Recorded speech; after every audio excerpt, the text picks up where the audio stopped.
Stargate Book presents Autobiography of a Yogi by Paramhansa Yogananda. Digitally narrated using the voice of Edward Herman, but by one of their own race and background. In short, a book about yogis written by a yogi. As an eyewitness to the lives and extraordinary powers of modern Hindu saints, the book is as relevant as it is timeless. To the distinguished author, whom I had the pleasure of meeting both in India and America, every reader can express their appreciation and gratitude. His unusual life document is certainly one of the most revealing insights into the depths of the Hindu mind and heart, and the spiritual richness of India, ever published in the West. I had the privilege of meeting one of the sages whose life story is recounted here, Sri Yukteswar Giri. An image of the venerable saint appeared as part of the title page of my Tibetan Yoga and Secret Doctrines. It was in Puri, Orissa, on the Bay of Bengal, that I met Sri Yukteswar. He was then the head of a quiet ashrama near the seashore, and was mainly concerned with the spiritual training of a group of young disciples. He expressed a keen interest in the welfare of the people of the United States and all the Americas, as well as England, and questioned me about the distant activities, particularly those in California, of his principal disciple, Paramhansa Yogananda, whom he loved very much, and had sent as his emissary to the West in 1920. Sri Yukteswar was of gentle appearance and voice, of pleasant presence and worthy of the veneration that his followers spontaneously accorded him. Every person who knew him, whether he belonged to his community or not, held him in the highest esteem. I vividly remember his tall, straight and ascetic figure, dressed in the saffron-colored habit of one who has renounced worldly pursuits, as he stood at the entrance of the hermitage to welcome me. He had long, slightly curly hair and a bearded face. His body was muscular, but slender and well-formed, and his gait energetic. He had chosen as his earthly abode the holy city of Puri, where multitudes of pious Hindus, representing every province of India, make daily pilgrimages to the famous temple of Jagannath, Lord of the world. It was in Puri that Sri Yukteswar closed his mortal eyes in 1936 to the scenes of this transient state of being, and passed on, knowing that his incarnation had been triumphantly completed. I am very happy to be able to record this testimony of Sri Yukteswar's high character and holiness. Content to remain apart from the multitude, he devoted himself unreservedly and quietly to that ideal life that Paramhansa Yogananda, his disciple, described for the ages. W. Y. Evanswentz. Acknowledgements by the author. I am deeply indebted to Miss L.V. Pratt for her long editorial work on the manuscript of this book. I also thank Miss Ruth Zahn for preparing the index, Mr. C. Richard Wright for permission to use extracts from his Indian travelogue, and Dr. W. Y. Evanswentz for suggestions and encouragement. Paramhansa Yogananda. The 28th of October, 1945. Encinitas, California. 1. My parents and my early life. The hallmark of Indian culture has long been the search for ultimate truth and the concomitant disciple-guru relationship. My path led me to a Christ-like sage, whose beautiful life has been carved out for centuries. He was one of the great teachers who are the only wealth left in India.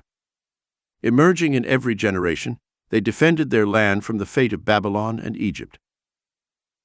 My earliest memories cover the anachronistic features of a previous incarnation. Clear memories came to me of a distant life, a yogi in the snows of the Himalayas.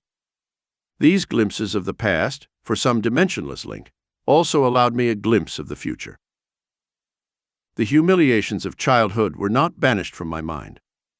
I was resentfully aware of not being able to walk or express myself freely. Prayer arose in me when I realized my bodily helplessness. My strong emotional life took silent form as words in many languages. Amidst the inner confusion of languages, my ear gradually became accustomed to the Bengali syllables of my people. The scope of a child's mind, which adults consider limited to toys and toes. The psychological turmoil in my unresponsive body led to much obstinate crying. I remember the family's general dismay at my distress. Even the happiest memories crowd in on me. My mother's caresses, my first attempts at lisping and toddling. These early triumphs, usually quickly forgotten, are nevertheless a natural foundation of self-confidence. My far-reaching memories are not unique. Many yogis are known to have maintained self-awareness without interruption in the dramatic passage to and from life and death. If man is only a body, its loss really does put the last period on identity. But if the prophets over the millennia have spoken the truth, man is essentially incorporeal in nature. The persistent core of human egoity is only temporarily bound to sense perception. However strange, clear memories of childhood are not extremely rare. During my travels in numerous lands, I have heard the first memories from the lips of sincere men and women. I was born in the last decade of the 19th century and spent my first 8 years in Gorakhpur. This was my hometown in the United Provinces of Northeast India. We were 8 children, 4 boys and 4 girls. I, Mukunda Lal Ghosh, was the second son and the 4th child. His father and mother were Bengalis of Kshatriya caste. Both were blessed with a holy nature. Their love for each other, quiet and dignified, was never expressed frivolously. Perfect parental harmony was the center of calm for the revolving turmoil of 8 young lives. The father, Bhagavati Karan Ghosh, was kind, serious, sometimes stern. Although we loved him dearly, we children observed a certain reverential distance. An outstanding mathematician and logician, he was guided mainly by his intellect. But mother was a queen of hearts and taught us only through love. After his death, father showed more of his inner tenderness. I noticed then that his gaze often changed to that of my mother. In the presence of the mother, we savored our first bittersweet acquaintance with the scriptures. Tales from the Mahabharata and Ramayana were evoked with great skill to meet the demands of discipline. Instruction and chastisement went hand in hand. A daily gesture of respect towards Dad was that Mum would carefully dress us in the afternoon to welcome him home from the office. His position was similar to that of a vice president of the Bengal Nagpur Railway, one of the big Indian companies. His job involved traveling, and our family lived in different cities during my childhood.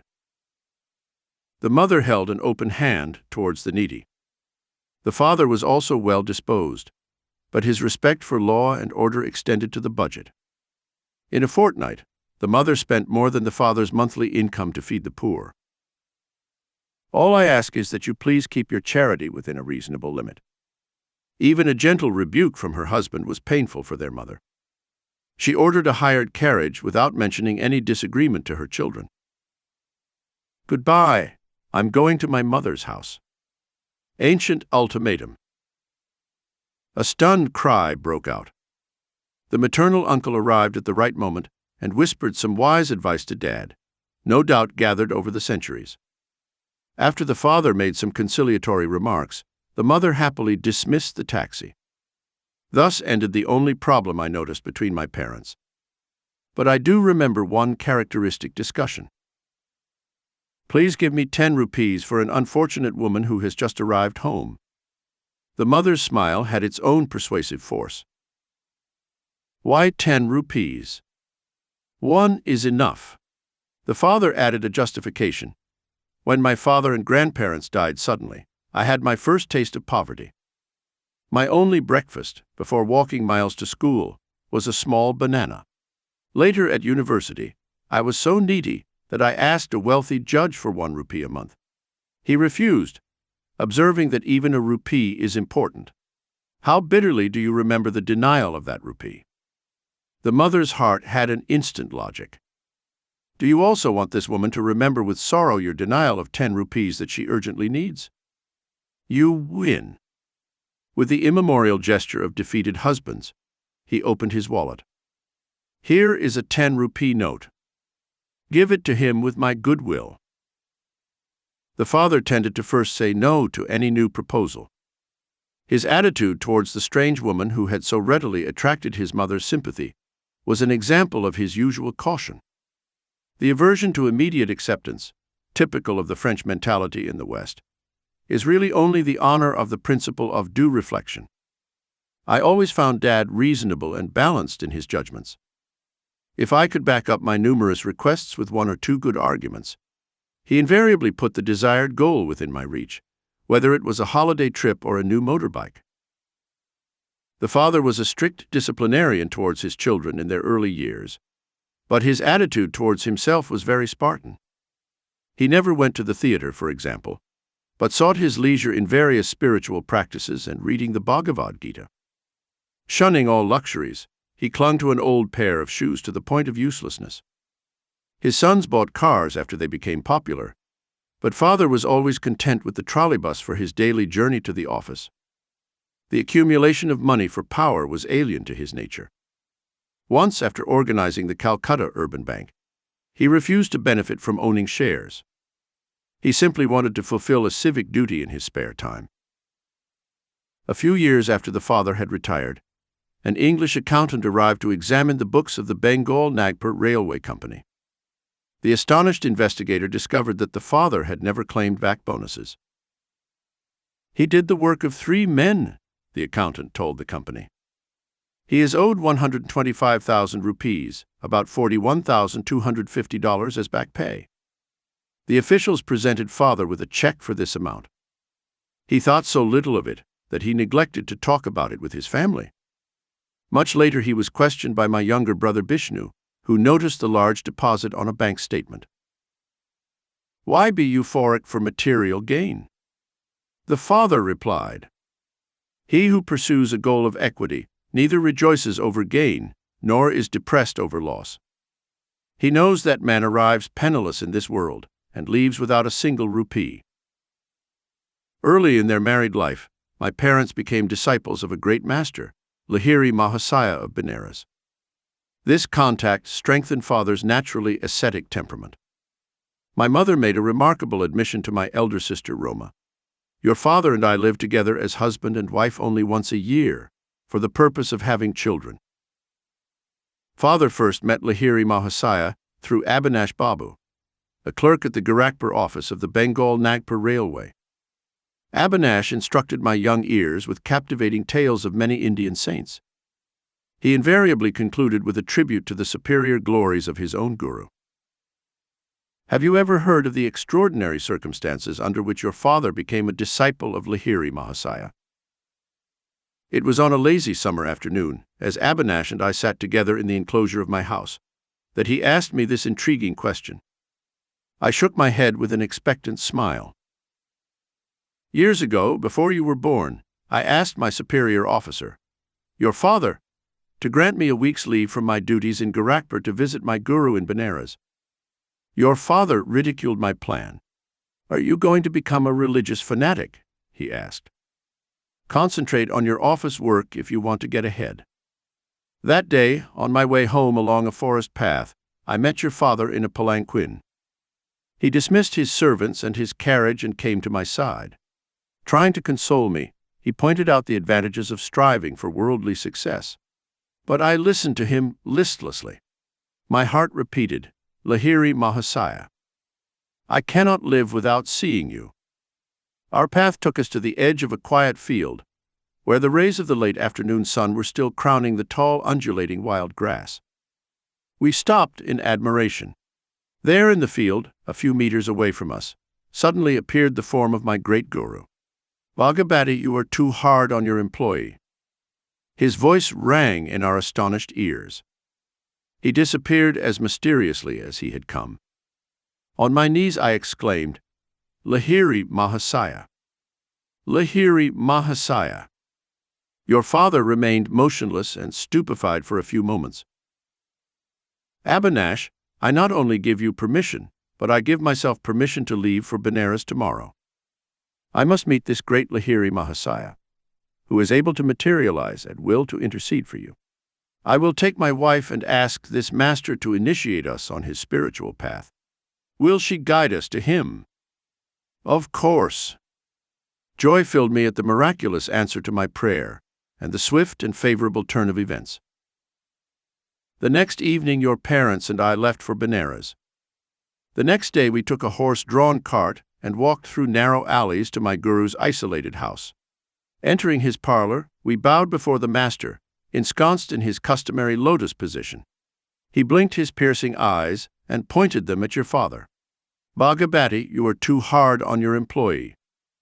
His words were the same as those he had used 2 days earlier in the Gorakhpur camp. He added, "I am happy that you allowed Abhinash to visit me and that you and your wife accompanied him." With their joy, he initiated your parents into the spiritual practice of Kriya Yoga. Your father and I, as brother disciples, have been close friends since the memorable day of the vision. Lahiri Mahasaya took great interest in your birth. Your life will surely be linked to his. The Master's blessing never fails.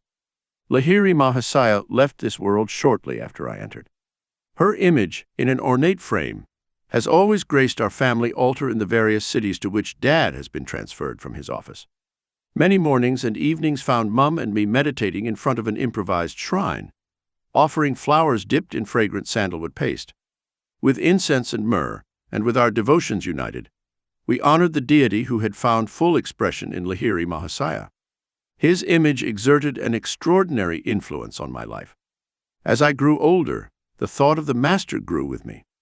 In meditation, I often saw his photographic image emerge from its small frame and, taking on a living form, sit before me. When I tried to touch the feet of his luminous body, it would transform and become the image again. As childhood slipped into boyhood, Lahiri Mahasaya transformed in my mind from a small image, imprinted in a frame, to a living, illuminating presence. I often prayed to him in times of trial or confusion, finding his reassuring direction in me. At first I was saddened because he was no longer physically alive.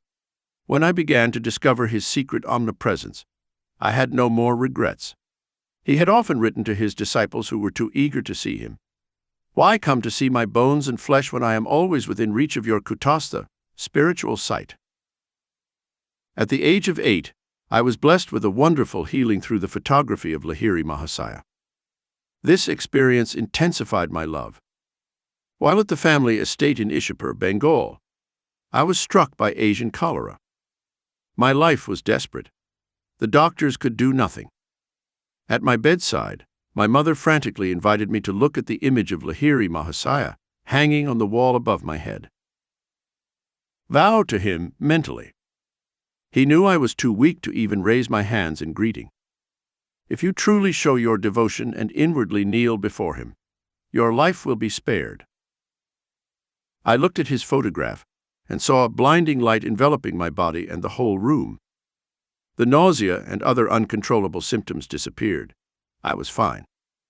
Immediately, I felt strong enough to bend down and touch Mother's feet to appreciate her immeasurable faith in her Guru. The mother repeatedly pressed her head against the small image. "O omnipresent Master, I thank you that your light has healed my son." I realized that she too had witnessed the bright blaze, thanks to which I was instantly cured of a usually fatal illness. One of my most precious possessions is that very photograph. Donated to the Father by Lahiri Mahasaya himself, it carries a sacred vibration. The image had a miraculous origin. I heard the story from Father's brother disciple, Kali Kumar Roy. Apparently, the Master had an aversion to being photographed. Following his protest, a group photo was once taken of him and a group of devotees, including Kali Kumar Roy. It was an astonished photographer who discovered that the plate, which contained clear pictures of all the disciples, revealed nothing but an empty space in the middle, where he had reasonably expected to find the outlines of Lahiri Mahasaya. The phenomenon was widely discussed. A certain student and experienced photographer, Gangadhar Babu, boasted that the fugitive figure would not escape him. The next morning, as the Guru sat in the lotus position on a wooden bench with a screen behind him, Gangadhar Babu arrived with his equipment. Taking every precaution for success, he eagerly exposed 12 plates.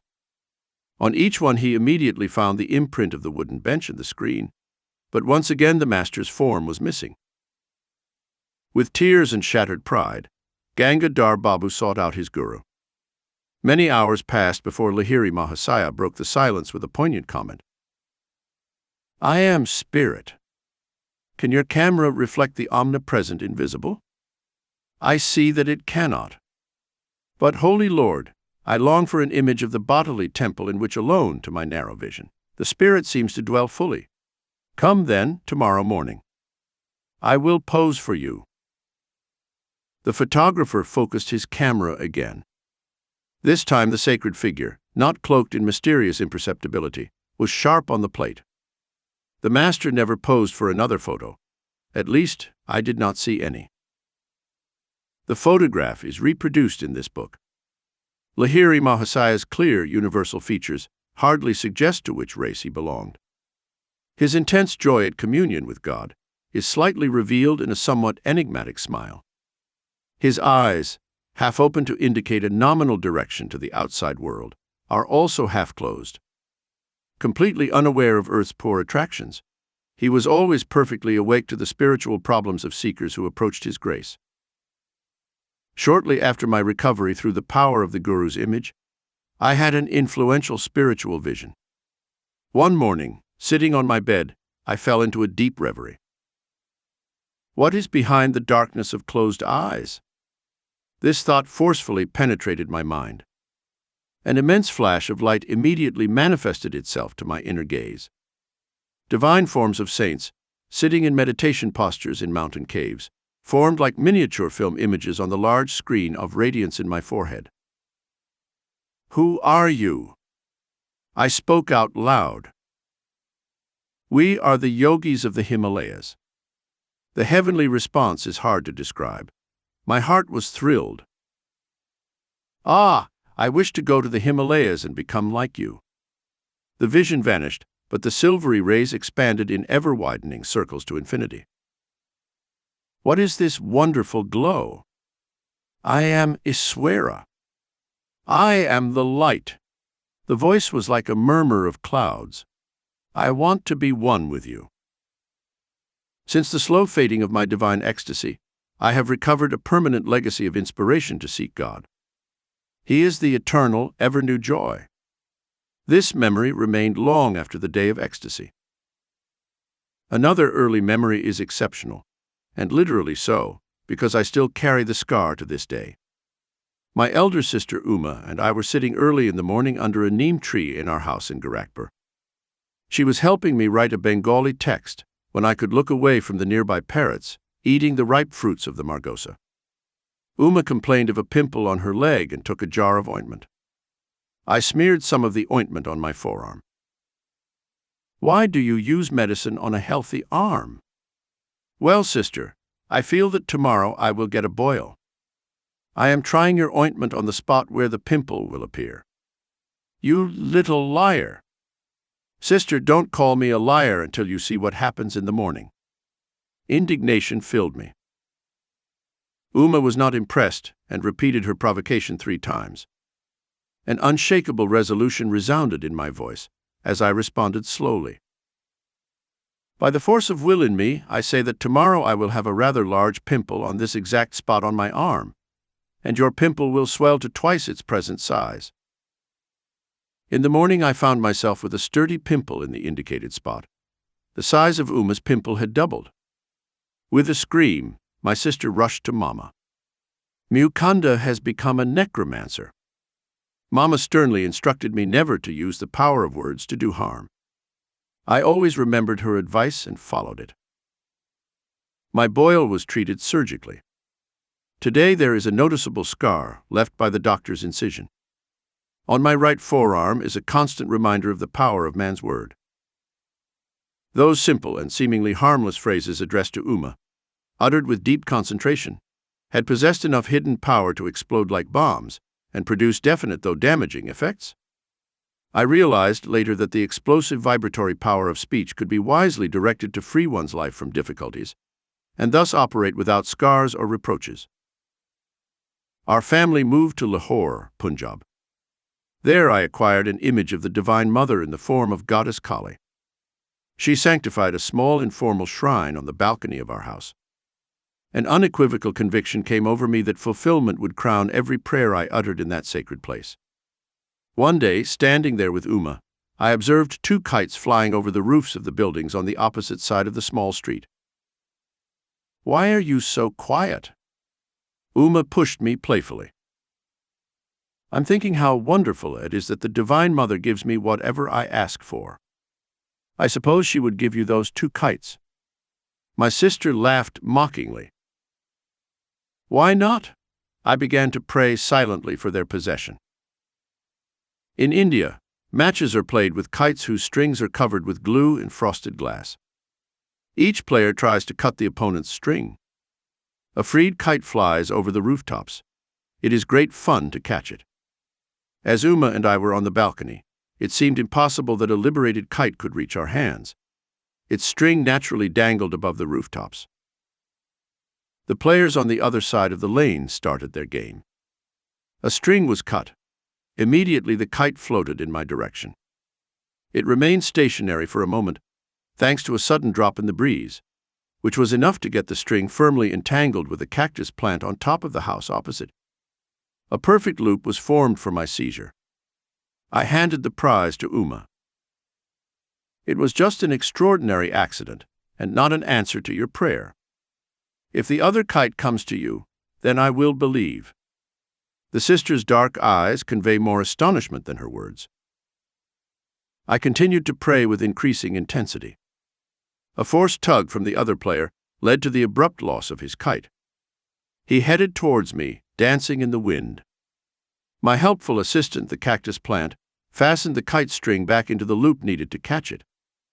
I handed my second trophy to Uma. "Indeed, the Divine Mother hears you. It's all too strange for me." The sister ran away like a frightened fawn. 2. My mother's death and the mystic amulet. My mother's greatest wish was the marriage of my elder brother. "Ah, when I see the face of Ananda's wife, I will find paradise on this earth." I often heard my mother express in these words her strong Indian feeling for family continuity. I was about 11 years old at the time of Ananda's engagement. Mum was in Calcutta, happily supervising the wedding preparations. Dad and I were left alone in our house in Bareilly, North India, from where he had been transferred after 2 years in Lahore. Previously, I had witnessed the splendor of the wedding rites of my 2 older sisters, Roma and Uma. But for Ananda, as the eldest son, the plans were really elaborate. Mother was welcoming numerous relatives, who arrived daily in Calcutta from distant homes. She comfortably housed them in a large house she had just purchased at 50 Amherst Street. Everything was ready. The banquet delicacies, the cheerful throne on which the brother would be carried to the home of the bride-to-be, the rows of colored lights, the mammoth cardboard elephants and camels, the English, Scottish, and Indian orchestras, the professional entertainers, the priests for the ancient rites. My father and I, in good spirits, thought we would reach the family in time for the ceremony. Just before the big day, however, I had a disturbing vision. It was midnight in Bareilly. As I slept beside my father on the square of our bungalow, I was woken by a strange fluttering of the mosquito net above the bed. The flimsy curtains opened, and I saw the beloved form of my mother. "Wake up your father." His voice was only a whisper. "Take the first train available, 4 o'clock this morning. Run to Calcutta if you want to see me." The enveloping figure vanished. "Father, father. Mother is dying." The terror in my tone aroused him instantly. I broke the fatal news to him with a sob. "Forget this hallucination of yours." The father made his characteristic denial to a new situation. "Your mother is in very good health. If we get bad news, we will leave tomorrow. You will never forgive yourself for not starting now." Anguish made me bitterly add, "Nor will I ever forgive you." The melancholic morning came with explicit words. "Mother dangerously ill, marriage postponed, come now." My father and I set off absent-mindedly. One of my uncles met us along the way at a transfer point. A train thundered towards us, looming with a telescopic rise. From my inner turmoil arose an abrupt determination to throw myself onto the railway tracks. Already bereft, in my opinion, of my mother, I could not bear a world suddenly barren to the bone. I loved my mother as my dearest friend on earth. Her black, reassuring eyes had been my safest refuge in the insignificant tragedies of childhood. Does he still live? I paused for one last question to my uncle. Of course she is alive. He was quick to interpret the despair on my face. But I almost didn't believe him. When we reached our home in Calcutta, it was only to face the astonishing mystery of death. I collapsed into an almost lifeless state. Years passed before any reconciliation entered my heart. Storming the gates of heaven, my cries finally summoned the Divine Mother. Her words brought definitive healing to my suppurating wounds. It is I who have watched over you, life after life, in the tenderness of so many mothers. See in my gaze the two black eyes, the beautiful lost eyes, that you seek? My father and I returned to Bareilly immediately after the cremation ritual for our loved one. Every early morning I would make a pathetic memorial pilgrimage to a large Shili tree that shaded the smooth golden green lawn in front of our bungalow. In poetic moments, I would think that the white Shili blossoms lay with willing devotion on the grassy altar.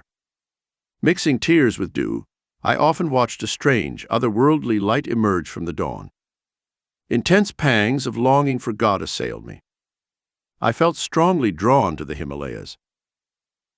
One of my cousins, back from a stint in the sacred hills, visited us in Bareilly. I listened with interest to his stories about the high mountain abode of yogis and swamis. Let us escape to the Himalayas. My suggestion one day to Dwarka Prasad, the young son of our landlord in Bareilly, fell on indifferent ears. He revealed my plan to my elder brother, who had just arrived to see my father. Instead of laughing lightly at this impractical plan of a young boy, Ananda forced himself to ridicule me. Where is your orange robe? You cannot be a Swami without it. But his words inexplicably thrilled me. They made me clearly imagine myself walking around India as a monk. Perhaps they awakened memories of a past life. In any case, I began to see how naturally I would wear the habit of that ancient monastic order. Chatting one morning with Dwarka, I felt love for God descend with a evaluative force. My companion was only partially attentive to the resulting eloquence, but I listened with all my heart myself. That afternoon, I fled towards Nainital, in the foothills of the Himalayas.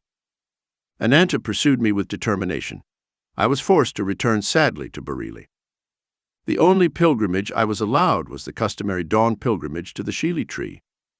My heart wept for the lost mothers, human and divine. The void left in the family fabric by the death of his mother was irreparable. The father never remarried during the almost 40 years he had left to live. Taking on the difficult role of father-mother to his small flock, he became noticeably softer, more approachable. With calmness and insight, he solved the various family problems. After working hours, he would retire like a hermit to the cell of his room, practicing Kriya Yoga in sweet serenity. Long after Mum's death, I tried to hire an English nurse to take care of the details that would make my parents' lives more comfortable. But Dad shook his head.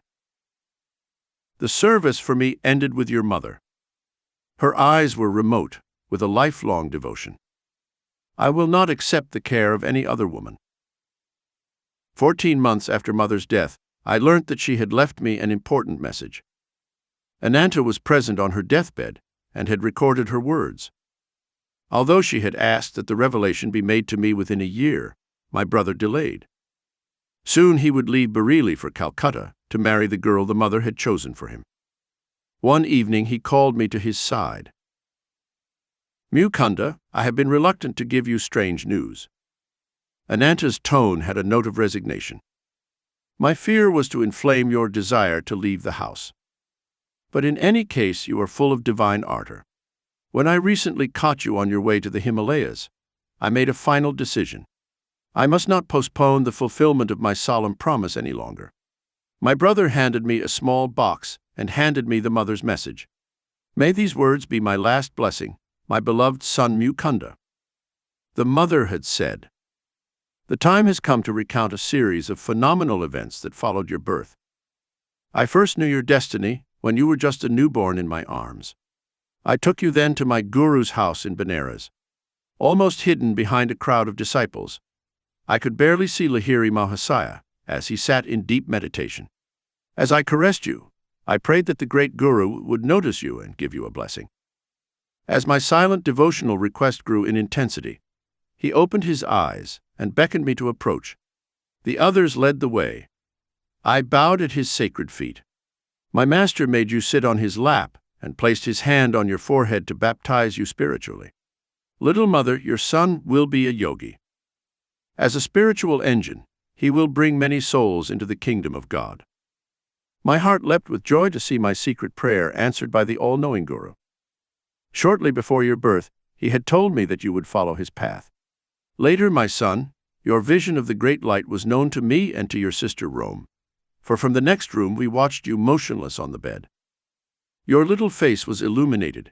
Your voice resounded with an iron determination when you spoke of going to the Himalayas in search of the divine.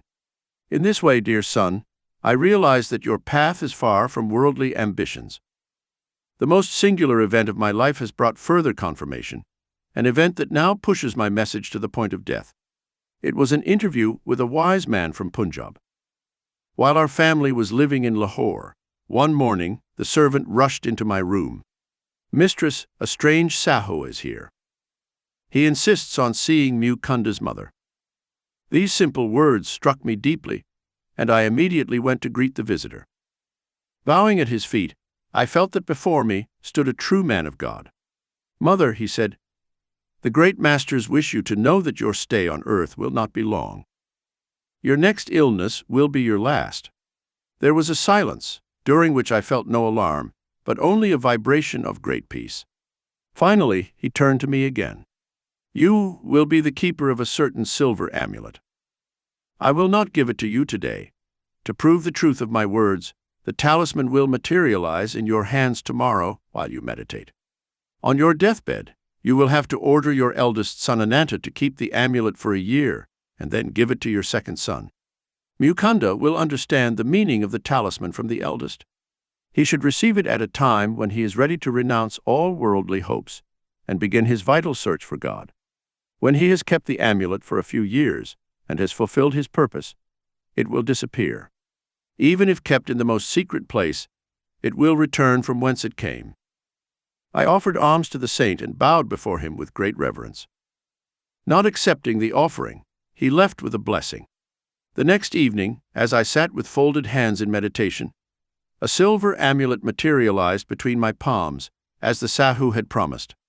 It manifested with a cold, soft touch. I have jealously guarded it for more than 2 years, and now leave it in the custody of Ananda.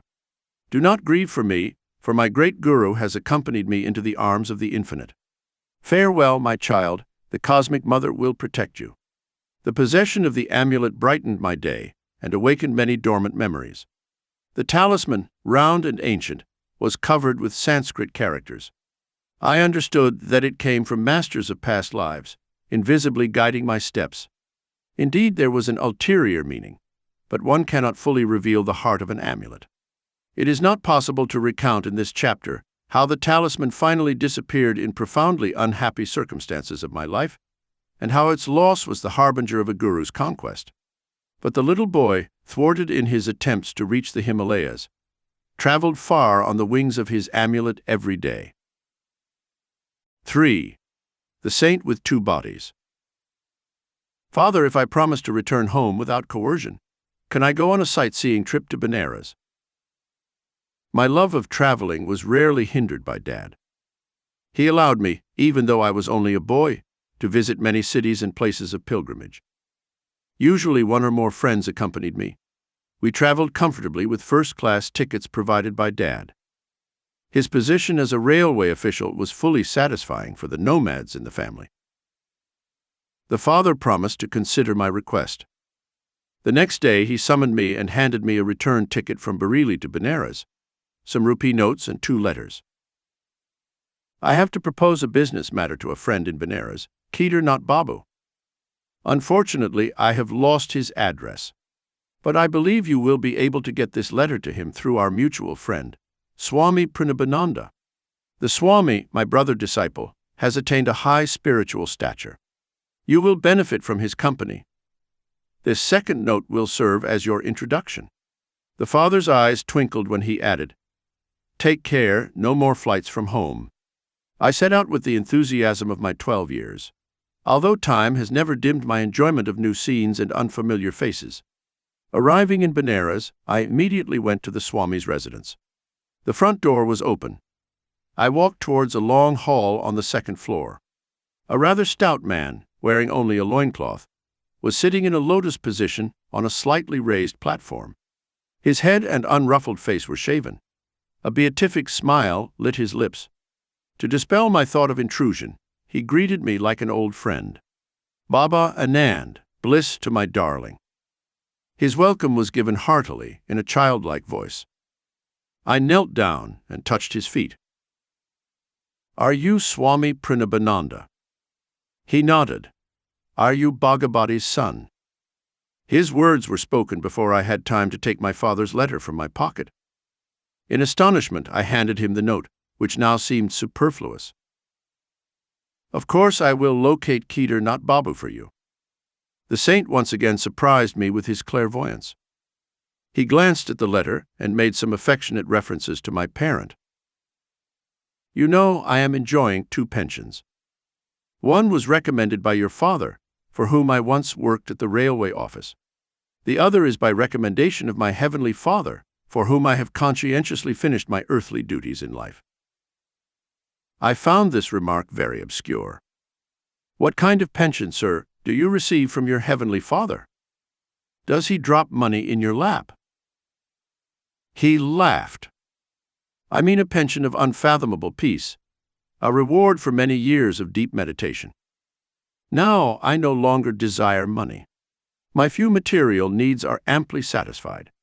Later you will understand the meaning of a second pension." Having abruptly ended our conversation, the saint became gravely immobile. A sphinx-like air enveloped him.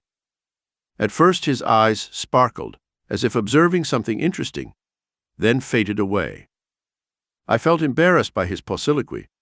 He had not yet told me how I could meet Father's friend. A little uneasy, I looked around the bare room, empty except for the 2 of us. My idle gaze lingered on his wooden sandals, which lay under the platform seat. "Little sir, don't worry. The man you wish to see will be with you in half an hour." The yogi was reading my mind. Not too difficult a task at that time. Again I fell into an inscrutable silence. The clock informed me that 30 minutes had passed. The Swami awoke. "I think Keter Nath Babu is approaching the door." I heard someone coming up the stairs. An astonished incomprehension suddenly arose. My thoughts ran confused. How is it possible that the father's friend was summoned to this place without the help of a messenger? The Swami has not spoken to anyone but myself since I arrived. Suddenly I left the room and went down the steps. Halfway down I met a thin, fair-skinned man of medium height. He seemed to be in a hurry. "Are you Keter Nath Babu?" Excitement colored my voice. "Yes." "Are you not the son of Bhagavati who waited here to meet me?" He smiled in a friendly manner. "Sir, why did you come here?" I felt a disconcerting resentment at his inexplicable presence. Today everything is mysterious. Less than an hour ago I had just finished my bath in the Ganges when Swami Pranabananda approached me. I have no idea how he knew I was there at that moment. "Bhagavati's son is waiting for you in my flat," he said. "Will you come with me?" I gladly accepted. As we proceeded hand in hand, the Swami in his wooden sandals strangely managed to walk past me, even though I was wearing these sturdy walking shoes. "How long will it take you to get to my house?" Pranabanandaji suddenly stopped to ask me this question. "About half an hour. I have other things to do at the moment." He gave me an enigmatic look. "I must leave you behind. You can join me at my house, where Bhagavati's son and I are waiting for you." Before I could retort, he passed me quickly and disappeared into the crowd. I got here as fast as I could. This explanation only increased my bewilderment. I wondered how long he had known the Swami. We met a few times last year, but not recently. I was very pleased to see him again today at the bathing ghat. I can't believe my ears. Am I losing my mind? Have you met him in a vision, or have you really seen him, touched his hand and heard the sound of his feet? I don't know what you're getting at. He blushed angrily. I am not lying to you. Can't you understand that only through the Swami could I have known that you were waiting for me in this place? That man, Swami Pranabananda, has never let me out of his sight since I arrived about an hour ago. I blurted out the whole story. His eyes opened wide. Are we living in this material age, or are we dreaming? I never expected to witness such a miracle in my life. I thought this Swami was just an ordinary man, and now I find that he can materialize an extra body and work through it. Together we entered the saint's room. Look, those are the very sandals he was wearing at the ghat, whispered Kedar Babu. He was dressed only in a loincloth, just as I see him now. As the visitor bowed before him, the saint turned to me with a questioning smile.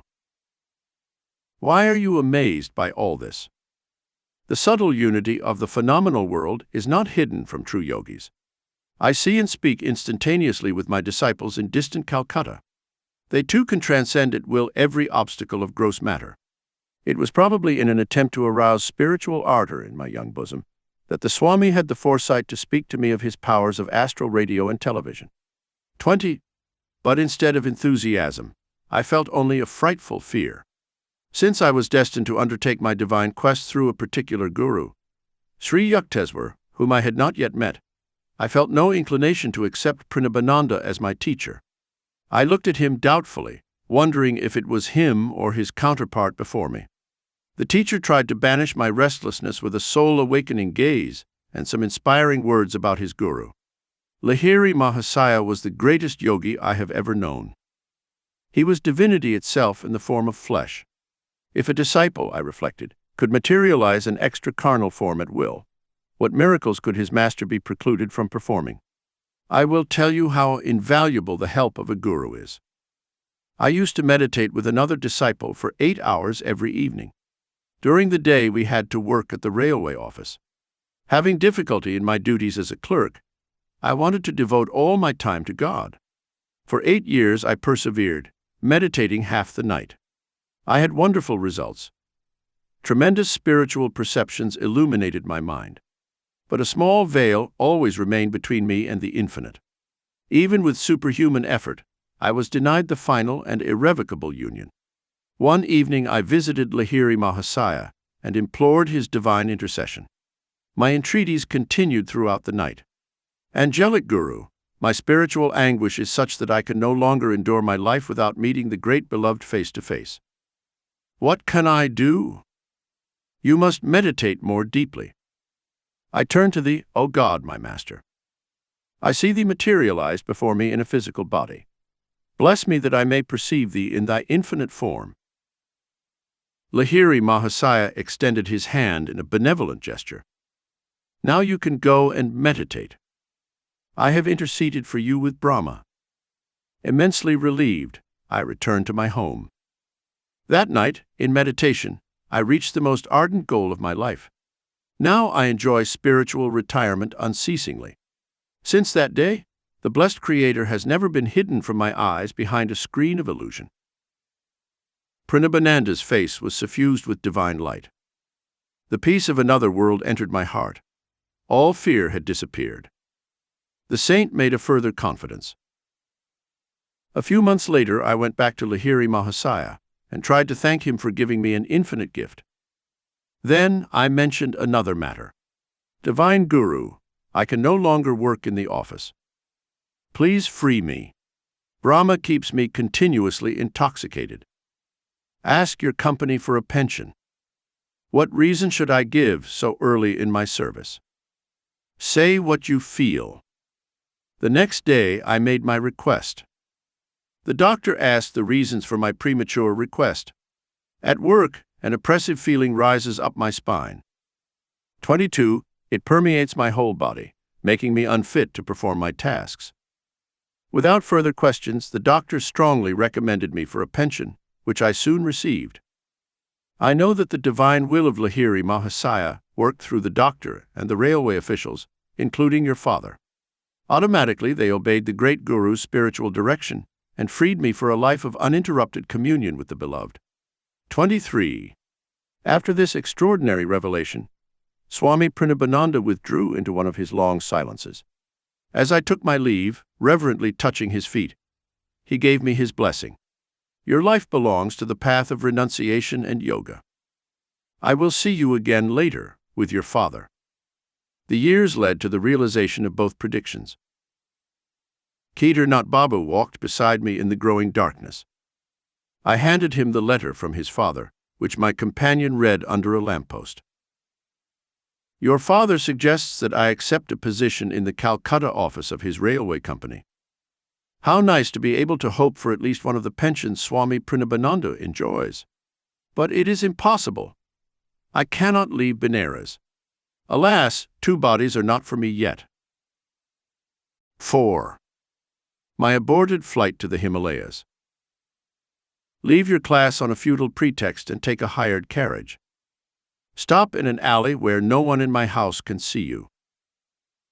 These were my final instructions to Amar Mitter, a high school friend who was planning to accompany me to the Himalayas.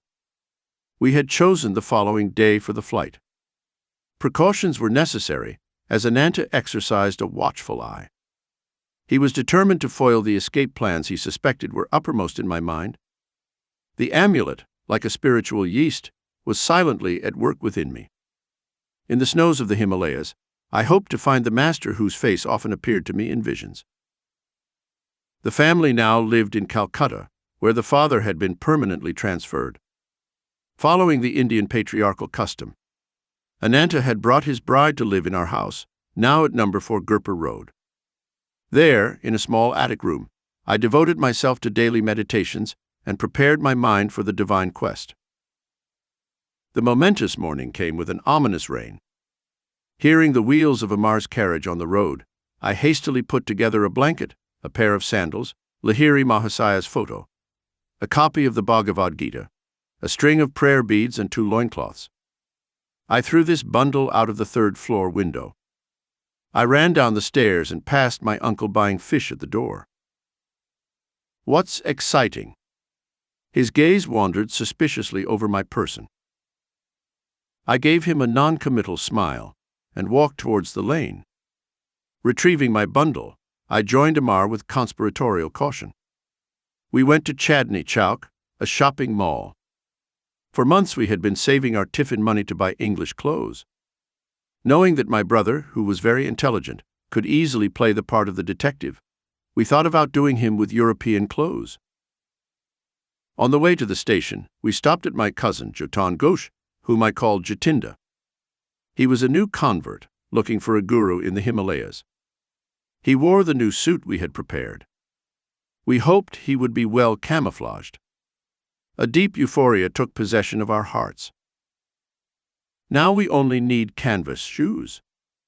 I led my companions to a shop displaying rubber-soled shoes. Leather articles, obtained only through the slaughter of animals, must be absent on this sacred journey. I stopped on the way to remove the leather cover from my Bhagavad Gita and the leather straps from my English-made topi, helmet. At the station we bought tickets for Burdwan, where we had planned to transfer to Hardwar in the foothills of the Himalayas. As soon as the train, like us, was in the air, I voiced some of my glorious expectations. Imagine! I ejaculated. We will be initiated by the masters and experience the trance of cosmic consciousness. Our flesh will be charged with such magnetism that the wild animals of the Himalayas will meekly approach us. Tigers will be nothing more than docile house cats waiting for our caresses. This observation, depicting a perspective I considered fascinating, both metaphorically and literally, elicited an enthusiastic smile from Amar. But Jatinda averted his gaze, directing it through the window towards the moving landscape. Let the money be divided into 3 parts. Jatinda broke a long silence with this suggestion. Each of us should buy our own ticket in Burdwan. That way no one at the station will suspect that we are running away together. I, unaware, accepted. At dusk our train stopped at Burdwan. Jatinda entered the ticket office. Amar and I sat on the platform. We waited a quarter of an hour, then made fruitless searches. Searching in all directions, we shouted Jatinda's name with the urgency of fear. But he had disappeared into the unknown darkness surrounding the small station. I was completely unnerved, shocked into a peculiar stupor. May God have tolerated this depressing episode. The romantic occasion of my first carefully planned flight after him was cruelly ruined. Amar, we have to go home. I cried like a child. Jatinda's callous departure is a bad omen. This journey is doomed to failure. Is this your love for the Lord? Can you not bear the small trial of a treacherous companion? Thanks to Amar's suggestion of a divine test, my heart stabilized. We feasted on Burdwan's famous sweets, siddhabhog, food for the goddess, and motisha, sweet pearl nuggets. In a few hours we embarked for Hardwar, via Bareilly. Changing trains at Moghul Sarai, we discussed a vital matter while waiting on the platform. Amar, we may soon be closely questioned by railway officials. I am not underestimating my brother's ingenuity. Whatever the outcome, I will not tell the truth. All I ask of you, Mukunda, is to be still. Do not laugh or smile while I am talking. At that moment, an agent from the European station approached me. He waved a telegram, the importance of which I immediately grasped. Are you running away from home in anger? No. I was happy that his choice of words allowed me to respond emphatically. Not anger, but more divine melancholy was responsible, I knew, for my unconventional behavior. The official turned to Amar. The duel of wits that followed barely allowed me to maintain the recommended stoic gravity. Where is the third boy? The man injected a sound full of authority into his voice. Come on, tell the truth. Sir, I notice you're wearing glasses. Can't you see that there are only two of us? Amar smiled impudently. I am not a magician. I cannot summon a third companion. The official, greatly disconcerted by this impertinence, sought a new field of attack. What is your name? My name is Thomas. I am the son of an English mother and an Indian Christian convert father. What is your friend's name? I call him Thompson. At this point my inner cheerfulness had reached its zenith. I started unceremoniously towards the train, whistling for departure. Amar followed me with the official, who was gullible and kind enough to put us in a European compartment. It evidently pained him to think of two half-English boys traveling in the section assigned to the natives. After his polite exit, I lay down on the seat and burst out laughing uncontrollably. My friend had an expression of cheerful satisfaction at having surpassed a veteran European official. On the platform, I was able to read the telegram. From my brother, it read as follows: 3 Bengali boys in British clothes fleeing from home to Hardwar via Moghul Sarai. Please detain them until my arrival. Ample reward for your services. Amar, I told you not to leave marked times at home. My look was one of reproach. Brother must have found one there. My friend sheepishly acknowledged the push. We stopped briefly at Bareilly, where Dwarka Prasad was waiting for us with a telegram from Ananda. My old friend tried valiantly to hold us back. I convinced him that our escape had not been undertaken lightly. As on another occasion, Dwarka refused my invitation to leave for the Himalayas. That night, while our train was stopped at a station and I was half asleep, Amar was woken up by another official questioning him. He too fell victim to the hybrid charm of Thomas and Thompson. The train took us triumphantly towards our arrival in Hardwar at dawn. The majestic mountains loomed invitingly in the distance. We crossed the station and entered the freedom of the city crowd. Our first act was to change into our native costume, as Ananda had somehow penetrated our European disguise. A presentiment of capture weighed on my mind. Seeing it fit to leave Hardwar immediately, we bought tickets to head north to Rishikesh, a land long hallowed by the feet of many a master. I had already boarded the train, while Amar lingered on the platform. A policeman's shout stopped him abruptly. Our unwelcome guard escorted us to a station bungalow and took our money. He politely explained that it was his duty to detain us until my elder brother arrived. Learning that the destination of the absentees was the Himalayas, the officer told a strange story. "I see you're crazy about saints.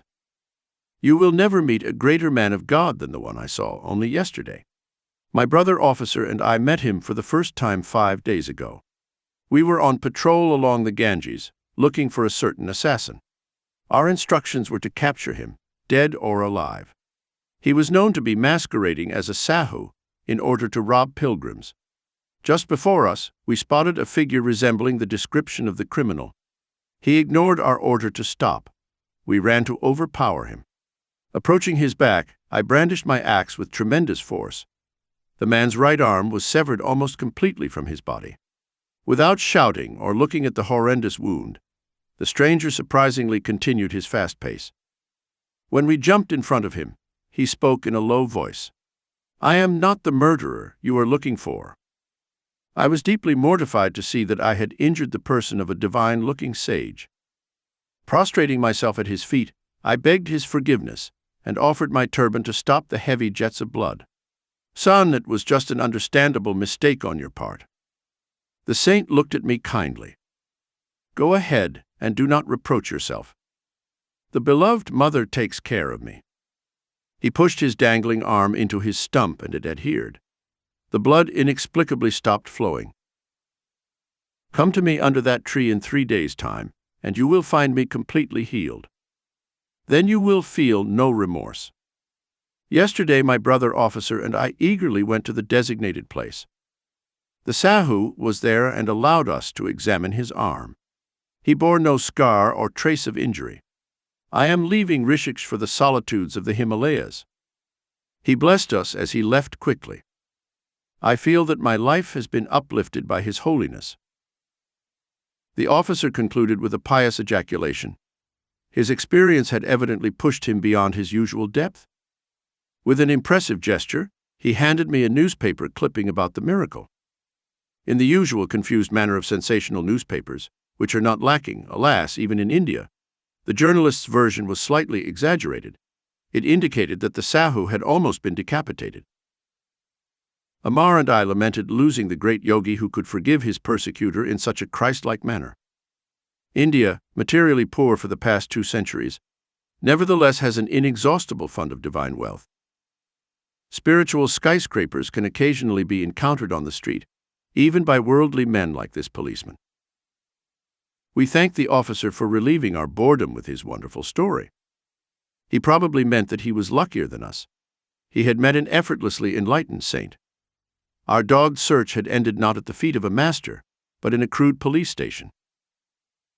So close to the Himalayas, and yet, in our captivity, so far away, I told Amar that I felt doubly driven to seek freedom. When there is an opportunity, we will slip away. We can walk to the sacred Rishikesh. I smiled encouragingly. But my companion had become pessimistic as soon as the strong support of our money had been taken away from us. If we started out on such a dangerous jungle land, we should end up not in the city of saints, but in the stomachs of tigers. Ananta and Amar's brother arrived after 3 days. Amar greeted his relative with affectionate relief. I was not reconciled. Ananta got nothing but a stern rebuke from me. "I understand how you feel." My brother spoke in a reassuring tone. "All I ask is that you accompany me to Benares to meet a certain saint, and continue on to Calcutta to visit your grieving father for a few days. Then you can resume your search for a master here."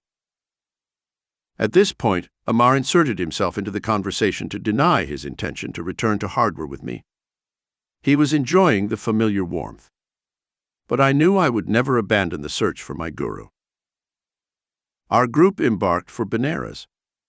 There I had a singular and immediate answer to my prayers. Ananda had concocted an ingenious plan. Before seeing me in Hardwar, he had stopped in Benares to ask a certain scriptural authority to interview me later. Both the pundit and his son had promised to undertake to dissuade me from the path of sannyasi. Ananda took me to their house.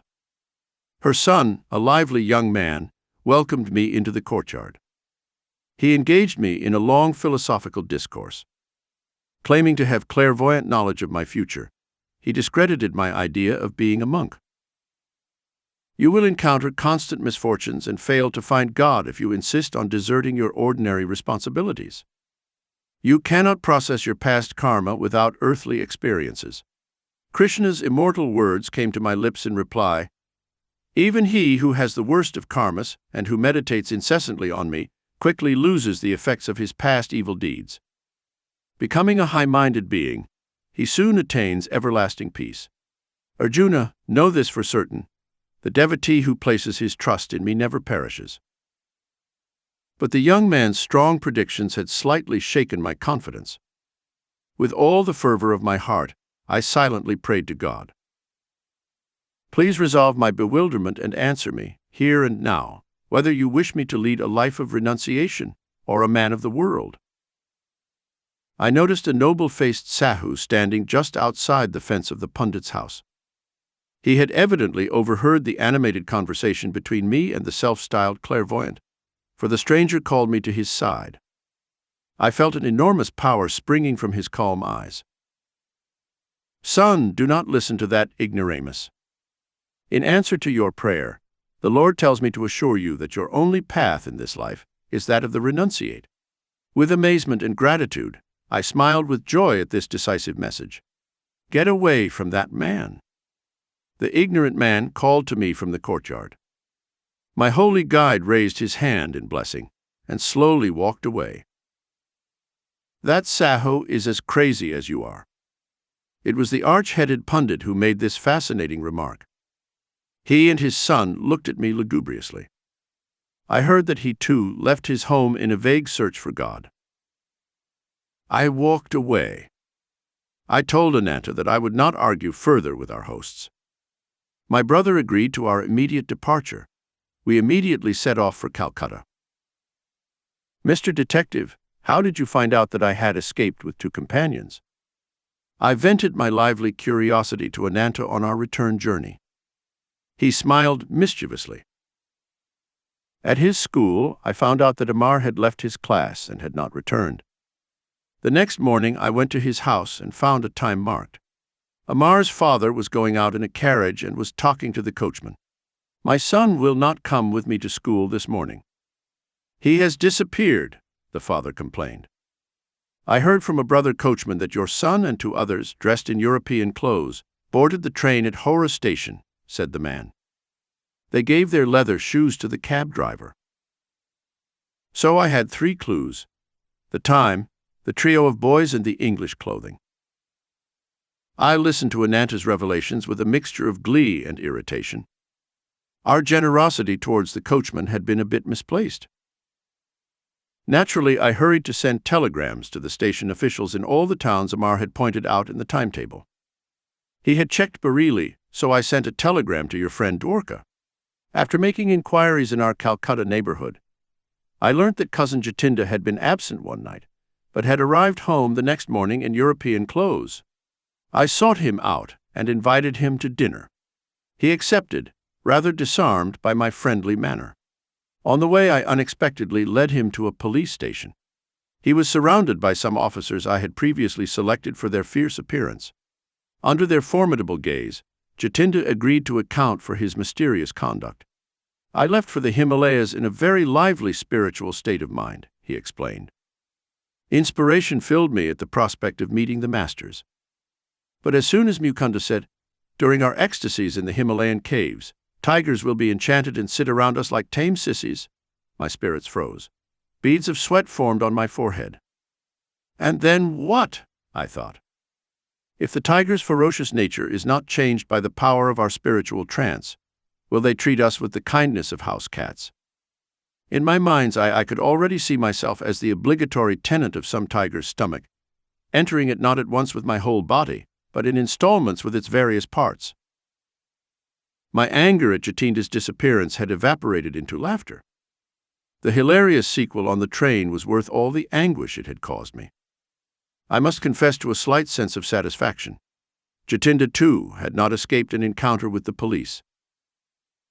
"Ananta, you are a born bloodhound." My amused look was not without a certain exasperation. "And I will tell Jatinda that I am glad he was not driven by a spirit of treachery, as it seemed, but only by the prudent instinct of self-preservation." Back home in Kolkata, Father movedly asked me to rein in my wandering feet, at least until the completion of my high school studies. In my absence, he had lovingly devised a plan for a holy pundit, Swami Kebalananda, to come to my house regularly.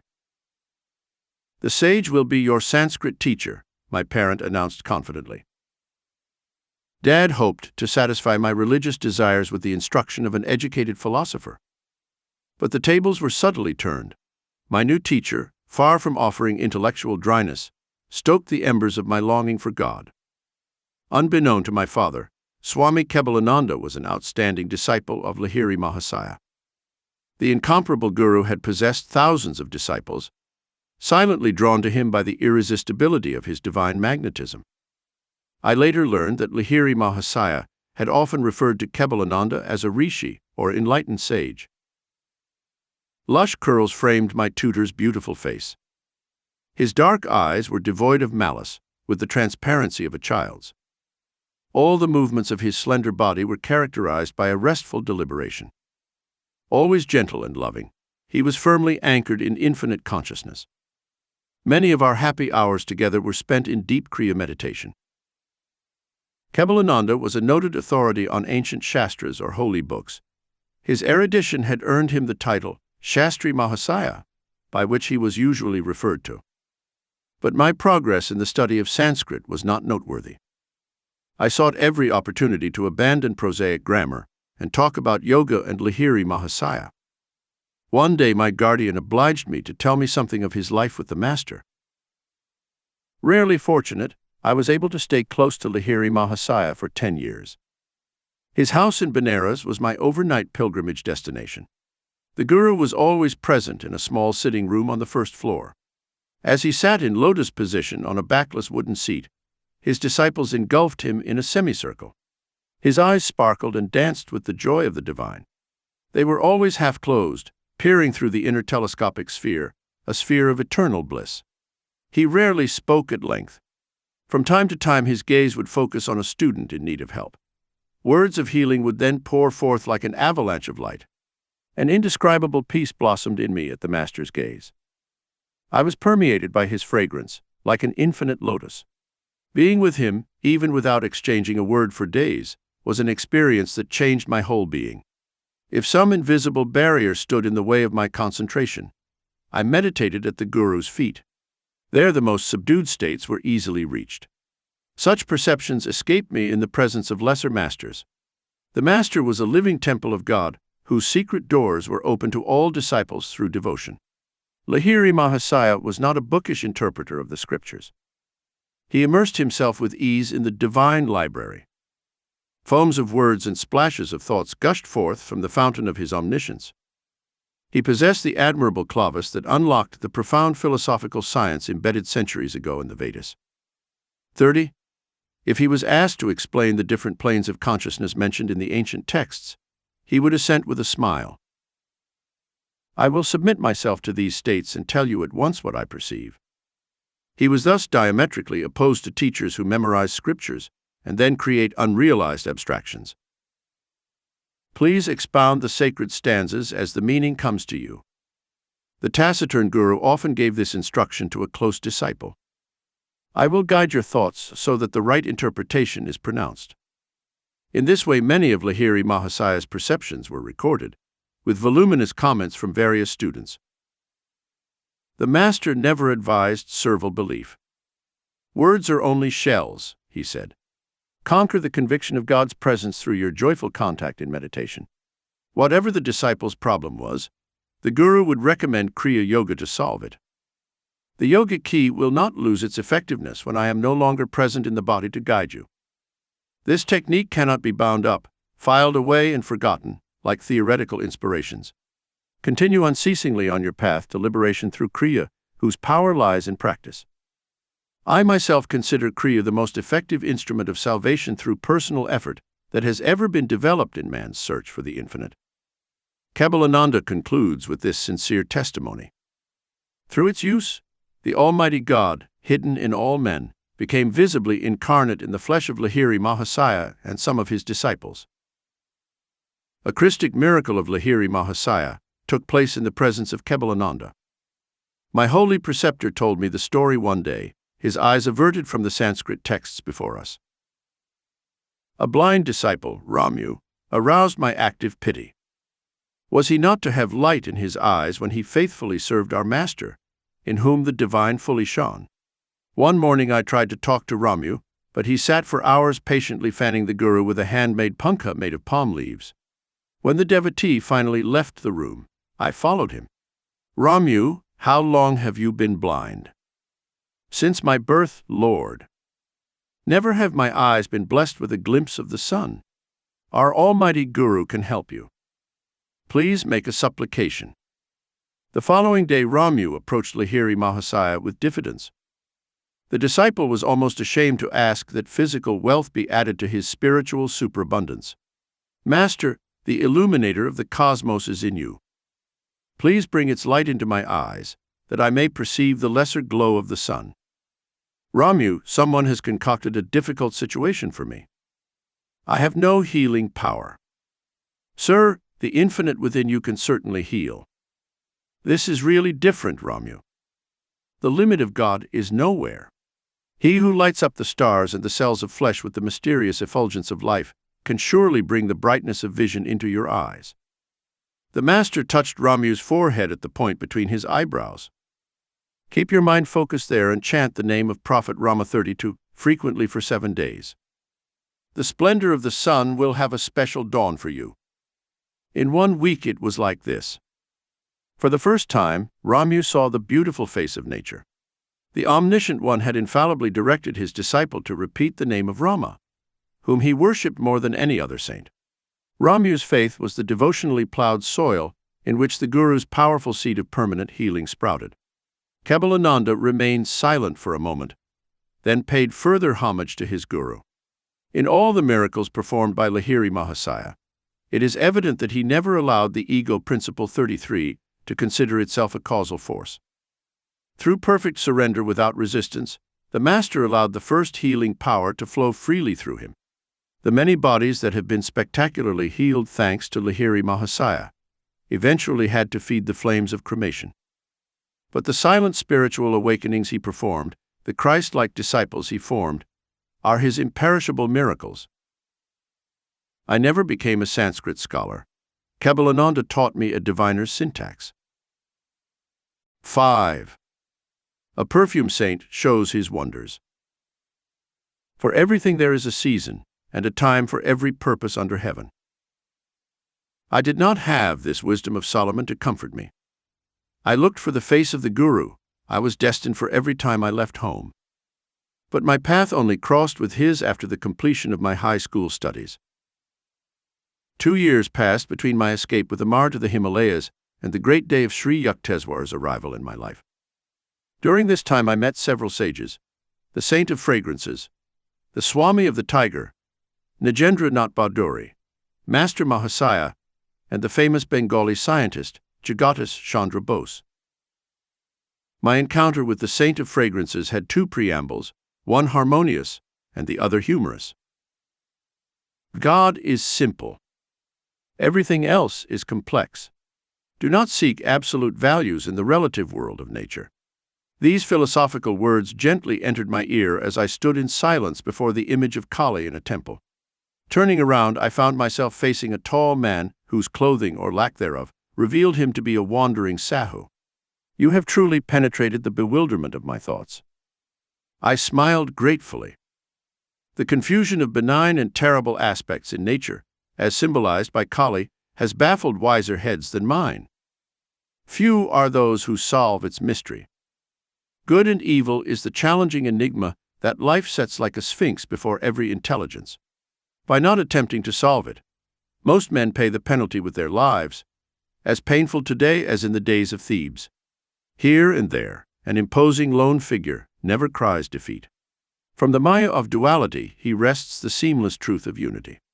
You speak with conviction, sir. I have long practiced honest introspection, the exquisitely painful approach to wisdom. Self-examination, the incessant observation of one's own thoughts, is a raw and unsettling experience. It pulverizes the most robust ego. But true self-analysis works mathematically to produce seers. The path of self-expression, of individual recognition, produces egoists, secure in the right to their private interpretations of God and the universe. Truth humbly retreats, no doubt, in the face of such arrogant originality. I was enjoying the discussion. Man cannot comprehend any eternal truth until he has freed himself from pretense. The human mind, laid bare by a centered slough, teems with the repulsive life of innumerable illusions of the world. The battles on the battlefields pale here when man first encounters his inner enemies. These are not mortal enemies, to be defeated by a harrowing array of forces.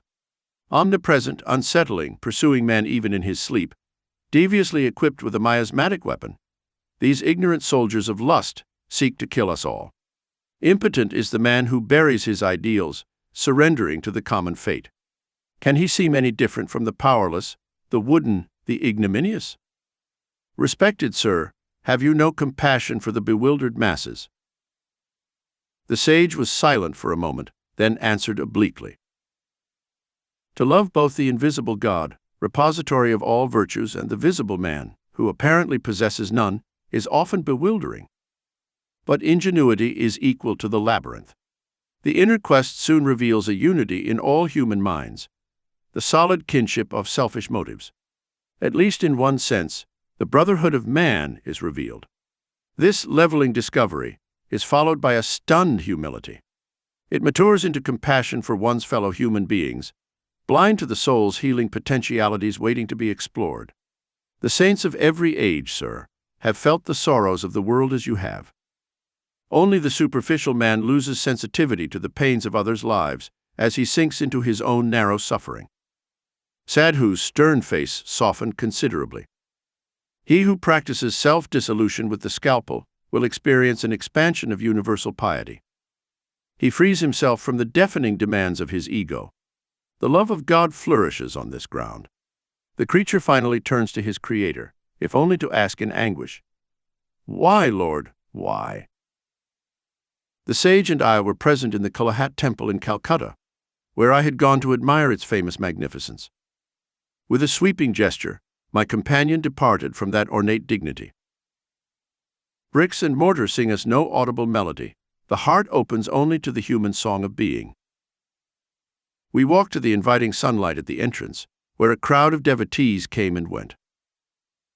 You are young. The sage peered at me thoughtfully. India is also young. The ancient rishi established ineradicable patterns of spiritual life. Their ancient dictates are sufficient for this day and this earth.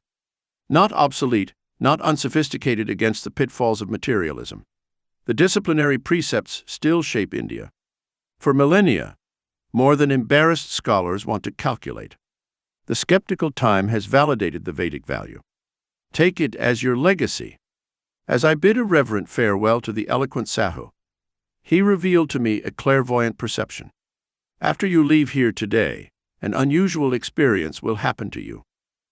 I left the temple and wandered aimlessly. Turning a corner, I ran into an old acquaintance, one of those long-winded types whose conversational skills ignore time and embrace eternity. I will let you go in a very short time if you tell me everything that has happened in these 6 years of separation. What a paradox! Now I must leave you. But he held my hand, forcing information out of me. He was like a ravenous wolf, I thought, amused. The more I talked, the hungrier he sniffed for news. Inside I pleaded with Goddess Kali to devise a graceful way to escape. My companion left me abruptly. I sighed with relief and doubled my pace, fearing a relapse into garrulous fever. Hearing rapid footsteps behind me, I quickened my speed. I dared not turn around. But with a leap the young man caught up with me, squeezing my shoulder jovially. I forgot to tell you about Ganda Baba, fragrant saint, who graces the house over there. He pointed to a house a few meters away. Meet him, he is interesting. You might have an unusual experience. Goodbye, and he left me. The similarly worded prediction of the Sahu of the Kalahat temple leapt to mind. Decidedly intrigued, I entered the house and was ushered into a large hall. A crowd of people were sitting roughly here and there on a thick orange carpet. An astonished whisper reached my ear. Observe Ganda Baba on the skin of a leopard. He can give the natural fragrance of any flower to a scentless flower, or revive a withered flower, or make a person's skin emit a delicious fragrance. I looked directly at the saint. His quick gaze landed on mine. He was plump and bearded, with dark skin and big, bright eyes. Son, I am happy to see you. Say what you want. Would you like some perfume? Why? I thought his remark was rather childish. To experience the miraculous way of tasting perfumes. Harnessing God to create smells. So what? God makes the perfume anyway. Yes, but he creates fragile bottles of petals to be used and thrown away. Can you materialize the flowers? I materialize scents, little friend. Then the perfume factories will go out of business. I will allow them to keep their trade. My purpose is to demonstrate the power of God. Lord, is it necessary to try God? Is he not performing miracles in everything, everywhere? Yes, but we should also manifest some of his infinite creative variety. How long did it take to master your art? 12 years. To make perfumes by astral means. It seems, my honored saint, that you have wasted a dozen years on perfumes that you can get for a few rupees from a florist. Fragrances fade with the flowers. Perfumes vanish with death. Why should I desire that which pleases only the body? Mr. Philosopher, you satisfy my mind. Now extend your right hand. He made a gesture of blessing. I was only a few meters away from Ganda Baba. No one else was close enough to make contact with my body. I extended my hand, which the yogi did not touch. What perfume do you want? Roses. Let it be so. To my surprise, the enchanting fragrance of the rose wafted powerfully from the center of my palm. Smiling, I took a large, unscented white flower from a nearby vase. Can this odorless flower be impregnated with jasmine? Let it be so. A jasmine perfume immediately wafted from the petals. I thanked the prodigy worker and sat down next to one of his students. He informed me that Ganda Baba, whose proper name was Vishuddhananda, had learnt many amazing yoga secrets from a master in Tibet. The Tibetan yogi, I was assured, had reached the age of over 1,000 years. His disciple Ganda Baba does not always perform his perfumes in the simple, verbal manner you have just witnessed. The student spoke with evident pride of his master. His procedure is very different, to suit the diversity of temperaments. It is wonderful. Many members of the Calcutta intelligentsia are among his followers.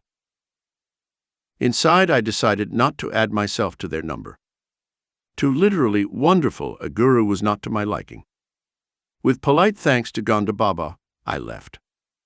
On my way home, I reflected on the 3 different encounters the day had held for me. My sister Uma greeted me when I entered the Gurpur Road gate. You're getting pretty stylish using perfume. Without saying a word, I motioned for her to smell my hand. What an attractive rose fragrance. It is unusually strong. Thinking it was highly unusual, I silently placed the astrally scented flower under her nostrils. Oh, I love jasmine. He grabbed the flower. Ridiculous bewilderment passed over his face as he repeatedly sniffed the smell of jasmine from a type of flower he knew to be scentless. His reactions disarmed my suspicion that Ganda Baba had induced a state of autosuggestion, whereby only I could perceive the fragrances. I later learned from a friend, Alakananda, that the saint of fragrances had a power that I would like to see possessed by the millions of hungry people of Asia, and today of Europe as well. I was present with 100 other guests at Gonda Baba's house in Burdwan, Alakananda told me. It was a gala occasion. Since the yogi was said to have the power to pull objects out of thin air, I laughingly asked him to materialize some mandarins out of season. Immediately the luchas on all the banana leaf plates swelled. Each bread bag contained a peeled tangerine. I bit into mine with some trepidation, but found it delicious. Years later I understood, through inner realization, how Gonda Baba realized his materializations. The method, alas, is beyond the reach of the world's hungry hordes. The different sensory stimuli to which humans react, tactile, visual, gustatory, auditory, and olfactory, are produced by vibratory variations of electrons and protons. The vibrations are in turn regulated by lifetrons, subtle life forces or energies more subtle than the atom, intelligently charged with the 5 distinctive sensory substances. Gonda Baba, by attuning himself to the cosmic force through certain yogic practices, was able to guide the lifetrons to reorganize their vibratory structure and objectify the desired result. His perfume, fruit, and other miracles were realizations of mundane vibrations and not hypnotically produced inner sensations. Performances of miracles such as those of the perfume saint are spectacular but spiritually useless. Having little purpose beyond entertainment, they are digressions from a serious search for God. Hypnotism has been used by doctors in minor operations as a kind of psychic chloroform for people who might be endangered by an anesthetic. But the hypnotic state is harmful to those who undergo it. A negative psychological effect ensues, which over time alters the brain cells. Hypnotism is a trespass into the territory of other people's consciousness. Its temporary phenomena have nothing in common with the miracles performed by men of divine realization. Awake in God, true saints effect change in this dream world by means of a will harmoniously attuned to the cosmic creative dreamer. The display of unusual powers is frowned upon by the masters. The Persian mystic Abu said once mocked some fakirs who boasted of their miraculous powers over water, air, and space. Even a frog is comfortable in water. Abu said emphasized this with gentle contempt. The raven and the vulture fly easily in the air. The devil is present in the east and the west at the same time. A true man is he who dwells righteously among his fellows, who buys and sells, but who never forgets God for a single moment. On another occasion, the great Persian teacher expressed his views on religious life. Set aside what you have in your head, selfish desires and ambitions. Give freely what you have in your hand, and never flinch from the blows of adversity. Neither the impartial sage of the Kalahat temple nor the Tibetan yogi had satisfied my desire for a guru. My heart did not need a preceptor for its accolades, and it cried out its own bravos, all the more loudly the more often it was summoned from silence. When I finally met my master, he taught me by the mere sublimity of example the measure of a true man. 6. The Tiger Swami. I found out the address of the Tiger Swami. Let's visit him tomorrow. This welcome suggestion came from Shandy, one of my high school friends. I was eager to meet the saint who, in his premonastic life, had caught and fought tigers with his bare hands. The boyish enthusiasm for these extraordinary feats was strong in me. The next day brought a winter chill, but Shandy and I set off cheerfully. After a long and vain search in Bhawanapur outside Calcutta, we arrived at the right house. On the door were 2 iron rings, which I rang piercingly. Despite the clamor, a servant approached with a quiet step. His wry smile suggested that the visitors, despite their noise, were powerless to disturb the calm of a saint's home. Hearing the silent rebuke, my companion and I were grateful to be invited into the living room. Our long wait caused us discomfort. India's unwritten law for truth seekers is patience. A master may purposely test one's impatience to meet him. This psychological ploy is freely used in the West by doctors and dentists. Eventually, called by the servant, Shandy and I entered a flat to sleep. The famous Sohong Swami was sitting on his bed. The sight of his huge body struck us strangely. Wide-eyed, we were speechless.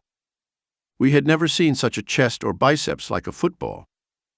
On a huge neck, the Swami's fierce but calm face was adorned with flowing locks, beard, and mustache. In his dark eyes shone a hint of dove-like and tiger-like qualities. He was not clothed, except for a tiger skin that encircled his muscular waist. Finding our voice, my friend and I greeted the monk, expressing our admiration for his prowess in the extraordinary feline arena. "Won't you please tell us how it is possible to subdue the fiercest of jungle beasts, the royal Bengals, with bare fists?" "My children, it is nothing for me to fight tigers. I could even do it today if necessary." He gave a childish laugh. "You think of tigers as tigers. I know them as mice. Swamiji, I think I could impress my subconscious with the thought that tigers are mice, but could I make the tigers believe it? Of course, strength is also necessary. Victory cannot be expected from a child who imagines that a tiger is a house cat. Powerful hands are my sufficient weapon." He asked us to follow him to the patio, where he hit the edge of a wall. A brick crashed to the ground. The sky boldly appeared through the lost tooth of the wall. I staggered in astonishment. Who can remove bricks from a solid wall with a single blow, I thought. Surely he must be able to move tigers' teeth.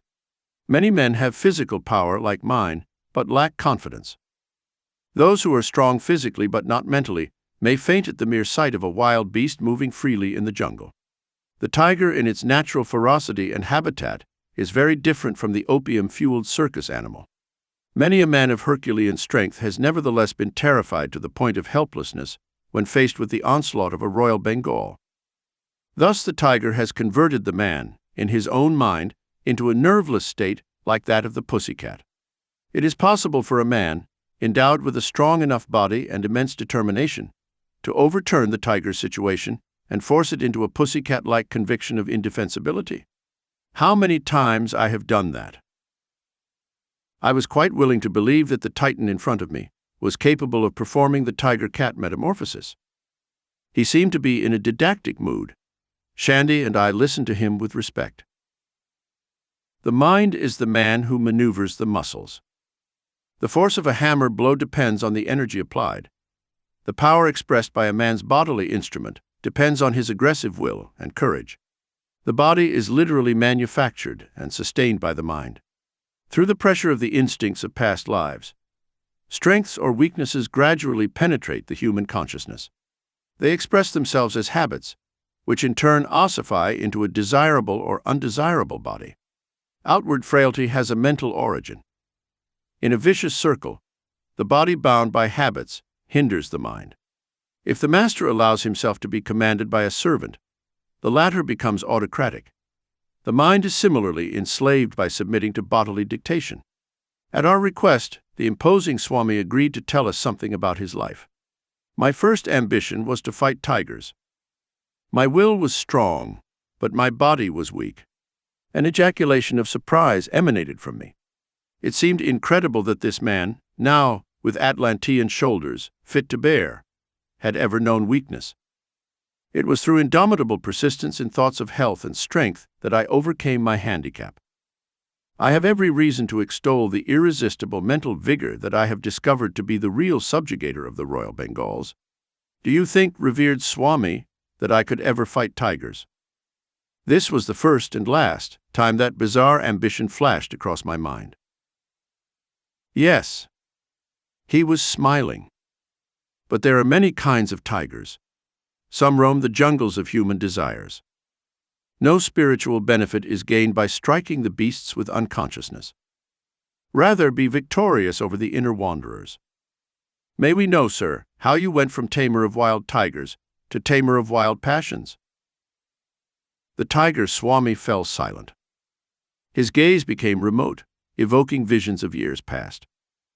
I sensed his slight mental struggle to decide whether to grant my request. Eventually, he smiled in assent. When my fame reached its zenith, it brought the intoxication of pride. I decided not only to fight tigers, but to exhibit them in various tricks. My ambition was to force the wild beasts to behave like domesticated ones. I began to perform publicly, with gratifying success. One evening my father entered my room in a pensive attitude. "Son, I have words of warning. I would like to save you from the impending evils produced by the millstones of cause and effect. Are you a fatalist, father? Must superstition be allowed to discolor the mighty waters or my activities?" "I am not a fatalist, son. But I do believe in the just law of retribution, as the Holy Scriptures teach. There is resentment in the jungle family against you. Sometimes it may act to your detriment." "Father, you amaze me. You know what tigers are. Beautiful but ruthless. Even immediately after a huge meal of some unfortunate creature, a tiger will light up with new lust at the sight of new prey. It may be a joyous gazelle, scampering through the jungle grass. Capturing it and biting an opening in its soft throat, the wicked beast tastes just a little of the mute crying blood and goes on its way. Tigers are the most despicable race in the jungle. Who knows? My blows might inject some healthy consideration into their thick heads. I am the headmaster of a finishing school in the forest, teaching them manners. Please, Father, think of me as a tiger tamer and never as a tiger killer. How could my good deeds bring me harm? Please do not force me to change my way of life." Shandy and I were attentive, understanding the dilemma of the past. In India, a child does not easily disobey the will of its parents. The father listened in stoic silence to my explanation. He followed it with a revelation which he uttered gravely. "Son, you force me to report an ominous prediction from the lips of a saint. He approached me yesterday as I sat on the veranda in my daily meditation.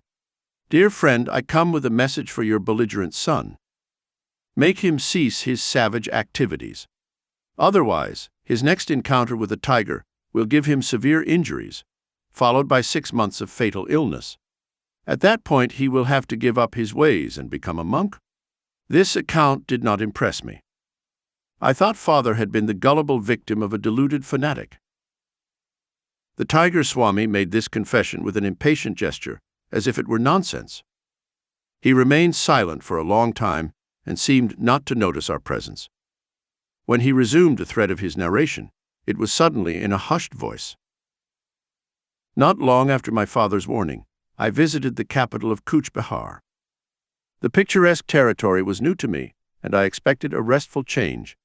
As usual, everywhere, a curious crowd followed me through the streets. I happened to catch a few whispered comments.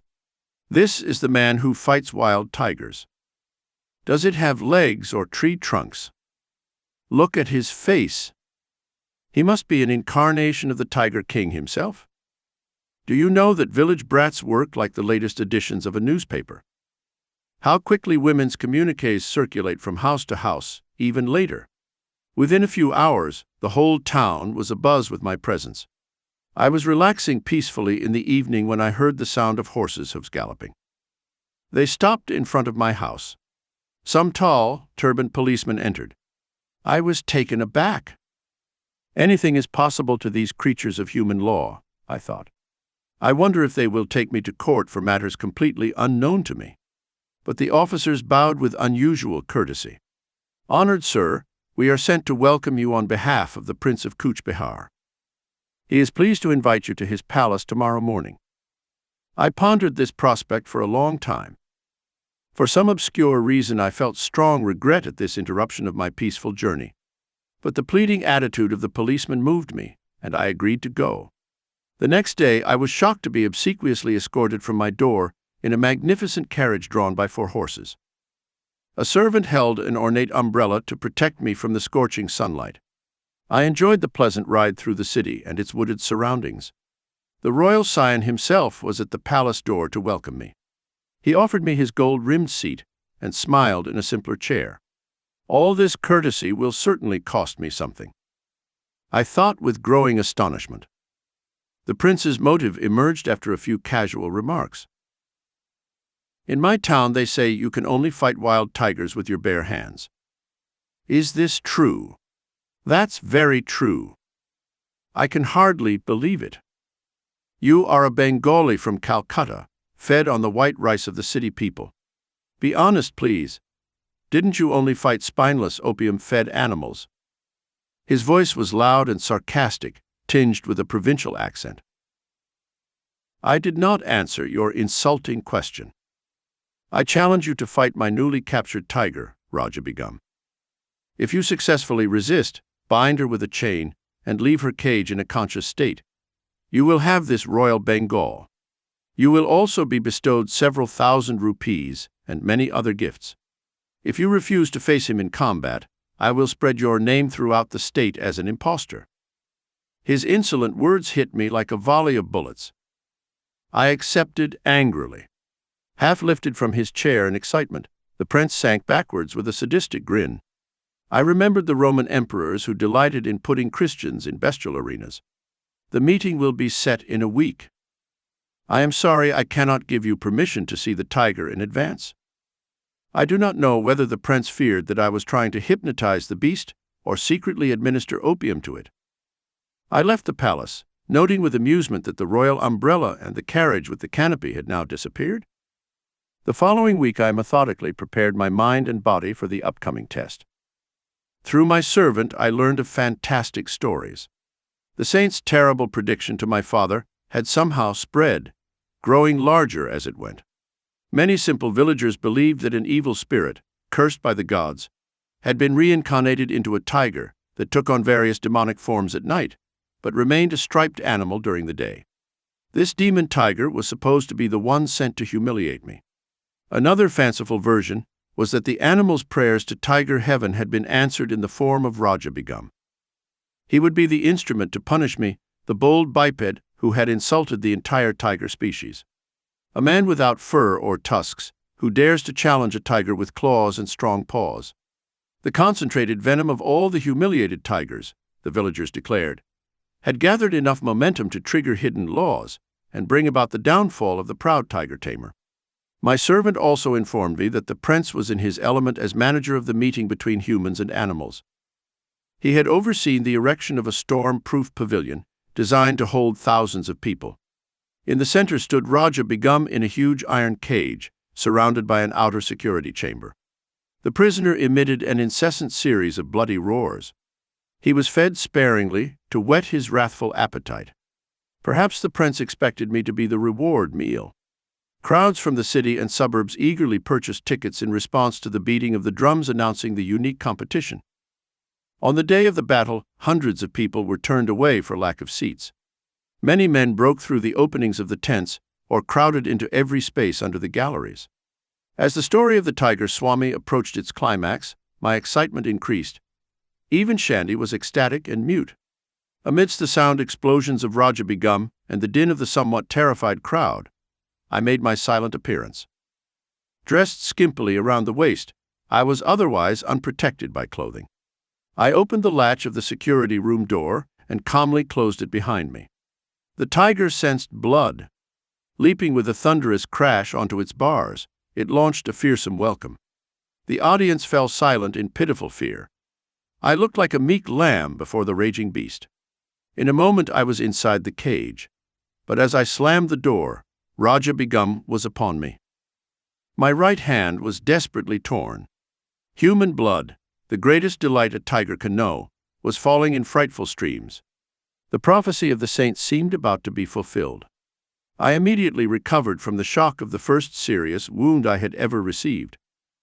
Vanishing the sight of my mangled fingers and slipping them under the fabric of my waist, I swung my left arm in a bone-breaking blow. The beast recoiled, spun around the back of the cage, and jerked forward convulsively. My famous vicious punishment rained down on his head. But Raja Begum's taste of blood had acted like the first insane sip of wine for a long-time dipsomaniac. Punctuated by a deafening roar, the brute's assaults increased in fury. My inadequate one-handed defense made me vulnerable to his claws and fangs. But I retaliated in stunning fashion. Fighting to the death, we poisoned each other. The cage was pandemonium, as blood spurted in all directions, and volleys of pain and lethal lust erupted from the beast's throat. Shoot him! Kill the tiger! The audience shouted. Man and beast were moving so fast that a guard's bullet missed. I mustered all my willpower, shouted fiercely, and delivered the final killing blow. The tiger collapsed and lay on the ground in silence. "Like a kitten," I interjected. The Swami laughed in appreciation, then continued the gripping tale. Raja Begum was finally defeated. His regal pride was further humiliated. With my lacerated hands, I boldly forced his jaws open. For one dramatic moment, I held my head inside the yawning death trap. I looked around for a chain. Taking one from a pile on the floor, I tied the tiger by the neck to the bars of the cage. Triumphant, I headed for the door. But that demon incarnate, Raja Begum, had a stamina worthy of his supposed demonic origin. With an incredible lunge, he broke the chain and jumped on my back. With my shoulder caught in his jaws, I fell violently. But in an instant, I had him pinned beneath me. Under the merciless blows, the treacherous animal sank into semi-consciousness. This time, I secured him more carefully. Slowly, I left the cage. I found myself in a new tumult, this time of joy. The howl of the crowd erupted as if from one gigantic throat. Disastrously beaten, I had nevertheless fulfilled the three conditions of the fight: strike the tiger, bind it with a chain, and leave it unassisted for myself. Moreover, I had wounded and frightened the aggressive beast so drastically that it was content not to see the opportune prize of my head in its mouth. After my wounds were healed, I was honored and adorned. Hundreds of gold pieces fell at my feet. The whole city went into a period of holiday. On all sides there was talk of my victory over one of the biggest and wildest tigers ever seen. Raja Begum was presented to me as promised, but I felt no elation. A spiritual change had entered my heart. It seemed that with my final exit from the cage, I had also closed the door to my worldly ambitions. A period of sadness followed. For 6 months I was close to death from blood poisoning. As soon as I was able to leave Cooch Behar, I returned to my hometown. Now I know that my teacher is the holy man who gave the wise warning. I made this humble confession to my father. Oh, if only I could find him. My wish was sincere, for one day the saint arrived unannounced. No more taming the tigers. He spoke calmly and confidently. Come with me, I will teach you to subdue the beasts of ignorance that roam the jungles of the human mind. You are used to having an audience. Let it be a galaxy of angels, entertained by your thrilling mastery of yoga. I was initiated onto the spiritual path by my holy guru. He opened the doors of my soul, rusty and resistant from long disuse. Hand in hand, we soon left for my training in the Himalayas. Shandy and I bowed at the Swami's feet, grateful for his vivid description of a truly cyclonic life. I felt amply rewarded for the long wait in the cold hall. 7. The Levitating Saint. I saw a yogi standing in the air, several meters above the ground, last night during a group meeting. My friend, Upendra Mohan Chowdhury, spoke impressively. I gave him an enthusiastic smile. Maybe I can guess his name. Was it Baduri Mahasaya, from Upper Circular Road? Upendra nodded, a little sorry that he was not a bearer of news. My curiosity about the saints was well known to my friends, who delighted in setting me on a new path. The yogi lives so close to my house that I often visit him. My words aroused keen interest on Upendra's face, and I made a further confession. I have seen him perform remarkable feats. He mastered with mastery the various pranayamas of the ancient eightfold yoga outlined by Patanjali. Once Baduri Mahasaya performed Bastrika pranayama in front of me with such amazing strength that it seemed as if a veritable storm had broken out in the room. Then he extinguished his thundering breath and remained motionless in a heightened state of superconsciousness. The aura of peace after the storm was vivid beyond forgetfulness. I have heard that the saint never leaves his home. Upendra's tone was a little incredulous. It's true. He has been living at home for 20 years. He loosens his self-imposed rule a little at the times of our holy festivals, when he goes as far as the pavement of his house. Beggars gather there because Saint Bhaduri is known for his tender heart.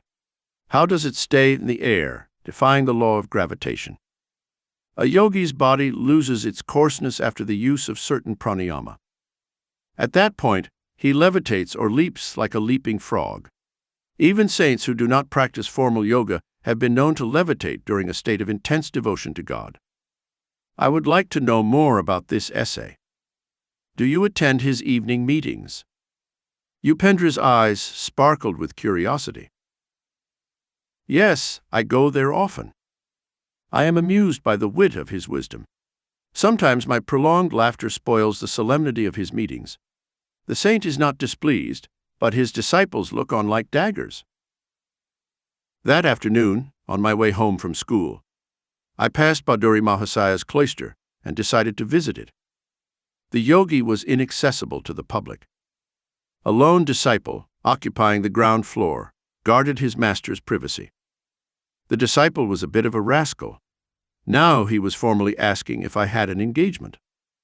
His guru appeared just in time to save me from summary expulsion. Let Mukunda come when he wants. The sage's eyes twinkled. My rule of isolation is not for my own well-being, but for the well-being of others. Worldly people do not like frankness that shatters their illusions. Saints are not only rare, but also disconcerting. Even in scripture, they are often embarrassed. I followed Bhaduri Mahasaya to his austere quarters on the top floor, from which he rarely rose. Masters often ignore the panorama of the world's ado, out of focus until it is centered in the centuries. A sage's contemporaries are not only those of the narrow present. Maharishi, you are the first yogi I have met who always stays at home. God sometimes plants his saints in unexpected terrain, lest he think he can reduce it to a rule. The sage closed his vibrant body in the lotus position. In his 70s, he showed no unsightly signs of age or a sedentary life. Sturdy and straight, he was ideal in every respect. His face was that of a rishi, as described in ancient texts. Noble-headed and abundantly bearded, he always sat firmly upright, his tranquil eyes fixed on the omnipresence. The saint and I entered the meditative state. After an hour, his gentle voice woke me up. You often go into silence, but have you developed anubhava? He was reminding me to love God more than meditation. Don't confuse the technique with the goal. He offered me some mangoes. With that humor that I found so refreshing in his grave nature, he observed, people in general are more into Jala Yoga, union with food, than Dhyana Yoga, union with God. His yogic wordplay struck a chord with me. What a laugh you have! An affectionate glow lit up in his gaze. His face was still serious, but touched with an ecstatic smile. A divine laughter was hidden in his large lotus eyes. These letters come from faraway America. The sage pointed to some thick envelopes on a table. They are in correspondence with some societies there whose members are interested in yoga. They are discovering India anew, with a better sense of direction than Columbus. I am happy to help them. The knowledge of yoga is free for all who receive it, like unfogged daylight. What the rishis perceived as essential to human salvation must not be diluted for the West. Similar in soul, though different in outward experience, neither the West nor the East will flourish unless some form of disciplined yoga is practiced. The saint embraced me with his calm eyes. I did not realize that his speech was a veiled prophetic guidance. Only now, as I write these words, do I realize the full meaning of the nonchalant indications he often gave me, that I would one day bring the teachings of India to America. Sir, I asked, why don't you write a book on yoga for the benefit of the world? I am making disciples, he replied.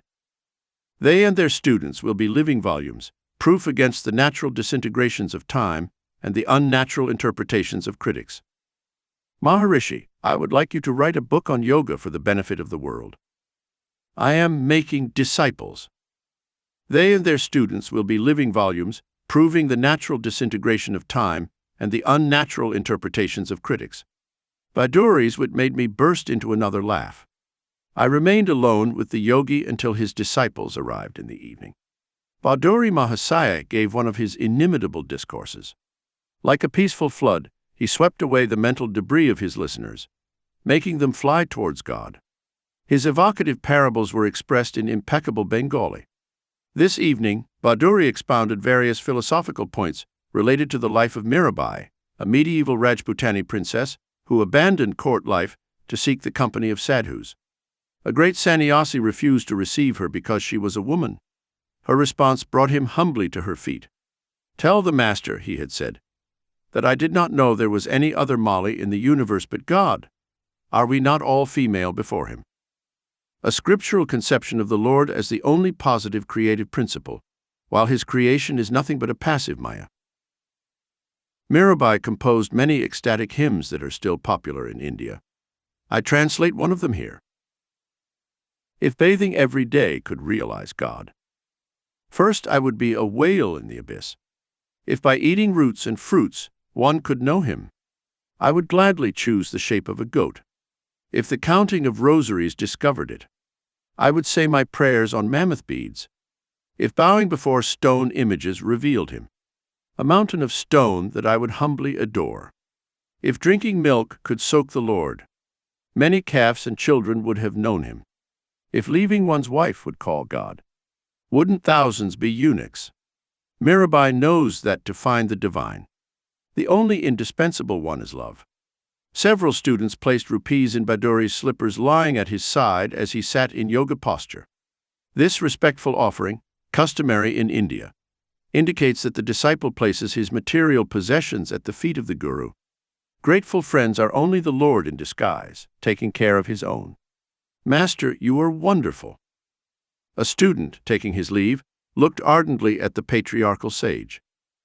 "You have given up wealth and comfort to seek God and teach us wisdom." It is well known that Baduri Mahasaya had renounced great family wealth in his early childhood, when he set out alone on the path of yoga. You are overturning the case. On the saint's face is a mild reproach. I have left some paltry rupees, some small pleasures, for a cosmic empire of infinite bliss. How could I have denied myself anything? I know the joy of sharing the treasure. Is it perhaps a sacrifice? Myopic worldlings are indeed the true renunciates. They renounce an incomparable divine possession for a poor handful of earthly toys. I chuckled at this paradoxical vision of renunciation, which puts the Croesus hat on any holy beggar, while turning all proud millionaires into unwitting martyrs. The divine order organizes our future more wisely than any insurance company. The Master's concluding words were the realized creed of his faith. The world is full of restless believers in outward security. Their bitter thoughts are like scars on their foreheads. He who gave us air and milk from the first breath knows how to provide for his devotees day by day. I continued my pilgrimages after school to the door of the saint. With silent zeal he helped me reach the Anubhava. One day he moved to Ram Mohan Roy Road, far from the neighborhood of my house on Gurpur Road. His loving disciples had built him a new hermitage, known as Nagendramath. Although it puts me a few years ahead of my story, I will recount here the last words Baduri Mahasaya spoke to me. Shortly before embarking for the West, I sought him out and humbly knelt to receive his farewell blessing. "Son, go to America. Take as your shield the dignity of old India. Victory is written on your forehead.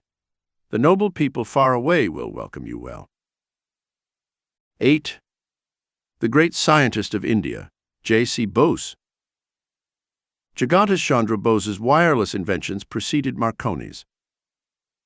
Hearing this provocative remark, I approached a group of professors engaged in a scientific discussion on the pavement. If my reason for joining them was racial pride, I regret it. I cannot deny my keen interest in the evidence that India can play a leading role in physics, and not just metaphysics. "What do you mean, sir?" The professor politely explained. Bose was the first to invent a wireless coherer and an instrument to indicate the refraction of electrical waves. But the Indian scientist did not exploit his inventions commercially. He soon shifted his focus from the inorganic to the organic world. His revolutionary discoveries as a plant physiologist are surpassing even his radical achievements as a physicist. I politely thanked my mentor. He added, "The great scientist is one of my brother professors at Presidency College." The next day I visited the sage at his house, next to mine on Gurpur Road. I had long admired him from a respectful distance. The botanist, serious and resigned, greeted me kindly. He was a handsome, robust man in his 50s, with thick hair, a broad forehead, and the abstract eyes of a dreamer. The precision of his tones revealed the scientific habit of a lifetime. I recently returned from an expedition to the scientific societies of the West. Their members showed intense interest in the delicate instruments of my invention that demonstrate the indivisible unity of all life. The Bose crescograph has the enormity of 10 million magnifications. The microscope only magnifies a few thousand times, yet it has given a vital impetus to biological science. The crescograph opens up incalculable vistas. You have done much, sir, to hasten the embrace of East and West in the impersonal arms of science. I was educated at Cambridge. The Western method of subjecting every theory to scrupulous experimental verification is admirable. This empirical procedure went hand in hand with the gift of introspection that is my Eastern heritage. Together they have allowed me to break the silences of long uncommunicative natural realms. The revealing graphs of my crescograph are proof to the most skeptical that plants have a sensitive nervous system and a varied emotional life. Love, hate, joy, fear, pleasure, pain, excitability, awe, and innumerable appropriate responses to stimuli are universal in plants as in animals.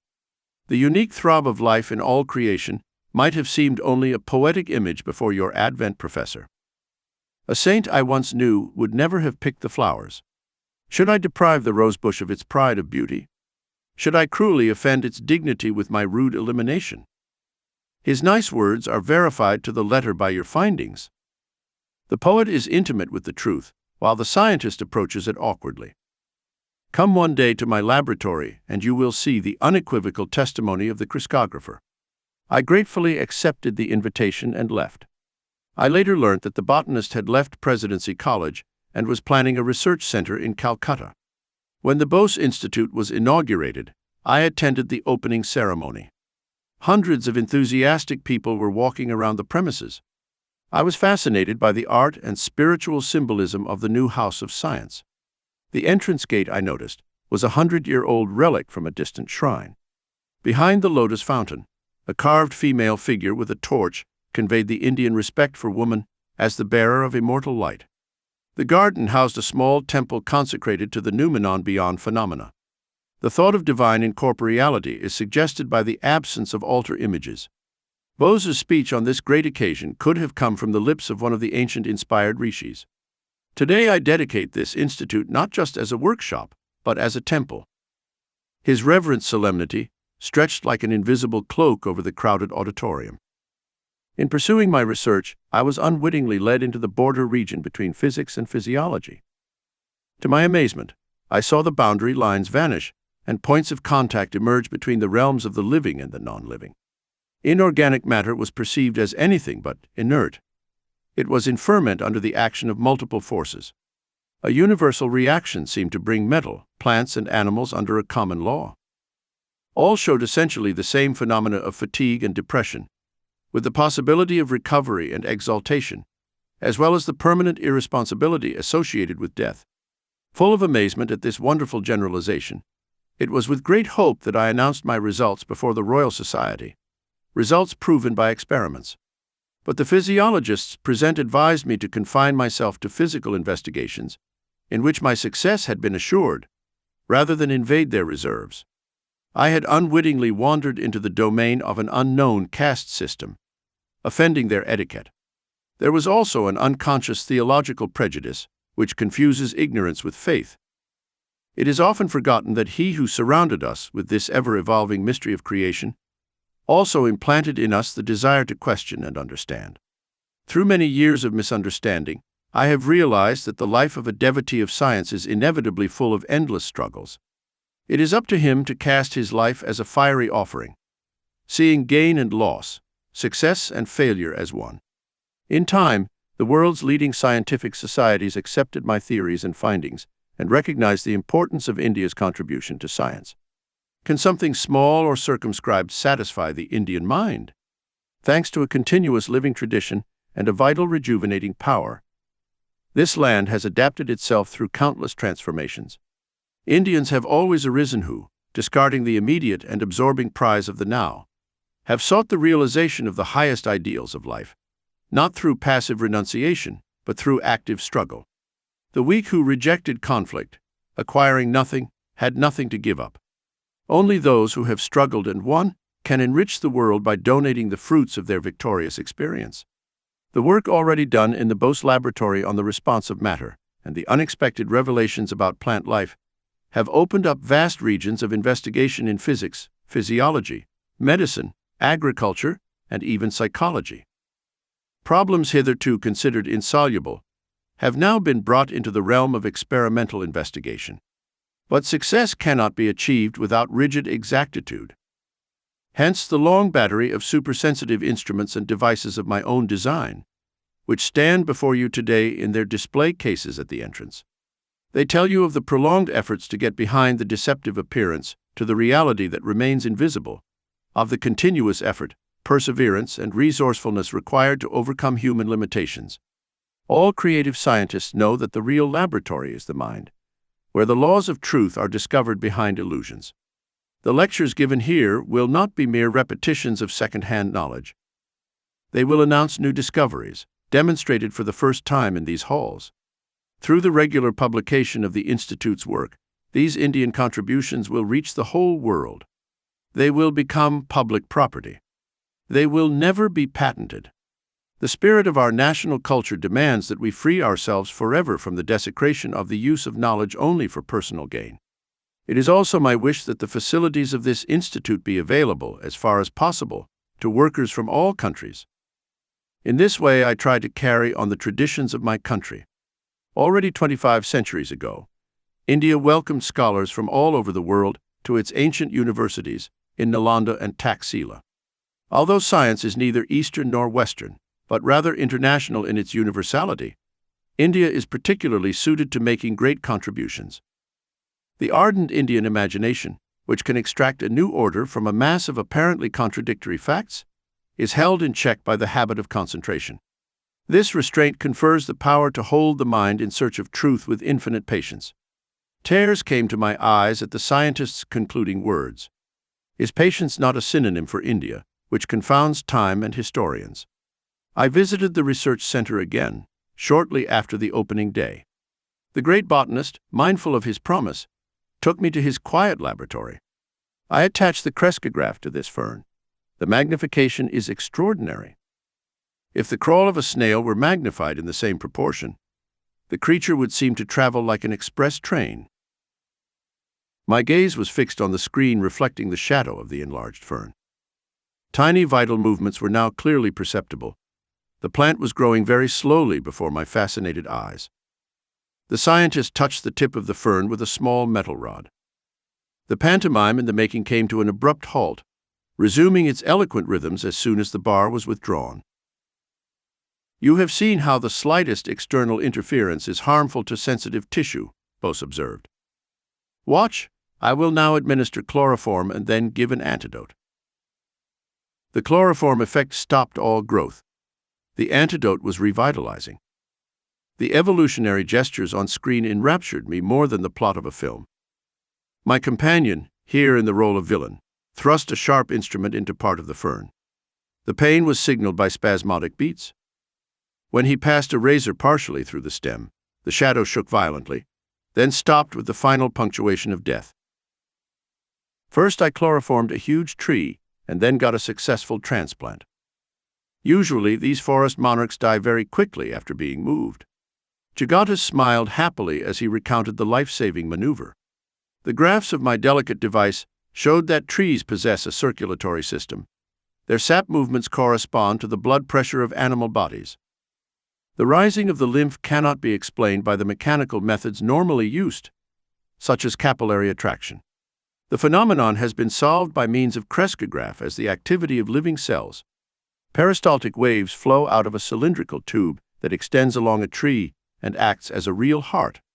The deeper one delves into perception, the clearer the evidence becomes that a uniform plane connects every form of the manifold nature. The great scientist pointed to another Bose instrument. I will show you some experiments on a piece of tin. The life force of metals responds negatively or positively to stimuli. The ink marks will record the various reactions. Deeply involved, I watched the graph recording the characteristic waves of the atomic structure. When the professor applied chloroform to the tin, the vibratory writings ceased. They resumed when the metal slowly regained its normal state. My companion dispensed a poisonous chemical. Simultaneously at the quivering end of the tin, the needle dramatically wrote a death notice on the graph. Bose's instruments have shown that metals, such as the steel used in scissors and machinery, are subject to fatigue and regain efficiency with periodic rest. The vital impulse in metals is seriously damaged or even extinguished by the application of electric currents or strong pressures. I looked around the room at the numerous inventions, eloquent testimony to tireless ingenuity. Sir, it is regrettable that mass agricultural development is not accelerated by a more intensive use of your wonderful mechanisms. Would it not easily be possible to employ some of them in rapid laboratory experiments to indicate the influence of various types of fertilizers on plant growth? You are right. Future generations will use countless Bose tools. The scientist rarely knows the contemporary reward. It is enough to possess the joy of creative service. With unreserved expressions of gratitude for the indefatigable sage, I took my leave. Will the astonishing fertility of his genius ever run out? I thought. As the years went by, the situation did not diminish. Inventing a complicated instrument, the resonance cardiograph, Bose then conducted extensive research into countless Indian plants. An enormous and unsuspected pharmacopoeia of useful drugs was discovered. The cardiograph is built with an infallible precision that allows the hundredth part of a second to be indicated on a graph. Resonance discs measure infinitesimal pulsations in plant, animal, and human structures. The great botanist predicted that the use of his cardiograph would lead to the vivisection of plants instead of animals. Recordings of the effects of a drug administered simultaneously to a plant and an animal showed a surprising unanimity of results, he pointed out.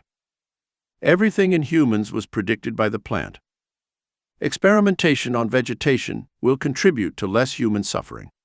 Years later, Bose's pioneering discoveries about plants were confirmed by other scientists. The work carried out in 1938 at Columbia University was reported in the New York Times as follows.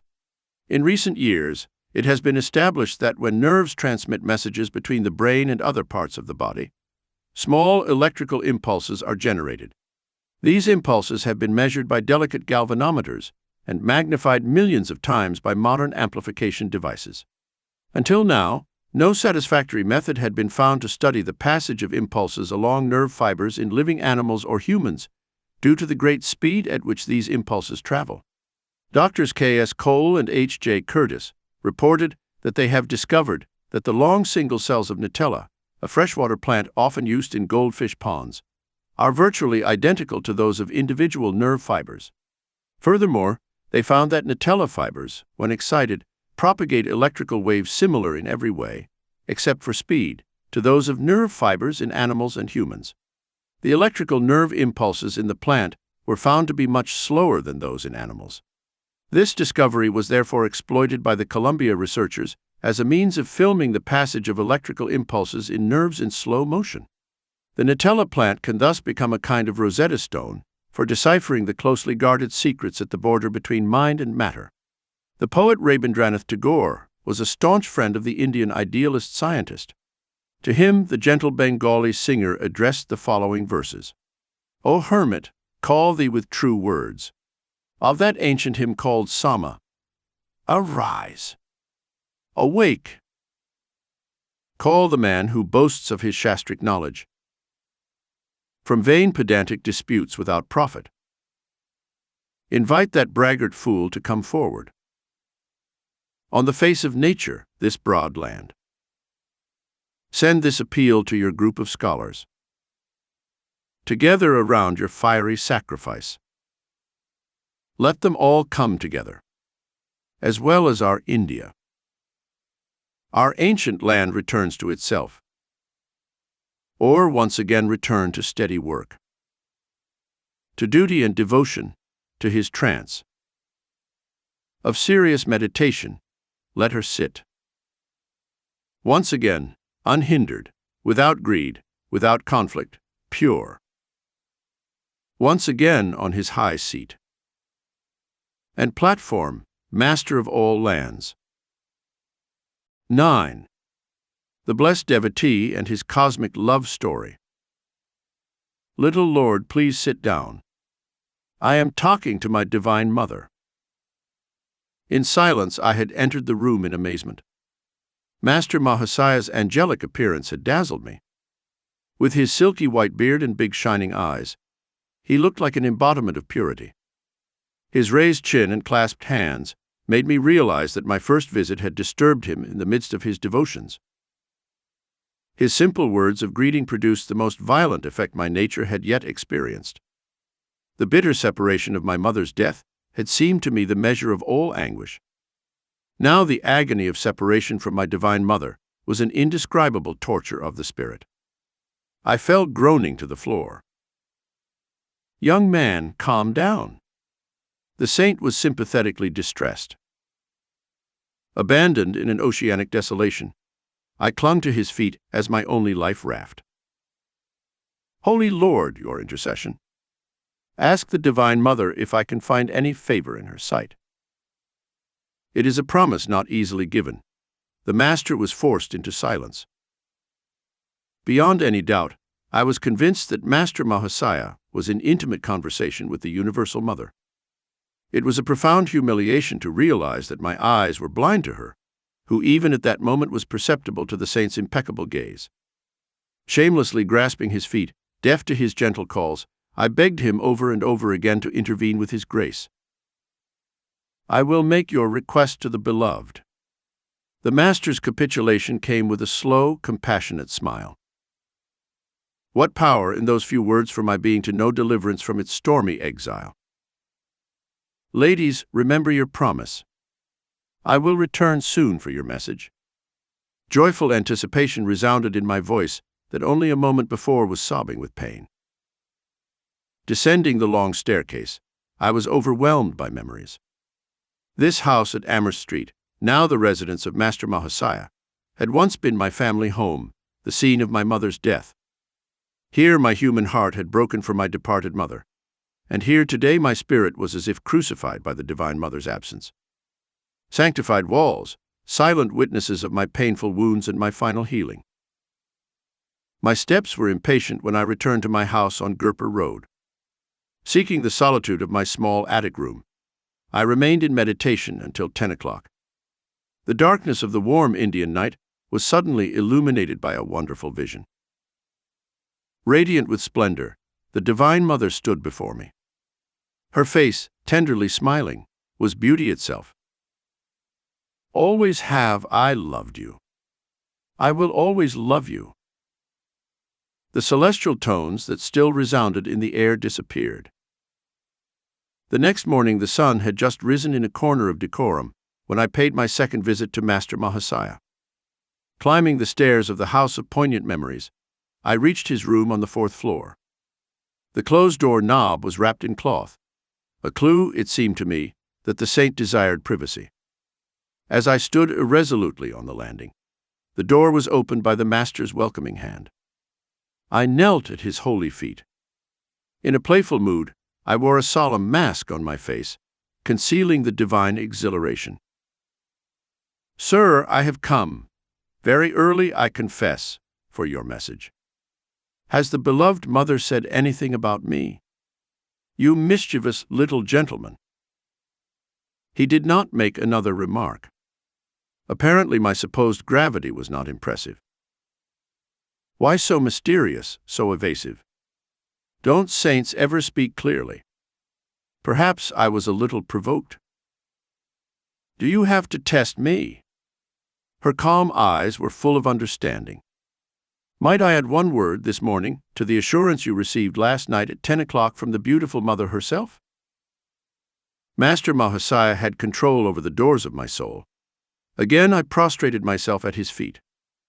But this time my tears flowed from bliss, and not from pain, which I could no longer bear. Do you think your devotion has not touched infinite mercy? The motherhood of God, whom you have worshipped in both human and divine forms, could never fail to answer your forlorn cry. Who was this simple saint, whose slightest request to the universal spirit met with sweet acquiescence? His role in the world was humble, as befits the greatest humble man I have ever known. In this house on Amherst Street, Master Mahasaya ran a small high school for boys. No words of chastisement passed his lips, no rules and ferula maintained his discipline. In these modest classrooms, higher mathematics was taught, and the chemistry of love was absent from the textbooks. He spread his wisdom by spiritual contagion, rather than by impermeable precept. Consumed by an unsophisticated passion for the Divine Mother, the saint demanded no more outward forms of respect than a child. "I am not your guru. He will come a little later," he said. Through his guidance, your experiences of the divine in terms of love and devotion will be translated into his terms of unfathomable wisdom. Every late afternoon I would go to Amherst Street. I would seek Master Mahasaya's divine cup, so full that its drops overflowed my being daily. Never before had I bowed in total reverence. Now I felt it an immeasurable privilege to even tread the very ground Master Mahasaya had sanctified. "Sir, please wear this garland of champak that I created especially for you." I arrived one evening, holding my chain of flowers. But he shyly turned away, repeatedly refusing the honor. Sensing my pain, he finally smiled in agreement.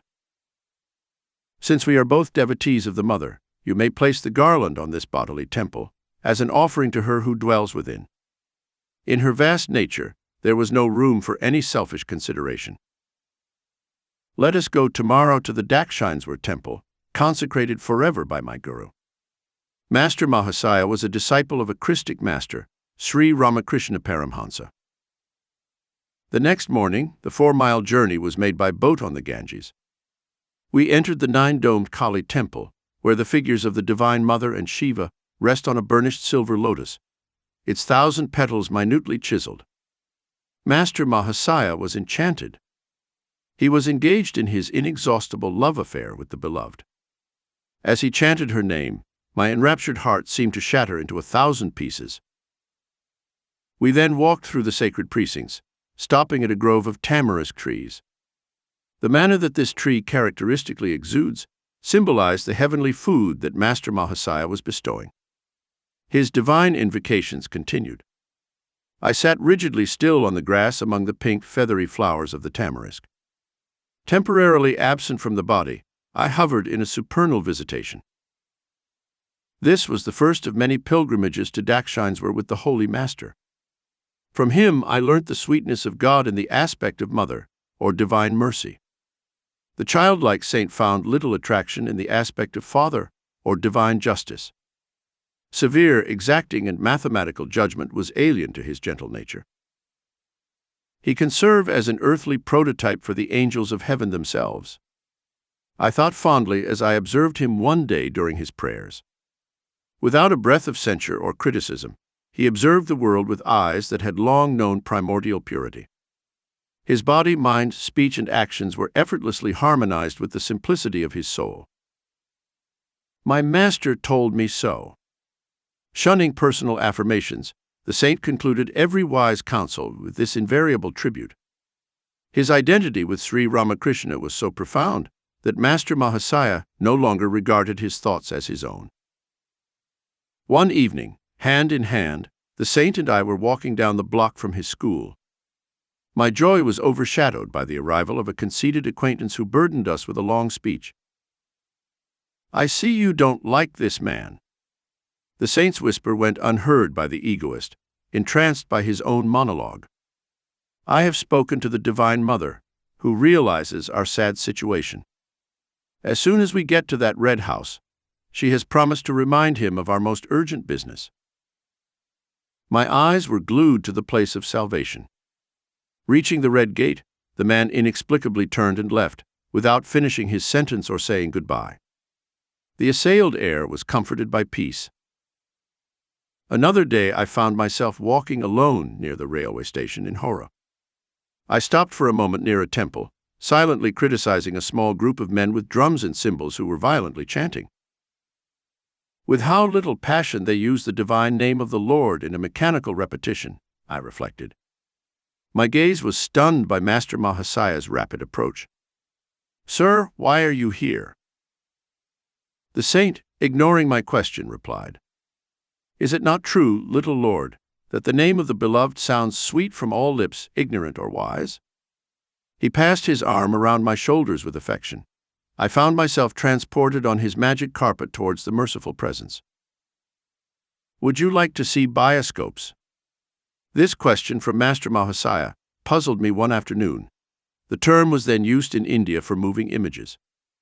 I agreed, happy to be in his company under any circumstances. A brisk walk took us to the garden in front of the University of Calcutta. My companion pointed me to a bench near the Galdigi or pond. "Let's sit here for a few minutes." My master used to ask me to meditate whenever I saw an expanse of water. Here its placidity reminds us of the immense calmness of God. Just as all things can be reflected in water, so the entire universe is reflected in the lake of cosmic mind. So often said my Guru Deva. We soon entered a university hall where a lecture was in progress. It turned out to be abysmally boring, although occasionally varied by equally uninteresting slide illustrations. So this is the kind of bioscope the master wanted me to see. My thoughts were impatient, but I didn't want to hurt the saint by showing the boredom on my face. But he leaned towards me confidentially. "I see, little Lord, that you do not like this bioscope. I have discussed it with the Divine Mother, who is in full agreement. She told me that the electric lights will now be turned off and will not be turned on again until we are able to leave the room." When his whispering ended, the hall plunged into darkness. The professor's shrill voice paused in astonishment. Then he remarked, "The electrical system in this room seems to be faulty." By this time, Master Mahasaya and I had safely crossed the threshold. Looking back from the corridor, I saw that the scene of our martyrdom had brightened up again. "Little sir, that bioscope disappointed you, but I think you will like another one." The saint and I were standing on the pavement in front of the university building. He gently slapped my chest over my heart. A transforming silence followed. Just as modern talkies become inaudible films when the sound apparatus is out of action, so the divine hand, by some strange miracle, stifled the earthly bustle. Pedestrians as well as trolleybuses, cars, ox carts, and iron-wheeled carriages passed by without a sound.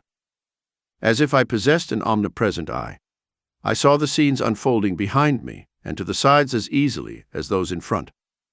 The whole spectacle of activity in that small neighborhood of Calcutta passed me by without a sound.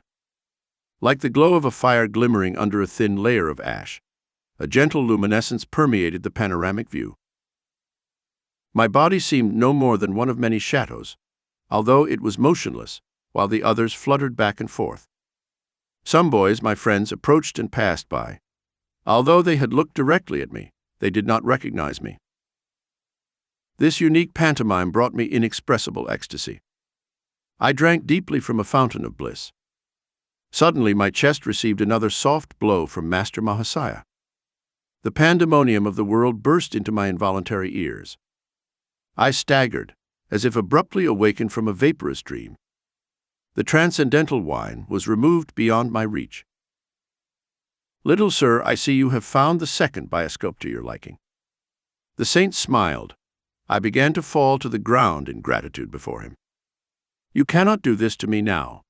You know God is also in your temple. I will not allow the Divine Mother to touch my feet through your hands." If anyone observed the unassuming teacher and I as we stepped off the crowded pavement, they would surely suspect that we were drunk. I felt that the waning shadows of evening were sympathetically drunk with God. When the darkness recovered from its nocturnal swoon, I faced the new morning bereft of my ecstatic mood. But the seraphic son of the Divine Mother, Master Mahasaya, always remained imprinted in my memory. trying in simple words to do justice to his benignity. I wonder if Master Mahasaya and others among the profoundly visionary saints, whose path crossed with mine, knew that years later, in a Western land, I would write about their lives as divine devotees. Their prescience would have surprised neither me nor, I hope, my readers who have come this far with me. 10. I meet my master, Sri Yukteswar. Faith in God can produce any miracle except one: passing an exam without studying. I regretfully closed the book I had picked up in a moment of idleness. The writer's exception shows his total lack of faith, I thought. Poor guy, he has a great respect for midnight oil. My promise to Dad was that I would complete high school. I could not pretend to be diligent. The passing months found me less often in class than in secluded spots along Calcutta's bathing ghats. The adjacent crematoriums, particularly creepy at night, are considered very attractive by yogis. He who wants to find the deathless essence need not be intimidated by a few unadorned skulls. Human inadequacy becomes evident in the gloomy abode of various bones. My midnight vigils were therefore of a different nature from those of the scholar. The week of the Hindu high school final exams was fast approaching. This questioning period, like grave sites, inspires a well-known terror. However, my mind was at peace. Defying ghosts, I was exhuming knowledge not found in classrooms. But missing was the art of Swami Pranabananda, who easily appeared in two places at the same time. My educational dilemma was clearly a matter for infinite ingenuity. This was my reasoning, even if it seems illogical to many. The irrationality of the devotee arises from 1,000 inexplicable demonstrations of the instance of God in problems. Hello, Mukunda. I hardly see you these days. A classmate approached me one afternoon on Gurpur Road. Hello, Nantu. My invisibility at school has put me in a decidedly uncomfortable position. I vented under his friendly gaze. Nantu, who was a brilliant student, laughed heartily. My situation was not without its comical aspects. You are totally unprepared for the finals. I suppose it's up to me to help you. Those simple words conveyed a divine promise to my ears. With alacrity, I went to my friend's house. He kindly explained to me the solutions to the various problems he thought the instructors might pose. These questions are the bait that will catch many confident students in the exam trap. Remember my answers, and you will come out unscathed. It was well into the night when I left. Full of unearned erudition, I devoutly prayed that he would stay for the next few critical days. Nantu had instructed me in the various subjects, but, in his haste, had forgotten the Sanskrit course. With fervor, I reminded God of the forgetfulness. The next morning, I took a short walk, assimilating my new knowledge to the rhythm of the rocking steps. As I took a shortcut through the weeds of a corner plot, my eye fell on some sheets of paper printed in bulk. A triumphant leap showed that they were Sanskrit verses. I looked for a pundit to help me in my uncertain interpretation. His rich voice filled the air with the edgeless, honeyed beauty of the ancient language. These exceptional stanzas cannot be useful for your Sanskrit examination. The scholar discarded them skeptically. But my familiarity with that particular poem enabled me to pass the Sanskrit exam the following day. Thanks to Nantu's perceptive help, I also achieved the minimum mark to succeed in all other subjects. Father was happy that I had kept my word and completed my secondary education. My gratitude went to the Lord, whose sole guidance I perceived in my visit to Nantu, and my walk along the unaccustomed path of the debris-filled lot. Playfully, he had given a twofold expression to his timely design for my rescue. I came across the discarded book, whose author had denied God precedence in examination rooms. I could not hold back a giggle at my own silent comment. I would only add to this boy's confusion if I told him that divine meditation among corpses is a shortcut to a high school diploma. In my new dignity, I was now openly planning to leave my home. Together with a young friend, Jitendra Mazumdar, I decided to enter a Mahamandal hermitage in Benares and receive his spiritual discipline. One morning, at the thought of separation from my family, desolation assailed me. Since Mother's death, my affection had become especially tender for my two younger brothers, Sananda and Bishnu. I rushed to my retreat, the small attic that had witnessed so many scenes of my turbulent sadhana. After a 2-hour deluge of tears, I felt singularly transformed, as if by some alchemical purifier. All attachments disappeared. My resolution to seek God as the friend of friends rested like granite within me. I quickly completed my preparations for the journey. I make one last appeal. The Father was distressed as I stood before him for the final blessing. Do not abandon me and your grieving brothers and sisters.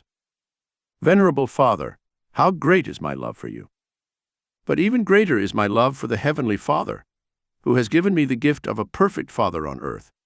Let me go, that I may one day return with a more divine understanding. With my parents' reluctant consent, I left to join Jitendra, already in Benares, at the hermitage. On my arrival, the young Swami leader, Dayananda, greeted me cordially. Tall and thin, with a thoughtful appearance, he impressed me favorably. His pale face had a Buddhist composure. I was happy that my new home had an attic where I could spend the dawn and morning hours. The ashram members, knowing little about meditation practices, thought I should spend all my time on organizational tasks. They praised me for my afternoon work in their office. Don't try to catch God so early. This taunt from a roommate accompanied one of my first departures to the penthouse. I went to Dayananda, busy in his little shrine overlooking the Ganges. Swamiji, I do not understand what is required of me here. I am seeking direct perception of God. Without him, I cannot be satisfied with affiliation or belief or the performance of good works. The orange-robed clergyman gave me an affectionate pat. Staging a mock rebuke, he admonished some nearby disciples. Do not disturb Mukunda. He will learn our ways. I politely concealed my doubt. The students left the room, not too upset by their chastisement. Dayananda had more words for me. Mukunda, I see that your father sends you money regularly. Please return it to him. You do not need it here. A second injunction for your discipline concerns food. Even when you feel hungry, do not talk about it. I didn't know if hunger shone in my eyes. That I was hungry, I knew only too well. The invariable time of the first meal in the hermitage was noon. At home, I was used to having a hearty breakfast at 9 o'clock. The 3-hour interval became more interminable every day. Gone were the Calcutta years, when I could scold the cook for a 10-minute delay. Now I tried to control my appetite. One day I undertook a 24-hour fast. With double enthusiasm, I waited for the next midday. Dayanandaji's train is delayed. We will not eat until it arrives. Jitendra brought me this devastating news. As a welcoming gesture to the Swami, who had been absent for a fortnight, many delicacies were ready. An appetizing aroma filled the air. There was nothing else to offer.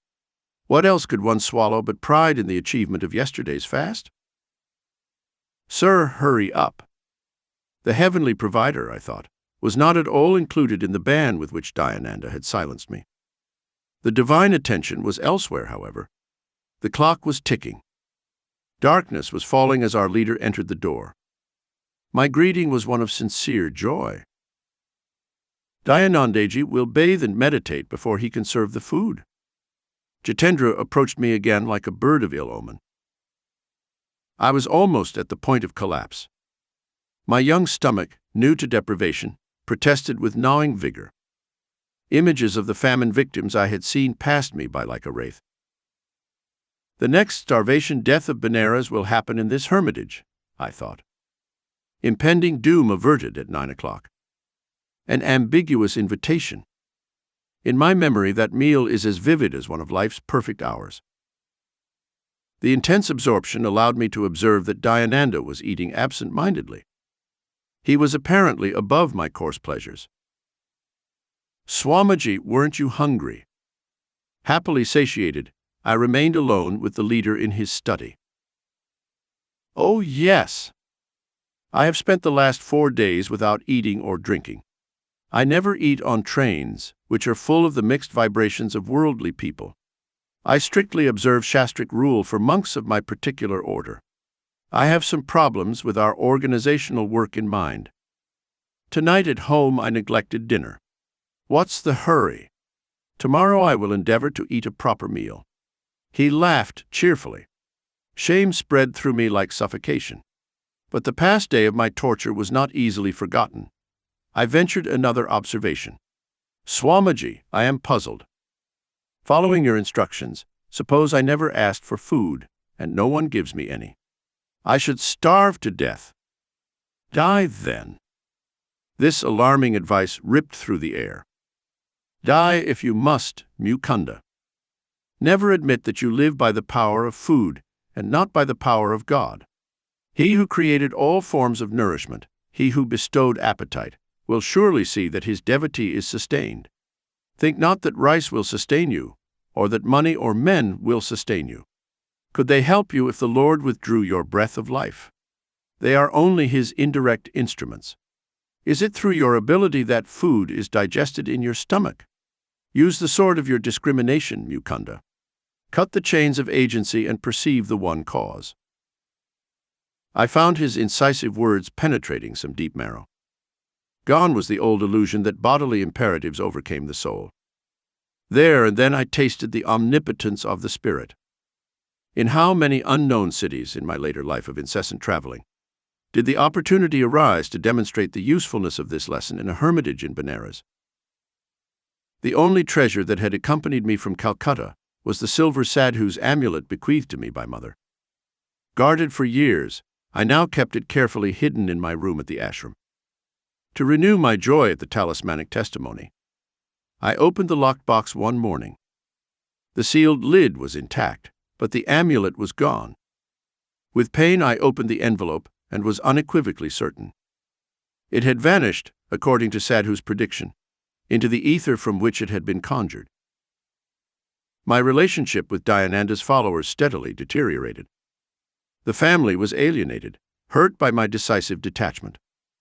My strict adherence to meditation on the ideal for which I had left home and all worldly ambitions attracted superficial criticism from all sides. Torn by spiritual anguish, I entered the attic one dawn, determined to pray until I was given an answer. Merciful Mother of the universe, teach me thyself through visions, or through a guru sent by thee. The passing hours found my sobbing pleas unanswered. Suddenly I felt myself being lifted up like an uncircumscribed sphere. Your master comes today. A divine female voice came from everywhere and nowhere. This supernal experience was interrupted by a cry coming from a specific place. A young priest nicknamed Habu was calling me from the kitchen downstairs. Mukunda, stop meditating. You are needed for an errand. Another day I might have responded impatiently. Now I wiped my tear-swollen face and meekly obeyed the invitation. Together, Habu and I set off for a distant market in the Bengali part of Benares. The mild Indian sun was not yet at its zenith when we did our shopping in the bazaar. We made our way through the colorful mix of housewives, guides, priests, simply dressed widows, dignified Brahmins, and the ubiquitous sacred bulls. Passing an inconspicuous alley, I turned my head and observed the narrow length. A Christ-like man in the ochre robes of a Swami stood motionless at the end of the street. He seemed immediately and anciently familiar. My gaze hungered for a moment. Then doubt assailed me. You are confusing this wandering monk with someone known to you, I thought. Dreamer, go ahead. After 10 minutes, I felt a strong numbness in my feet. As if they had turned to stone, they were unable to carry me any further. With difficulty, I turned around. My feet regained normalcy. I turned in the opposite direction. Again, the curious weight was oppressing me. The saint magnetically draws me to himself. With this thought, I gathered my parcels in Habu's arms. He had observed my erratic gait with astonishment, and now burst out laughing. What ails you? Have you gone mad?" My tumultuous emotion prevented any retort. I silently walked away. Retracing my steps as if I had winged feet, I reached the narrow alley. My quick glance revealed the quiet figure, who was looking steadily in my direction. A few steps and I found myself at his feet. Guru Deva. The divine face was none other than that of my 1,000 visions. These luminous eyes, in the leonine head with its pointed beard and flowing locks, had often peered through the darkness of my nocturnal reveries, fulfilling a promise I had not fully understood. "Oh my, you have come to me." My guru spoke these words again and again in Bengali, his voice trembling with joy. "How many years I have waited for you." We entered into a unity of silence. Words seemed the rarest superfluity. Eloquence flowed in a soundless song from the heart of the master to the disciple. With an antenna of irrefragable intuition, I sensed that my guru knew God and would lead me to him. The darkness of this life disappeared in a fragile dawn of pre-birth memories. Dramatic time. Past, present, and future are its cycling scenes. It was not the first sun to find me at the feet of these saints. With my hand in his, my guru led me to his temporary residence in the city's Rana Mahal district. His athletic figure moved with purposeful step. Tall, erect in his mid-50s, he was as active and vigorous as a young man. His dark eyes were large and beautiful, with featherless wisdom. The slightly curly hair softened a face of impressive power. Strength blended subtly with gentleness. As we make our way to the stone balcony of a house overlooking the Ganges, he tells me fondly, "I will give you my hermitages and all that I possess. Lord, I come for wisdom and contact with God. These are your treasures I seek." The rapid Indian twilight had dropped its half-curtain before my master spoke again. In his eyes was an unfathomable tenderness. "I give you my unconditional love." Precious words. A quarter of a century passed before I had another auricular proof of his love. Her lips were foreign to ardor. Silence became her oceanic heart. "Will you give me the same unconditional love?" He looked at me with childlike confidence. "I will love you forever, Guru Deva." Ordinary love is selfish, darkly rooted in desires and satisfactions. Divine love is unconditional, boundless, changeless. The flow of the human heart disappears forever at the transfiguring touch of pure love. And he humbly added, "If I ever find myself falling from a state of God realization, please promise to put my head on your lap and help me return to the cosmic beloved, whom we both adore." He then stood up in the growing darkness and led me into an inner room. As we ate mango and almond sweets, he discreetly weaved into his conversation an intimate knowledge of my nature. I was astounded by the grandeur of his wisdom, exquisitely blended with an innate humility. "Do not grieve over your amulet. It has served its purpose." Like a divine mirror, my guru had apparently caught the reflection of my whole life. "The living reality of your presence, Master, is joy beyond symbol. The time has come for a change, since you are unhappily placed in the hermitage." I had made no reference to my own life. Now it seemed superfluous. From his natural and unemphatic manner, I understood that he did not wish to ejaculate in amazement at his clairvoyance. "You should go back to Calcutta. Why exclude relatives from your love for humanity?"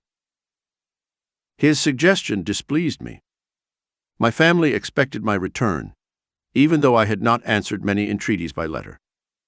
"Let the young bird fly into the metaphysical skies," Ananda had remarked.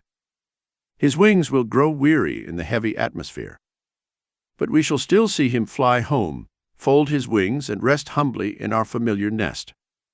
With this daunting simile firmly in my mind, I was determined not to swoop down in the direction of Calcutta. "Sir, I will not return home. But I will follow you everywhere. Give me your address and name." Swami Sri Yukteswar Giri. "My main hermitage is in Serampore, in Raigat Lane. I am visiting my mother here only for a few days." I marveled at God's intricate play with his devotees. Serampore is only 12 miles from Calcutta, yet I had never glimpsed my guru there. For our meeting we had to go to the ancient city of Kasi, Benares, consecrated by the memories of Lahiri Mahasaya. Here, too, the feet of Buddha, Shankaracharya, and other yogi Christs had blessed the soil. You will come to me in 4 weeks. For the first time, Sri Yukteswar's voice was stern. Now I have told you my eternal affection and shown you my happiness at having found you. That is why you disregard my request. The next time we meet, you must awaken my interest. I will not easily accept you as a disciple. There must be complete surrender, obeying my strict teachings. I remained stubbornly silent. My guru easily penetrated my difficulty. Do you think your relatives will laugh at you? I will not return. You will be back in 30 days. Never. Bowing reverently at his feet, I left without easing the polemical tension. As I walked into the midnight darkness, I wondered why the miraculous encounter had ended on an inharmonious note. Maya's double scales, balancing every joy with a pain. My young heart was not yet malleable to the transforming fingers of my guru. The next morning, I noticed a greater hostility in the attitude of the hermitage members. My days were punctuated by invariable rudeness. Within 3 weeks, Dayananda left the ashram to attend a conference in Bombay. Pandemonium descended on my unfortunate head. Mukunda is a parasite who accepts the hospitality of the hermitage without reciprocating properly. Hearing this comment, for the first time, I regretted obeying the request to return the money to the father. With a heavy heart, I sought out my only friend, Jitendra. I am leaving. Please convey my respectful condolences to Dayanandaji when he returns. I will also leave. My attempts to meditate here meet with no more favor than yours. Jitendra spoke with determination. I met a Christ-like saint. Let us visit him in Serampore. And so the bird prepared to swoop down dangerously close to Calcutta. 11. 2 penniless boys in Brindaban. It would do you good if the father disinherited you, Mukunda. How foolishly you are throwing your life away. A big brother sermon was assailing my ears. Jitendra and I, fresh off the train, that's just a figure of speech, we were covered in dust, had just arrived at Ananda's house, recently transferred from Calcutta to the ancient city of Agra. His brother was a supervising accountant on the Bengal-Nagpur Railway. You know well, Ananta, that I seek my inheritance from my heavenly Father. Money first, God may come later. Who knows? Life may be too long. God first, money is his slave. Who can tell? Life may be too short. My reply was dictated by the needs of the moment and had no foreboding. Yet the leaves of time soon unfolded for Ananta. A few years later entered the land where notes do not count for first or last. The wisdom of the hermitage, I suppose. But I see you have left Benares. Ananta's eyes shone with satisfaction. She still hoped to secure my pinions in the family nest. My stay in Benares was not in vain. I found there all that my heart desired. You can be sure that it was not your pundit or his son. Ananta joined me in a laugh of remembrance. He had to admit that the Benares clairvoyant he had chosen had been short-sighted. What are your plans, my wandering brother? Jitendra convinced me to come to Agra. Here we will see the beauty of Taj Mahal, I explained. Then we will go to my new guru, who has a hermitage in Serampore.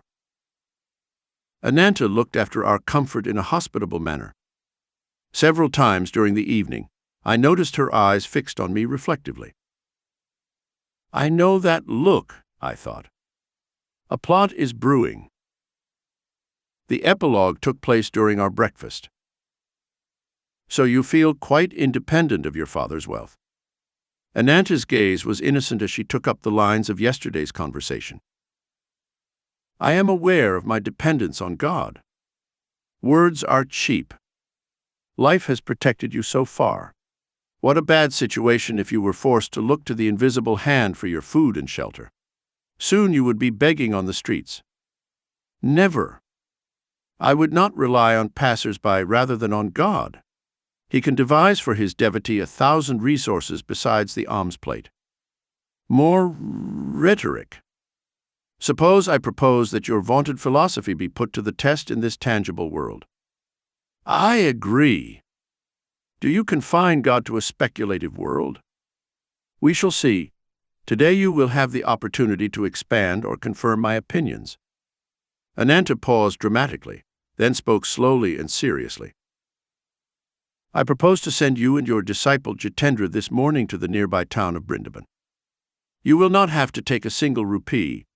You will not have to beg for food or money. You will not have to reveal your situation to anyone. You will not have to go without meals. And you will not have to be stranded in Vrindavan.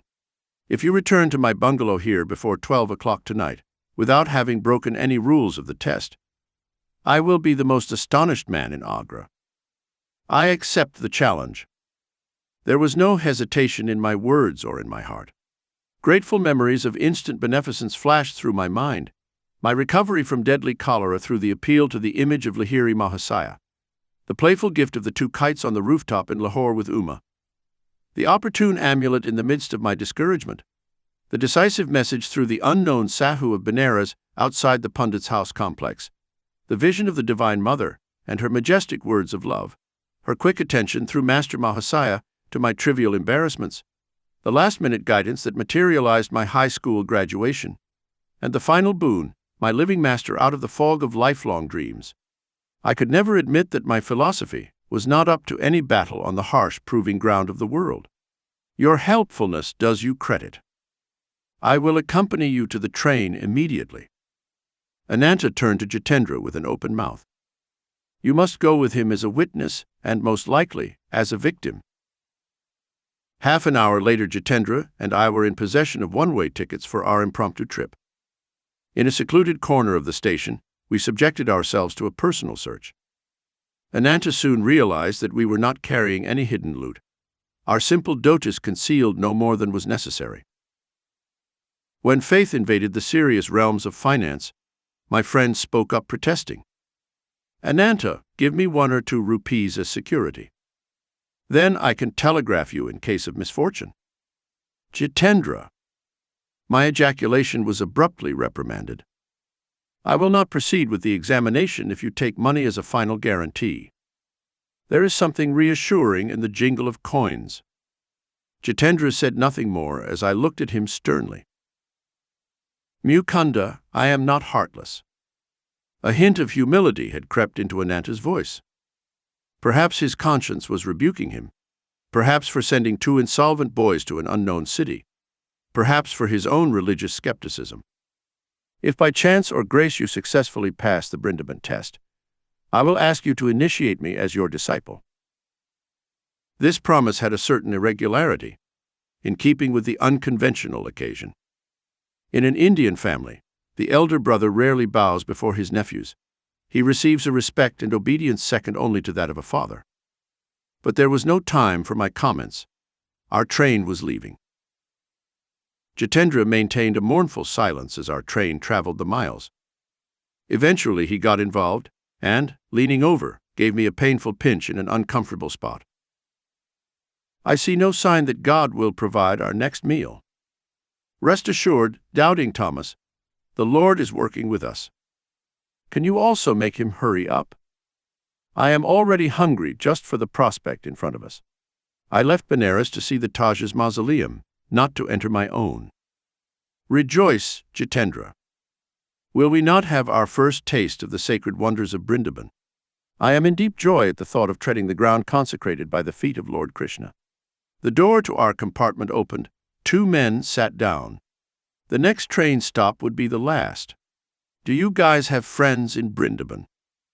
The stranger in front of me was getting surprisingly interested. None of your business. He averted his gaze rudely. You are probably fleeing from your families under the spell of the heartbreaker. I myself am of a devotional temperament. It will be my duty to see to it that you receive food and shelter from this oppressive heat. No, sir, leave us alone. You are very kind, but you are wrong in judging us absent from home. There was no further conversation. The train stopped. When Jitendra and I got off on the platform, our companions joined us and called a carriage. We stopped in front of a majestic hermitage, nestled among the evergreen trees of a well-tended grounds. Our benefactors were evidently known here. A smiling young man led us without comment into a sitting room. We were soon joined by an elderly woman of dignified bearing. Gari Ma, the princes could not come. One of the men turned to the mistress of the ashram. At the last moment their plans fell through. They sent a deep regret. But we brought 2 more guests.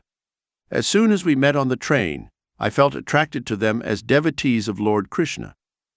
Goodbye, young friends. Our 2 acquaintances walked to the door. We will meet again, God willing. You are welcome here. Garima smiled motherly at her 2 unexpected charges.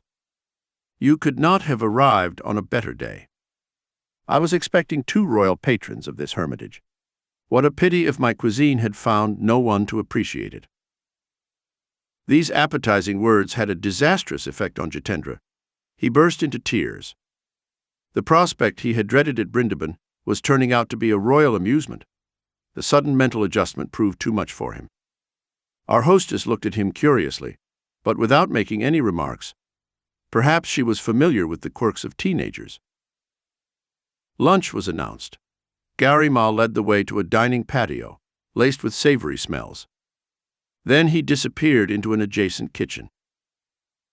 I had premeditated this moment. Selecting the appropriate spot on Jitendra's anatomy, I gave him a pinch as sonorous as the one he had given me on the train.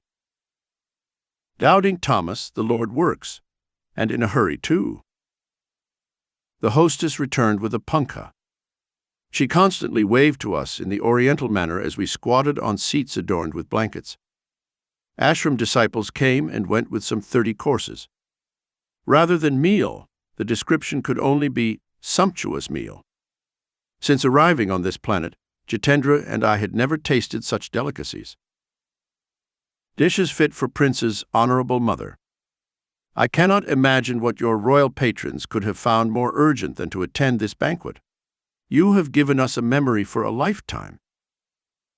Silenced as we were by Ananta's request, we could not explain to the kind lady that our thanks had a double meaning. Our sincerity, at least, was evident. We left with her blessing and a tantalizing invitation to return to the hermitage. The heat outside was merciless. My friend and I took shelter under a mighty kadamba tree at the ashram gate. Sharp words followed. Once again Jitendra was assailed by doubts. What a fine mess you've made of me. Our lunch was just accidental luck. How can we see the sights of this city without a single piece between us? And how the hell are you going to get me back to Ananta? You quickly forget about God, now that your stomach is full. My words, not bitter, were accusatory. How short is the human memory for divine favors? There is no man who has not seen some of his prayers answered. I don't think I will forget my folly in venturing out with a fool like you. Rest assured, Jitendra.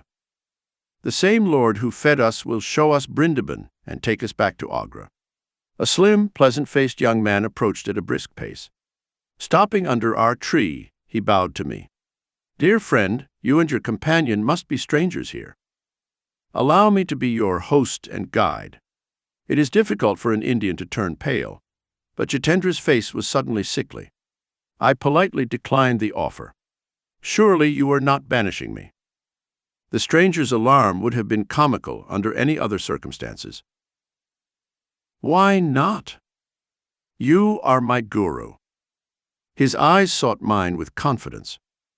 During my midday devotions, the blessed Lord Krishna appeared to me in a vision. He showed me 2 forlorn figures under this very tree. One face was yours, my master. I have often seen it in meditation. What joy if you accept my humble service. I too am happy that you have found me. Neither God nor men have forsaken us. Although I was motionless, smiling at the eager face before me, an inner obedience threw me at the divine feet. "Dear friends, won't you honor my house for a visit? You are kind, but the plan is unfeasible. We are already guests of my brother in Agra. At least give me the memory of shooting Brindaban with you." I gladly agreed. The young man, who said his name was Pratap Chatterjee, called a carriage. We visited the Matanamahana temple and other Krishna shrines. While we were engaged in our devotions at the temple, night fell. "Excuse me while I take the sandesh." Pratap entered a shop near the railway station. Jitendra and I strolled along the wide street, now crowded in the relative coolness. Our friend absented himself for some time, but eventually returned with many sweets as gifts. "Please allow me to obtain this religious merit." Pratap smiled imploringly, handing over a bundle of rupee notes and 2 newly purchased tickets to Agra. The reverence of my acceptance was for the invisible hand. Derided by Ananta, had not her generosity far outweighed the need? We looked for a secluded place near the station. "Pratap, I will instruct you in the Kriya of Lahiri Mahasaya, the greatest yogi of modern times. His technique will be your guru." The initiation was completed in half an hour. "Kriya is your Chintamani," I said to the new student. "The technique, which as you see is simple, embodies the art of accelerating man's spiritual evolution. The Hindu scriptures teach that the embodied ego needs 1,000,000 years to achieve liberation from Maya. This natural period is considerably shortened through Kriya Yoga. Just as Jagadish Chandra Bose demonstrated that plant growth can be accelerated far beyond its normal pace, so too can man's psychological development be accelerated by inner science. Be faithful in your practice. You will get closer to the guru of all gurus. I am transported to find this long-sought yogic key." Pratap spoke thoughtfully. "Its liberating effect on my sensory bonds will set me free for the higher spheres. Today's vision of Lord Krishna can only mean my highest good." We sat in silence for a while, then walked slowly towards the station. Joy was inside me as I boarded the train, but for Jitendra it was a day of tears. My fond farewell to Pratap was punctuated by choked sobs from both my companions. The journey once again found Jitendra in pain. This time not for himself, but against himself. How shallow was my trust. My heart has been stony. Never again in the future will I doubt God's protection. Midnight was approaching. The 2 Cinderellas, sent penniless, entered Ananta's bedroom. Her face, as she had promised, was an expression of astonishment. Silently, I filled the table with rupees. "Jitendra, the truth." Ananta's tone was joking. "It is not that this young man has organized a robbery." But as the story unfolded, my brother became sober, then solemn. The law of supply and demand extends into more subtle realms than I thought. Ananta spoke with a spiritual enthusiasm never noticed before. "I understand for the first time your indifference to the vaults and vulgar accumulations of the world." However late, my brother insisted on receiving Diksha in Kriya Yoga. The Guru Mukunda had to take responsibility for 2 unseen disciples in one day. Breakfast the next morning was eaten with a harmony absent the day before. I smiled at Jitendra. "You will not be deceived by the Taj. Let's see it before we leave for Serampore." After saying goodbye to Ananta, my friend and I immediately stood before the glory of Agra, the Taj Mahal. Dazzling white marble in the sun is a vision of pure symmetry. The perfect backdrop is dark cypress trees, polished lawn, and tranquil lagoon. The interior is exquisite, with lacquer-like carvings and inlays of semi-precious stones. Delicate crowns and scrolls emerge intricately from the marble, brown and purple. The dome lighting falls on the cenotaphs of Emperor Shah Jahan and Mumtaz Mahal, queen of his kingdom and heart. No more sightseeing. I longed for my guru. Jitendra and I were traveling south by train in the direction of Bengal. "Mukunda, I have not seen my family for months. I have changed my mind. Maybe later I will visit your master in Serampore. My friend, who could be described as a bit shaky, left me in Calcutta. With a local train, I soon reached Serampore, 12 miles to the north. A throb of astonishment seized me when I realized that 28 days had passed since my Benares meeting with my guru. "You will come to me in 4 weeks." Here I was, my heart beating wildly, in his courtyard, on the quiet Raigat lane. I was entering for the first time the hermitage where I would spend most of the next 10 years with India's Jayanavedar, incarnation of wisdom. 12 years in my master's hermitage. "You have arrived." Sri Yukteswar greeted me from a tiger skin on the floor of a living room with a balcony. His voice was cold, his manner emotionless. "Yes, dear master, I am here to follow you." Kneeling down, I touched his feet. "How can this be? You ignore my wishes." "No more, Guruji. Your wish shall be my law." "That's better. Now I can take responsibility for your life. I will gladly transfer the burden, master. My first request, therefore, is that you go home to your family. I want you to enter university in Calcutta. Your education must be continued." "Very good, sir." I concealed my consternation. Would the importunate books have pursued me over the years? First the father, now Sri Yukteswar. "One day you will go to the West. Its people will lend more receptive ears to the ancient wisdom of India if the strange Hindu teacher has a degree. You know better than me, Guruji." My sadness went away. The reference to the West puzzled me, far away, but my opportunity to please the master with obedience was vital. "In Calcutta you will be close. Come here when you find the time. Every day, if possible, master. I gratefully accept your authority in every detail of my life on one condition." "Yes." "May you promise to reveal God to me." An hour of verbal wrestling ensued. The word of a master cannot be falsified. It is not given lightly. The implications of the promise open up vast metaphysical horizons. A guru must be on intimate terms with the Creator before he can compel him to appear. I perceived the divine unity of Sri Yukteswar and was determined, as his disciple, to exercise my advantage. "You are of a demanding disposition." Then the master's assent resounded with compassionate finesse. "Let your wish be my wish." The shadow of a lifetime lifted from my heart. The vague search, far and wide, was over. I had found an eternal refuge in a true guru. "Come, I will show you the hermitage." The master rose from his tiger mat. I looked around. My gaze fell in amazement on a picture on the wall, adorned with a spray of jasmine. Lahiri Mahasaya. Yes, my divine guru. Sri Yukteswar's tone was reverently vibrant. He was greater as a man and as a yogi than any other master whose life has come within the range of my investigations. In silence, I bowed before the familiar image. The soul's homage went to the incomparable master who, blessing my childhood, had guided my steps to this hour. Guided by my guru, I visited the house and its grounds. Large, ancient, and well-built, the hermitage was surrounded by a massive pillared courtyard. The outer walls were covered with moss. Pigeons fluttered on the flat, gray roof, unceremoniously sharing the ashram's quarters. A back garden was pleasant with jackfruit, mango, and plantain trees.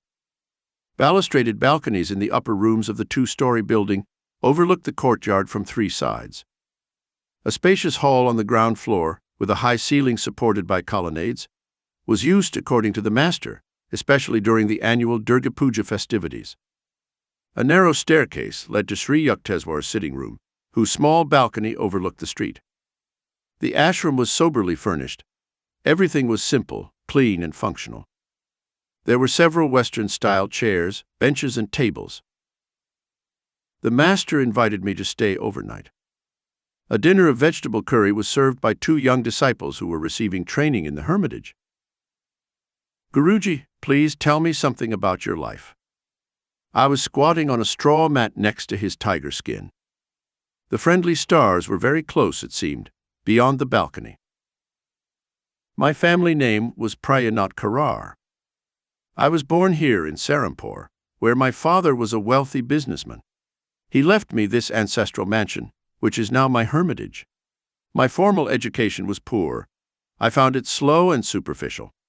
In my early youth, I took on the responsibilities of a breadwinner and have a daughter, now married.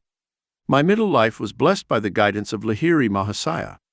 After the death of my wife, I joined the Swami order and received the new name of Sri Yukteswar. These are my simple annals. The master smiled at my eager face. Like all biographical sketches, his words had given the external facts without revealing the inner man. Guruji, I would like to hear some stories from your childhood. I will tell you some of them, each with a moral. Sri Yukteswar's eyes twinkled at the warning. Once my mother tried to frighten me with a scary story of a ghost in a dark room. I immediately went to the place and expressed my disappointment at having missed the ghost. Mother never told me a horror story again. Moral: look fear in the face, and it will stop upsetting you. Another early memory is my desire for an ugly dog that belonged to a neighbor. I kept my family in turmoil for weeks to get that dog. My ears were deaf to offers of more attractive-looking animals. Moral: attachment is blinding. It lends an aura of imaginary attractiveness to the object of desire. A third story concerns the plasticity of the youthful mind. From time to time I heard my mother say, "A man who accepts a job under anyone is a slave." This impression became so indelibly fixed that even after marriage I refused every assignment. I met the expenses by investing my family endowment in land. Moral: good and positive suggestions should instruct the sensitive ears of children. Their first ideas remain firmly imprinted for a long time. The master fell into a quiet silence. Around midnight he led me to a narrow bunk. Sleep was sweet and deep the first night under my guru's roof. Sri Yukteswar chose the following morning to give me his initiation into Kriya Yoga. I had already received the technique from two of Lahiri Mahasaya's disciples, my father and my guardian, Swami Kebalananda, but in the master's presence, I felt a power of transformation. At his touch, a great light burst into my being, like the glory of countless suns blazing together. A flood of ineffable bliss, which swept through my heart to my innermost being, continued during the following day. It was in the late afternoon that I was able to leave the hermitage. You will return in 30 days. When I reached my home in Calcutta, the realization of the master's prediction entered me. None of my relatives made the stinging remarks I had feared about the reappearance of the rampant bird. I climbed into my little attic and cast affectionate glances, as if it were a living presence. You have witnessed my meditations, tears, and storms of my sadhana. Now I have reached the harbor of my divine master. Son, I am happy for you both. Father and I sat together in the calm of the evening. You have found your guru, as I, in a miraculous way, have found mine. The holy hand of Lahiri Mahasaya guards our lives. Your master did not prove to be an inaccessible Himalayan saint, but one close by. My prayers have been answered. In your search for God, you have not left my sight for good. Father was also pleased that my formal studies would be resumed. He made the appropriate arrangements. The following day I was enrolled at the Scottish Ecclesiastical College in Calcutta. The happy months have passed. My readers will no doubt have guessed that they saw little of me in college classrooms. The hermitage of Serampore exerted too irresistible allure. The master accepted my omnipresence without comment. To my relief, he rarely referred to the lecture halls. Although it was clear to everyone that I was not cut out to be a scholar, I did manage to get passing grades from time to time. Daily life in the ashram flowed quietly, with little variation. My guru would wake up before dawn. Lying down, or sometimes sitting up in bed, he would enter a state of samadhi. It was easy to find out when the master had woken up, an abrupt interruption of the stupendous snoring. A sigh or two, perhaps a bodily movement. Then a state of soundlessness and breathlessness. He was in a deep yogic joy. Breakfast did not follow. First came a long walk along the Ganges. Those morning walks with my guru, how real and vivid they still are. In the easy resurrection of memory, I often find myself at his side. The first sun warms the river. His voice resounds, rich with the authenticity of wisdom. A bath. Then the midday meal. Its preparation, according to the Master's daily instructions, had been the careful task of the young disciples. My guru was a vegetarian. Before embracing monasticism, however, he had eaten eggs and fish. His advice to students was to follow any simple diet that proved suitable for their constitution. The Master ate little, often rice, colored with turmeric or beetroot juice or spinach, and lightly sprinkled with buffalo ghee or melted butter. On another day, he might eat lentil dal or chana curry with vegetables. For dessert, mangoes or oranges with rice pudding or jackfruit juice. Visitors appeared in the afternoon. A steady stream poured in from the world into the tranquility of the hermitage. All found equal courtesy and kindness in the Master. For a man who has realized himself as a soul, not as a body or ego, the rest of humanity takes on a very similar appearance. The impartiality of the saints is rooted in wisdom. Masters have escaped Maya. Its alternating faces of intellect and idiocy no longer cast an influential gaze. Sri Yukteswar showed no special regard for those who were powerful or established, nor did he despise others for their poverty or illiteracy. He listened respectfully to a child's words of truth and openly ignored a conceited pundit. 8 o'clock was dinner time, and sometimes there were guests who lingered. My guru made no apology for eating alone. No one left his ashram hungry or dissatisfied. Sri Yukteswar was never in trouble. He was not deterred by unexpected visitors. Scarce food was transformed into a feast under his resourceful direction. Yet he was frugal. His modest funds went far. "Be comfortable within your wallet," he often said. "Extravagance will buy you discomfort." Whether in the details of hermitage entertainment, construction and repair work, or other practical matters, the Master manifested the originality of a creative spirit. The quiet evening hours often brought one of my guru's speeches, treasures against time. Each of his speeches was measured and chiseled with wisdom. His way of expressing himself was characterized by a sublime self-confidence. He was unique. He spoke as no one else in my experience has ever spoken. His thoughts were weighed in a delicate balance of discrimination before he gave them an outer garment. The essence of truth, all-pervasive with an even physiological aspect, came from him like a fragrant exudation of the soul. I was always aware that I was in the presence of a living manifestation of God. The weight of his divinity automatically made me bow my head before him. If late guests noticed that Sri Yukteswar was absorbed in the infinite, he would quickly engage them in conversation. He was incapable of posing or flaunting his inner withdrawal. Being always one with the Lord, he needed no separate time for communion. A self-realized master has already left behind the stepping stone of meditation. The flower falls when the fruit appears. But saints often cling to spiritual forms to encourage disciples. When midnight approached, my guru could fall asleep as naturally as a child. There were no bedding problems. Often he would lie down, without even a pillow, on a narrow davenport that formed the backdrop to his customary tiger skin seat. A one-night philosophical discussion was not uncommon. Any disciple could summon it because of the intensity of interest. Then I felt no weariness, no desire to sleep. The Master's living words were enough. "Oh, it is dawn. Let us walk along the Ganges." Thus ended many of my periods of nocturnal edification. My first months with Sri Yukteswar culminated in a useful lesson: how to beat a mosquito. At home, my family always used protective curtains at night. I discovered to my dismay that at the Serampore Hermitage, this prudent custom was respected. Yet the insects were in full swing. I was bitten from head to toe. My guru took pity on me. "Buy yourself a tent, and one for me too." He laughed and added, "If you buy one for yourself, all the mosquitoes will focus on me." I was more than grateful to humor him. Every night I spent in Serampore, My guru would ask me to set up the curtains to go to sleep. One evening the mosquitoes were particularly virulent, but the master did not give his usual instructions. I listened nervously to the anticipated buzzing of the insects. Climbing into bed, I threw a propitiatory prayer in their general direction. Half an hour later, I coughed pretentiously to get my guru's attention.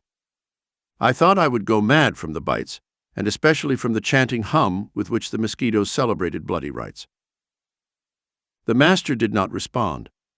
I approached him cautiously. He was not breathing. This was my first observation of him in yogic trance. It filled me with fear. His heart must have given out. I put a mirror under his nose. No respiratory vapor appeared. To be doubly sure, for minutes I closed his mouth and nostrils with my fingers. His body was cold and motionless. Stunned, I turned towards the door to call for help. So, a budding experimenter. My poor nose. The master's voice was quivering with laughter. Why don't you go to bed? Will the whole world change for you? Change yourself. Get rid of mosquito consciousness. With docility, I returned to my bed. No insects approached. I realized that my guru had only accepted the curtains to please me. He was not afraid of mosquitoes. His yogic power was such that he could keep them from stinging or fleeing to an inner invulnerability. He was giving me a demonstration, I thought. This is the yogic state I must strive to attain. A yogi must be able to pass into superconsciousness, and to continue to do so, regardless of the many distractions that are never lacking on this earth. Whether it be the buzzing of insects or the pervasive glare of daylight, the witnessing of the senses must be prevented. Sound and sight come then, but in worlds more beautiful than the banished Eden. The instructive mosquitoes served for another early lesson at the ashram. It was the sweet hour of twilight. My guru was interpreting the ancient texts in an unparalleled way. At his feet, I was at perfect peace. A rude mosquito entered the idol and vied for my attention. As he dug a poisonous hypodermic needle into my thigh, I automatically raised a vengeful hand. A reprieve from imminent execution. I was reminded of one of Patanjali's yoga aphorisms, the one about ahimsa, harmlessness. Why didn't you finish the job? Master, are you in favor of taking life? No, but the coup de grace had already been struck in your mind. I don't understand. Patanjali's meaning was the removal of the desire to kill. Sri Yukteswar had found my thought processes an open book. This world is uncomfortable for a literal practice of ahimsa. Man can be compelled to exterminate harmful creatures. He is not compelled to feel anger or animosity. All life forms have an equal right to the air of Maya. The saint who discovers the secret of creation will be in harmony with its countless bewildering expressions. All men can approach that understanding which curbs the inner passion for destruction. Guruji, should one offer a sacrifice rather than kill a wild beast? No, the human body is precious. It has the highest evolutionary value due to its unique brain and spinal centers. These enable the advanced devotee to fully grasp and express the highest aspects of divinity. No lower form is so equipped. It is true that one commits a lesser sin if one is compelled to kill an animal or any living being. But the Vedas teach that the voluntary loss of a human body is a grave transgression of karmic law. I breathed a sigh of relief. Scriptural reinforcement of one's natural instincts is not always available. I have never seen the master in close contact with a leopard or a tiger. But once he was faced with a deadly cobra, which was defeated by the love of my guru. This variety of snake is much feared in India, where it causes more than 5,000 deaths a year. The dangerous encounter took place in Puri, where Sri Yukteswar had a second hermitage, situated in a lovely location near the Bay of Bengal. Prafula, a young disciple of advanced age, was with the master on this occasion. We were sitting outside near the ashram, Prafula tells me.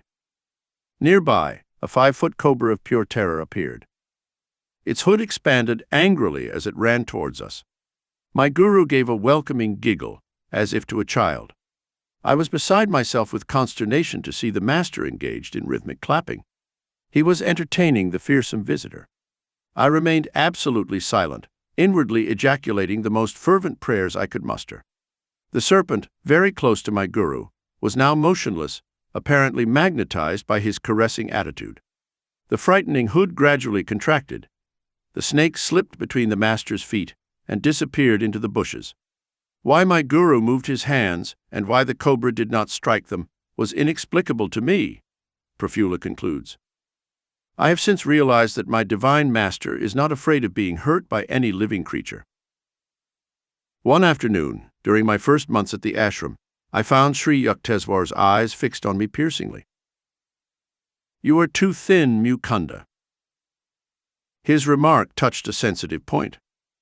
That my sunken eyes and emaciated appearance were far from my liking was evidenced by the rows of tonics in my room in Calcutta. Nothing helped. Chronic dyspepsia had haunted me since childhood. My despair occasionally peaked when I wondered whether it was worth continuing this life with such a bad body. Medicine has limits. Creative life force has none. Believe in it. You will be well, and you will be strong. Sri Yukteswar's words aroused a conviction of personally applicable truth that no other healer, and I had experienced many, had been able to evoke in me. Day by day, that's it. I grew. 2 weeks after the Master's hidden blessing, I had accumulated the invigorating weight that had eluded me in the past. My persistent stomach ailments disappeared with a continuity that lasted a lifetime. On other occasions, I witnessed instant divine healings of people suffering from life-threatening illnesses, tuberculosis, diabetes, epilepsy, or paralysis. No one could have been more grateful for his healing than I was for my sudden freedom from my cadaverous appearance. Years ago, I too was anxious about gaining weight, Sri Yukteswar told me. While convalescing after a serious illness, I visited Lahiri Mahasaya in Benares. "Sir, I have been very sick and have lost many kilos. I see, Yukteswar, that you have fallen ill and now think you are thin." This response was far from what I expected. My guru, however, added encouragingly, "Let me see, I am sure you will feel better tomorrow." Taking his words as a gesture of secret healing to my receptive mind, the following morning I was surprised by a welcome increase in strength. I sought out my master and exclaimed with exultation, "Lord, I feel much better today." "Of course. Today you will be invigorated." "No, master." I protested. "It was you who helped me. It is the first time in weeks that I have had some energy." "Oh, yes. Your illness was quite serious. Your body is still fragile. Who can tell what it will be like tomorrow?" The thought of a possible return of my weakness made me shiver with fear. The next morning, I could barely drag myself to Lahiri Mahasaya's house. "Sir, I'm sick again." My guru's gaze was questioning. "So, once again you get annoyed." "Gurudeva, I now realize that day after day you ridiculed me. My patience was exhausted. I do not understand why you do not believe my truthful reports. Really, it was your thoughts that made you feel alternately weak and strong." My master looked at me fondly. "You saw how your health followed your expectations exactly. Thought is a force, like electricity or gravitation. The human mind is a spark of the almighty consciousness of God. I could prove to you that whatever your powerful mind intensely believes would be realized instantly." Knowing that Lahiri Mahasaya never spoke out of turn, I turned to him with great awe and gratitude. "Master, if I think I am well and have regained my previous weight, will it happen?" "It is so, even at this moment." My guru spoke gravely, his gaze focused on my eyes. There I felt an increase not only in strength, but also in weight. Lahiri Mahasaya withdrew in silence. After a few hours at her feet, I returned to my mother's house, where I stayed during my visits to Benares. "My son, what is the matter? Are you swollen with dropsy?" Mother could hardly believe her eyes. My body was now the same robust size it had been before the illness. I weighed myself and discovered that in one day I had gained 50 kilos, which remained with me forever. Friends and acquaintances who had seen my slim figure stood open-mouthed in amazement. Some of them changed their lifestyle and became disciples of Lahiri Mahasaya as a result of this miracle. My guru, awakened God, knew that this world was nothing but an objectified dream of the Creator. Because he was completely aware of his oneness with the divine dreamer, Lahiri Mahasaya could materialize or dematerialize or make any change he wished in the cosmic vision. All creation is governed by law, concluded Sri Yukteswar. Those that manifest in the outer universe, discoverable by scientists, are called natural laws.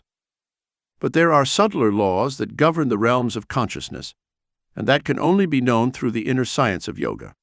Even the hidden spiritual planes have their own natural and legitimate operating principles. It is not the physical scientist, but the fully self-realized teacher who understands the true nature of matter. Thus Christ was able to restore the servant's ear after it had been severed by one of the disciples. Sri Yukteswar was an incomparable interpreter of the scriptures. Many of my happiest memories are centered in his discourses. But his joyful thoughts were not cast into the ashes of inattention or stupidity. A restless movement of my body or my slight lapse into absent-mindedness was enough to abruptly interrupt the Master's exposition. "You are not here." The Master interrupted himself one afternoon with this revelation. As usual, he held my attention with devastating immediacy. "Guruji." My tone was one of protest. I did not move. My eyelids did not move. I can repeat every word you uttered. However, she did not completely agree with me.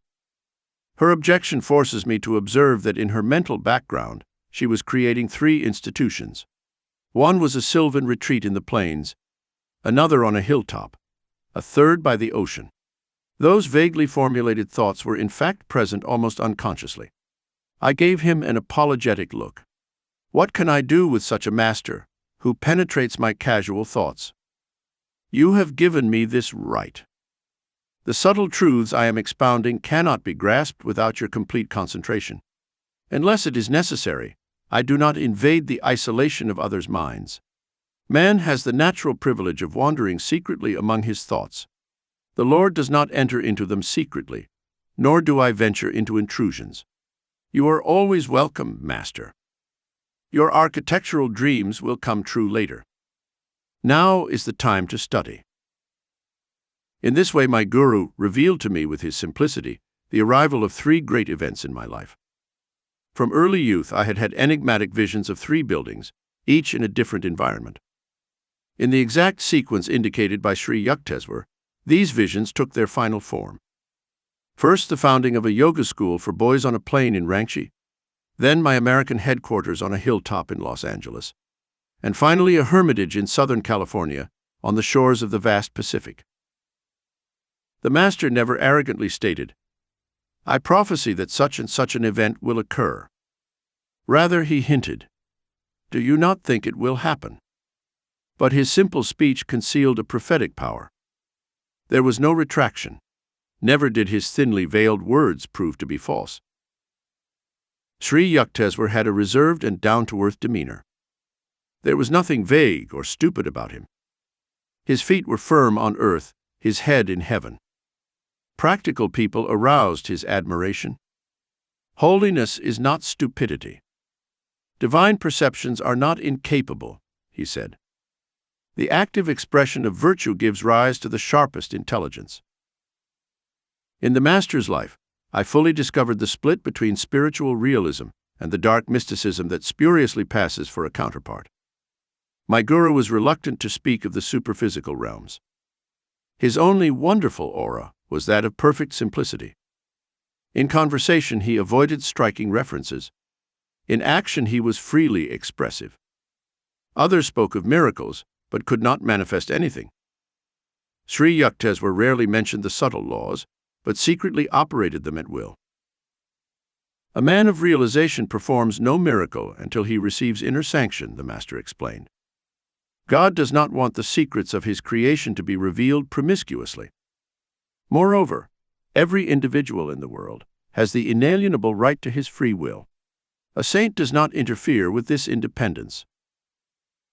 Sri Yukteswar's habitual silence was caused by his deep perception of the infinite. There was no time for the interminable revelations that occupy the days of teachers deprived of self-realization.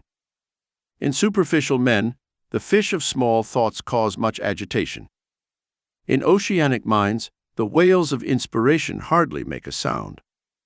This observation from the Hindu scriptures is not without a fair amount of humor. Because of my guru's unspectacular appearance, only a few of his contemporaries recognized him as a superman. The popular adage, "He is a fool who cannot hide his wisdom," could never be applied to Sri Yukteswar. Although born mortal like everyone else, the master had achieved identity with the ruler of time and space. In his life I perceived a divine unity. He had found no insuperable obstacle to the fusion of the human with the divine. There is no such barrier, I realized, except in man's spiritual misfortune. I have always been moved by the touch of Sri Yukteswar's holy feet. Yogis teach that a disciple is spiritually magnetized by reverent contact with a master. A subtle current is generated. The unwanted habitual mechanisms of the devotee's brain are often cauterized. The groove of his worldly tendencies is beneficially disturbed. At least for a moment, he can see the secret veils of Maya lift and glimpse the reality of bliss. My whole body responded with a liberating glow every time I knelt in the Indian manner before my guru. Even when Lahiri Mahasaya was silent, the master told me, or when he conversed on subjects other than strictly religious ones, I found that he had nevertheless imparted ineffable knowledge to me. Sri Yukteswar influenced me in a similar way. If I entered the hermitage in a worried or indifferent mood, my attitude would change imperceptibly. At the mere sight of my guru, a healing calm descended. Every day with him was a new experience of joy, peace, and wisdom. I never found him deluded or intoxicated by greed, emotion, anger, or any other human attachment. The darkness of Maya is silently approaching. Let us return home within ourselves. With these words, at sunset, the master would constantly remind his disciples of the need to practice Kriya Yoga. A new student would occasionally express doubts about his suitability to engage in the practice of yoga. Forget the past, Sri Yukteswar consoled him. The vanished lives of all men are dark with many shames. Human conduct is always unreliable until it is anchored in the divine. Everything will improve in the future if you are making a spiritual effort now. The master always had young people in his hermitage. Their spiritual and intellectual education was his lifelong interest. Even shortly before his death, he accepted 2 6-year-old children and a young man of 16 for training. He directed their minds and lives with that careful discipline in which the word disciple is etymologically rooted. The people of the ashram loved and worshipped their guru. A slight clap of his hands was enough to bring them enthusiastically to his side. When his mood was quiet and reserved, no one dared to speak. When his laughter rang out jovially, the children looked at him as if he were their own. The master rarely asked others to render him personal service, nor did he accept help from a student unless the willingness was sincere. My guru would quietly wash his clothes if the disciples neglected this privileged task. Sri Yukteswar wore the traditional ochre-colored Swami robe. His shoes without laces, according to the custom of yogis, were made of tiger or deer skin. The master was fluent in English, French, Hindi, and Bengali. His Sanskrit was unobtrusive. He patiently instructed his young disciples with some shortcuts he had ingeniously devised for the study of English and Sanskrit. The master was cautious of his body, but he was not attached to anyone. The infinite, he emphasized, is correctly manifested through physical and mental solidity. He discouraged extremes. Once a disciple began a long fast. My guru merely laughed. Why not give the dog a bone? Sri Yukteswar's health was excellent. I never saw him unwell. He allowed students to consult doctors if it seemed advisable. His aim was to respect the customs of the world. Physicians must do their healing work through the laws of God applied to matter. But he extolled the superiority of mental therapy and often repeated, "Wisdom is the greatest purifier." The body is a treacherous friend. Give it its due, no more, he said. Pain and pleasure are transient. Bear all dualities calmly while trying to eliminate them. Imagination is the door through which both illness and healing enter. Do not believe in the reality of sickness even when you are sick. An unrecognized visitor will escape. The Master counted among his disciples many physicians.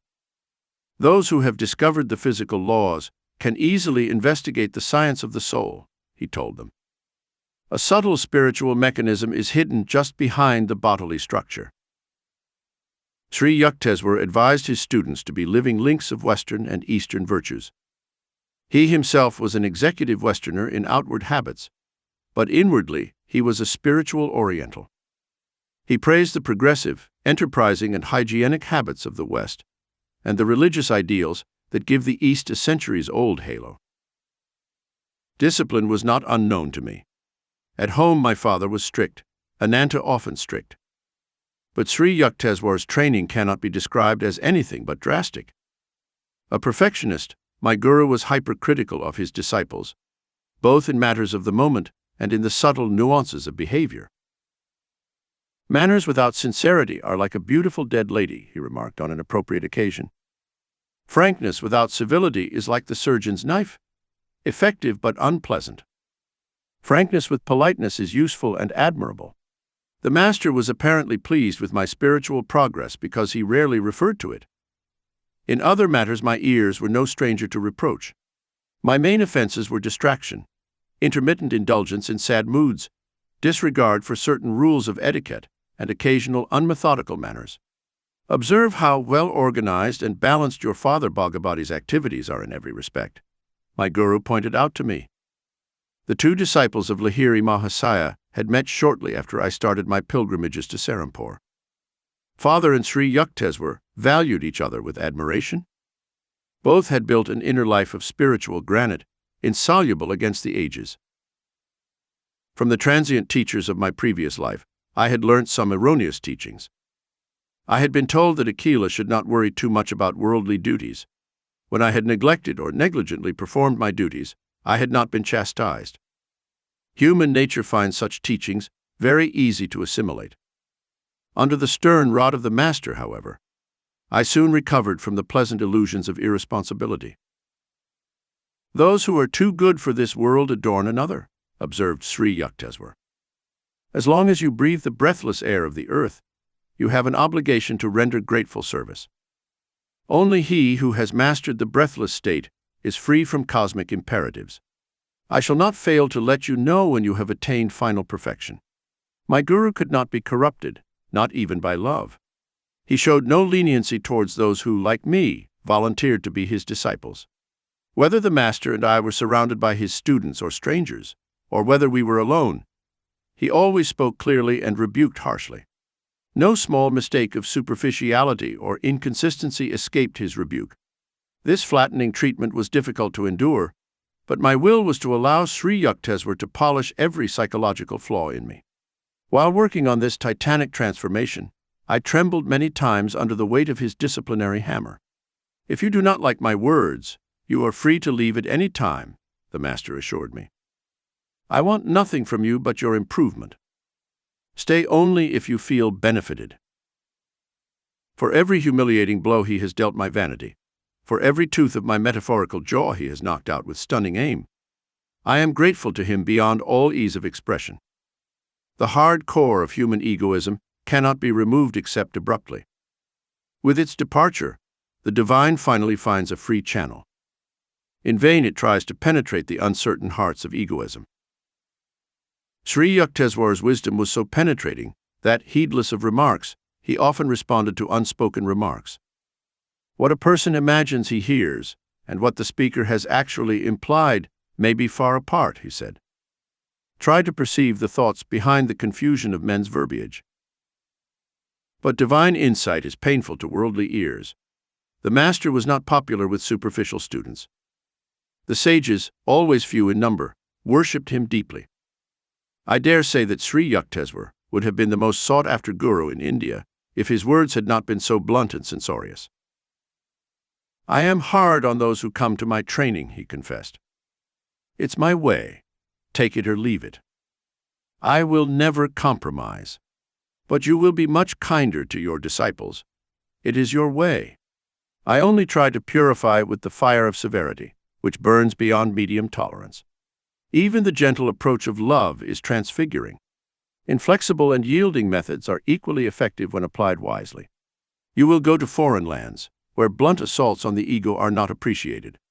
A teacher could not spread the message of India in the West without a large fund of patience and accommodating tolerance.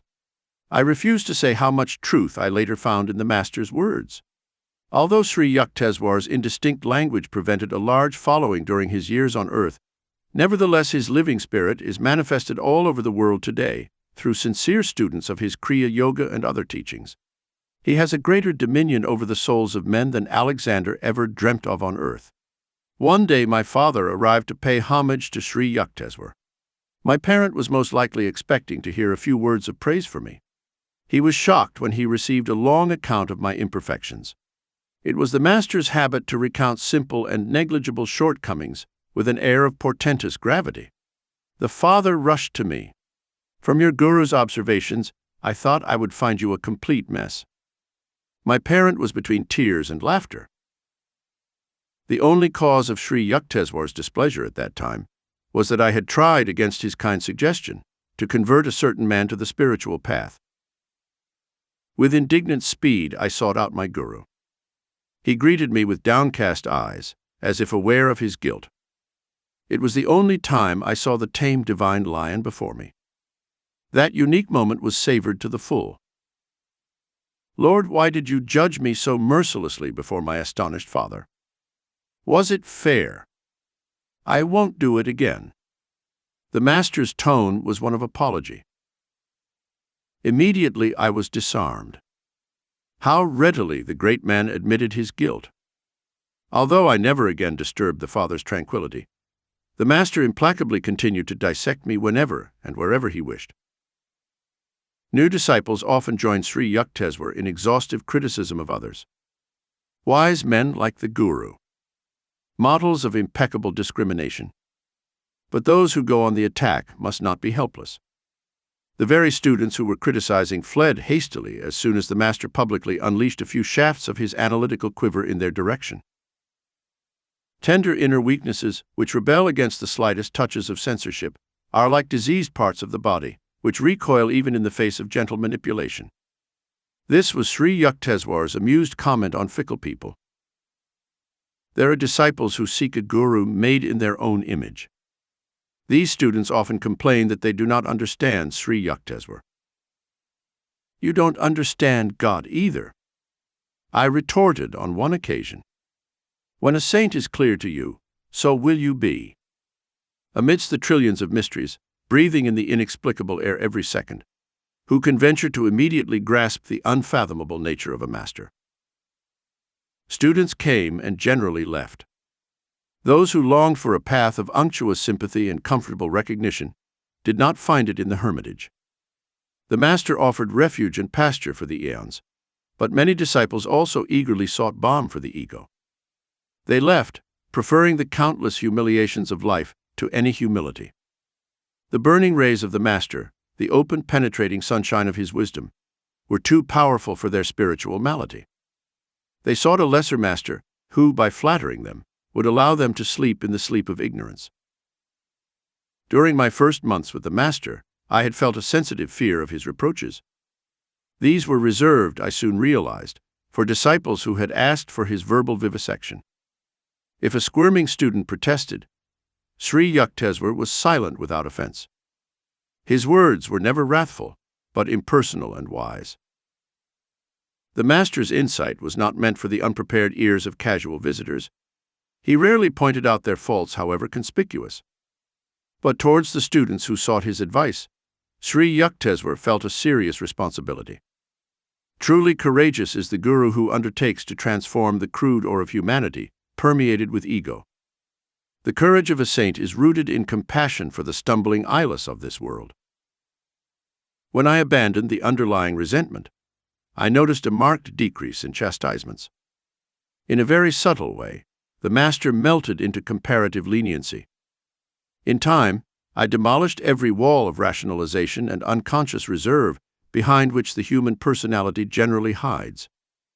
The reward was an effortless harmony with my guru. I then discovered him to be trusting, caring, and quietly loving. However, demonstrating nothing, he addressed no words of affection to me. My temperament is primarily devotional. At first it was disconcerting to discover that my guru, saturated with jnana but seemingly dry of bhakti, expressed himself only in terms of cold spiritual mathematics. But as I became more attuned to his nature, I found that my devotional approach to God did not diminish, but rather increased. A self-realized master is fully capable of guiding his various disciples along the natural lines of their essential biases. My relationship with Sri Yukteswar, somewhat inarticulate, nevertheless possessed all eloquence. I often found his silent signature on my thoughts, rendering speech unnecessary. Sitting silently beside him, I felt his generosity pouring peacefully over my being. Sri Yukteswar's impartial righteousness was particularly evident during the summer holidays of my first year of university. I welcomed the opportunity to spend uninterrupted months in Serampore with my guru. "You will be in charge of the hermitage." The master was pleased with my enthusiastic arrival. "Your duties will be welcoming guests and supervising the work of the other disciples." Kumar, a young villager from East Bengal, was accepted 15 days later for training in the hermitage. Remarkably intelligent, he quickly gained the affection of Sri Yukteswar. For some unfathomable reason, the master was very lenient with the new resident. "Mukunda, let Kumar take over your duties. Spend your time sweeping and cooking." The master gave these instructions after the new boy had been with us for a month. Exalted as a leader, Kumar exercised petty domestic tyranny. In silent mutiny, the other disciples continued to seek me out for daily advice. "Mukunda is impossible. You made me supervisor, yet others go to him and obey him." 3 weeks later, Kumar was complaining to our guru. I listened to him from an adjoining room. "That is why I have assigned him to the kitchen and you to the living room." Sri Yukteswar's harsh tones were new to Kumar. In this way you realize that a worthy leader has a desire to serve and not to dominate. You wanted Mukunda's position, but could not hold it on merit. Return now to your former job as assistant cook. After this humiliating incident, the master resumed his previously indulgent attitude towards Kumar. Who can solve the mystery of attraction? In Kumar, our guru discovered a fascinating source that did not flow for fellow disciples. Although the new boy was obviously Sri Yukteswar's favorite, I felt no displeasure. Personal idiosyncrasies, also possessed by masters, lend a rich complexity to the pattern of life. My nature rarely allows itself to be conquered by a detail. I sought from Sri Yukteswar a benefit more inaccessible than outward praise. One day Kumar spoke to me in a poisonous manner for no reason. It hurt me deeply. "Your head is swelling to bursting point." I added a warning of which I intuitively felt the truth. "If you do not repent, you will one day be asked to leave this ashram." Laughing sarcastically, Kumar repeated my remark to our guru, who had just entered the room. Expecting to be reprimanded, I meekly retreated to a corner. "Maybe Mukunda is right." The master's reply to the boy was of an unusual coldness. I escaped without being chastised. A year later, Kumar visited his childhood home. He ignored the quiet disapproval of Sri Yukteswar, who never authoritatively controlled the movements of his disciples. When the boy returned to Serampore after a few months, a change was unpleasantly evident. No longer was there the majestic Kumar with the serenely bright face. In front was only an indistinct peasant, who had lately acquired a number of bad habits.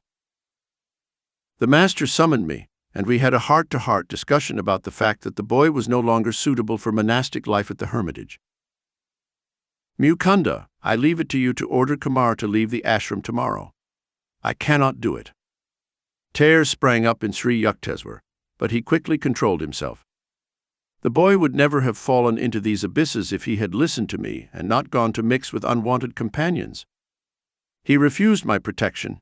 The insensitive world must still be his guru. Kumar's departure brought me no euphoria. Sadly, I wondered how one who had the power to win a master's love could ever respond to cheaper charms. The pleasures of wine and sex are rooted in the natural man and do not need perceptual delicacies to be appreciated. The wiles of the senses are comparable to the evergreen oleander, fragrant with its multicolored flowers. Every part of the plant is poisonous. The land of healing lies within, radiant with that happiness which one blindly seeks in 1,000 wrong directions. Sharp intelligence has two cuts, the master once remarked, referring to Kumar's brilliant mind. It can be used constructively or destructively like a knife, to cut through the boil of ignorance or to decapitate oneself. Intelligence is guided correctly only after the mind has recognized the inevitability of spiritual law. My guru freely mingled with male and female disciples, treating them all as his children. Perceiving the equality of their souls, he made no distinctions or partialities. In sleep one does not know whether one is a man or a woman, he said. Just as a man who impersonates a woman does not become one, so the soul, which impersonates both man and woman, has no gender. The soul is the pure and unchanging image of God. Sri Yukteswar never shunned or blamed women as objects of seduction. Men, he said, were also a temptation for women. I once asked my guru why a great ancient saint had called women the gateway to hell. A girl must have been very annoying because of her quietness in her early life, my guru replied caustically. Otherwise he would have denounced, not the woman, but some flaw in his own self-control. If a visitor dared to tell a suggestive story in the hermitage, the master maintained an unapologetic silence. Do not be shaken by the provocative whip of a pretty face, he would tell the disciples. How can the slaves of sense enjoy the world? Its subtle flavors escape them as they bask in the primordial mud. All beautiful discrimination is lost to the man of elemental lusts. Students trying to break out of the dualistic illusion of Maya have received patient and understanding advice from Sri Yukteswar. Just as the purpose of eating is to satisfy hunger, not greed, so the sexual instinct is designed for the propagation of the species according to natural law, never to kindle insatiable desires, he said. Destroy wrong desires at once, otherwise they will follow you even when the astral body is torn from its physical shell. Even when the flesh is weak, the mind must be constantly resistant. If temptation assails you with cruel force, overcome it with impersonal analysis and an indomitable will. Every natural passion can be mastered. Conserve your powers. Be like the capacious ocean, which absorbs into itself all the tributary rivers of the senses. Small desires are openings in the reservoir of your inner peace, allowing the healing waters to be wasted in the desert soil of materialism. The strong activating impulse of wrong desire is the greatest enemy of human happiness. Wander through the world like a lion of self-control. Let the frogs of weakness not kick you. The devotee is finally freed from all instinctive compulsions. He transforms his need for human affection into aspiration for God alone, a love that is solitary because it is omnipresent. Sri Yukteswar's mother lived in the Rana Mahal district of Benares, where I had first visited my guru. Gracious and kind, she was nevertheless a woman of very strong opinions.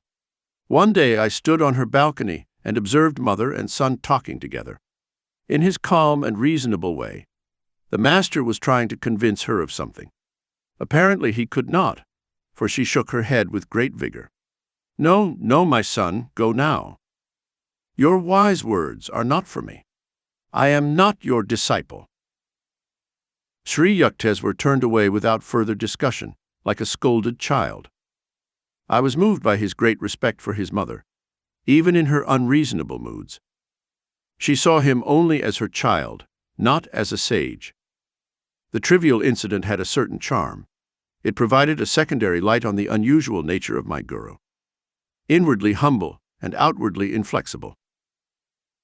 Monastic rules do not allow a Swami to maintain ties with the world after their formal separation. He cannot perform the ceremonial family rites that are obligatory for the head of the family. Yet Shankara, the ancient founder of the Swami order, did not respect the injunctions. Upon the death of his beloved mother, he cremated her body with celestial fire, which he spewed from his raised hand. Sri Yukteswar also ignored the restrictions in a less spectacular way. When his mother died, he organized cremation services at the sacred Ganges in Benares and fed many Brahmins in accordance with ancient customs. The Shastric prohibitions were meant to help the Swamis overcome narrow identifications. Shankara and Sri Yukteswar had completely merged their beings into the impersonal spirit. They did not need to be saved by rules. Sometimes, moreover, a master purposely ignores a canon to uphold his principle as superior and independent of form. Thus Jesus gathered the ears of grain on the day of rest. To the inevitable critics he said, "The Sabbath was made for man, and not man for the Sabbath." Outside the scriptures, rarely was a book honored by Sri Yukteswar's reading. Yet he was always abreast of the latest scientific discoveries and other advances in knowledge. A brilliant conversationalist, he loved to exchange views on innumerable topics with his guests. My guru's quick wit and lively laugh enlivened every discussion. Often grave, the master was never somber. "To seek the Lord, it is not necessary to disfigure one's face," he observed. "Remember that finding God will mean the funeral of all sorrows." Among the philosophers, professors, lawyers, and scientists who came to the hermitage, some arrived on their first visit with the expectation of meeting an orthodox cleric. A supercilious smile or a look of amused tolerance sometimes betrayed that the newcomers were looking forward to nothing more than a few pious pleasures. However, their reluctant departure carried with it the expressed conviction that Sri Yukteswar had shown precise knowledge of their fields of specialization. Usually my guru was kind and affable to guests. His welcome was given with charming cordiality. However, the hardened egoists sometimes suffered an invigorating shock. They faced the master with either icy indifference or formidable opposition, ice or iron. Once a well-known chemist crossed swords with Sri Yukteswar. The visitor did not admit the existence of God, as science had not devised any means of detecting him. "So you inexplicably failed to isolate the supreme power in your test tubes." The master's gaze was stern. "I recommend an unheard-of experiment. Examine your thoughts relentlessly for 24 hours. Then no longer be amazed at the absence of God." A famous pundit received a similar shock. With ostentatious zeal, the scholar shook the rafters of the ashram with scriptural doctrine. Lofty passages poured in from the Mahabharata, the Upanishads, and Shankara's Bhaishya. "I am waiting to hear from you." Sri Yukteswar's tone was questioning, as if absolute silence reigned. The pundit was puzzled. The quotations were there in superabundance. The master's words made me cringe, as I crouched in my corner, at a respectful distance from the visitor. "But what original commentary can you provide from the uniqueness of your particular life? What sacred text have you absorbed and made your own? How have these timeless truths renewed your nature? Are you content to be an empty radio, mechanically repeating the words of other men?" "I give up." The scholar's displeasure was comical. "I have no inner realization." For the first time, perhaps, he understood that coma discernment does not atone for spiritual coma. "These bloodless pedants unduly reek of lamp," observed my guru after the castigator's departure. "They prefer philosophy to be a delicate exercise in intellectual approach. Their elevated thoughts are carefully alien to both the crudeness of outward action and any flagellating inner discipline." The master has emphasized on other occasions the futility of mere book learning. "Do not confuse comprehension with a broader vocabulary," he noted. "The sacred scriptures are useful in stimulating the desire for inner fulfillment if one verse at a time is assimilated slowly. Continuous intellectual study leads to vanity and the false satisfaction of undigested knowledge." Sri Yukteswar recounted one of his experiences of scriptural edification. The setting was a hermitage in the forest of East Bengal, where he observed the procedure of a famous master, Dabru Balav. His method, simple and difficult at the same time, was common in ancient India. Dabru Balav had gathered his disciples around him in the sylvan solitudes. The sacred Bhagavad Gita was open before them. Steadily, they watched a passage for half an hour, then closed their eyes. Another half-hour slipped by. The master made a brief comment. Motionless, they meditated again for an hour. Finally, the guru spoke. "Do you understand?" "Yes, sir." One of the group ventured this statement. "No, not completely. Look for the spiritual vitality that has given these words the power to rejuvenate India century after century." Another hour passed in silence. The master dismissed the students and turned to Sri Yukteswar. "Do you know the Bhagavad Gita?" "No, sir, not really, although my eyes and mind have turned its pages many times. Thousands of people have answered me differently." The great sage smiled at the master in blessing. If one is concerned with outwardly flaunting scriptural wealth, what time is left for him to silently dive within himself in search of priceless pearls? Sri Yukteswar directed the study of his disciples with the same intensive method of oneness. "Wisdom is not assimilated with the eyes, but with the atoms," he said. "When the conviction of a truth is not only in the brain, but in the being, one can diffidently vouch for its meaning." He discouraged a student's tendency to regard book knowledge as a necessary step to spiritual realization. The rishis wrote in a single sentence the depths on which scholarly commentators have labored for generations, he noted. Interminable literary controversies are for lazy minds. What more liberating thought is there than God is indeed God? But man does not easily return to simplicity. For him, it is rarely about God, but rather about erudite pomposity. His ego delights in being able to grasp such erudition. Men who were proudly aware of their high worldly position could add humility to their other possessions in the presence of the master. Once, a local magistrate arrived for an interview at the seaside hermitage of Puri. The man, who had a reputation for being ruthless, had the power to banish us from the ashram. I warned my guru of the despotic possibilities. But he sat intransigently and did not get up to greet the visitor. Slightly nervous, I squatted by the door. The man had to make do with a wooden box. My guru did not ask me to take a chair. The magistrate's obvious expectation that his importance would be ceremoniously recognized was not met. A metaphysical discussion ensued. The host indulged in misinterpretations of scripture. As his accuracy diminished, his anger increased. "Do you know that I ranked first in the graduation exam?" Reason had deserted him, but he could still shout. "Mr. Magistrate, you forget that this is not your courtroom," replied the master evenly. "I would have deduced from your childish remarks that your university career has not been noteworthy. A degree, in any case, is not remotely related to Vedic realization. Saints are not produced in batches every semester like accountants." After an astonished silence, the visitor laughed heartily. "This is my first meeting with a heavenly magistrate," he said. He then made a formal request, couched in the legal terms that were clearly part and parcel of his being, to be accepted as a probationary disciple.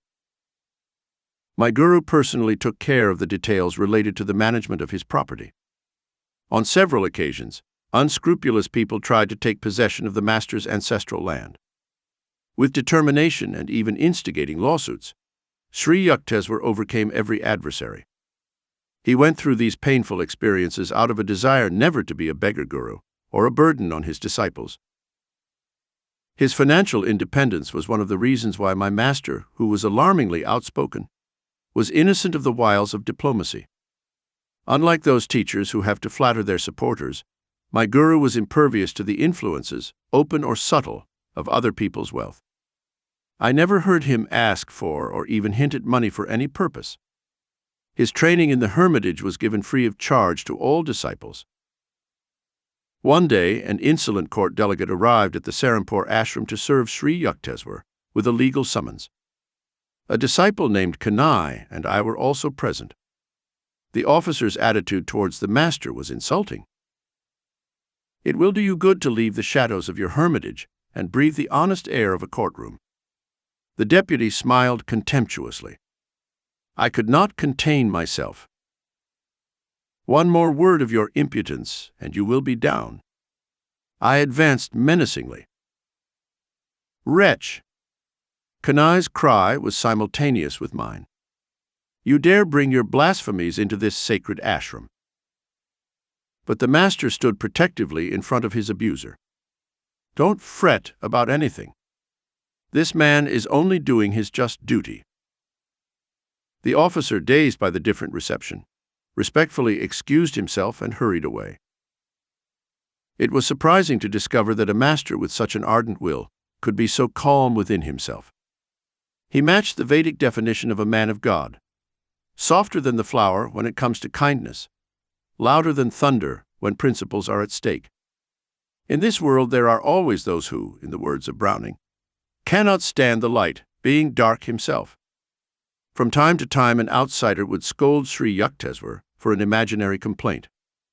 My imperturbable guru would listen politely, analyzing himself to see if a grain of truth was present in the complaint. These scenes bring to mind one of the master's inimitable remarks: "Some people try to be tall by cutting off other people's heads." The unfailing composure of a saint is impressive beyond any sermon. He who is slow to anger is better than the mighty, and he who rules his spirit is better than he who takes a city. I have often reflected that my majestic master could easily have been an emperor or a world-shaking warrior, had his mind been centered on fame or worldly achievements. Instead, he had chosen to storm those inner citadels of wrath and selfishness whose downfall is the pinnacle of a man. 13. The Sleepless Saint. Please allow me to go to the Himalayas. I hope in uninterrupted solitude to achieve continuous divine communion. In fact, I once addressed these ungrateful words to my master. Caught in one of the unpredictable hallucinations that assail devotees from time to time, I felt a growing impatience with the duties of the hermitage and university studies. A weakly mitigating circumstance is that my proposal was made when I had been with Sri Yukteswar for only 6 months. I had not yet fully appreciated his imposing stature. Many mountain people live in the Himalayas, but they have no perception of God. My guru's reply came slow and simple. It is better to seek wisdom from an accomplished man than from an inert mountain. Ignoring the master's clear hint that he, and not a hill, was my master, I repeated my request. Sri Yukteswar gave me no reply. I took his silence as consent, a precarious interpretation readily accepted at will. That evening, in my house in Calcutta, I made preparations for the trip. Tying some articles inside a blanket, I remembered a similar bundle, secretly lowered from my attic window a few years earlier. I wondered if this would be another ill-fated flight to the Himalayas. The first time, my spiritual exhilaration had been high. Tonight my conscience pricked at the thought of leaving my guru. The next morning, I sought out Bahari Pundit, my Sanskrit professor at Scottish Church College. "Sir, you told me about your friendship with a great disciple of Lahiri Mahasaya. Please give me his address." "He means Ram Gopal Muzumdar. I call him the Sleepless Saint. He is always awake in ecstatic consciousness. His home is in Ranbajpur, near Tarakswar." I thanked the pundit and left immediately for Tarakswar. I hoped to put my doubts to rest by wresting from the Sleepless Saint permission to engage in solitary Himalayan meditation. I had heard that Bahari's friend had received enlightenment after many years of practicing Kriya Yoga in isolated caves. In Tarakswar, I approached a famous shrine.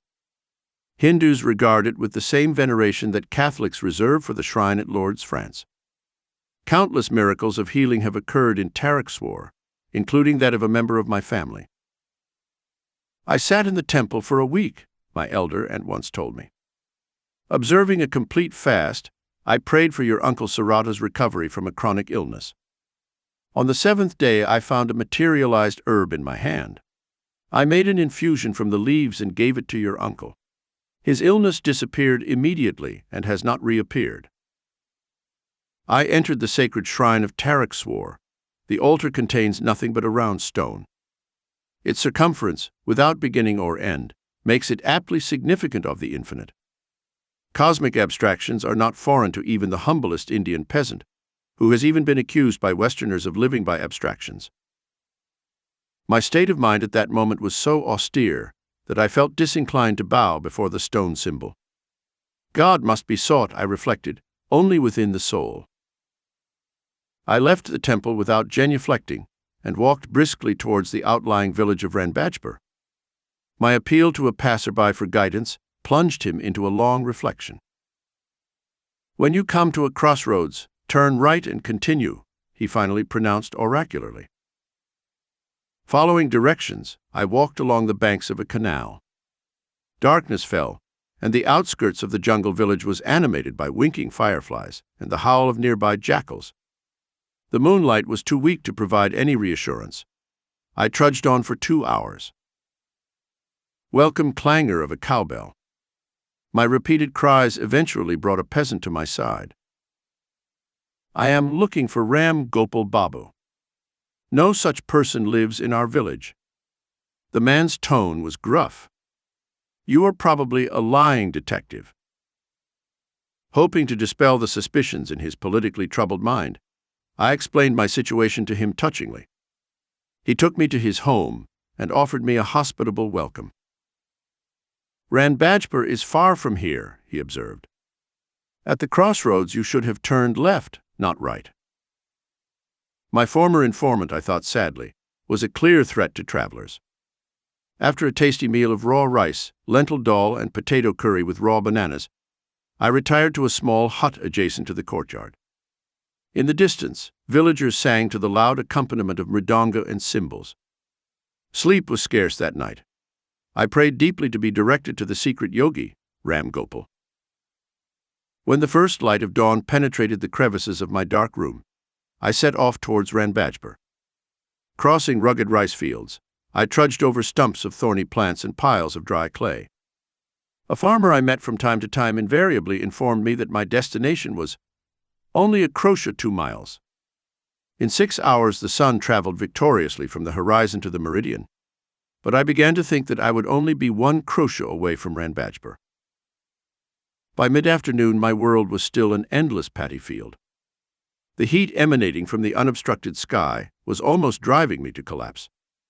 When a man approached me at a leisurely pace, I barely dared to utter my usual question, to avoid evoking the monotone. "Just a crochet." The stranger stopped beside me. Short and thin, he was physically insignificant, except for a pair of extraordinary, piercing dark eyes. "I had intended to leave Ranbajpur, but your intention was good, so I waited for you." He shook his finger at my astonished face. "Aren't you clever to think that, without warning, you could swoop in on me? Professor Bahari had no right to give you my address." Considering that the presentation of myself would have been mere verbiage in the presence of this master, I was speechless, somewhat hurt by my reception. His next comment was abrupt. "Tell me, where do you think God is?" "But he is inside me and everywhere." No doubt I looked as bewildered as I felt. "Omnipresent, eh?" The saint chuckled. "Then why, young sir, did you not bow before the infinite in the stone symbol at the temple of Swami yesterday?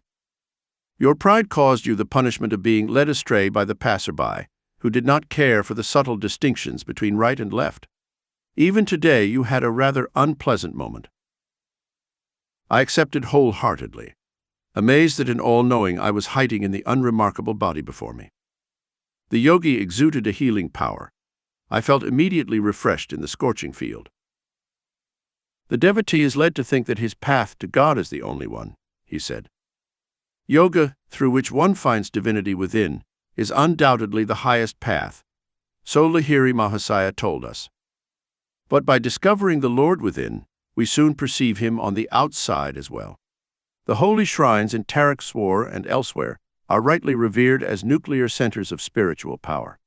The saint's censorious attitude vanished. His eyes became compassionately gentle. He patted me on the shoulder. "Young yogi, I see you are running away from your master. He has everything you need. You must return to him. The mountains cannot be your guru." Ram Gopal was repeating the same thoughts Sri Yukteswar had expressed at our last meeting. Teachers do not have to restrict their residence. My companion looked at me questioningly. The Himalayas in India and Tibet do not have a monopoly on saints. What one does not care to find inside will not be discovered by carrying the body here and there. As soon as the devotee is willing to go even to the ends of the earth to attain spiritual enlightenment, his guru appears nearby. I accepted in silence, remembering my prayer in the hermitage in Benares, followed by meeting Sri Yukteswar in a crowded alley. "Is it possible to have a small room where you can close the door and be alone?" "Yes." I reflected that this saint descended from the general to the particular with disconcerting speed. "That is your cave." The yogi gave me an enlightening look that I have never forgotten. "That is your holy mountain. That is where you will find the kingdom of God." His simple words instantly banished my lifelong obsession with the Himalayas. In a burning paddy field, I awoke from monotonous dreams of eternal snows. "Young sir, your divine thirst is commendable. I feel great love for you." Ram Gopal took me by the hand and led me to a picturesque village. The adobe houses were covered with coconut leaves and adorned with rustic entrances. The saint sat me down on the humble bamboo platform of his little house. After giving me some sweetened lime juice and a piece of rock candy, he entered his patio and assumed the lotus position. After about 4 hours, I opened my meditative eyes and saw that the yogi's moon-like figure was still motionless. As I sternly reminded my stomach that man does not live by bread alone, Ram Gopal approached me. "I see that you are hungry. Food will soon be ready." The fire was lit under a clay oven on the patio. Rice and dal were quickly served on large banana leaves. My host politely declined my help with all the cooking chores. "The host is God," a Hindu proverb that has been observed with devotion since time immemorial. In my subsequent travels around the world, I was fascinated to see that such respect for visitors is manifested in the rural areas of many countries. Those who live in cities find the edge of hospitality blunted by the overabundance of unfamiliar faces. The marching of the men seemed distantly dark as I crouched beside the yogi in the isolation of the small jungle village. The cottage room was eerie with soft light. Ram Gopal arranged some torn blankets on the floor as a bed and sat down on a straw mat. Overcome by his spiritual magnetism, I ventured a request. "Sir, why don't you grant me samadhi?" "Darling, I would be happy to pass on the divine contact, but it is not up to me to do so," he said. The saint looked at me with half-closed eyes. "Your master will grant you this experience shortly. Your body is not yet tuned in. Just as a small lamp cannot withstand excessive electrical voltage, so your nerves are not ready for the cosmic current. If I gave you infinite ecstasy at this moment, you would burn as if every cell were on fire. You ask for enlightenment from me," the yogi continued, "while I ask myself, no matter how insignificant I am and how little meditation I have done, whether I have succeeded in pleasing God and what value I will find in His eyes at the final reckoning. Sir, haven't you been searching for God with all your heart for a long time?" "I haven't done much." "Bahari must have told you something about my life. For 20 years I occupied a secret cave, meditating 18 hours a day. Then I moved to a more inaccessible cave and stayed there for 25 years, entering yoga union for 20 hours a day. I did not need to sleep because I was always with God. My body was more restful in the complete calm of superconsciousness than it could be in the partial peace of the ordinary subconscious state. The muscles relax during sleep, but the heart, lungs, and circulatory system are constantly at work and do not rest. In superconsciousness, the internal organs remain in a state of suspended animation, electrified by cosmic energy. By these means I have discovered that it is not necessary to sleep for years. The time will come when you too will do without sleep. My goodness, you have meditated for so long and you are still not sure of the Lord's favor." I looked at him in amazement. then what will become of us poor mortals? Well, don't you see, my dear boy, that God is eternity itself? To assume that one can fully know Him with 45 years of meditation is a rather absurd expectation.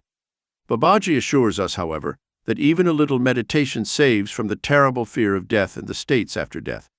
Do not fix your spiritual ideal on a small mountain, but hook it to the star of divine attainment without reservation. If you work hard, you will get there. Intrigued by this prospect, I asked him for more enlightening words. He told me the wonderful story of his first meeting with the guru of Lahiri, Mahasaya, Babaji. Around midnight, Ram Gopal fell into silence, and I lay down on my blankets. Closing my eyes, I saw flashes of light.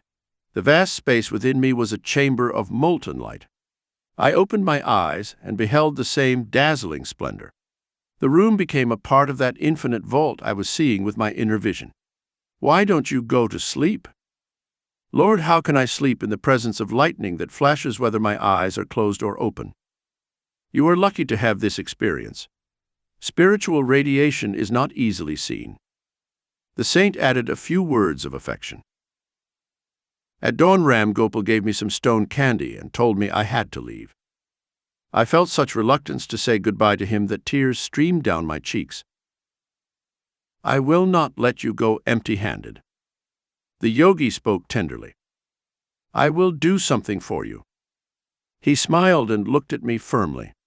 I remained rooted to the ground, peace flowing like a mighty river through the gates of my eyes. I was instantly cured of a back pain that had been intermittently tormenting me for years. Renewed, bathed in a sea of radiant joy, I no longer wept. After touching the saint's feet, I made my way through the jungle, wending my way through its tropical tangle until I reached Tarakswar.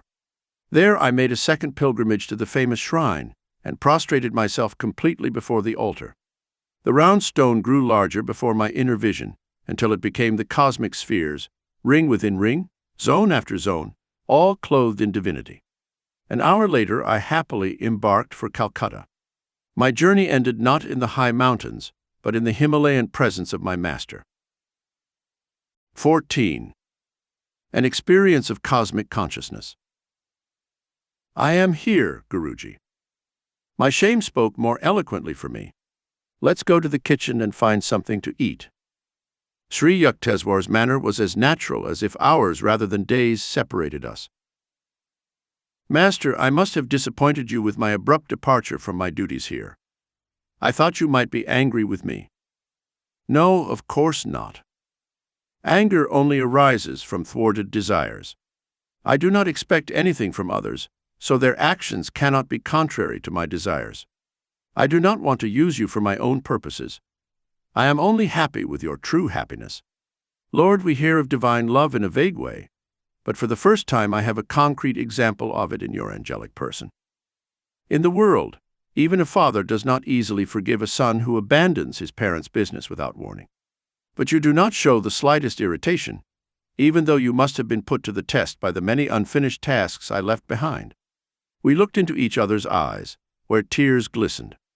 A wave of bliss engulfed me. I was aware that the Lord, in the form of my Guru, was expanding the small fires of my heart into the incompressible dimensions of cosmic love. A few mornings later, I went to the Master's empty drawing room.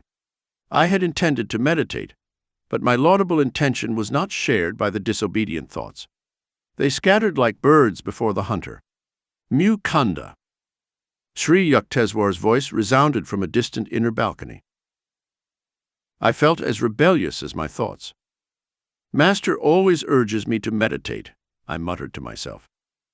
He shouldn't bother me when he knows why I came to his room. He summoned me again. I remained stubbornly silent. The third time his tone was reproachful. Sir, I am meditating, I shouted in protest. I know how you are meditating, my Guru called, with your mind scattered like leaves in a storm. Come here to me. Snubbed and exposed, I sadly walked to his side. Poor boy, the mountains could not give you what you wanted. The Master spoke caressingly, comfortingly. His calm gaze was unfathomable. Your heart's desire will be granted. Sri Yukteswar rarely indulges in riddles. I was bewildered. He gently tapped my chest above my heart. My body became immovably rooted. The breath came out of my lungs as if by an enormous magnet. Soul and mind instantly lost their physical bondage and flowed like a fluid, penetrating light from my every pore. The flesh was as if dead, yet in my intense awareness, I knew that never before had I been fully alive. My sense of identity was no longer limited to my body, but embraced the surrounding atoms. People in the distant streets seemed to move smoothly on my remote periphery. The roots of plants and trees appeared through the faint transparency of the soil. I perceived the inner flow of their sap. The entire surrounding area was bare before me. My normal frontal vision was now transformed into a vast spherical vision, simultaneously omnipresent. Through the back of my head, I saw men walking along Raigat Road, and I also noticed a white cow calmly approaching. When it reached the space in front of the open gate of the ashram, I observed it with my two physical eyes. As she passed, behind the brick wall, I saw her clearly motionless. All objects within my vantage point trembled and vibrated like fast-moving images. My body, the master's body, the pillared courtyard, the furniture and the floor, the trees and the sunlight, from time to time shook violently, until everything dissolved into a luminescent sea, like sugar crystals thrown into a glass of water, dissolve after being shaken. The unifying light alternated with materializations of forms, the metamorphoses revealing the law of cause and effect in creation. An oceanic joy broke upon the calm, endless shores of my soul. The Spirit of God, I realized, is boundless bliss. His body is innumerable fabrics of light. A growing glory within me began to envelop cities, continents, the earth, solar and star systems, tenuous nebulae, and floating universes. The entire cosmos, softly glowing, like a city seen at night, sparkled in the infinity of my being. The global contours, sharply etched, faded a little at the farthest edges. There I could see a gentle radiance, less and less intense. It was indescribably subtle. The planetary images were formed by a coarser light. The divine dispersion of rays poured forth from an eternal source, blazing into galaxies, transfigured with ineffable auras. Again and again, I saw the creative rays condense into constellations, then resolve into sheets of transparent flame. With rhythmic reversion, sextillion worlds passed into a diaphanous glow. Fire became firmament. I knew the center of the empyrean as a point of intuitive perception in my core. From my core radiated splendor into every part of the universal structure. The blissful Amrita, the nectar of immortality, pulsed through me with a fluidity like quicksilver. I could hear God's creative voice resounding like Aum, the vibration of the cosmic engine. Suddenly the breath returned to my lungs. With an almost unbearable disappointment, I realized that my infinite immensity was lost. Once again I was confined to the humiliating cage of a body, not easily accommodated to the spirit. Like a prodigal son, I had fled my macrocosmic home and imprisoned myself in a cramped microcosm. My guru stood motionless before me. I began to fall at his holy feet in gratitude for the experience in cosmic consciousness that I had so passionately sought for so long. He held me upright and spoke calmly, without pretense. You must not get too drunk on ecstasy. There is still much work for you in the world. Come, let us sweep the floor of the balcony. Then we will walk along the Ganges. I picked up a broom. The master I knew was teaching me the secret of a balanced life. The soul must stretch itself over the cosmogonic abysses, while the body performs its daily duties. When we went out for a walk later, I was still enraptured by an unspeakable ecstasy. I saw our bodies as two astral images, moving on a road along the river, whose essence was pure light. It is the Spirit of God that actively sustains every form and force in the universe. Yet He is transcendental and detached in the blissful uncreated void, beyond the worlds of vibratory phenomena, Master explained. The saints who realize their divinity, even while in the flesh, know a similar dual existence. While conscientiously engaged in earthly work, they remain immersed in inner bliss. The Lord has created all men from the limitless joy of his being. Even though they are painfully constricted by the body, God nevertheless expects that souls made in his image will eventually rise above all identifications of meaning and be reunited with him. The cosmic vision left many permanent teachings. By stopping my thoughts daily, I was able to free myself from the illusory belief that my body was a mass of flesh and bones traversing the hard ground of matter. The restless breath and mind I saw are like storms lashing the ocean of light in waves of material forms. Earth, sky, human beings, animals, birds, trees. One could not have the perception of the infinite as one light, except by quieting those storms. Each time I silenced the two natural upheavals, I saw the multiple waves of creation merge into a single luminous sea, just as the waves of the ocean, whose storms subside, calmly dissolve into unity. A master grants the divine experience of cosmic consciousness when his disciple, through meditation, has strengthened his mind to a level where he is not overwhelmed by the vast vistas. Experience can never be given by mere intellectual readiness or open-mindedness. Only proper broadening through the practice of yoga and devotional bhakti can prepare the mind to absorb the liberating shock of omnipresence. For the sincere devotee, it is a natural and inevitable occurrence. His intense desire begins to pull at God with an irresistible force. The Lord, as cosmic vision, is drawn by the seeker's magnetic ardor into his ray of consciousness. In recent years, I have written the following poem, Samadhi, trying to convey the glory of its cosmic state. Gone are the veils of light and shadow. It lifted every vapor of pain. Sail away all dawns of fleeting joy. Gone is the faint sensory mirage. Love, hate, health, illness, life, death. Dead are these false shadows on the screen of duality. Waves of laughter, sparks of sarcasm, melancholic swirls. Dissolve into the vast sea of bliss. Maya's storm has subsided. With the magic wand of deep intuition, the universe, a forgotten dream, is unconsciously lurking, ready to invade my newly awakened divine memory. I live without the cosmic shadow, but it is not without me, just as the sea exists without the waves, but they do not breathe without the sea. Dreams, awakenings, Turiya deep sleep states. Present, past, future, no longer for me, but always present, omnipresent, me, everywhere. Planets, stars, stardust, earth. Volcanic explosions of apocalyptic cataclysms. The creation molding oven. Glaciers of silent X-rays, floods of glowing electrons. Thoughts of all men, past, present, and future. Every blade of grass, myself, humanity. Every particle of universal dust. Anger, greed, good, evil, salvation, lust.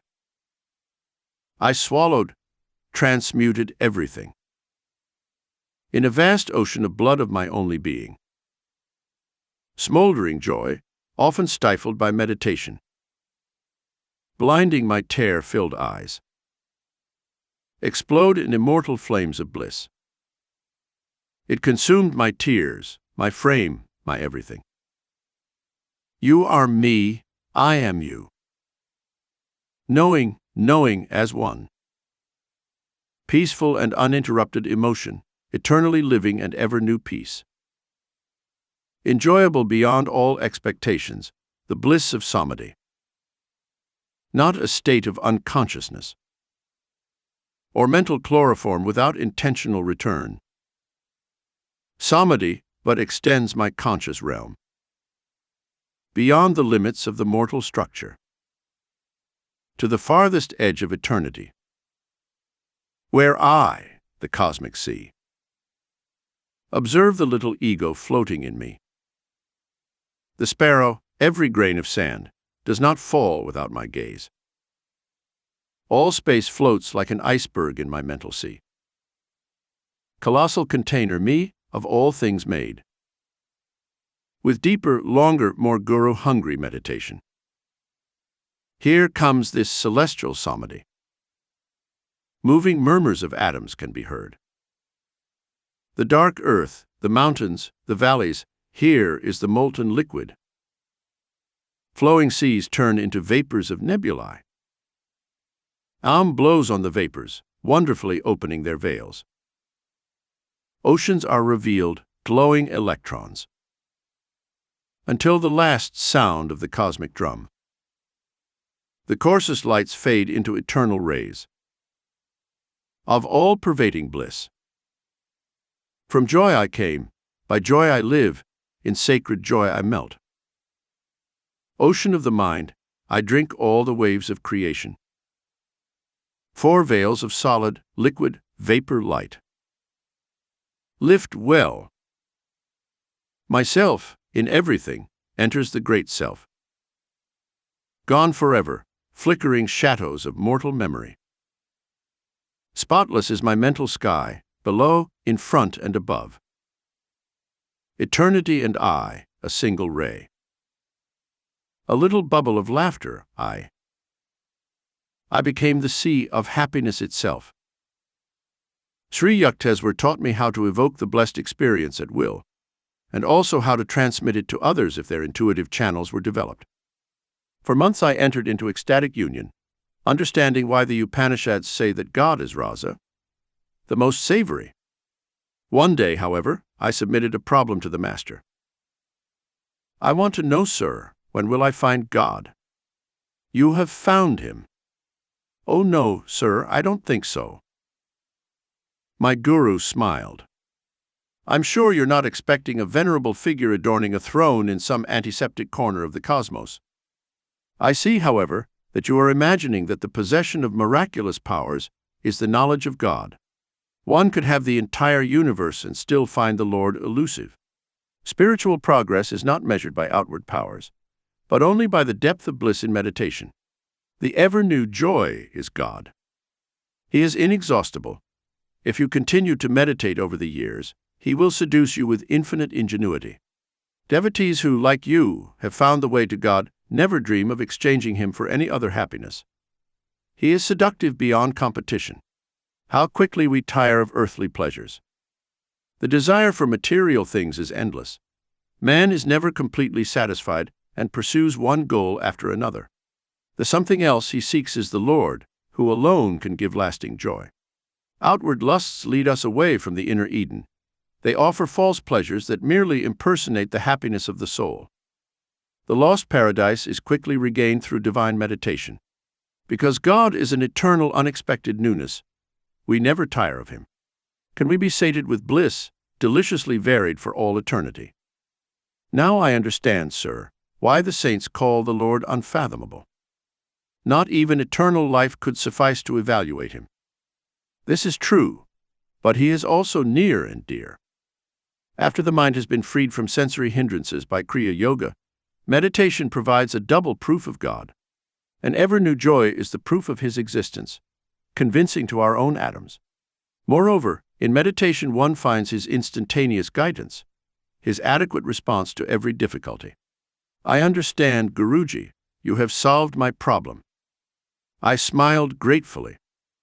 Now I realize that I have found God, because every time the joy of meditation has returned unconsciously during my hours of activity, I have been subtly directed to take the right course in everything, even in the details. Human life is plagued by pain until we know how to tune into the divine will, whose right course is often puzzling to the selfish intelligence. God bears the weight of the cosmos. Only he can give infallible counsel. 15. The Cauliflower Robbery. Master, a present for you. These 6 huge cauliflowers were planted with my own hands. I have watched over their growth with the tender care of a mother nursing her child. I presented the basket of vegetables with a ceremonial gesture. Thank you. Sri Yukteswar's smile was warm with appreciation.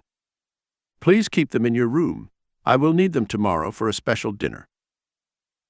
I had just arrived in Puri to spend my university summer holiday with my guru in his seaside hermitage. Built by the master and his disciples, The cheerful little two-story hut overlooks the Bay of Bengal. I woke up early the next morning, refreshed by the salty sea breeze and the charm of my surroundings. Sri Yukteswar's melodious voice was calling me.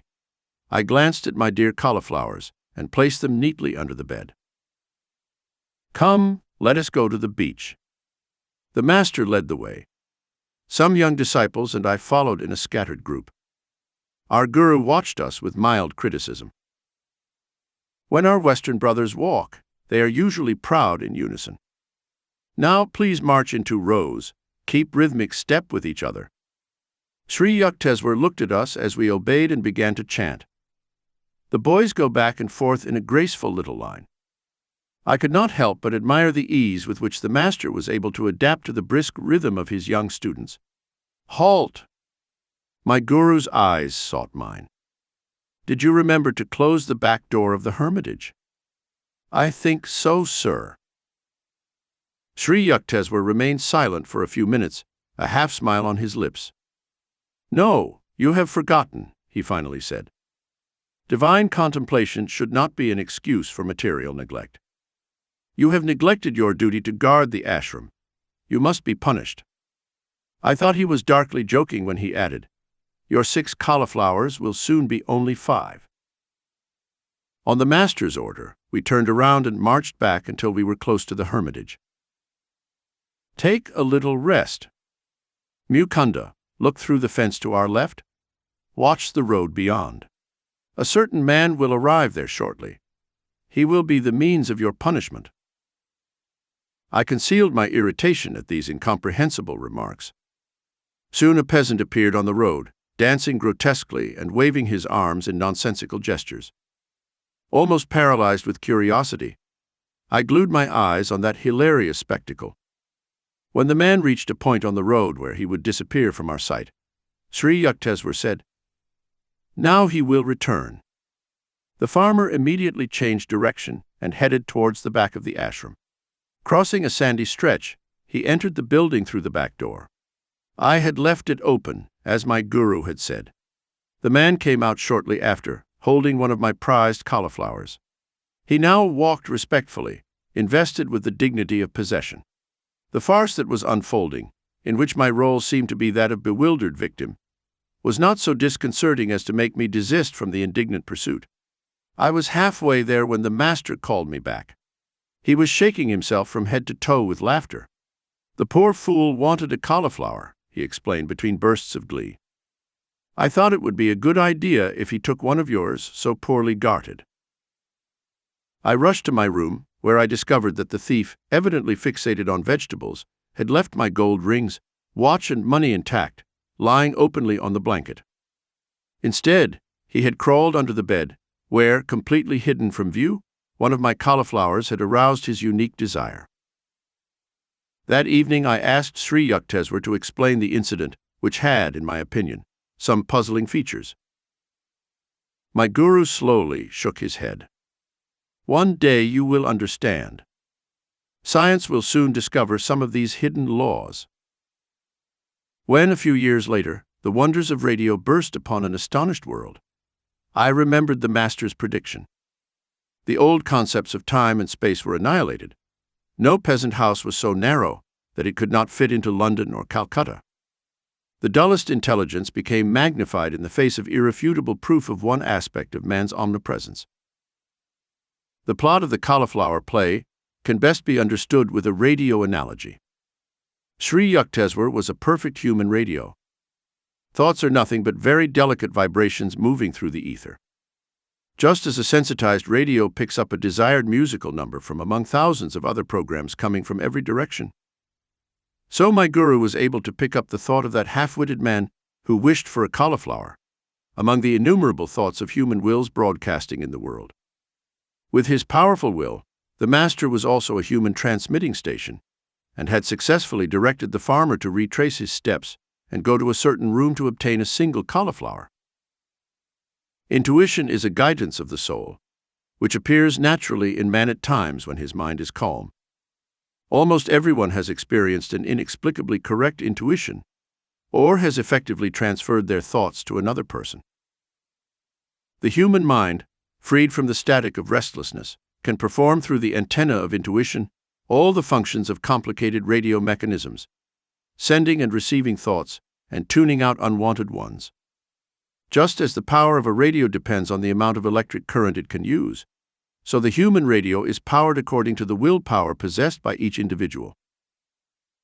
All thoughts vibrate eternally in the cosmos. With deep concentration, a master is able to detect the thoughts of any mind, living or dead. Thoughts have universal and not individual roots. A truth cannot be created, only perceived. Man's erroneous thoughts stem from imperfections in his discernment. The goal of the science of yoga is to calm the mind so that without distortion it can reflect the divine vision in the universe. Radio and television brought sound and the instantaneous sight of distant people to the hearts of millions, the first faint scientific indications that man is an all-pervading spirit. Not a body confined to a point in space, but the immense soul, which the ego, in the most barbaric ways, tries in vain to stifle. Very strange, very marvelous, seemingly very improbable phenomena may still appear that, once established, will not astonish us any more than anything science has taught us in the last century, said Charles Robert Richet, Nobel laureate in physiology. It is assumed that the phenomena we now accept without surprise do not arouse our astonishment because they are understood. But this is not the case. If they do not surprise us, it is not because they are understood, but because they are familiar to us. In fact, if what is not understood should surprise us, we should be surprised by everything: the fall of a stone thrown into the air, the acorn that becomes an oak tree, mercury that expands when heated, iron attracted by a magnet, phosphorus that burns when rubbed. Today's science is a light thing. The revolutions and evolutions it will experience in 100,000 years will far exceed the boldest predictions. The truths, the astonishing, astounding, unforeseen truths, that our descendants will discover are already all around us today, staring us in the eye, as it were, and yet we do not see them. But it is not enough to say that we do not see them. We do not want to see them.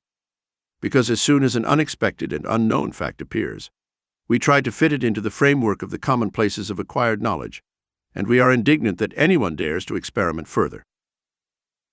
A few days after being robbed in such an unlikely manner of a cauliflower, a funny fact occurred.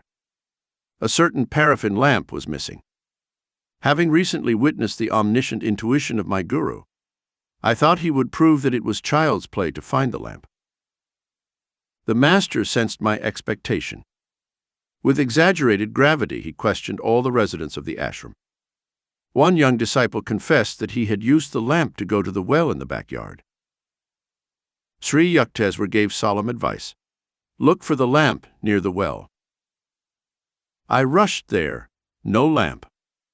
Discouraged, I returned to my guru. He was now laughing heartily, with no qualms about my disillusionment. Too bad I couldn't direct you to the missing lamp. I'm not a fortune teller. With twinkling eyes, he added, I'm not a satisfactory Sherlock Holmes either. I realized that the master would never show his powers if challenged, or for a triviality. Delightful weeks passed. Sri Yukteswar was organizing a religious procession. He asked me to lead the disciples around the town and beach of Puri. The festive day turned out to be one of the hottest of the summer. Guruji, how can I take students barefoot across the burning sands? I spoke in desperation. I will tell you a secret, replied the master. The Lord will send an umbrella of clouds. All of you will walk in peace. I happily organized the procession. Our group left the ashram with a Sat Sangha banner. Designed by Sri Yukteswar, it bore the symbol of the single eye, the telescopic gaze of intuition. As soon as we left the hermitage, the part of the sky above us filled with clouds as if by magic. To the accompaniment of amazed ejaculations on all sides, a light downpour fell, refreshing the streets of the town and the shore of the burning sea. The soothing drops fell during the 2-hour parade. At the exact moment our group returned to the ashram, the clouds and rain passed without a trace. See how God feels for us, the master replied after I had expressed my gratitude to him. The Lord responds to all and works for all. just as he sent rain in response to my request, so he grants any sincere wish of the devotee. Men seldom realize how often God hears their prayers. He has a soft spot for some, but he listens to all who turn to him in trust. His children should always have implicit faith in the loving kindness of their omnipresent Father. Sri Yukteswar sponsored 4 annual festivals at equinoxes and solstices when his students gathered from far and near. The winter solstice celebration was held in Serampore. The first one I attended left me with a permanent blessing. The celebrations began in the morning with a barefoot procession along the streets. The voices of 100 or so students resounded with sweet religious songs. Some musicians played the flute and cold kartal, drums and cymbals. Enthusiastic citizens strewn the path with flowers, happy to be reminded of their prosaic tasks by our sonorous praise of the blessed name of the Lord. The long tour ended in the courtyard of the hermitage. There we surrounded our guru, while students on the upper balconies showered us with marigold flowers. Many guests went upstairs to receive a channa and orange pudding. I headed towards a group of brother disciples who were now serving as cooks. The food for these large gatherings had to be cooked outdoors, in huge cauldrons. The improvised brick stoves were smoky and caused tears, but we laughed merrily at our work. Religious festivals in India are never considered troublesome. Everyone does his part, providing money, rice, vegetables, or his personal services. The master was soon among us, supervising the details of the party. Busy at all times, he kept up with the more energetic young students. On the second floor, a Sankirtan, group singing, was in progress, accompanied by the harmonium and hand-played Indian drums. Sri Yukteswar listened attentively. His musical sense was acutely perfect. "I am off key." The maestro left the cooks and joined the performers. The melody was heard again, this time rendered correctly. In India, music, like painting and theater, is considered a divine art. Brahma, Vishnu, and Shiva, the eternal trinity, were the first musicians.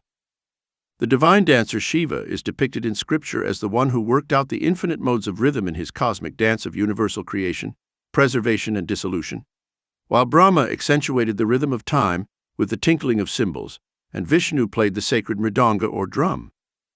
Krishna, the incarnation of Vishnu, is always depicted in Hindu art with a flute, with which he plays the ecstatic chant that calls human souls wandering in Maya, illusion, back to their true home.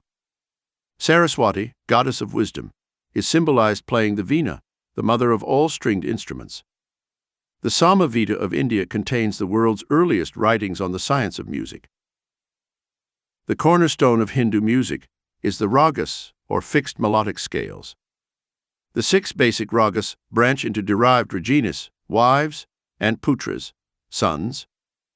Each raga has a minimum of 5 notes: a main note, vati or king; a secondary note, samavati or prime minister; helping notes, anavati, assistants; and a dissonant note, vivati, the enemy. Each of the 6 basic ragas has a natural correspondence with a certain time of day, a season of the year, and a presiding deity who confers a particular power. Thus, 1. Hindal raga is heard only at dawn in spring, to evoke the mood of universal love. 2. Dipaka raga is played in the evening in summer, to evoke compassion. 3. Megha raga is a melody for noon in the rainy season, to evoke courage. 4. Bhairava raga is played in the mornings of August, September, and October, to obtain tranquility. 5. Sri raga is reserved for the twilight of autumn, to obtain pure love. 6. Malkansa raga is heard at midnight in winter, for valor. The ancient rishis discovered these laws of sonic alliance between nature and man. Since nature is an objectification of Aum, the primordial sound or vibrating word, man can gain control over all natural manifestations through the use of certain mantras or chants. Historical records tell of the remarkable powers possessed by Mian Tan Senator, Akbar the Great's court musician in the 16th century. Charged by the emperor to sing a night raga while the sun was high, Tan Senator intoned a mantra that instantly caused the entire palace to go dark. Indian music divides the octave into 22 srutas or demi-semitones. These microtonal intervals allow for nuances of musical expression that are impossible to achieve with the Western chromatic scale of 12 semitones. Each of the 7 basic notes of the octave is associated in Hindu mythology with the color and the natural sound of a bird or beast.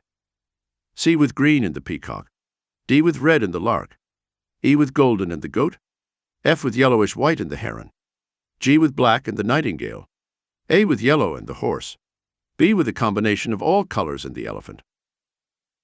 3 scales, major, harmonic minor, and melodic minor, are the only ones employed by Western music, but Indian music has 72 raga or scales. The musician has infinite creative scope to improvise around the traditional fixed melody or raga. He focuses on the ultimate feeling or mood of the structural theme, and then embroiders it to the limits of his own originality. The Hindu musician does not read pre-established notes. He redresses the bare skeleton of the raga with each performance, often limiting himself to a single melodic sequence, emphasizing all its subtle microtonal and rhythmic variations with repetition. Bach, among Western composers, understood the fascination and power of the repetitive sound, slightly differentiated in 100 complex ways. Ancient Sanskrit literature describes 120 tala or measures of time. The founder of Hindu music, Bharata, is said to have isolated 32 types of tala in the Song of a Lark. The origin of the tala or rhythm is rooted in human movements, the double time of walking and the triple time of breathing in sleep, when inhalation is double that of exhalation. India has always recognized the human voice as the most perfect sound instrument. Hindu music is therefore largely limited to the 3-octave vocal range. For the same reason, melody, relationship between successive notes, is favored over harmony, relationship between simultaneous notes. The deeper purpose of the early Rishi musicians was to merge the singer with the cosmic chant that can be heard through the awakening of man's occult spinal centers. Indian music is a subjective, spiritual, and individualistic art, aiming not at symphonic brilliance, but at personal harmony with the higher soul. The Sanskrit word for musician is bhagavathar, one who sings the praises of God. Sankirtan or musical encounters are an effective form of yoga or spiritual discipline, which requires deep concentration, intense absorption of thought and seed sound. Since man himself is an expression of the creative word, sound has the most powerful and immediate effect on him, offering a pathway to the remembrance of his divine origin. The Sankirtan emanating from Sri Yukteswar's second-floor living room on the feast day was inspiring for the cooks among the steaming pots. My brother disciples and I joyfully chanted the refrains, clapping the time with our hands. By sunset we had served the hundreds of visitors with kachori, rice and lentils, vegetable curry and rice pudding. We spread cotton blankets over the courtyard. Soon the assembly was huddled under the starry canopy, listening in silence to the wisdom that poured from Sri Yukteswar's lips. His public speeches emphasized the value of Kriya Yoga and a life of self-respect, calmness, determination, simple diet, and regular exercise. A group of very young disciples then sang some sacred hymns. The meeting concluded with Sankirtan. From 10 to midnight, the ashram residents washed pots and pans and cleaned the courtyard. My guru called me to his side. I am happy with your cheerful work today and this week of preparations. I want you with me. Tonight you can sleep in my bed. It was a privilege I never thought would befall me. We sat for a while in a state of intense divine tranquility. Almost 10 minutes after we had gone to bed, the master got up and began to dress. What is it, sir? I felt a tinge of unreality in the unexpected joy of sleeping next to my guru. I think some students who missed their train connections will be here soon. Let's prepare something to eat. Guruji, no one would come at 1 o'clock in the morning. Stay in bed. You have worked very hard. But I am going to cook. At Sri Yukteswar's resolute tone, I jumped to my feet and followed him into the small kitchen adjacent to the inner balcony on the second floor. The rice and hal boiled immediately. My guru smiled affectionately. Tonight you have conquered the fatigue and fear of hard work. In the future you will never be bothered by these things. As he spoke these words of blessing for life, footsteps were heard in the courtyard. I ran downstairs and admitted a group of students.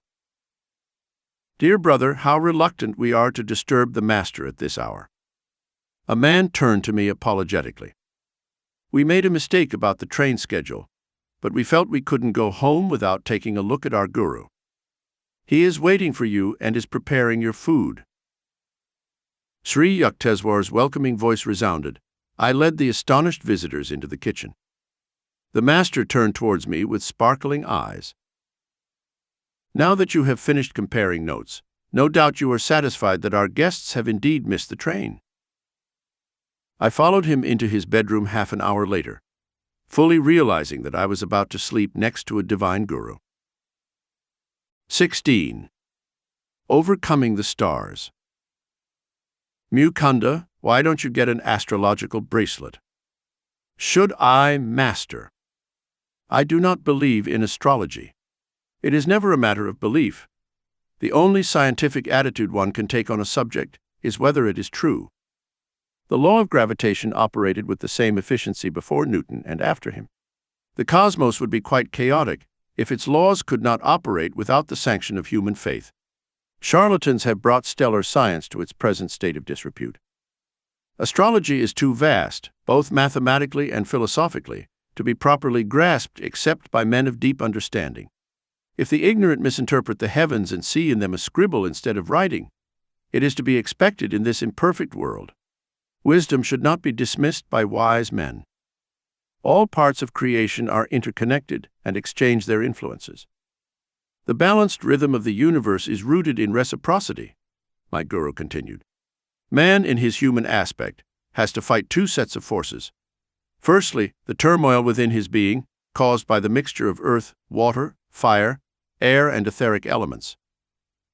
Secondly, the external disintegrating powers of nature. As long as man struggles with his mortality, he is affected by the myriad mutations of heaven and earth. Astrology is the study of man's response to planetary stimuli. The stars have no conscious benevolence or animosity. They merely send out positive and negative radiations. In themselves, these do not help or harm mankind, but offer a legitimate channel for the outward operation of the cause and effect balances that every man has set in motion in the past. A child is born on that day and hour when the celestial rays are in mathematical harmony with his individual karma. His horoscope is a challenging portrait, revealing his unalterable past and his probable future achievements. But the natal chart can only be correctly interpreted by men of intuitive wisdom. These are few. The message that is boldly proclaimed in the heavens at the moment of birth is not meant to emphasize destiny, the result of past good and evil, but to arouse in man the will to escape his universal bondage. What he has done, he can undo. No one other than himself has been the instigator of the causes of whatever effect is now prevalent in his life. He can overcome any limitation because he has created it himself by his actions, and because he has spiritual resources that are not subject to planetary pressure. Superstitious subjection to astrology makes man an automaton, slavishly dependent on mechanical guidance. The wise man defeats his planets, that is, his past, by transferring his allegiance from creation to the Creator. The more he realizes his unity with Spirit, the less he can be dominated by matter. The soul is always free. It is deathless because it is birthless. It cannot be ruled by the stars. Man is a soul and has a body. When he places his sense of identity correctly, he leaves behind all compulsive patterns. As long as he remains confused in his ordinary state of spiritual amnesia, he will know the subtle chains of environmental law. God is harmony. The devotee who attunes himself will never perform any wrong action. His activities will be correctly and naturally synchronized with astrological law. After deep prayer and meditation, he is in touch with his divine consciousness. There is no greater power than this inner protection. So, dear Master, why do you want me to wear an astrological bracelet? I ventured this question after a long silence, during which I had tried to assimilate Sri Yukteswar's noble exposition. Only when a traveler has reached his destination is he justified in discarding his maps. During the journey, he takes advantage of any convenient shortcut. The ancient rishis discovered many ways to reduce man's period of exile and illusion. There are certain mechanical features in the law of karma that can be skillfully adjusted by the fingers of wisdom. All human evils stem from some transgression of universal law. The scriptures emphasize that man must satisfy the laws of nature, while not discrediting divine omnipotence. He should say, "Lord, I trust in you and know that you can help me, but I too will do my best to make up for the evil I have done." By various means, prayer, willpower, yoga meditation, consultation with saints, the use of astrological bracelets, the negative effects of past wrongs can be minimized or reversed. Just as a house can be equipped with a copper rod to absorb the shock of lightning, so the corporeal temple can benefit from various protective measures. Years ago, our yogis discovered that pure metals emit an astral light that powerfully counteracts the negative attraction of the planets. Subtle electric and magnetic radiations constantly circulate in the universe. When a man's body is helped, he does not know it. When it is disintegrated, he is still in ignorance. Can he do anything? This problem received the attention of our rishis, who found useful not only a combination of metals, but also plants, and, most effective of all, flawless jewelry of at least 2 carats. The preventive uses of astrology have rarely been studied seriously outside India. A little-known fact is that appropriate jewelry, metals or plant preparations are useless if the necessary weight is not secured and if these corrective agents are not worn close to the skin. Sir, of course, I will take your advice and get a bracelet. I'm intrigued by the idea of passing a planet. For general purposes, I recommend the use of a bracelet made of gold, silver, and copper. But for a specific purpose, I want you to take one made of silver and lead. Sri Yukteswar added accurate directions. Guruji, what specific purpose are you referring to? The stars are about to take a hostile interest in you, Mukunda. Fear not, you will be protected. In about a month your liver will cause you much trouble. The illness should last 6 months, but the use of an astrological bracelet will shorten the period to 24 days. The next day I looked for a jeweler, and soon wore the bracelet. My health was excellent. The master's prediction slipped my mind. He left Serampore to visit Benares. 30 days after our conversation, I felt a sudden pain in my liver region. The following weeks were a nightmare of excruciating pain. Reluctant to disturb my guru, I bravely endured my ordeal alone. But 23 days of torture weakened my resolve. I embarked for Benares. There Sri Yukteswar received me with unusual warmth, but did not give me the opportunity to tell him of my pains in private. Many devotees visited the master that day, just for a darshan. Sick and neglected, I sat in a corner. Only after the evening meal did all the guests leave. My guru called me to the octagonal balcony of the house.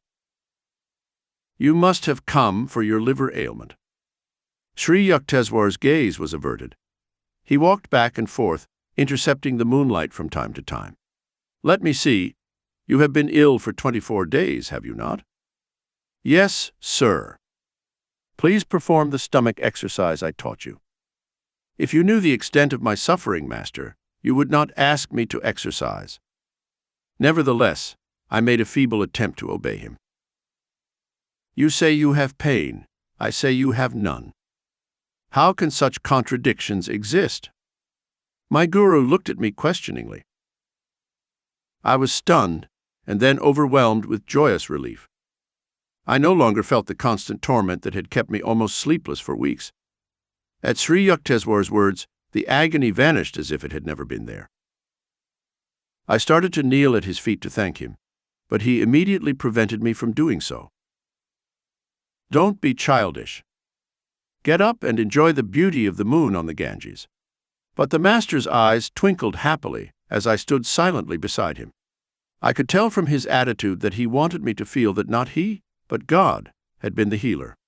I still wear the heavy silver and lead bangle to this day, a reminder of that cherished past day when I discovered anew that I was living with a truly superhuman personage. On subsequent occasions, when I would take my friends to Sri Yukteswar for healing, he would invariably recommend the jewelry or the bracelet, extolling its use as an act of astrological wisdom. Since childhood, I had been prejudiced against astrology, partly because I had observed that many people slavishly attached themselves to it, and partly because of a prediction made by the family astrologer. You will marry 3 times, being twice widowed. I mulled over the matter, feeling like a goat waiting to be sacrificed before the temple of triple marriage. You might as well resign yourself to your fate, my brother Ananda had remarked.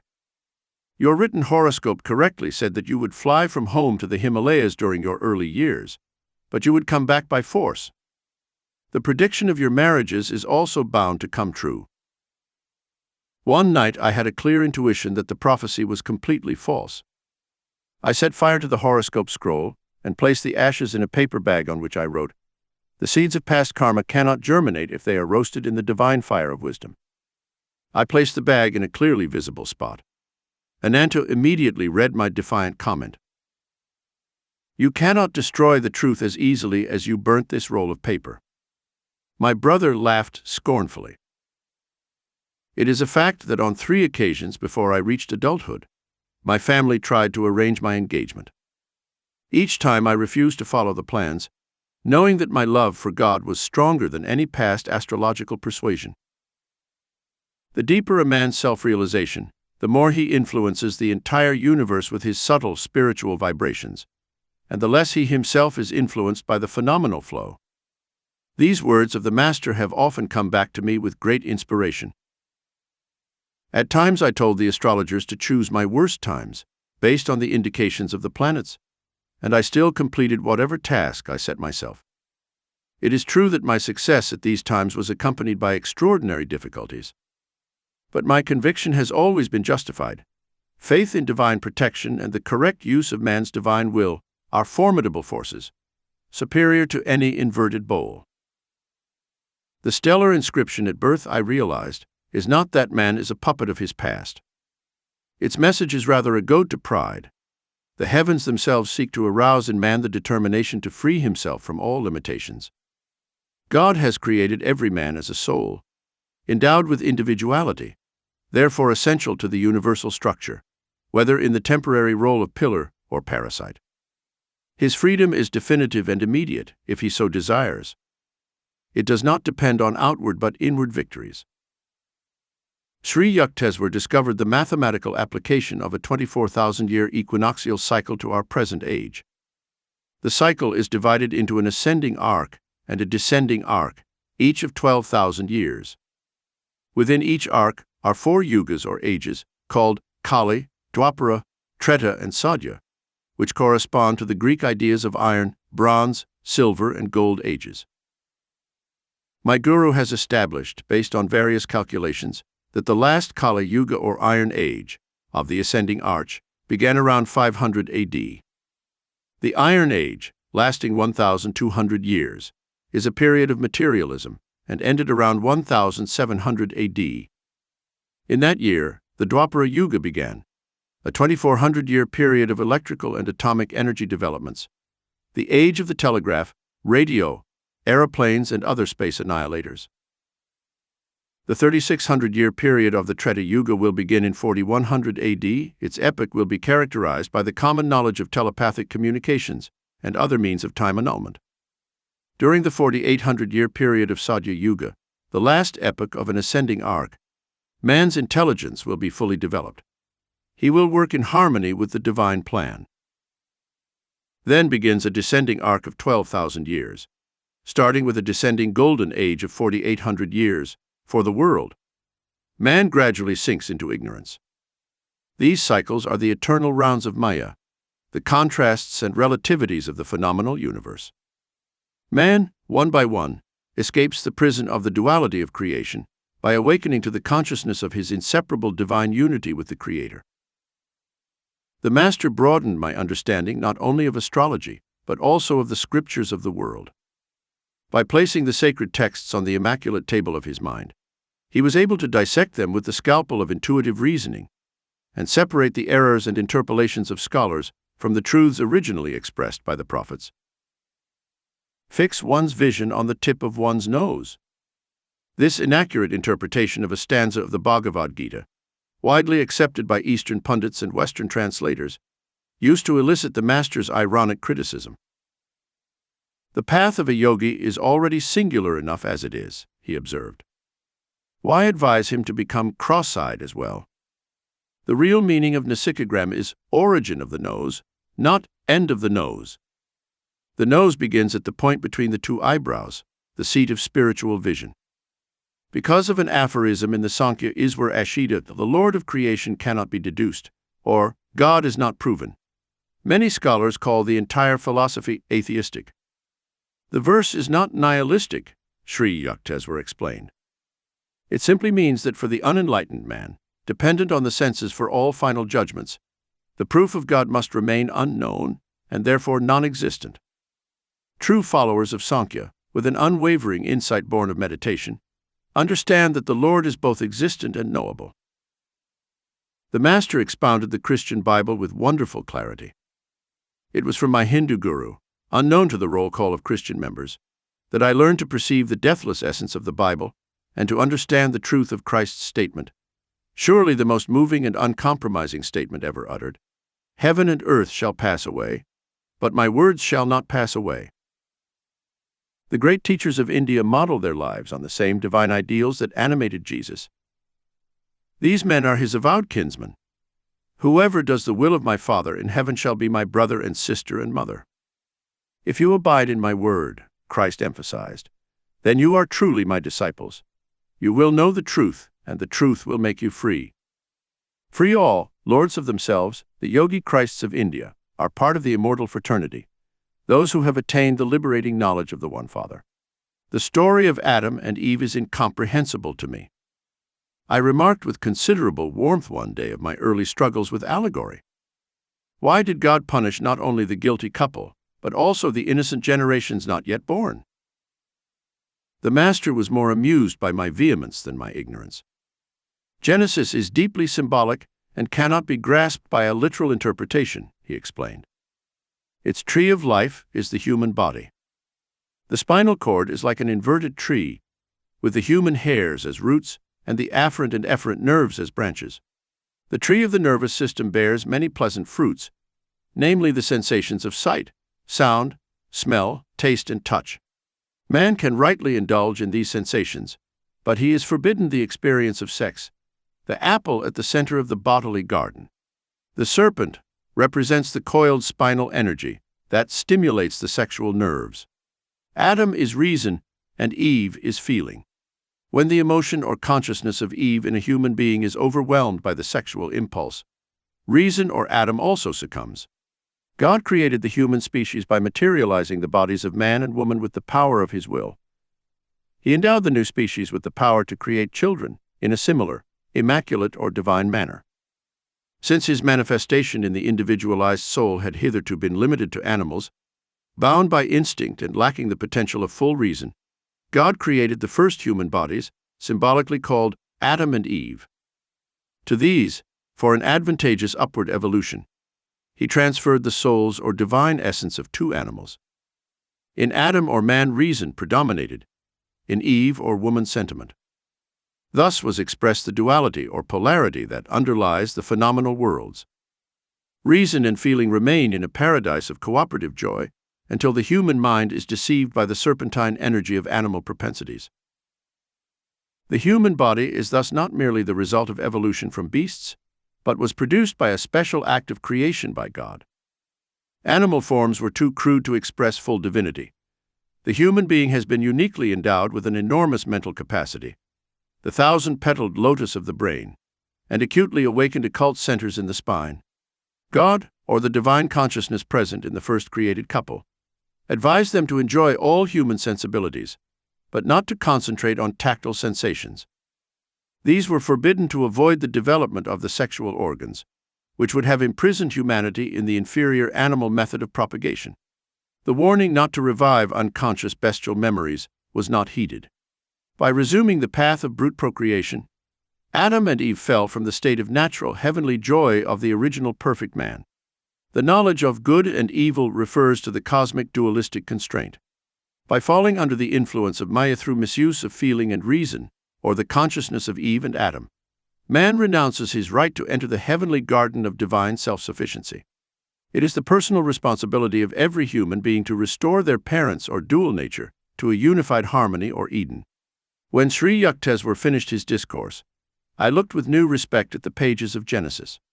"Dear Master," I said, "for the first time I feel a real filial obligation to Adam and Eve." 17. Sassy and the Three Sapphires. Since you and my son think so highly of Swami Sri Yukteswar, I will take a look at him. The tone of voice used by Dr. Narayan Chunder Roy suggested that he was indulging the whim of a halfwit. I concealed my indignation in the best proselyte tradition.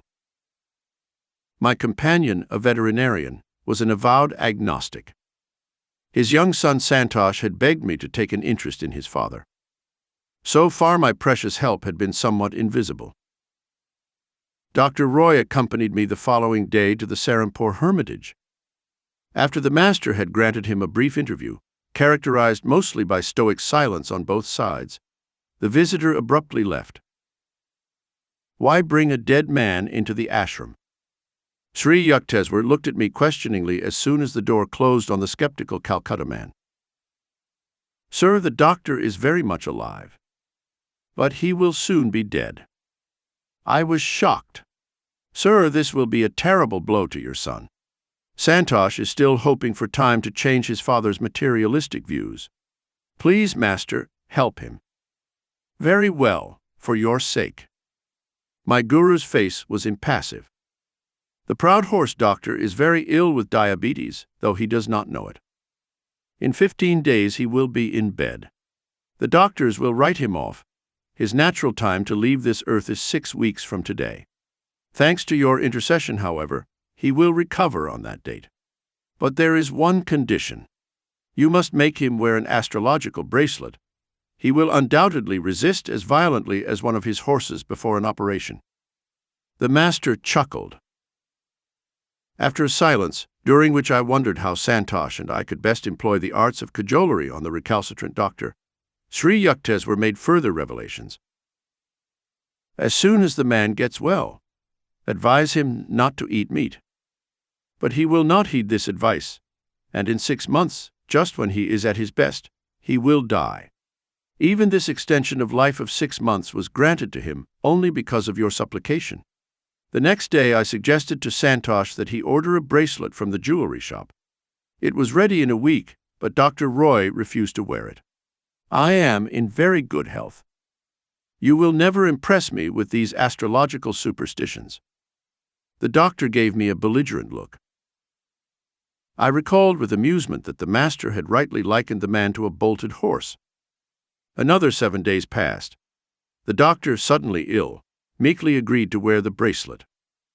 2 weeks later, the doctor present told me that his patient's case was hopeless. He gave harrowing details about the devastation inflicted by diabetes. I shook my head. My guru said that after an illness of 1 month, Dr. Roy will be cured. The doctor stared at me incredulously. But he sought me out 15 days later, with an air of apology. "Dr. Roy is completely cured," he exclaimed. "It is the most incredible case in my experience.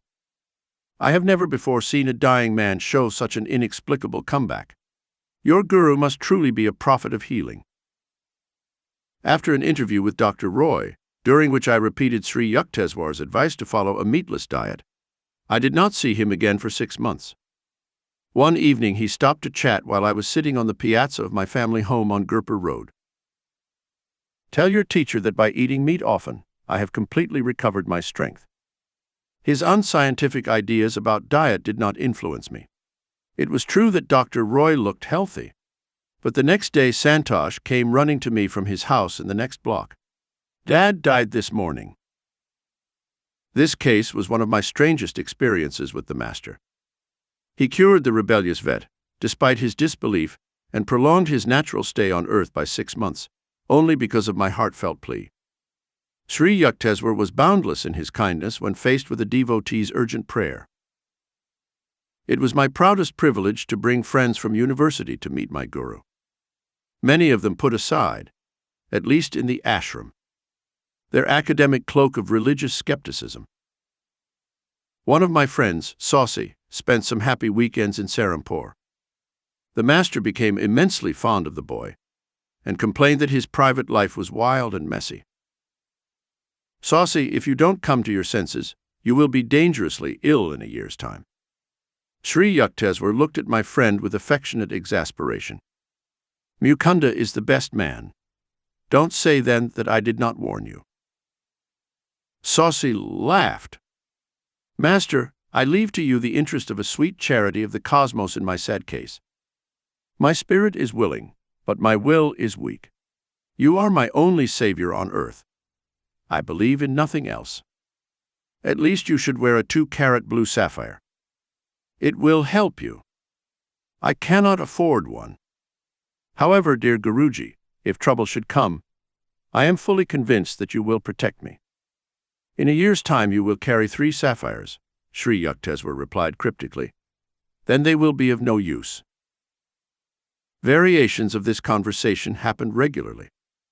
"I cannot reform," said Sassy with comical despair.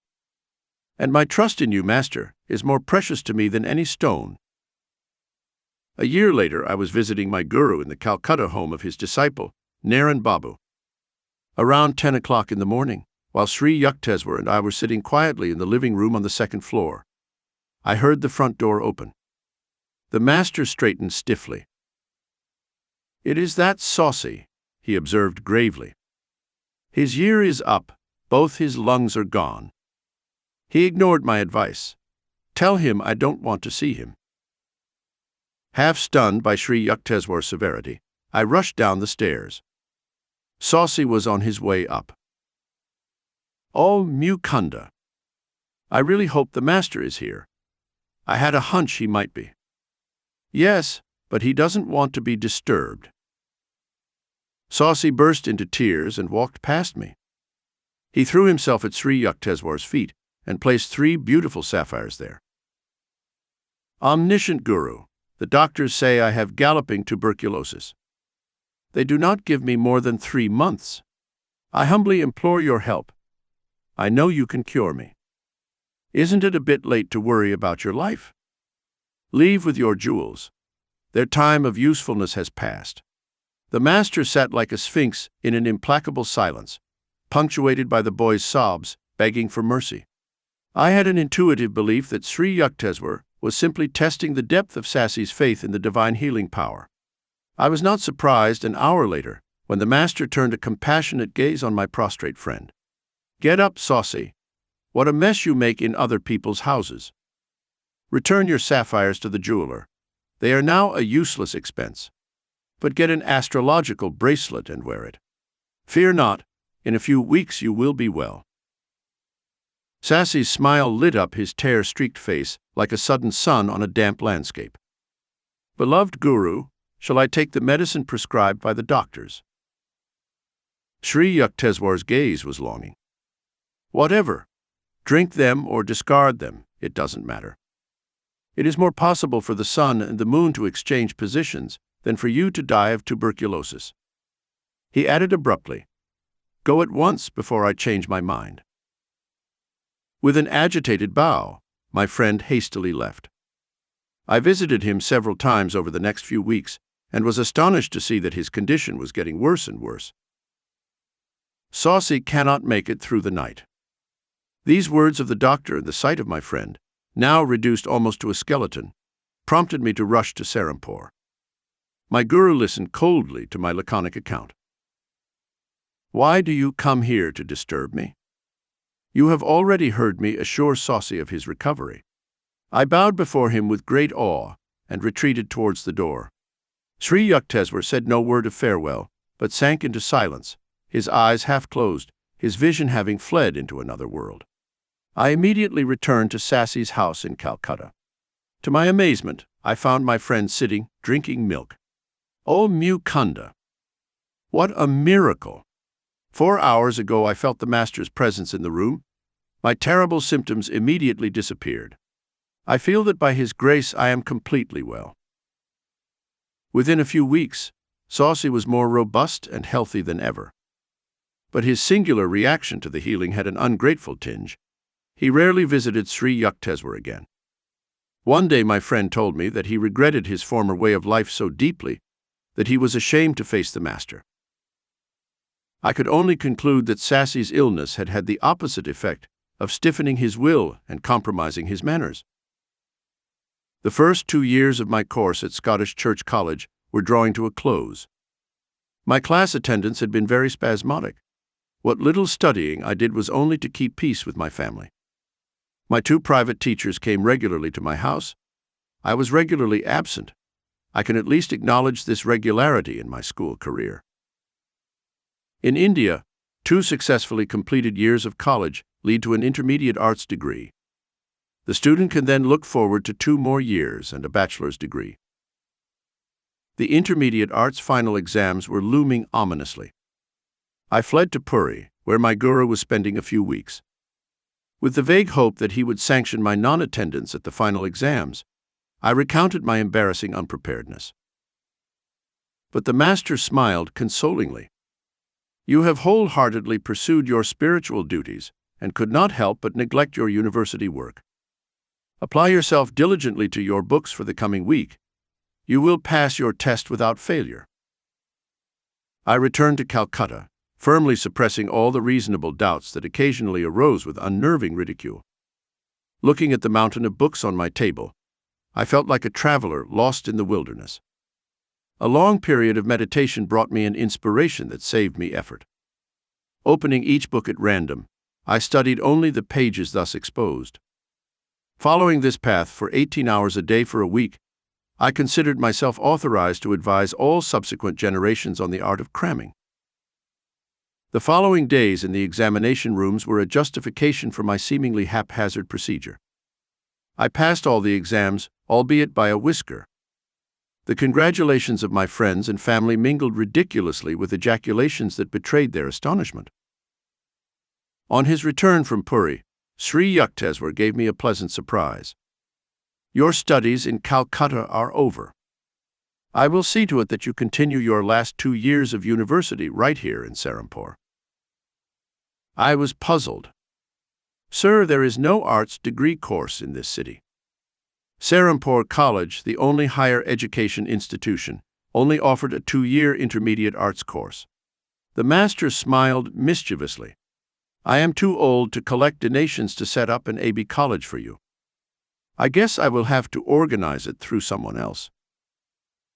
2 months later, Professor Howells, president of Serampore College, publicly announced that he had managed to raise enough funds to offer a 4-year course. Serampore College became a branch of the University of Calcutta. I was one of the first students to enroll at Serampore as an AB candidate. "Guruji, how kind you are to me. I have longed to leave Calcutta and be near you every day in Serampore. Professor Howells cannot imagine how much he owes to your silent help." Sri Yukteswar looked at me with mock severity. "Now you won't have to spend so many hours on the train. What free time for your studies. Perhaps you'll become less of a last-minute fumbler and more of a scholar." But somehow his tone lacked conviction. 18. A Mahometan wonder-worker. Years ago, in this very room you now occupy, a Mahometan worker performed 4 miracles in front of me. Sri Yukteswar made this surprising statement during his first visit to my new accommodation. Soon after entering Serampore College, I had taken a room in a nearby guest house called Panthi. It was an old-fashioned brick building overlooking the Ganges. "Master, what a coincidence! Are these newly decorated walls really ancient memories?" I looked around my simply furnished room with awakened interest. "It's a long story." My guru smiled, remembering. Fakir 126's name was Afal Khan. He had acquired his extraordinary powers through a chance encounter with a Hindu yogi. "Son, I am thirsty. Bring me water." A dust-covered sannyasi made this request to Afal one day in his early childhood in a small village in East Bengal. "Master, I am a Mahometan. How can you, a Hindu, accept a drink from my hands?" "Your sincerity pleases me, my child. I do not observe the ostracizing rules of ungodly sectarianism. Go, bring me water at once." Afzal's reverent obedience was rewarded by the yogi's loving gaze. "You possess good karma from previous lives," he solemnly observed. "I will teach you a certain yogic method that will give you command over one of the invisible realms. The great powers that will be bestowed upon you must be exercised for worthy purposes. Never employ them selfishly. I perceive, alas, that you have brought from the past certain seeds of destructive tendencies. Do not allow them to germinate by watering them with new evil deeds. The complexity of your previous karma is such that you must use this life to reconcile your yogic realizations with the highest humanitarian goals."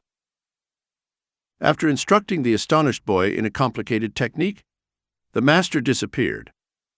Afal faithfully followed his yoga exercises for 20 years. His miraculous feats began to attract everyone's attention. It seems that he was always accompanied by a disembodied spirit he called Hazrat. This invisible entity was able to fulfill the smallest wish of the fakir. Ignoring his master's warning, Afal began to misuse his powers. Whatever objects he touched and then replaced soon disappeared without a trace. This disconcerting eventuality usually made the Mahometan an unpleasant guest. From time to time he would visit the big jewelry shops in Calcutta, representing himself as a possible buyer. Any jewelry he handled would disappear shortly after leaving the shop. Afal was often surrounded by several hundred students, attracted by the hope of learning his secrets. From time to time the fakir would invite them to travel with him. At the railway station he would manage to touch a roll of tickets. He would hand them back to the clerk, saying, "I have changed my mind and will not buy them now." But when he boarded the train with his retinue, Afal was in possession of the required tickets. These exploits created an indignant uproar. The Bengali jewelers and ticket sellers were cracking up. The police trying to arrest Afal found themselves helpless. The fakir could remove incriminating evidence simply by saying, "Hazrat, take this away." Sri Yukteswar got up from his chair and walked towards the balcony of my room, which overlooked the Ganges. I followed him, eager to learn more about the puzzling Mahometan raffles. This Panthi house once belonged to a friend of mine. He met Afal and invited him here.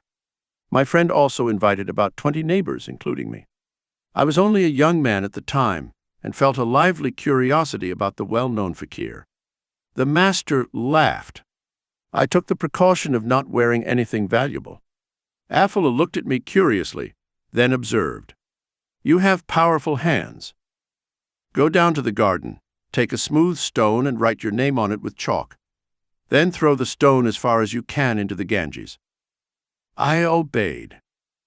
As soon as the stone disappeared beneath the distant waves, the Mahometan spoke to me again. "Fill a pot with water from the Ganges near the front of this house." After I had returned with a pot of water, the fakir shouted, "Hazrat, put the stone in the pot." The stone appeared at once. I took it out of the container and found my signature as legible as when I had written it. Babu, one of my friends in the room, was wearing a heavy antique gold watch and a chain. The fakir examined them with menacing admiration. They soon disappeared. "Afal, please return my precious heirloom." Babu was almost in tears. The Mahometan remained stoically silent for a while, then said, "You have 500 rupees in an iron safe. Bring them to me and I will tell you where to find your watch." Babu, shocked, immediately left for his home.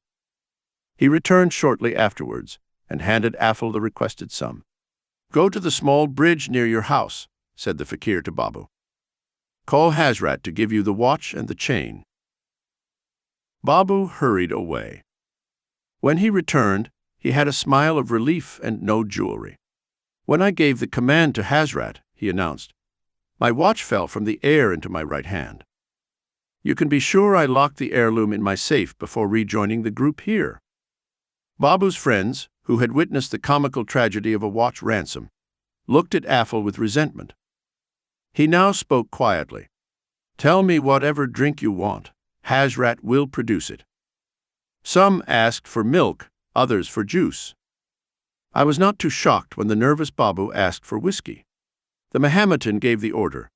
The Hazrat condescendingly sent the sealed containers into the air and dropped them on the ground.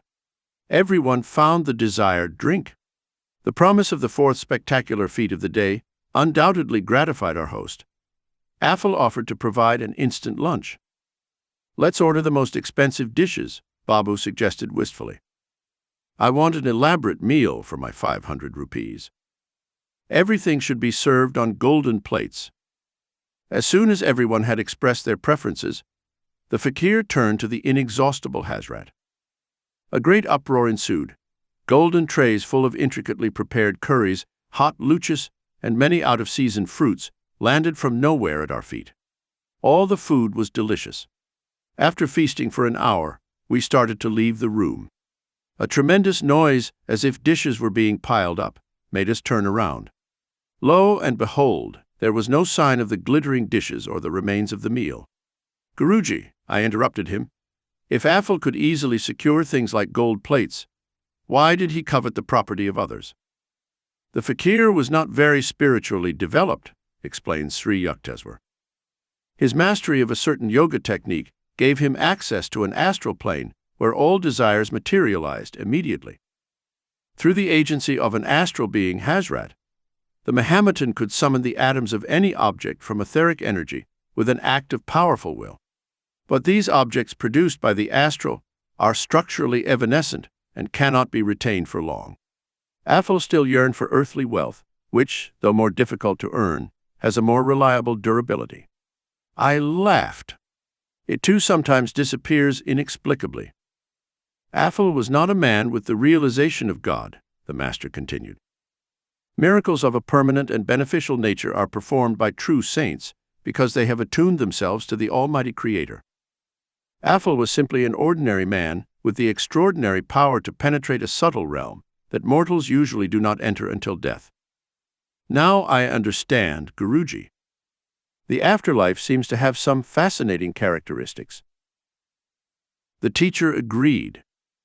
I never saw Affle again after that day, but a few years later, Babu came to my house to show me a newspaper account of the Mahometan's public confession. From it I learnt the facts I have just told you about Afzal's early initiation by a Hindu guru. The gist of the last part of the published document, as recalled by Sri Yukteswar, was as follows: "I, Affle Khan, write these words as an act of penance and as a warning to those who seek to possess miraculous powers.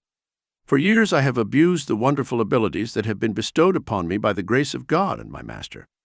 I became drunk with selfishness, feeling beyond the ordinary laws of morality. Finally, the day of reckoning has come.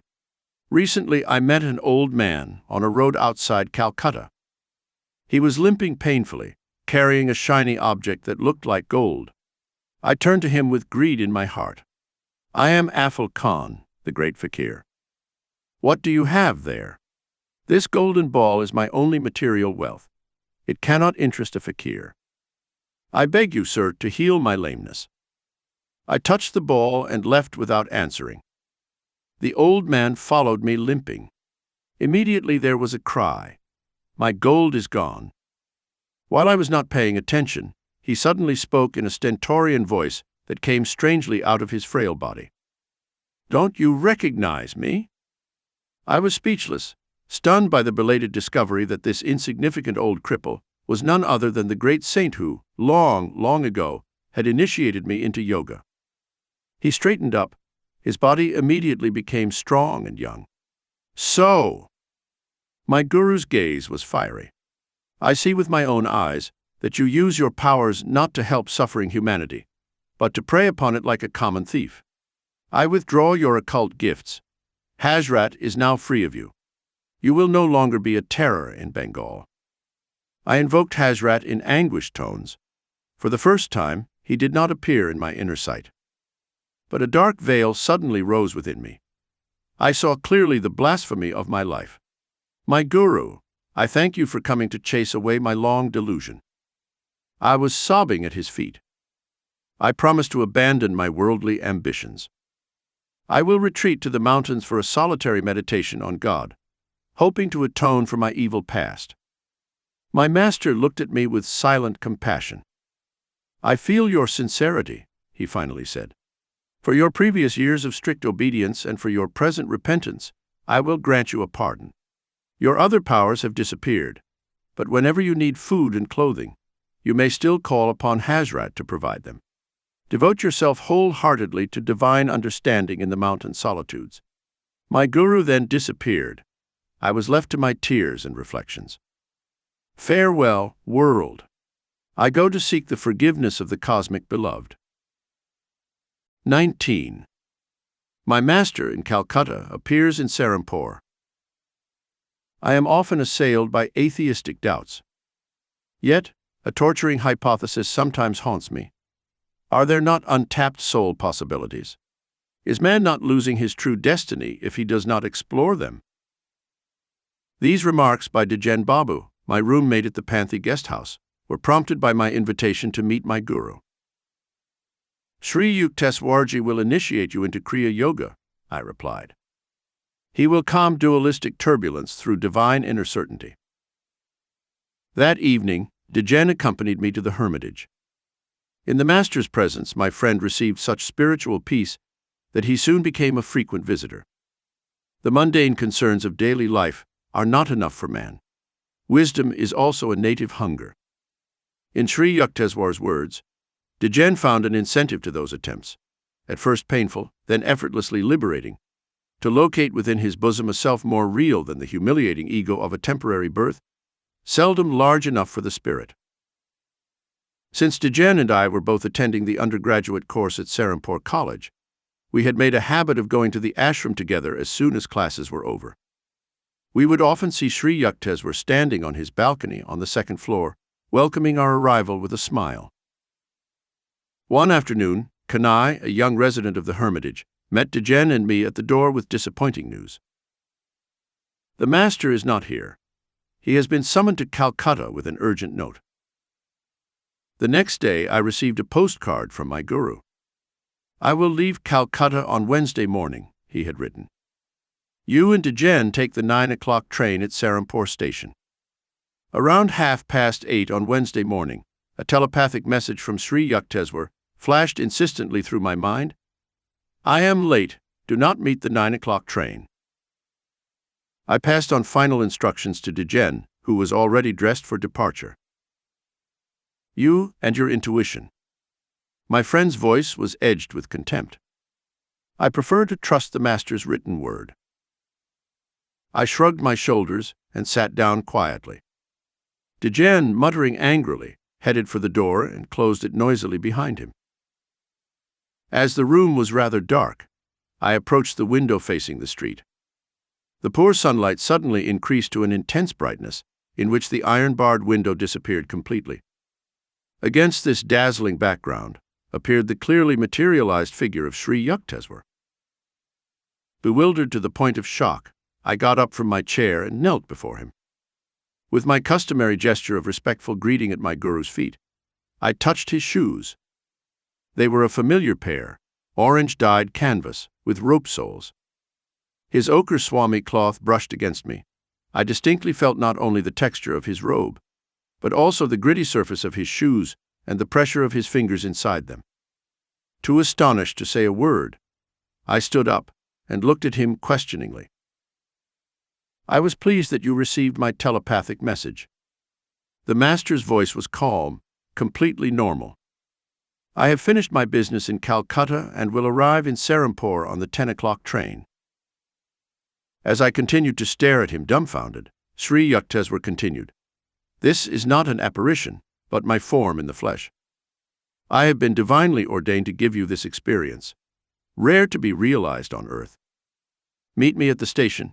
You and Dijen will see me coming towards you, dressed as I am now. I will be preceded by a traveling companion, a young boy carrying a silver jug. My guru placed both hands on my head in a murmured blessing. When he concluded with the words, Taba Asi, I heard a peculiar rumble. His body gradually began to melt in the piercing light. First his feet and legs disappeared, then his torso and head, like rolled-up parchment. To the last I felt his fingers rest lightly on my hair. The effluvium vanished. All that remained before me was the barred window and a pale stream of sunlight. I remained in a state of half-confusion, wondering if I had been the victim of a hallucination. Shortly afterwards, a despondent Dijen entered the room. The teacher was not on the 9 o'clock train, nor was he on the 9:30 train. My friend made his announcement with a somewhat apologetic air. "Come then, I know he will arrive at 10 o'clock. I took Dijan's hand and forcibly pushed him with me, heedless of his protests. In about 10 minutes we entered the station, where the train was already puffing to a halt. The whole train is filled with the light of the Master's aura. It is there," I exclaimed joyfully. "Do you dream like this?" Dijan laughed mockingly. "Let's wait here." I told my friend the details of how our guru would approach us. As I was finishing my description, Sri Yukteswar appeared, wearing the same clothes I had seen earlier. He walked slowly, following a small boy carrying a silver jug. For a moment a wave of cold fright went through me at the unprecedented strangeness of my experience.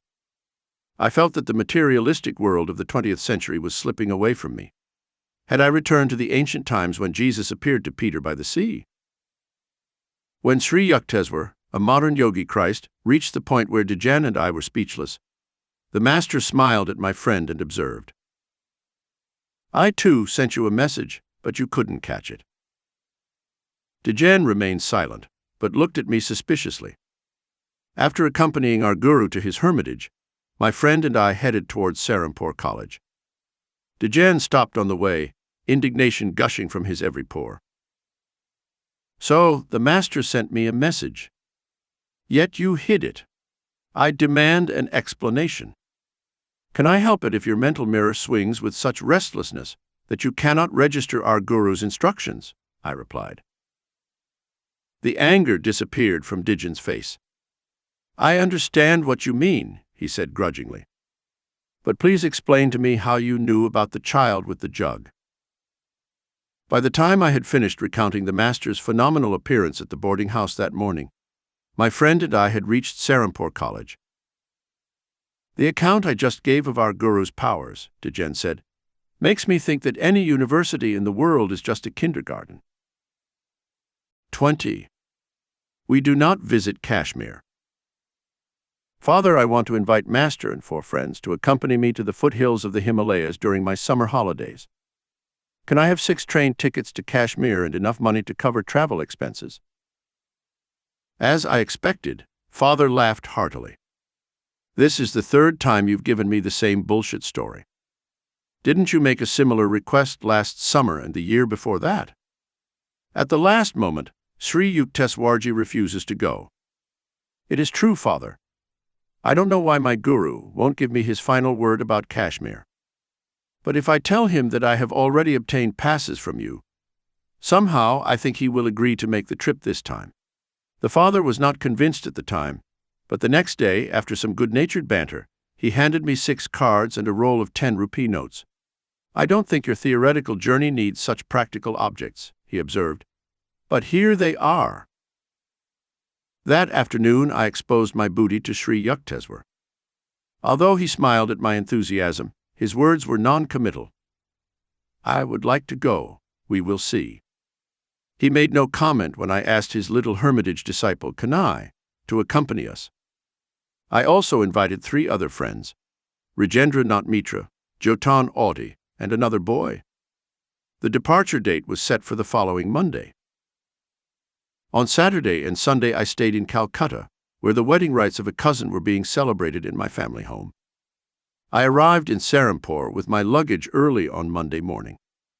Rajendra welcomed me at the door of the hermitage. "The Master is outside on foot. He refused to go." I was equally grief-stricken and obstinate. I will not give the father a 3rd chance to ridicule my chimerical plans for Kashmir. "Come, the rest of us will go anyway." Rajendra agreed. I left the ashram to find a servant. I knew that Kanai would not make the journey without the Master, and that someone was needed to take care of the luggage. I thought of Bahari, who had previously been a servant in my family home and was now employed by a schoolmaster in Serampore. Walking briskly, I met my guru in front of the Christian church near the courthouse in Serampore. "Where are you going?" Sri Yukteswar's face did not smile. "Sir, I heard that you and Kanai are not going on the trip we planned. I am looking for Bahari. You will remember that he was so eager to see Kashmir last year that he even offered to serve without pay."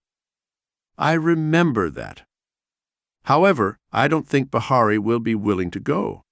I was exasperated. "He's just looking forward to this opportunity."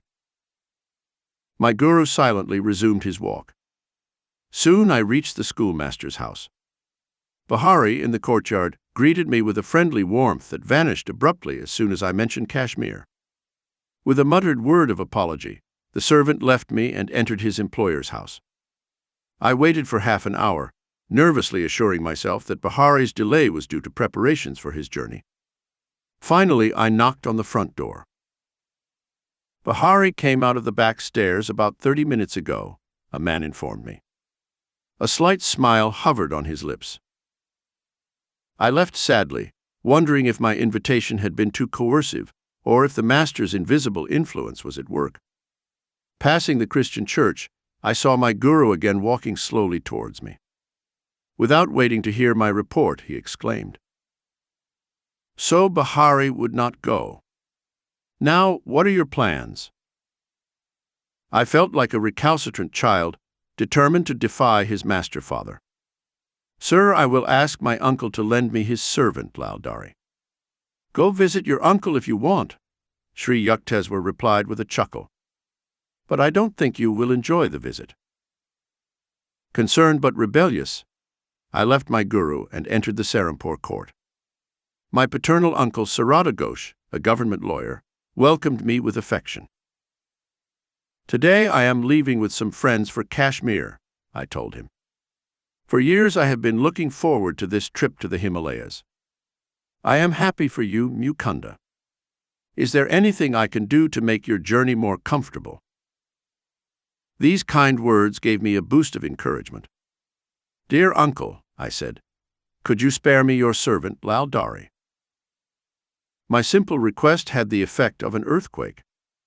Uncle jolted so violently that his chair toppled over, the papers on his desk flew in every direction, and his pipe, a long coconut-stemmed bubble, fell to the floor with a great clang. "Selfish young man," she cried, quivering with anger. "What an absurd idea! Who will take care of me if you take my servant on one of your pleasure trips?" I hid my surprise, reflecting that my amiable uncle's sudden change of front was just one more conundrum in a day completely dedicated to incomprehensibility. My retreat from the court office was more brisk than dignified. I returned to the hermitage, where my friends were gathered waiting. I was becoming convinced that there was a sufficient, albeit extremely hidden, motive behind the master's attitude. Remorse seized me for trying to thwart my guru's will. "Mukunda, wouldn't you like to stay with me a little longer?" asked Sri Yukteswar. "Rajendra and the others can go ahead and wait for you in Calcutta. There will be plenty of time to catch the last evening train from Calcutta to Kashmir." "Sir, I am not interested in going without you," I said sadly. My friends did not pay the slightest attention to my remark. They called a hired carriage and set off with all their luggage. Kanai and I sat in silence at our guru's feet. After half an hour of absolute silence, the master got up and headed for the patio on the second floor. "Kanai, please serve food to Mukunda. His train is leaving soon." As I got up from my deck seat, I suddenly staggered from nausea and a horrible feeling of agitation in my stomach. The stabbing pain was so intense that I felt as if I had suddenly been thrown into a violent hell. Trudging towards my guru, I collapsed before him, assailed by all the symptoms of the dreaded Asian cholera. Sri Yukteswar and Kanai took me into the living room. Torn by agony, I cried out, "Master, I hand over my life to you," for I believed it was really pouring out of the banks of my body. Sri Yukteswar placed my head on his lap, stroking my forehead with angelic tenderness. "Now you see what would have happened if you had been at the station with your friends," he said. "I had to deal with you in this strange way, because you chose to doubt my judgment on whether you should undertake the journey at this particular time. Eventually, I realized. Since great masters rarely see the opportunity to openly display their powers, a casual observer of the day's events would have imagined that their sequence was entirely natural. My guru's intervention had been too subtle to be suspected.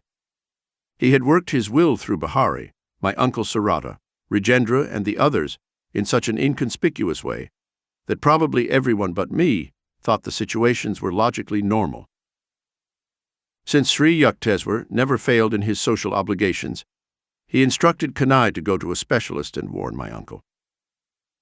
"Master," I protested, "only you can heal me. I am too far gone for any doctor. Child, you are protected by divine mercy. Do not worry about the doctor. He will not find you in this state. You are already healed." With my guru's words, the excruciating pain left me. I got up weakly. A doctor immediately arrived and examined me carefully. "You seem to be through the worst of it," he said. "I will take some samples with me for laboratory analysis." The next morning, the doctor arrived in a hurry. I was sitting in a good mood. Well, here you are, smiling and chatting like you haven't had to deal with death." He gently stroked my hand. "I certainly didn't expect to find you alive, having discovered from the samples that your illness was Asian cholera. You are lucky, young man, to have a guru with divine healing powers. I am convinced of it."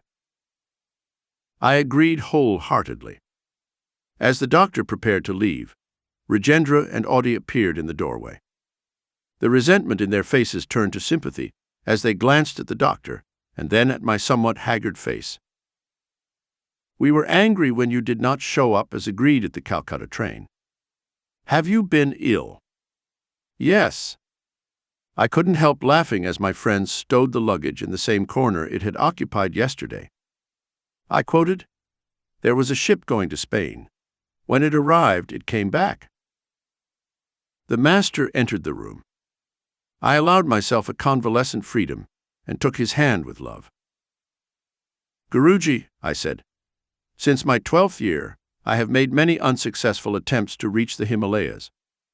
I am finally convinced that without your blessing, Goddess Parvati will not receive me." 21. We visit Kashmir. You are now strong enough to travel. I will accompany you to Kashmir. Sri Yukteswar informed me 2 days after my miraculous recovery from Asian cholera. That evening, our group of 6 embarked for the north. The first leisure stop was in Simla, a queen city resting on the throne of the Himalayan hills. We strolled through the steep streets, admiring the magnificent views. "English strawberries for sale," shouted an elderly woman, squatting in a picturesque open-air market. Master was intrigued by those strange little red fruits. He bought a basket of them and offered them to Kanai and me, who were standing nearby. I tasted a berry, but hastily spat it out onto the ground. Lord, what a sour fruit! I've never liked strawberries. My guru laughed. "Oh, you will like them in America. At a dinner there, your hostess will serve them to you with sugar and cream. After she crushes the berries with a fork, you will taste them and say, 'What delicious strawberries!' Then you will remember this day in Simla." Sri Yukteswar's prediction disappeared from my mind, but reappeared many years later, shortly after my arrival in America. I was a dinner guest at the home of Mrs. Alice T. Hasey, Sister Yagmata, in West Somerville, Massachusetts. When a dessert of strawberries was put on the table, my hostess took her fork and crushed my berries, adding cream and sugar. "The fruit is rather tart. I think you'll like it arranged this way," she observed. I took a bite. "What delicious strawberries!" I exclaimed. Immediately my guru's prediction to Simla emerged from the unfathomable cavern of memory. It was disconcerting to realize that long before, Sri Yukteswar's God-tuned mind had sensitively identified the program of karmic events wandering in the ether of the future. Our group soon left Simla and embarked for Rawalpindi. There we hired a large landau, pulled by 2 horses, with which we began a 7-day journey to Srinagar, the capital of Kashmir. The second day of our journey northwards, showed us the true vastness of the Himalayas. As the iron wheels of our carriage creaked along the hot, stony roads, we were enraptured by shifting panoramas of mountainous grandeur. "Sir," Audi said to the master, "I am really enjoying these glorious scenes in your holy company." I felt a throb of pleasure at Audi's appreciation, for I was being a host on this journey. Sri Yukteswar caught my thought. He turned to me and whispered, "Make no mistake, Audi is not so much fascinated by the landscape as by the prospect of leaving us long enough to smoke a cigarette." I was shocked. "Sir," I said in a hushed tone, "please don't break our harmony with these unpleasant words. I cannot believe that Audi feels like smoking." I looked apprehensively at my usually irrepressible guru.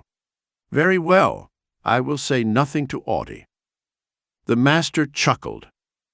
"But you will soon see when the landau stops that Audi is quick to seize the opportunity." The carriage arrived at a small caravanserai.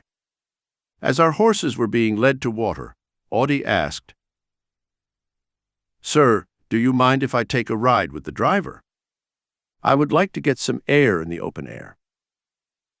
Sri Yukteswar gave permission, but said, "He wants fresh smoke, not fresh air."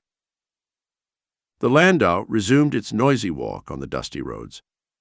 The master's eyes twinkled. He ordered, "Lift your neck through the carriage door and see what Audi does with the air." I obeyed, and was amazed to observe Audi in the act of exhaling rings of cigarette smoke. My glance towards Sri Yukteswar was apologetic. "You are right, as always, sir. Audi is enjoying a puff along with the view." I assumed my friend had received a present from the taxi driver. I knew Audi had not brought cigarettes from Calcutta. We continued along the labyrinthine road, adorned with views of rivers, valleys, precipitous cliffs, and countless orders of mountains. Every night we stopped at rustic inns and prepared our own food. Sri Yukteswar took special care of my diet, insisting that I drink lime juice with every meal. I was still weak, but I improved day by day, even though the rattling carriage was strictly designed to create discomfort. Joy filled our hearts as we approached central Kashmir, a paradise land of lotus lakes, floating gardens, houseboats with gaudy roofs, the Jhelum River with its many bridges and flower-filled pastures, all surrounded by the majesty of the Himalayas. We approached Srinagar through an avenue of tall, welcoming trees. We took a room in a 2-story inn overlooking the noble hills. There was no running water. We supplied ourselves from a nearby well. The summer weather was ideal, with warm days and slightly chilly nights. We went on pilgrimage to Swami Shankara's ancient temple in Srinagar. As I gazed at the hermitage on the mountaintop, silhouetted imposingly against the sky, I fell into an ecstatic trance. A vision of a hilltop villa in a distant land appeared to me. Shankara's tall ashram in front of me became the structure where, years later, I founded the Self-Realization Fellowship's headquarters in America. When I first visited Los Angeles and saw the large building on the crest of Mount Washington, I recognized it immediately from my past visions in Kashmir and elsewhere.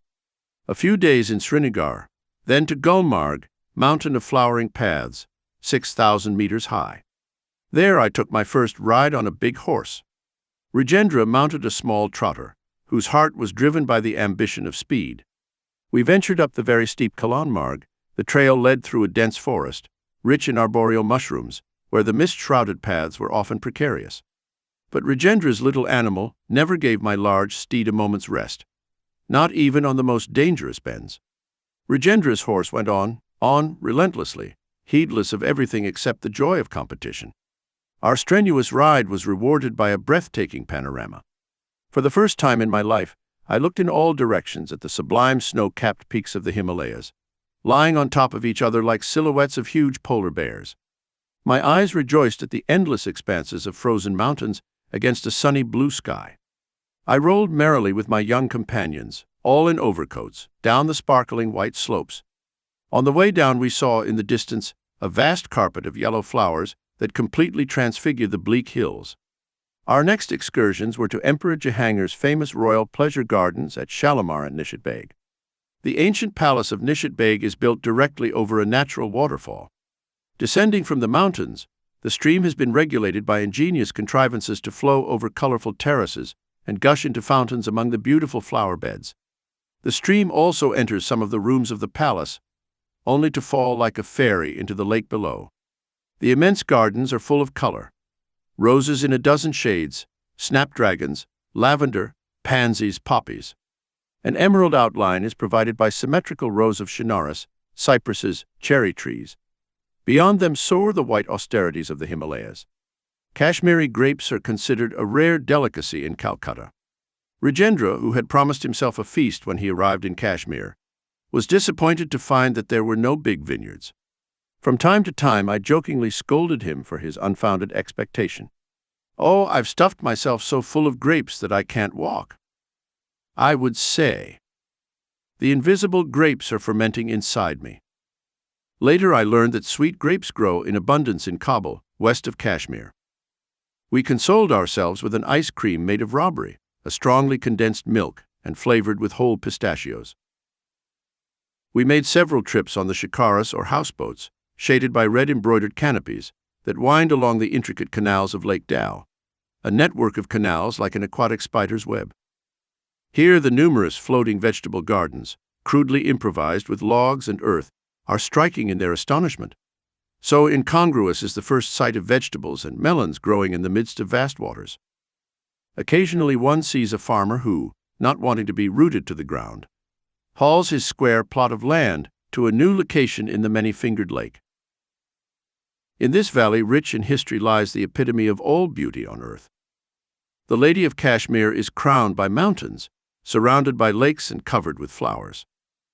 In later years, after visiting many faraway lands, I realized why Kashmir is often called the most scenic place in the world.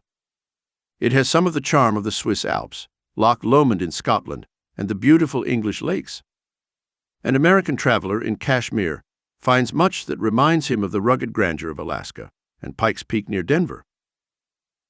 As entries in a contest of scenic beauty, I propose as first prize the splendid view of Gequimilco in Mexico, where mountains, skies, and poplars are reflected in a myriad of water lanes amidst playful fish, or the jewel-like lakes of Kashmir, guarded like beautiful maidens by the stern surveillance of the Himalayas.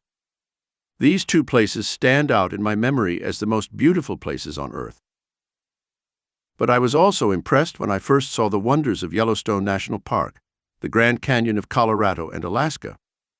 Yellowstone Park is perhaps the only region where one can see countless geysers shooting high into the air, performing year after year with clockwork regularity. Its opal and sapphire pools and sulphurous hot springs, its bears and wild creatures, remind us that here nature left a specimen of her first creation.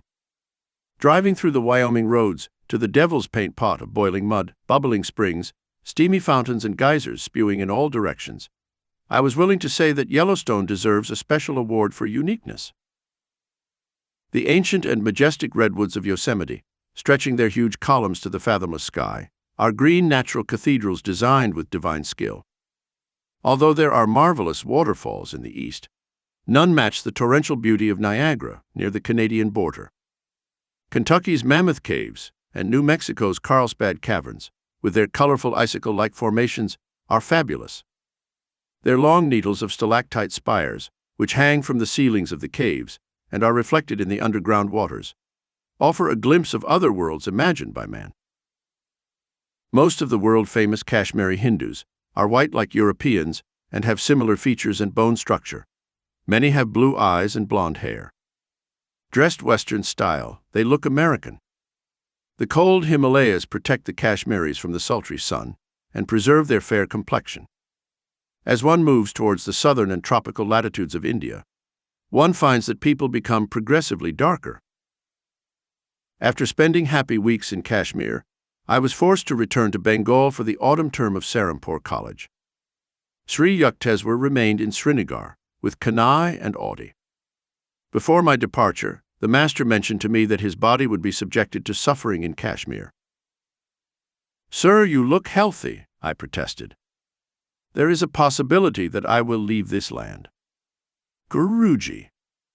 I fell at his feet with an imploring gesture. "Please promise me that you will not leave your body now.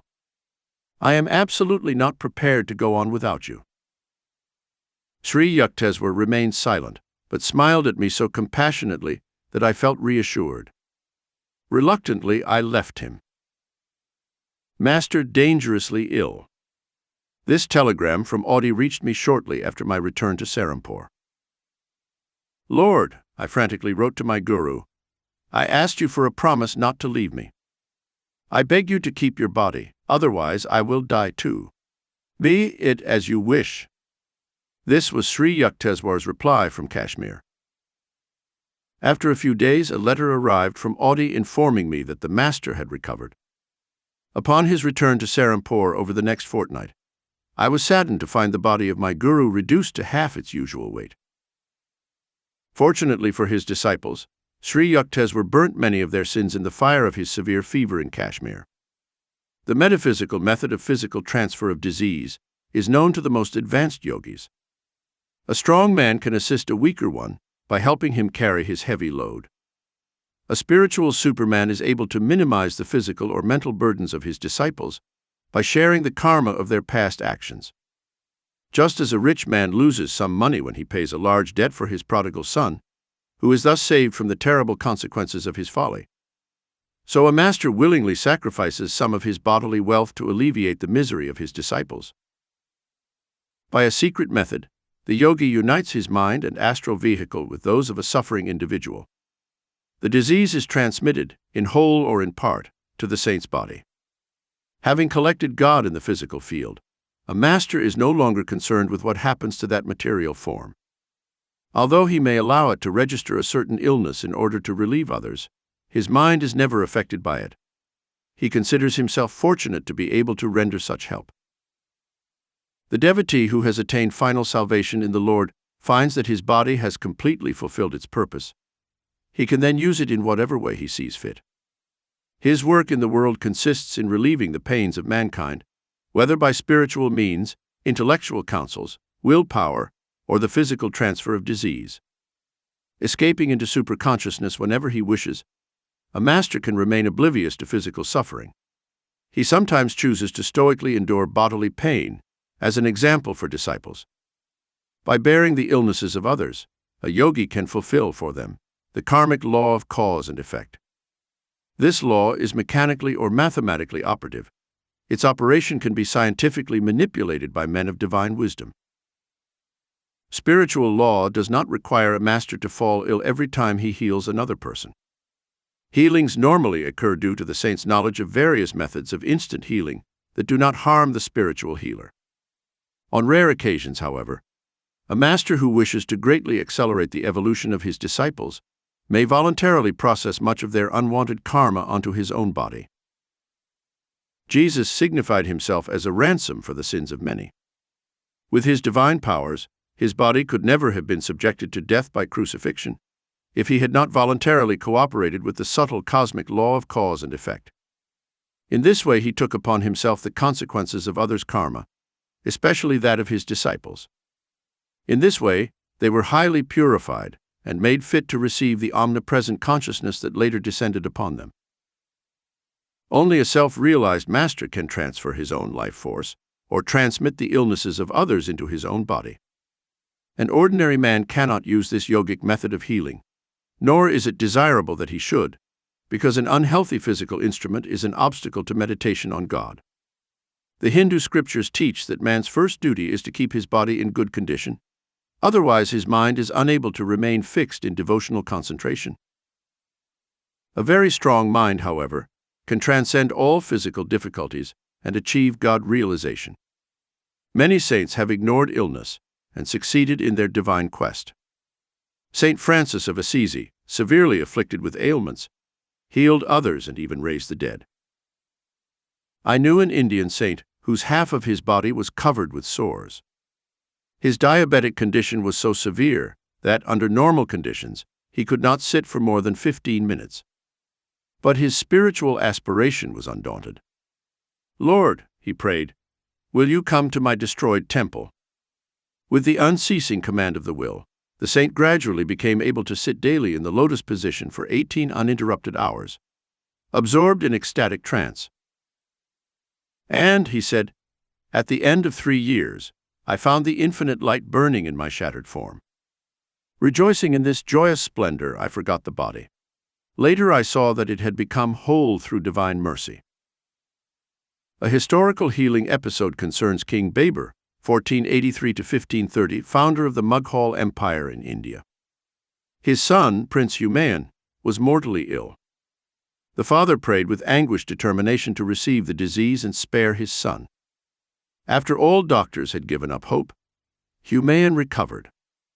Babur immediately fell ill and died of the same disease that had struck his son. Humayun succeeded Babur as Emperor of Hindustan. Many think that every spiritual master has, or should have, the health and strength of a sando. This assumption is unfounded.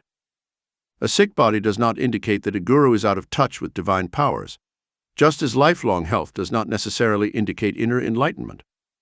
The condition of the physical body, in other words, cannot rightly be tested by a master. His distinctive qualifications must be sought in his own domain, the spiritual one.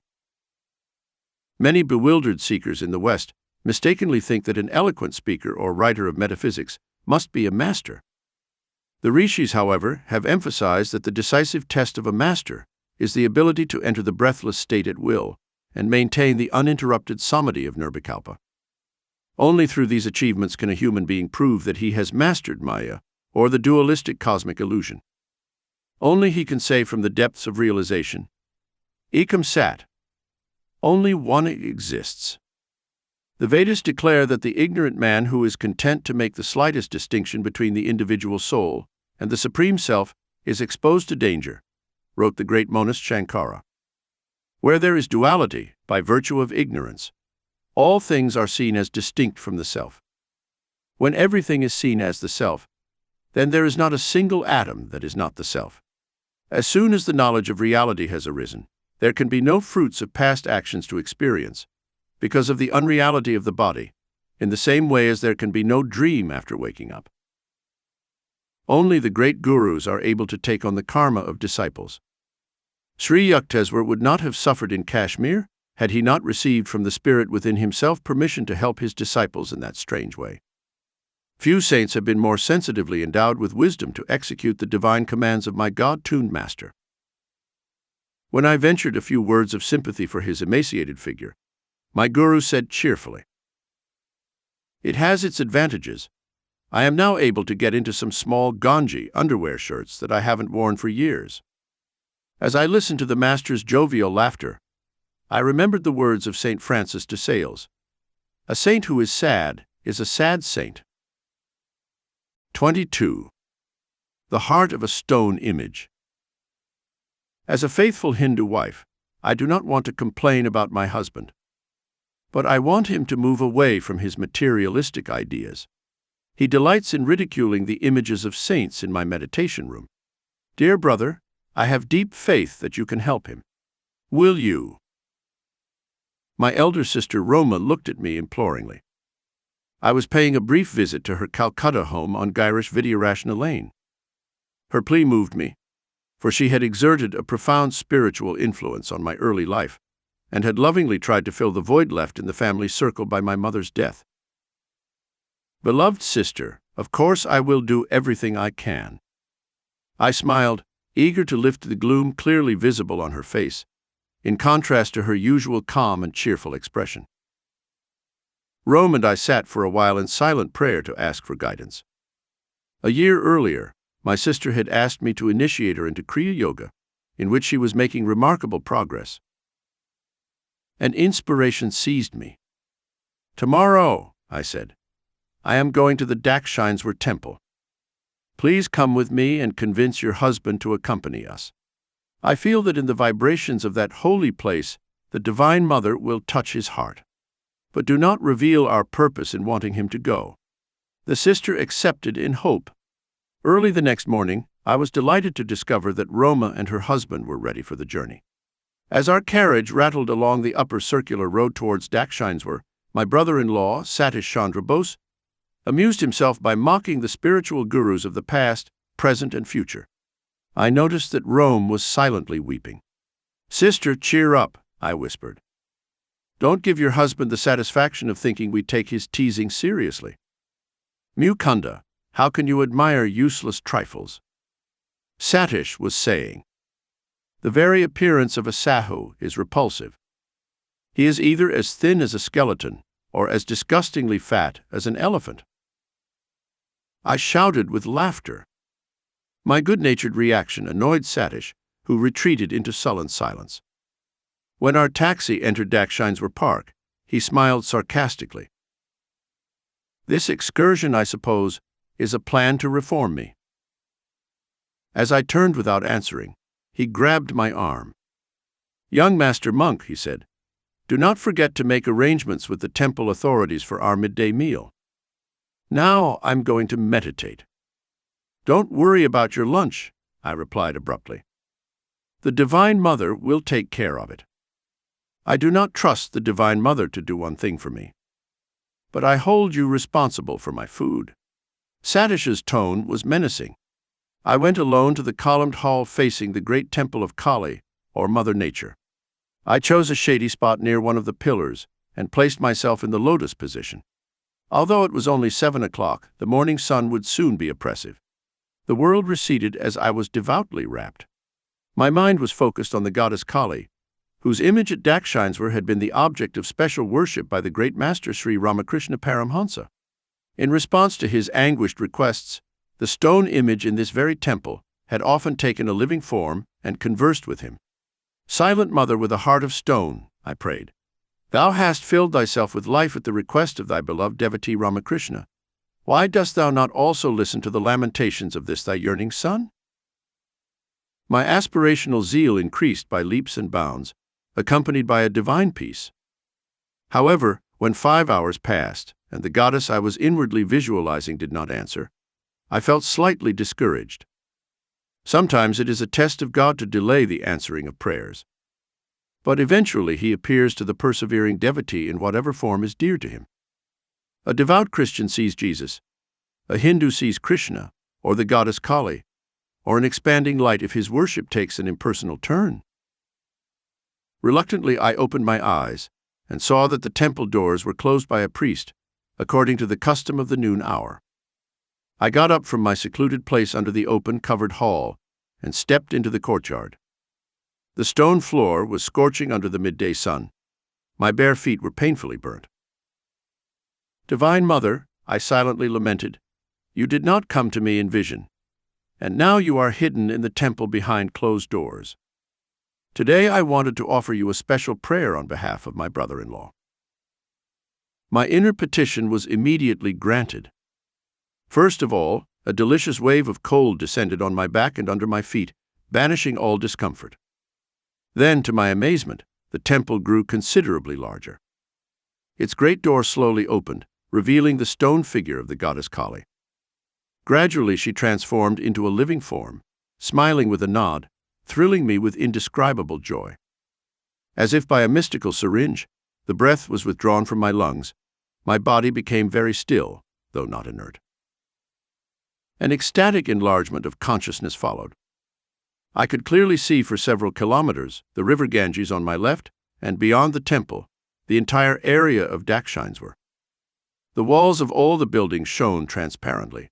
Through them I could see people walking back and forth over distant acres.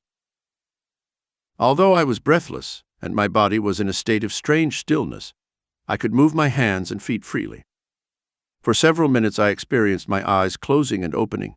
In both states, I distinctly saw the entire panorama of Dakshineswar. The spiritual X-ray-like sight penetrates all matter. The divine eye is center everywhere, circumference nowhere.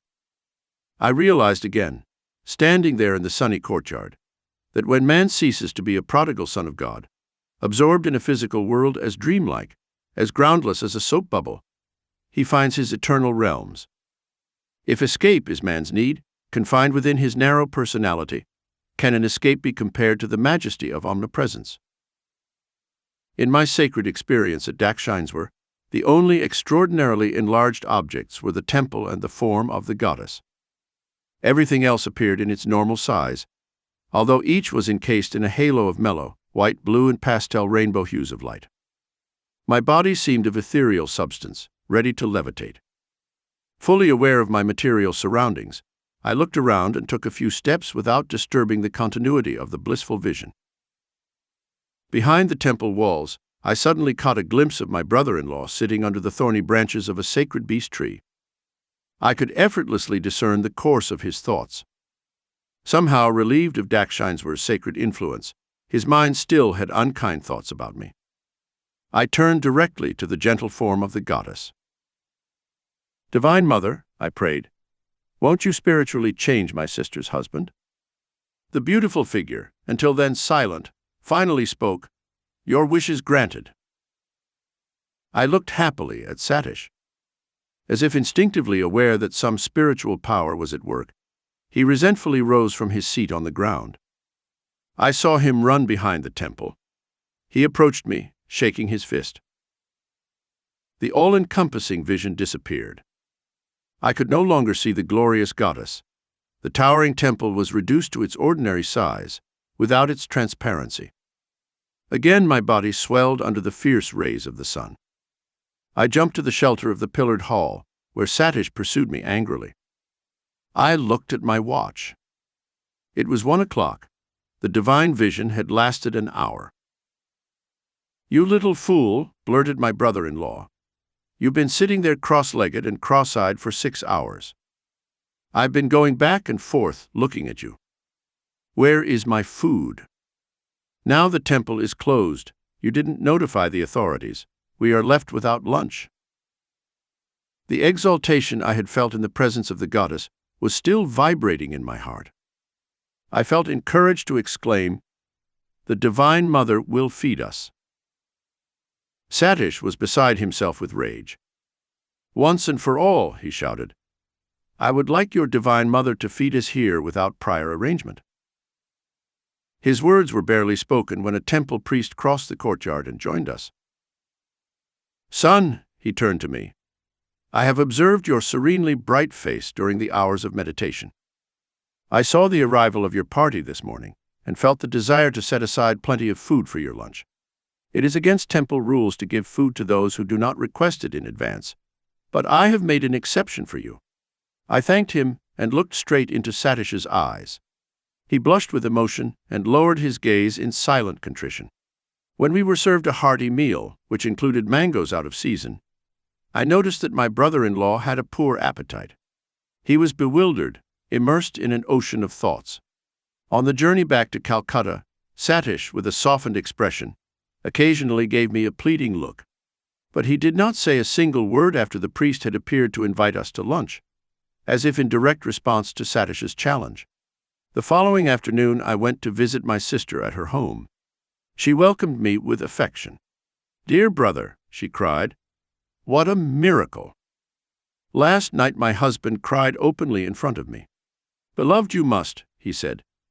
'I am happy beyond words that this reforming project of your brother's has produced a transformation. I intend to right all the wrongs I have done you. From tonight we will use our large bedroom only as a place of worship. Your small meditation room will be transformed into our bedroom. I am sincerely sorry for ridiculing your brother. For the shameful way I have behaved, I will punish myself by not talking to Mukunda until I have progressed on the spiritual path. From now on I will deeply seek the Divine Mother. I will surely find her one day." Years later, I visited my brother-in-law in Delhi. I was overjoyed to find that he was highly developed in self-realization and had been blessed with the vision of the Divine Mother. During my stay with him, I noticed that Satish secretly spent most of each night in divine meditation, although he was suffering from a serious illness and was busy during the day in his office. It occurred to me that my brother-in-law's life would not be long. Rome must have read my mind. "Dear brother," she said, "I am well and my husband is ill. However, I want you to know that, as a devout Hindu wife, I will be the first to die. It is not long before I pass away." Taken aback by his threatening words, I realized their truth. I was in America when my sister died, about a year after her prediction. My younger brother Bishnu later gave me the details. Roma and Satish were in Calcutta at the time of her death, Bishnu told me. She was dressed as a bride that morning. "Why this special costume?" Satish inquired. "This is my last day of service to you on earth," Rome replied. Shortly afterwards, she had a heart attack. As her son rushed to her aid, she said, "Son, don't leave me. It is useless. I will leave before a doctor can arrive." 10 minutes later, holding her husband's feet in reverence, Roma consciously left his body, happily and without pain. Satish became very lonely after his wife's death, Vishnu continues.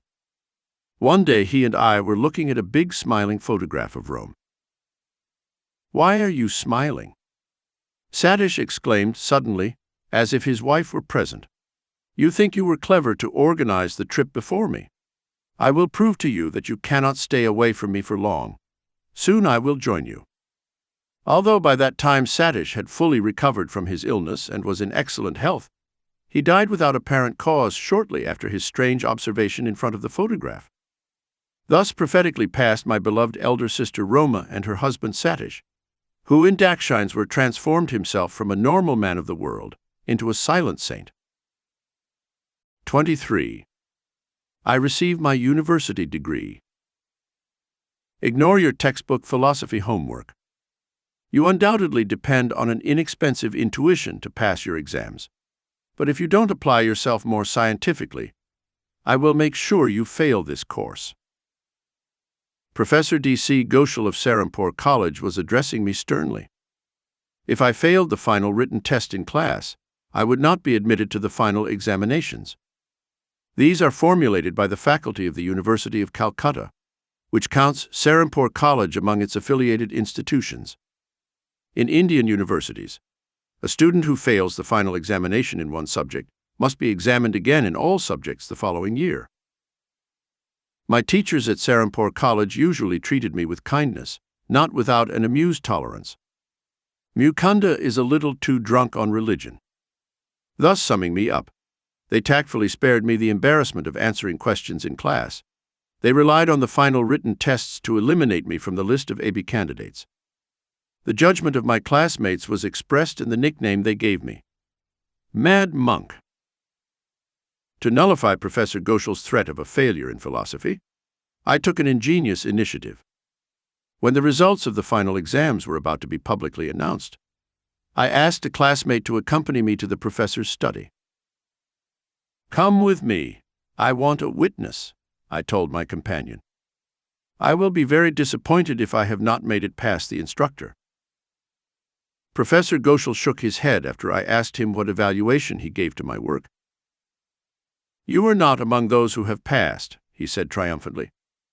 He looked in a large pile on his desk. "Your paper is not there at all. In any case, you failed for not showing up for the exam." I giggled. "Sir, I was there. Can I have a look at the pile too?" The professor, unsurprised, gave his permission. I quickly found my paper, where I had carefully omitted any identifying marks except my student number.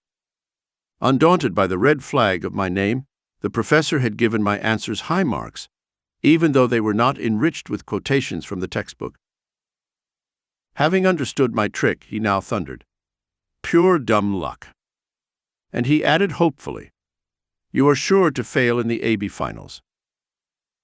For the exams in the other subjects, I received some assistance, particularly from my dear friend and cousin, Prabhesh Chandra Ghose, son of my uncle Sarata. I laboriously but successfully passed, with the lowest marks, all the final exams.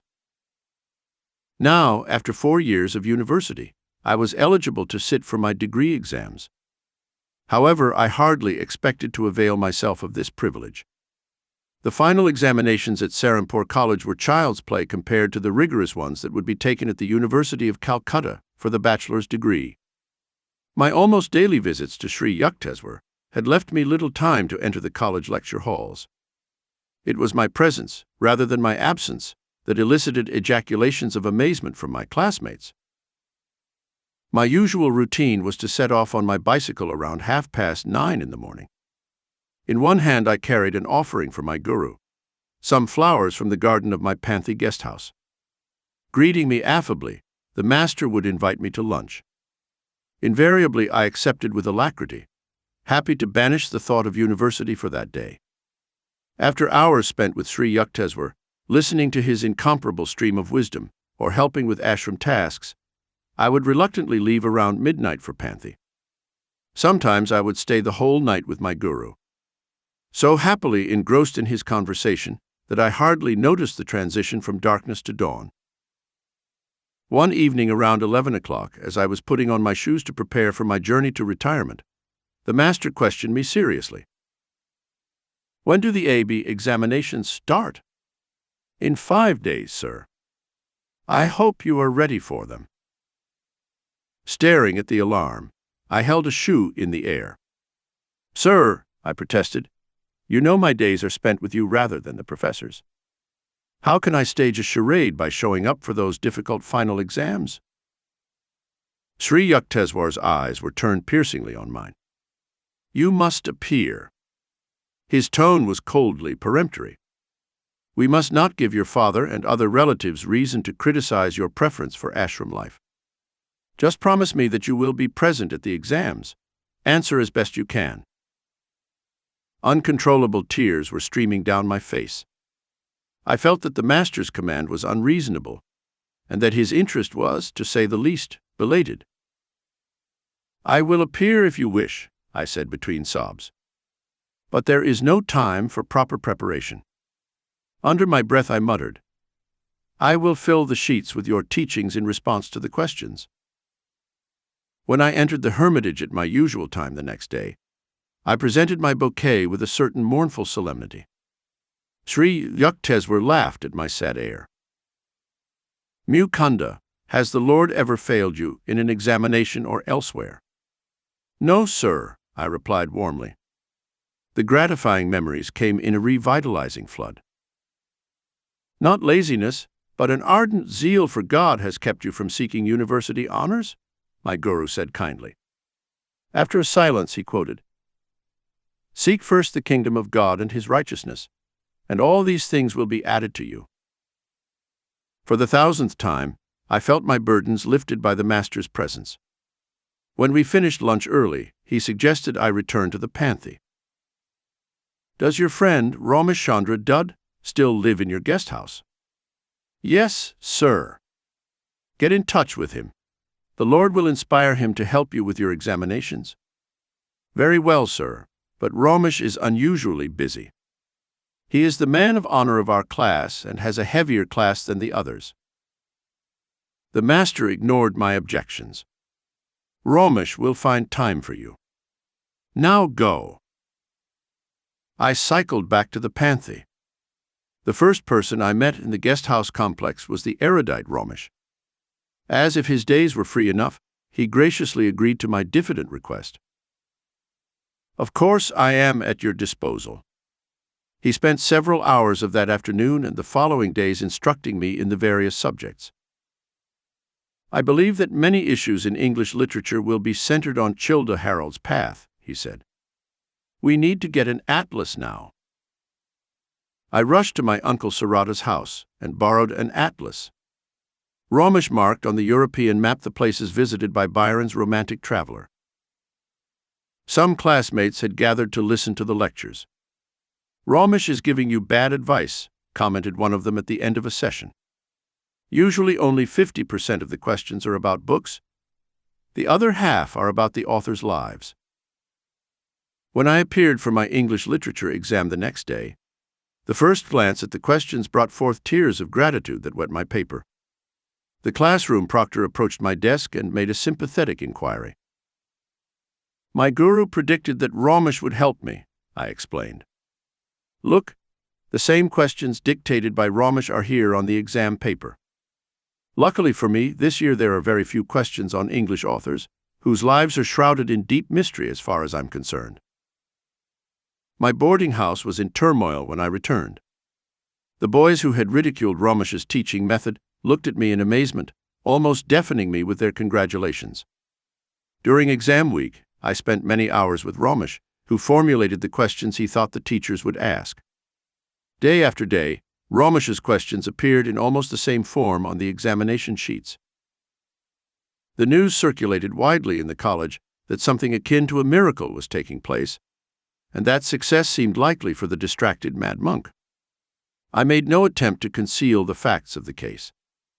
The local professors could not change the questions, which had been prepared by the University of Calcutta. One morning, thinking back on the English literature exam, I realized I had made a serious mistake. One section of questions had been divided into two parts, A or B and C or D. Instead of answering one question from each part, I had carelessly answered both questions from Group 1, and had not considered anything from Group 2. The best score I could have achieved on that assignment would have been 33, 3 less than the minimum required score of 36. Lord, I have made an unforgivable mistake. I do not deserve divine blessings through Ramesh. I am totally unworthy. Rejoice, Mukunda. Sri Yukteswar's tones were light and unconcerned.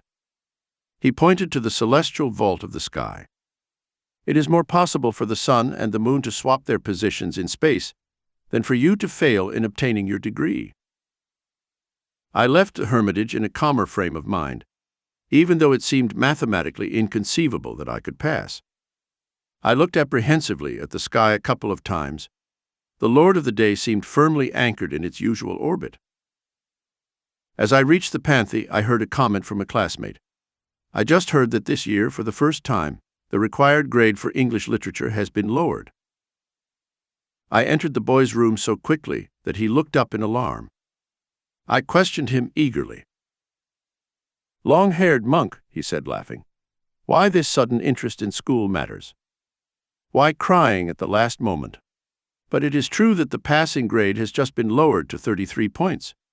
A few leaps of joy led me to my room, where I knelt and praised the mathematical perfections of my Divine Father.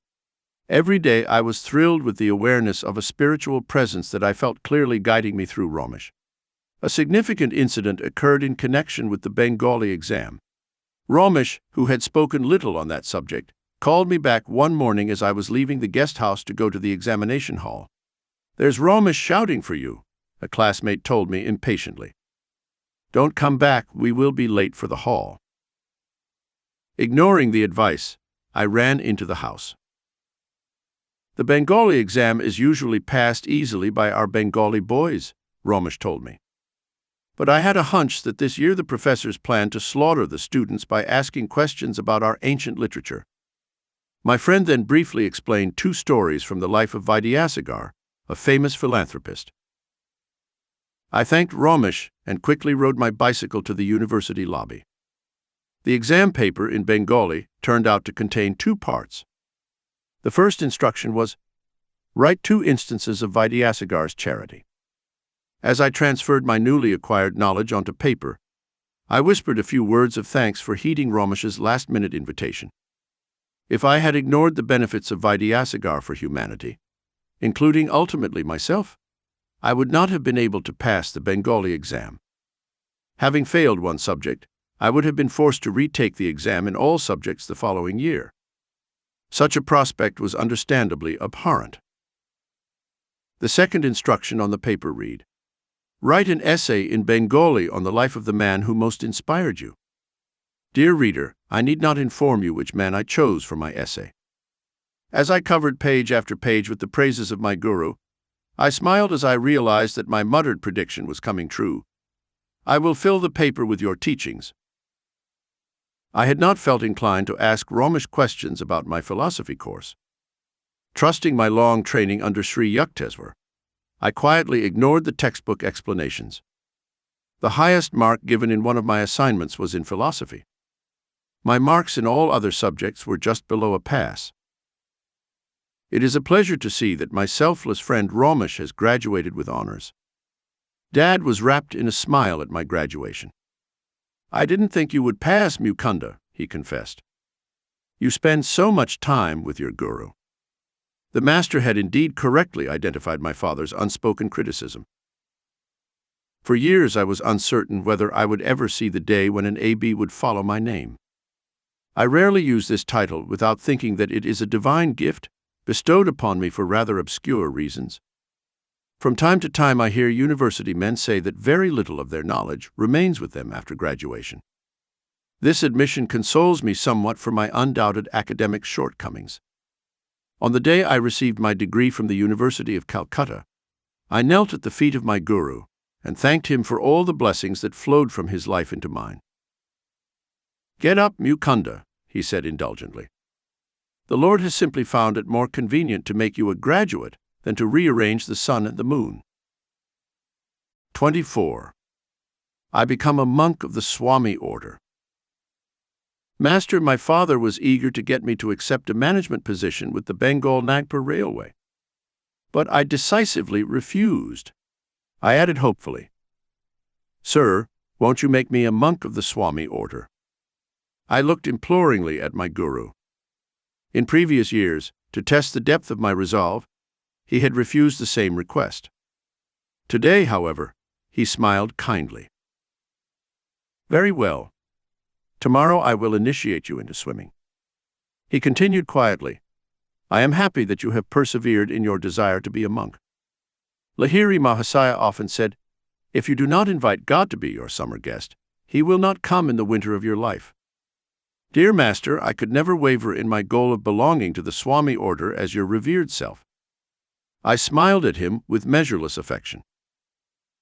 He who is unmarried worries about the things that belong to the Lord to please the Lord, but he who is married worries about the things of the world to please his wife. I had analyzed the lives of many of my friends who, after undergoing a certain spiritual discipline, had then married. Thrown into the sea of worldly responsibilities, they had forgotten their intentions to meditate deeply. To give God a secondary place in life was, for me, inconceivable. Although He is the sole owner of the cosmos, silently showering us with gifts from life to life, there is still one thing He does not possess that any human heart has the power to withhold or grant: love. The Creator, in taking infinite pains to shroud His presence in every atom of creation in mystery, could have but one motive: the sensitive desire that men seek Him only through free will. With what velvet glove of all humility did He not cover the iron hand of omnipotence? The following day was one of the most memorable of my life. It was a sunny Thursday, I remember, in July 1914, a few weeks after my graduation.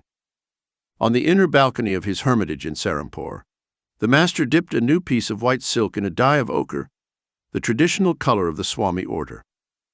After the cloth had dried, my guru draped it around me like a renunciate's robe. "One day you will go to the West, where silk is preferred," he said. "As a symbol, I have chosen this silk material for you instead of the usual cotton." In India, where monks embrace the ideal of poverty, a Swami dressed in silk is an unusual sight. Many yogis, however, wear silk robes, which preserve certain subtle body currents better than cotton. "I am averse to ceremony," Sri Yukteswar observed. "I will make you a Swami in the Bidwat unceremonious way." The Bibidisa, or elaborate Swamiship initiation, includes a fire ceremony, during which symbolic funeral rites are performed. The physical body of the disciple is represented as dead, cremated in the flame of wisdom. The neo-shaman is then given a chant, such as, "This Atma is Brahma," or "You are that," or "I am he." Sri Yukteswar, however, with his love of simplicity, dispensed with all formal rites and simply asked me to choose a new name. "I will give you the privilege of choosing it yourself," he said, smiling. "Yogananda," I replied after a moment's thought. The name literally means bliss, Ananda through divine union yoga. Be it so. Renouncing your family name Mukunda Lal Ghosh, you shall henceforth be called Yogananda of the Jiri branch of the Swami order. When I knelt before Sri Yukteswar, and for the first time heard him pronounce my new name, my heart overflowed with gratitude. How lovingly and tirelessly he had worked, so that the boy Mukunda would one day be transformed into the monk Yogananda. I joyfully sang a few verses of Lord Shankara's long Sanskrit chant. Mind, no intellect, no ego, feeling. They are neither heaven nor earth nor metal. I am he, blessed spirit, I am he. I have no birth, no death, no caste. Father, mother, I have none. I am he, blessed spirit, I am he. Beyond flights of fancy, they are formless, permeating the limbs of all life. I do not fear slavery. I am free, always free. I am he, blessed spirit, I am he. Every Swami belongs to the ancient monastic order that was organized in its present form by Shankara. Since it is a formal order, with an unbroken line of saintly representatives who serve as active leaders, no man can ascribe to himself the title of Swami. All monks therefore trace their spiritual lineage back to a common guru, Lord Shankara. With vows of poverty, chastity, and obedience to the spiritual master, many Catholic Christian monastic orders resemble the Swami order. In addition to the new name, which usually ends in Ananda, the Swami assumes a title indicating his formal connection to one of the 10 subdivisions of the Swami order. These dasanamis or 10 agnomen include Giri, mountain, to which Sri Yukteswar and thus myself belong. Other branches include Sagar, sea, Bharati, land, Aranya, forest, Puri, tract, Tirtha, place of pilgrimage, and Saraswati, wisdom of nature. The new name received by a Swami thus has a dual meaning and represents the attainment of supreme bliss, Ananda, through certain divine qualities or states, love, wisdom, devotion, service, yoga, and through a harmony with nature, expressed in its infinite vastness of oceans, mountains, and skies. The ideal of selfless service to all humanity and renunciation of personal attachments and ambitions leads most Swamis to actively engage in humanitarian and educational work in India, or, occasionally, in foreign lands. Ignoring all prejudices of caste, creed, class, color, sex, or race, a Swami follows the precepts of human brotherhood. His goal is absolute unity with spirit. Imbuing his waking and sleeping consciousness with the thought, I am he wanders contentedly, in the world but not of the world. Only thus can he justify his title of Swami, he who seeks to attain union with the Swa or self. Needless to say, not all formally titled Swamis are equally successful in attaining their lofty goal. Sri Yukteswar was both a Swami and a yogi. A Swami, formally a monk by virtue of his connection to the ancient order, is not always a yogi. Anyone who practices a scientific technique of contact with God is a yogi. He may be married or unmarried, a worldly man, or one with formal religious ties. A Swami might only follow the path of dry reasoning, of cold renunciation, but a yogi engages in a definite, step-by-step procedure by which the body and mind are disciplined and the soul liberated.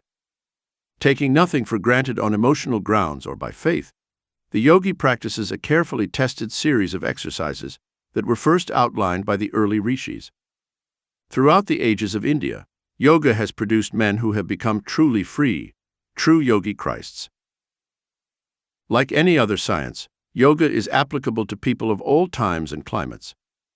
The theory put forward by some ignorant writers that yoga is unsuitable for Westerners is completely false and has unfortunately prevented many sincere students from seeking its many blessings.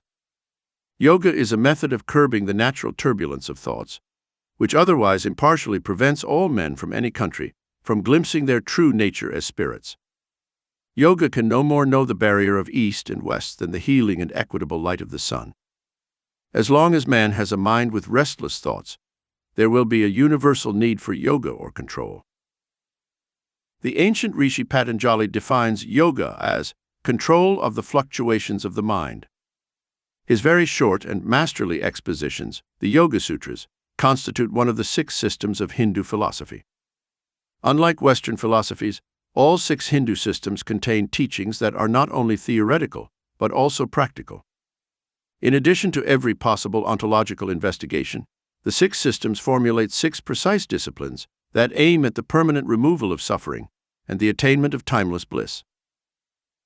The common thread that binds all 6 systems is the declaration that no true freedom for man is possible without knowledge of ultimate reality. The later Upanishads maintain that the Yoga Sutras, among the 6 systems, contain the most effective methods of attaining direct perception of truth. Through the practical techniques of yoga, man leaves behind forever the sterile realms of speculation and knows in experience the true essence. The yoga system outlined by Patanjali is known as the Eightfold Path. The first steps, 1 yama and 2 niyama, require the observance of 10 negative and positive moralities. Avoid hurting others, being untruthful, stealing, being incontinent, receiving gifts, which carry obligations, and purity of body and mind, contentment, self-discipline, study and devotion to God. The next steps are 3. Asana, correct posture. The spine should be kept straight and the body still in a comfortable position for meditation. 4. Pranayama, control of prana, the subtle life currents. And 5. Pratyahara, withdrawal of the senses from external objects. The last steps are forms of yoga proper.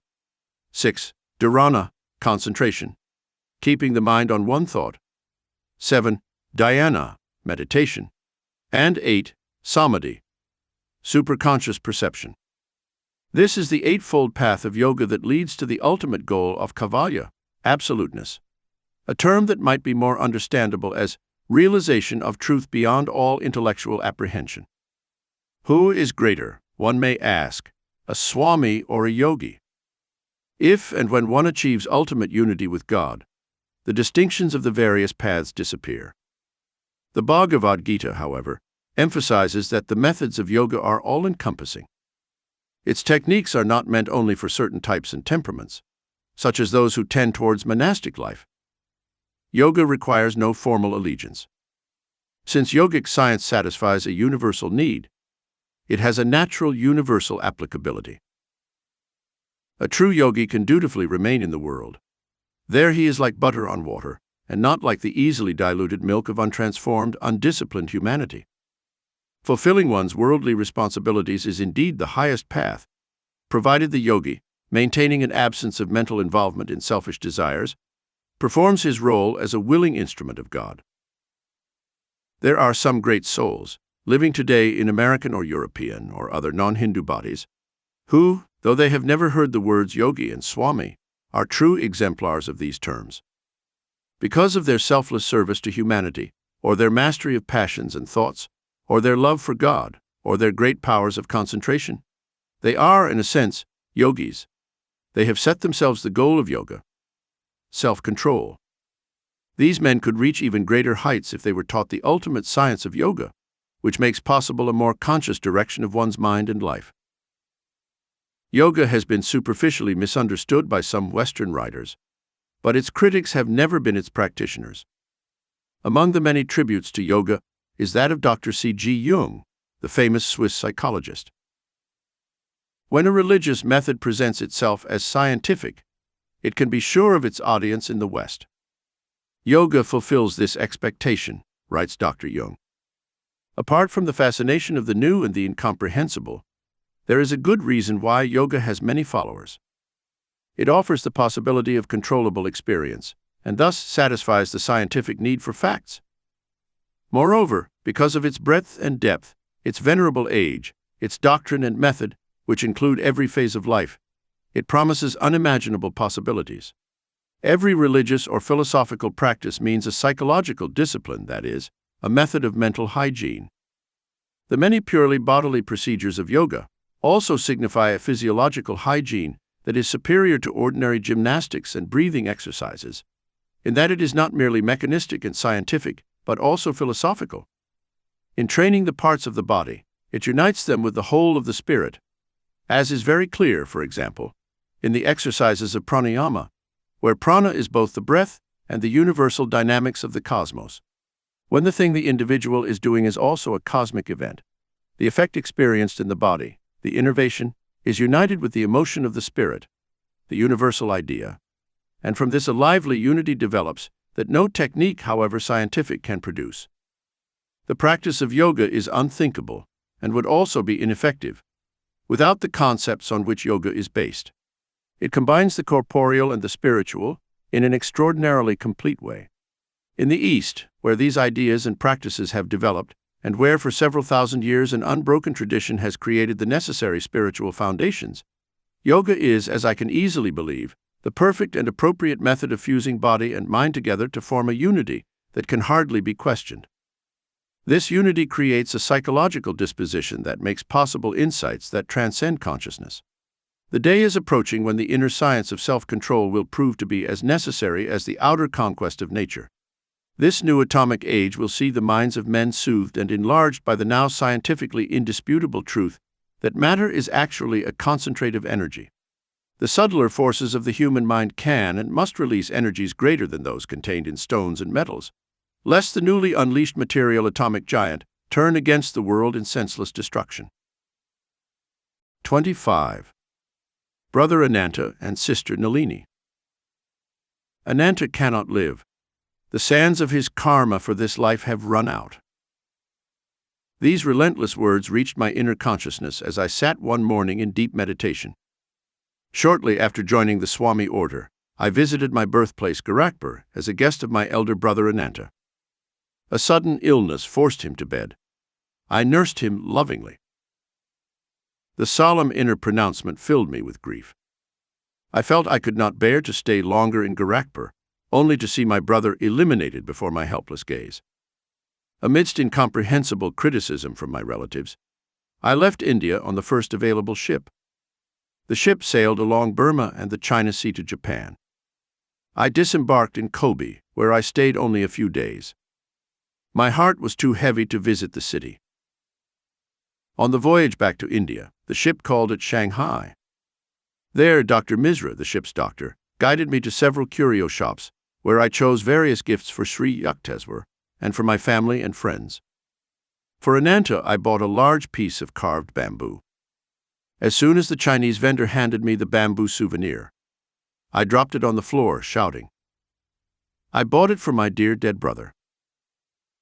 I understood that his soul was being released into infinity. The souvenir had been sharply and symbolically cracked by his fall. Between sobs, I wrote on the bamboo surface, "For my beloved Ananta, now departed." My companion, the doctor, was observing this process with a sardonic smile. "Save your tears," he observed. "Why shed them until you are sure he is dead?" When our boat reached Calcutta, Dr. Misra accompanied me again. My younger brother Bishnu was waiting at the dock to greet me. "I know Ananta has left this life," I said to Bishnu, before he had time to speak. "Please tell me, and the doctor here, when Ananta died." Bishnu pointed out the date, which was the very day I had bought souvenirs in Shanghai. "Look here," Dr. Misra ejaculated. "Don't let the word get out. The professors will add a year's study of mental telepathy to the medical course, which is already long enough." Dad hugged me warmly when I entered our house on Gurpur Road. "You came," he said tenderly. 2 big tears fell from his eyes. He is not usually demonstrative, but he had never shown me such signs of affection. On the outside he was a strict father, but on the inside he possessed the tender heart of a mother. In all his dealings with the family, his dual role as a parent was clearly manifested. Shortly after Ananta's demise, my younger sister Nalini was brought back from death's door by divine healing. Before telling the story, I will refer to some phases of her previous life. The childhood relationship between Nalini and me had not been the happiest. I was very thin, she even thinner. For a reason or unconscious complex that psychiatrists will have no difficulty identifying, I often teased my sister about her cadaverous appearance. Her replies were equally permeated with the insensitive frankness of extreme youth. Sometimes my mother would intervene, temporarily putting an end to the childish quarrels with a gentle tap on my ear, as it was the largest ear. Time passed. Nalini was betrothed to a young doctor from Calcutta, Panchanan Bose. He received a generous dowry from his father, presumably, as I pointed out to his sister, to compensate the future groom for his fate of allying himself with a human beanpole. In due course, elaborate marriage rites were performed. On the wedding night, I joined the large and jovial group of relatives in the living room of our house in Calcutta. The groom was propped up on a huge gold-edged pillow, with Nalini by his side. A splendid purple silk sari could not, alas, quite hide his edginess. I took shelter behind my new brother-in-law's pillow and smiled at him amicably. He had never seen Nalini until the day of the wedding ceremony, when he finally knew what he was getting in the marriage lottery. Feeling my compassion, Dr. Bose discreetly pointed at Nalini and whispered in my ear, "Tell me, what is this?" "Because, doctor," I replied, "it is a skeleton to observe." Convulsed by the merriment, my brother-in-law and I were challenged to maintain proper decorum in front of our assembled relatives. As the years went by, Dr. Bose became popular with our family, who turned to him whenever an illness arose. He and I became fast friends and often joked together, usually with Nalini as a target. "It's a medical curiosity," my brother-in-law told me one day. "I have tried everything on your skinny sister: cod liver oil, butter, malt, honey, fish, meat, eggs, and tonics. Yet she can't even swell an inch." We both laughed. A few days later, I went to the Bose house. My errand lasted only a few minutes. I was leaving, unnoticed, I thought, by Nalini. When I reached the front door, I heard his voice, friendly but authoritative. "Brother, come here. You won't give me the cold shoulder this time. I want to talk to you." I climbed the stairs to her room. To my surprise, she was in tears. "Dear brother," he said, "let us bury the old hatchet. I see that your feet are now firmly on the spiritual path. I want to become like you in every way." She added hopefully, "You are now robust in appearance. Can you help me? My husband does not come close to me, and I love him so much. But even more, I want to progress in the realization of God, even if I have to remain skinny and unattractive." My heart was deeply touched by his appeal. Our new friendship progressed steadily. One day he asked me to become his disciple. "Train me in any way you want. I rely on God instead of tonics." He collected an armful of medicines and poured them down the roof drain. As proof of her faith, I asked her to omit all fish, meat, and eggs from her diet. After a few months, during which Nalini had scrupulously followed the various rules I had indicated and stuck to her vegetarian diet despite many difficulties, I visited her. "Sister, you have conscientiously observed the spiritual injunctions. Your reward is near." I smiled mischievously. "How fat do you want to be, like our aunt who hasn't seen her feet in years?" "No, but I wish to be as robust as you," I replied solemnly. "By God's grace, as I have always spoken the truth, I speak it even now. Thanks to divine blessings, from today your body will really change. In a month's time it will weigh the same as mine." These words of my heart have found fulfillment. In 30 days, Nalini's weight reached mine. The new roundness gave her beauty. Her husband fell deeply in love. Their marriage, which had started so inauspiciously, turned out to be ideally happy. On my return from Japan, I learnt that during my absence, Nalini had been stricken with typhoid fever. I rushed to her house and was stunned to find her reduced to a mere skeleton. She was in a coma. Before his mind was muddled by the disease, my brother-in-law told me, he often said, "If Brother Mukunda were here, I would not be going through this." He adds in despair, "The other doctors and I see no hope. A hemorrhagic dysentery has set in after his long bout of typhus." I began to move heaven and earth with my prayers. With the help of an Anglo-Indian nurse, who gave me full cooperation, I applied various yoga healing techniques to my sister. The blood dysentery disappeared. But Dr. Bose shook his head sadly. "He simply has no more blood to shed." "He will recover," I replied firmly. "In 7 days the fever will be gone." A week later, I was thrilled to see Nalini open her eyes and look at me with loving recognition. From that day on, her recovery was rapid. Although she had regained her usual weight, she bore a sad scar from her near-fatal illness. Her legs were paralyzed. Indian and British specialists declared her a hopeless cripple. The incessant war for his life that I had led with prayer had exhausted me. I went to Serampore to seek Sri Yukteswar's help. His eyes expressed deep compassion when I told him of Nalini's plight. "Your sister's legs will be normal at the end of a month." He added, "Have her wear, next to her skin, a band with an unpierced 2-carat pearl, held by a clasp." I prostrated myself at his feet with joyful relief. "Sir, you are a master. Your word about her healing is enough, but if you insist, I will get her a pearl right away." My guru nodded. "Yes, do it." He went on to correctly describe Nalini's physical and mental characteristics, which he had never seen. "Sir," I asked, "is this an astrological analysis?" "Neither the day nor the hour of birth is known." Sri Yukteswar smiled. "There is a deeper astrology, which does not depend on the testimony of calendars and clocks. Every man is a part of the Creator, or cosmic man. He has a celestial body and an earthly body. The human eye sees the physical form, but the inner eye penetrates deeper, down to the universal pattern of which every man is an integral and individual part." I went back to Calcutta and bought a pearl for Nalini. A month later, her paralyzed legs were completely healed. The sister asked me to convey her sincere gratitude to my guru. He listened to her message in silence. But as I took my leave, he made a poignant comment.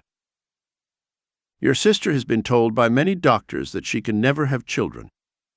Assure her that in a few years she will give birth to 2 daughters. A few years later, to Nalini's delight, she gave birth to a baby girl, followed within a few years by another daughter. Your master has blessed our house, our whole family," my sister said. "The presence of such a man is a sanctification for all India. Dear brother, please tell Sri Yukteswarji that through you, I humbly consider myself one of his disciples of Kriya Yoga." 26. The Science of Kriya Yoga. The science of Kriya Yoga, which is often mentioned in these pages, spread in modern India thanks to Lahiri Mahasaya, my guru's guru. The Sanskrit root of Kriya is kry, to do, act and react. The same root is found in the word karma, the natural principle of cause and effect. Kriya Yoga is therefore union yoga with the infinite through a certain action or ritual. The yogi who faithfully follows his technique gradually frees himself from karma, or the universal chain of causality. Because of certain ancient yogic injunctions, I cannot provide a complete explanation of Kriya Yoga in the pages of a book intended for the general public. The actual technique must be learnt by a Kriyaban or a Kriya Yogi. Ample reference must suffice here. Kriya Yoga is a simple psychophysiological method by which the human blood is decarbonized and recharged with oxygen. The atoms of this extra oxygen are transmitted in vital current to rejuvenate the brain and spinal centers. By stopping the accumulation of venous blood, the yogi is able to reduce or prevent tissue decay. The advanced yogi transmutes his cells into pure energy. Elijah, Jesus, Kabir, and other prophets were masters in the use of Kriya, or a similar technique by which they made their bodies dematerialize at will. Kriya is an ancient science. Lahiri Mahasaya received it from his guru Babaji, who rediscovered and clarified the technique after it had been lost in the Dark Ages. The Kriya Yoga that I am giving to the world through you in this 19th century, Babaji told Lahiri Mahasaya, is a reprise of the same science that Krishna gave millennia ago to Arjuna, and that was later known by Patanjali, Christ, St. John, St. Paul, and other disciples. Kriya Yoga is quoted by Krishna, India's greatest prophet, in a verse of the Bhagavad Gita. By offering the incoming breath in the outgoing breath, and offering the outgoing breath in the incoming breath, the yogi neutralizes both breaths. Thus he releases the life force from the heart and brings it under his control. The interpretation is, the yogi arrests decay in the body by an addition of life force and arrests growth mutations in the body by a elimination of the current. In this way, by neutralizing decay and growth, by calming the heart, the yogi learns control over life. Krishna also relates that it was he, in a previous incarnation, who communicated the indestructible yoga to an ancient enlightened one, Vivasvat, who gave it to Manu, the great lawgiver. The latter, in turn, instructed Ikshwaku, the father of India's solar warrior dynasty. Thus, passing from one to the other, the royal yoga was guarded by the rishis until the advent of the materialistic ages. Then, due to priestly secrecy and human indifference, sacred knowledge gradually became inaccessible. Kriya Yoga is mentioned twice by the ancient sage Patanjali, the greatest exponent of yoga, who wrote, "Kriya Yoga consists of discipline of the body, mental control, and meditation on Aum." Patanjali speaks of God as the actual cosmic sound of Aum heard in meditation. Aum is the creative word, the sound of the vibratory engine. Even the yoga beginner soon inwardly hears the wonderful sound of Aum. Receiving this blissful spiritual encouragement, the devotee is assured of being in touch with the divine realms. Patanjali refers a second time to the technique of controlling life, or Kriya. Liberation can be achieved by that pranayama which is obtained by disjoining the course of inspiration and exhalation. St. Paul knew Kriya Yoga, or a technique very similar to it, by which he could switch the life currents to and from the senses. He was thus able to say, "Verily, I protest for our jubilation that I have in Christ, I die daily." By withdrawing his bodily life force every day, he united it with the yogic union to the jubilation, eternal bliss, of Christ consciousness. In that blissful state, he was consciously aware that he had died to the illusory sensory world of Maya. In the initial states of contact with God, Sabbakalpa Samadhi, the devotee's consciousness merges with the cosmic spirit. His life force withdraws from the body, which appears dead, or motionless and rigid. The yogi is fully aware of his bodily condition of suspended animation. As he progresses to higher spiritual states, Nirvikalpa Samadhi, however, he enters into communion with God without bodily fixation and in his normal waking consciousness, even in the midst of demanding worldly duties. Crea Yoga is a tool through which human evolution can be accelerated, Sri Yukteswar explained to his students. The ancient yogis discovered that the secret of cosmic consciousness is intimately linked to the mastery of breath. This is India's unique and deathless contribution to the treasury of world knowledge. The life force, which is usually absorbed by the maintenance of the heart pump, must be freed for higher activities by a method of calming and stopping the incessant demands of the breath.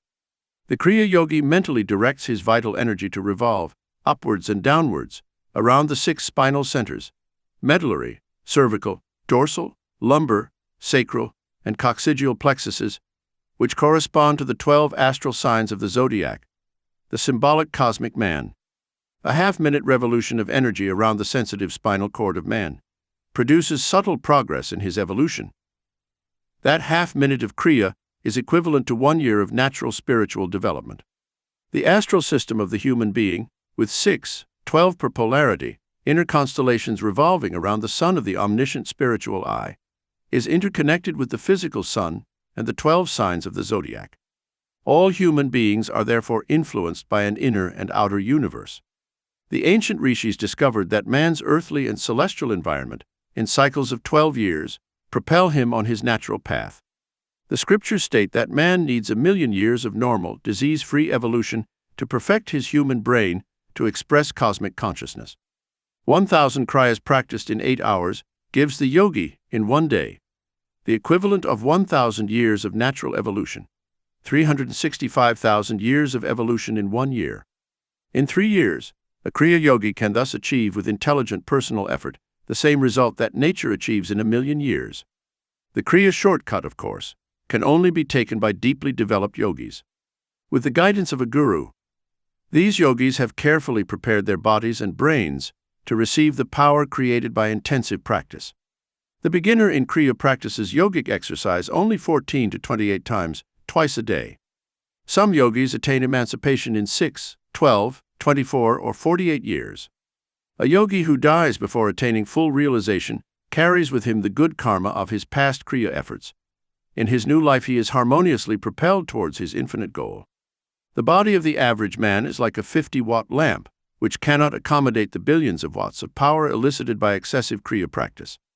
Through the gradual and regular increase in the simple and infallible methods of Kriya, man's body is transformed astrally day by day and is finally able to express the infinite potential of cosmic energy, the first materially active expression of spirit.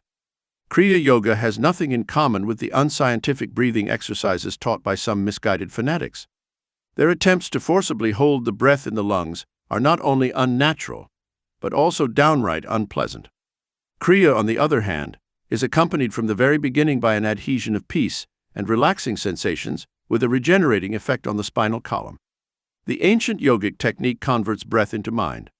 With spiritual advancement, one is able to recognize the breath as an act of the mind, a dream breath. Many illustrations could be given of the mathematical relationship between man's breathing rate and variations in his states of consciousness. A person whose attention is completely absorbed, as in following a closely related intellectual subject, or in attempting a delicate or difficult physical task, automatically breathes very slowly. Fixity of attention depends on slow breathing. Rapid or irregular breathing is an inevitable accompaniment of harmful emotional states: fear, lust, anger. The restless monkey breathes at a rate of 32 times per minute, while man breathes an average of 18 times. The elephant, tortoise, snake, and other animals, known for their longevity, have a lower respiratory rate than humans. The tortoise, for example, which can reach 300 years of age, breathes only 4 times a minute. The rejuvenating effects of sleep are due to man's temporary unawareness of his body and breath. The sleeping man becomes a yogi. Every night he unconsciously performs the yogic rite of freeing himself from bodily identification and merging the life force with the healing currents in the main cerebral region and the 6 subdynamis of the spinal centers. In this way, the sleeper unconsciously immerses himself in the reservoir of cosmic energy that sustains all life. The voluntary yogi performs a simple and natural process consciously, not unconsciously like the slow sleeper. The Kriya yogi uses his technique to saturate and nourish all his physical cells with non-decaying light and keep them in a magnetized state. He scientifically makes the breath unnecessary, without producing the states of subconscious sleep or unconsciousness.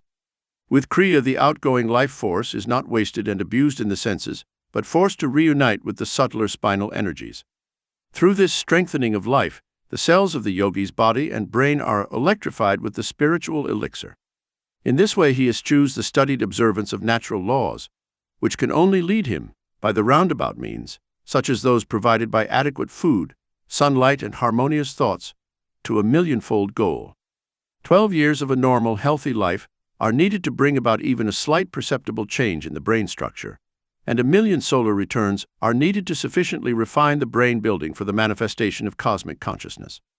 By untying the cord of breath that binds the soul to the body, Kriya serves to prolong life and expand consciousness infinitely. The method of yoga overcomes the tug-of-war between the mind and the matter-bound senses and frees the devotee to re-enter his eternal realm. He knows that his true nature is bound neither by the physical envelope nor by breath, the symbol of mortal bondage to air, to the elemental constraints of nature. Introspection, or sitting in silence, is an unscientific way of trying to separate the mind from the senses, bound together by the life force. The contemplative mind, in its attempt to return to divinity, is constantly pulled towards the senses by the life currents. Kriya, the control of the mind directly through the life force, is the simplest, most effective and scientific way to approach the infinite. In contrast to the slow and uncertain theological path of the ox cart to God, Kriya can rightly be called the aerial path. Yogic science is based on an empirical consideration of all forms of concentration and meditation exercises. Yoga allows the devotee to switch off or on, at will, the life current of the 5 sensory telephones: sight, sound, smell, taste, and touch. Having obtained this power to disconnect the senses, the yogi finds it easy to unite his mind at will with the divine realms or the world of matter.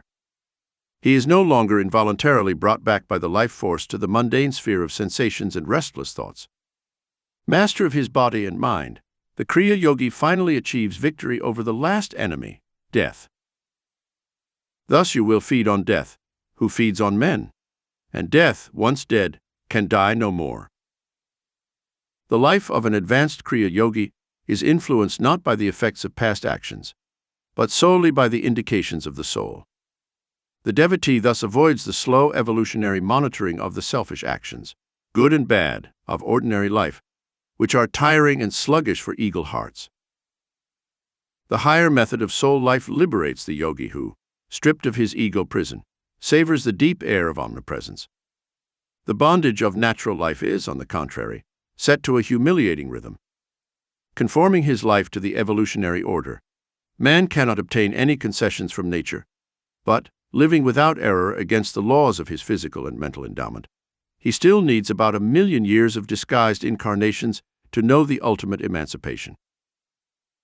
The telescopic methods of the yogis, disentangling themselves from physical and mental identifications in favor of the individuality of the soul, thus commend themselves to the revolted 1,000-year observer.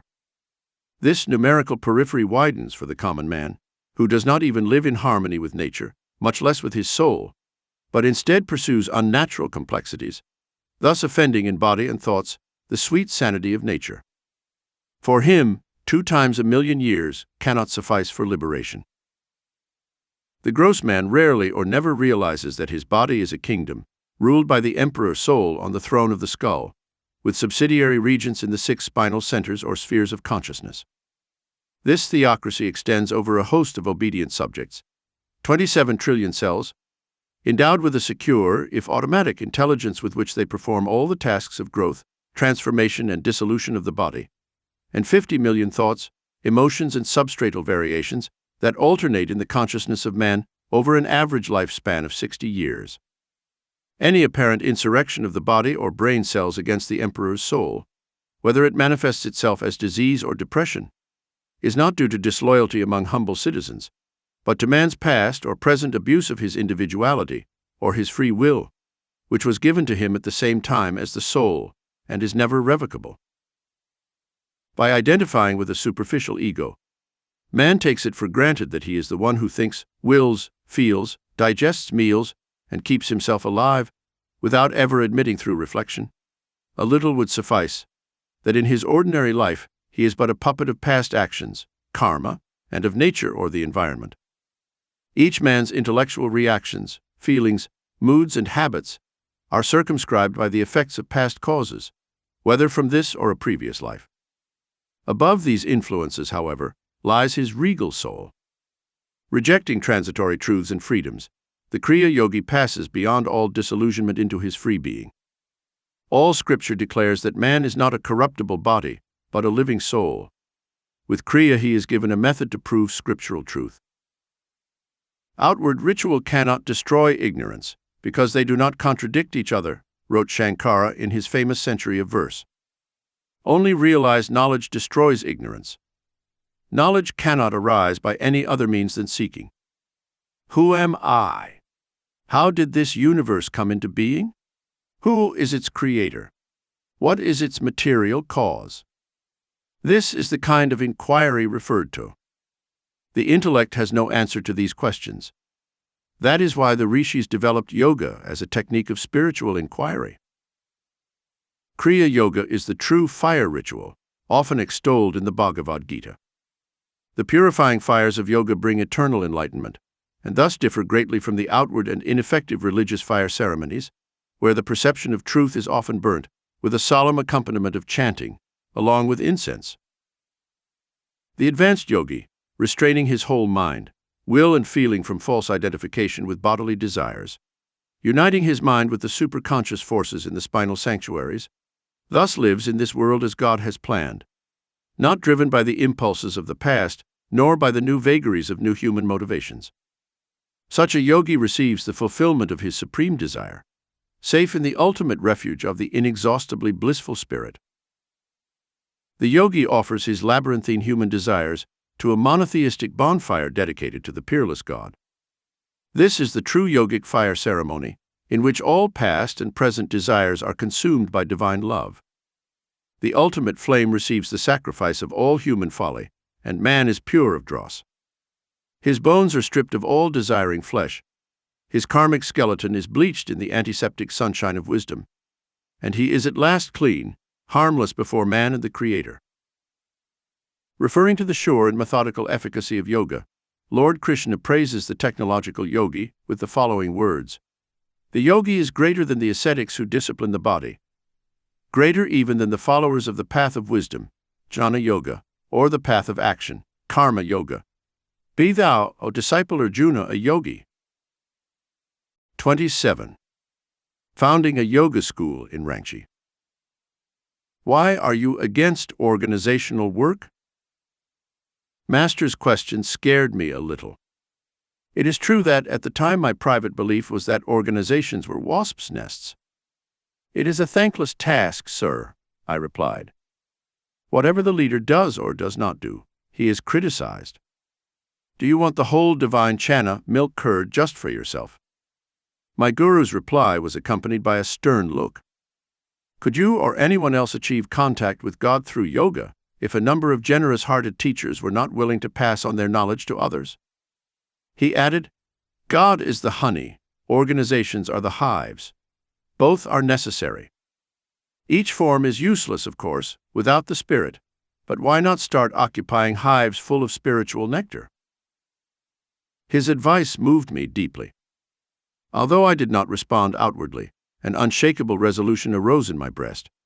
I would share with my companions, as far as it was within my power, the liberating truths I had learned at the feet of my guru. Lord, I prayed, may thy love shine forever upon the sanctuary of my devotion, and may I be able to awaken that love in other hearts. On a previous occasion, before I entered the monastic order, Sri Yukteswar had made an unexpected remark to me. How you will miss the company of a wife in your old age, he had said. Do you not agree that the family man, engaged in useful work to support his wife and children, thus plays a rewarding role in the eyes of God? Sir, I protested alarmed, you know that my desire in this life is to marry only the cosmic beloved. The master had laughed so merrily that I realized that his remark had only been made to test my faith. Remember, he said slowly, that those who abandon their worldly duties can only justify themselves by assuming some responsibility for a much larger family. The ideal of an integral education for young people has always been close to my heart. I could clearly see the arid results of ordinary education, aimed only at the development of body and intellect. Moral and spiritual values, without whose appreciation no man can approach happiness, were still missing from the formal curriculum. I decided to found a school where boys could develop to the full stature of manhood. The first step in this direction I took with 7 children in Daihika, a small country town in Bengal. A year later, in 1918, through the generosity of Sir Manindra Chandra Nandi, the Maharaja of Kasambazar, I was able to relocate my rapidly growing group to Ranchi. This Bihar town, about 200 miles from Calcutta, is blessed with one of the healthiest climates in India. Ranchi's Kasambazar Palace was transformed into the site of the new school, which I called Brahmacharya Vidyalaya, according to the educational ideals of the rishis. Their ashrams in the forests had been the ancient seats of learning, both secular and divine, for the youth of India. In Ranchi, I organized an educational program for primary and secondary schools. It included agricultural, industrial, business, and academic subjects. Students were also taught yoga concentration and meditation, and a unique system of physical development, Yoga, the principles of which I had discovered in 1916. Realizing that man's body is like an electric battery, I thought it could be recharged with energy through the direct agency of the human will. Since no action, large or small, is possible without the will, man can use his prime mover, the will, to renew his bodily tissues without heavy equipment or mechanical exercises. I have therefore taught the students of Ranchi my simple yoga techniques by which the life force, centered in the medulla oblongata of man, can be consciously and instantaneously recharged from the limitless store of cosmic energy. The boys responded wonderfully to this training, developing an extraordinary ability to move life energy from one part of the body to another, and to sit in perfect balance in difficult body positions. They performed feats of strength and endurance that many powerful adults could not match.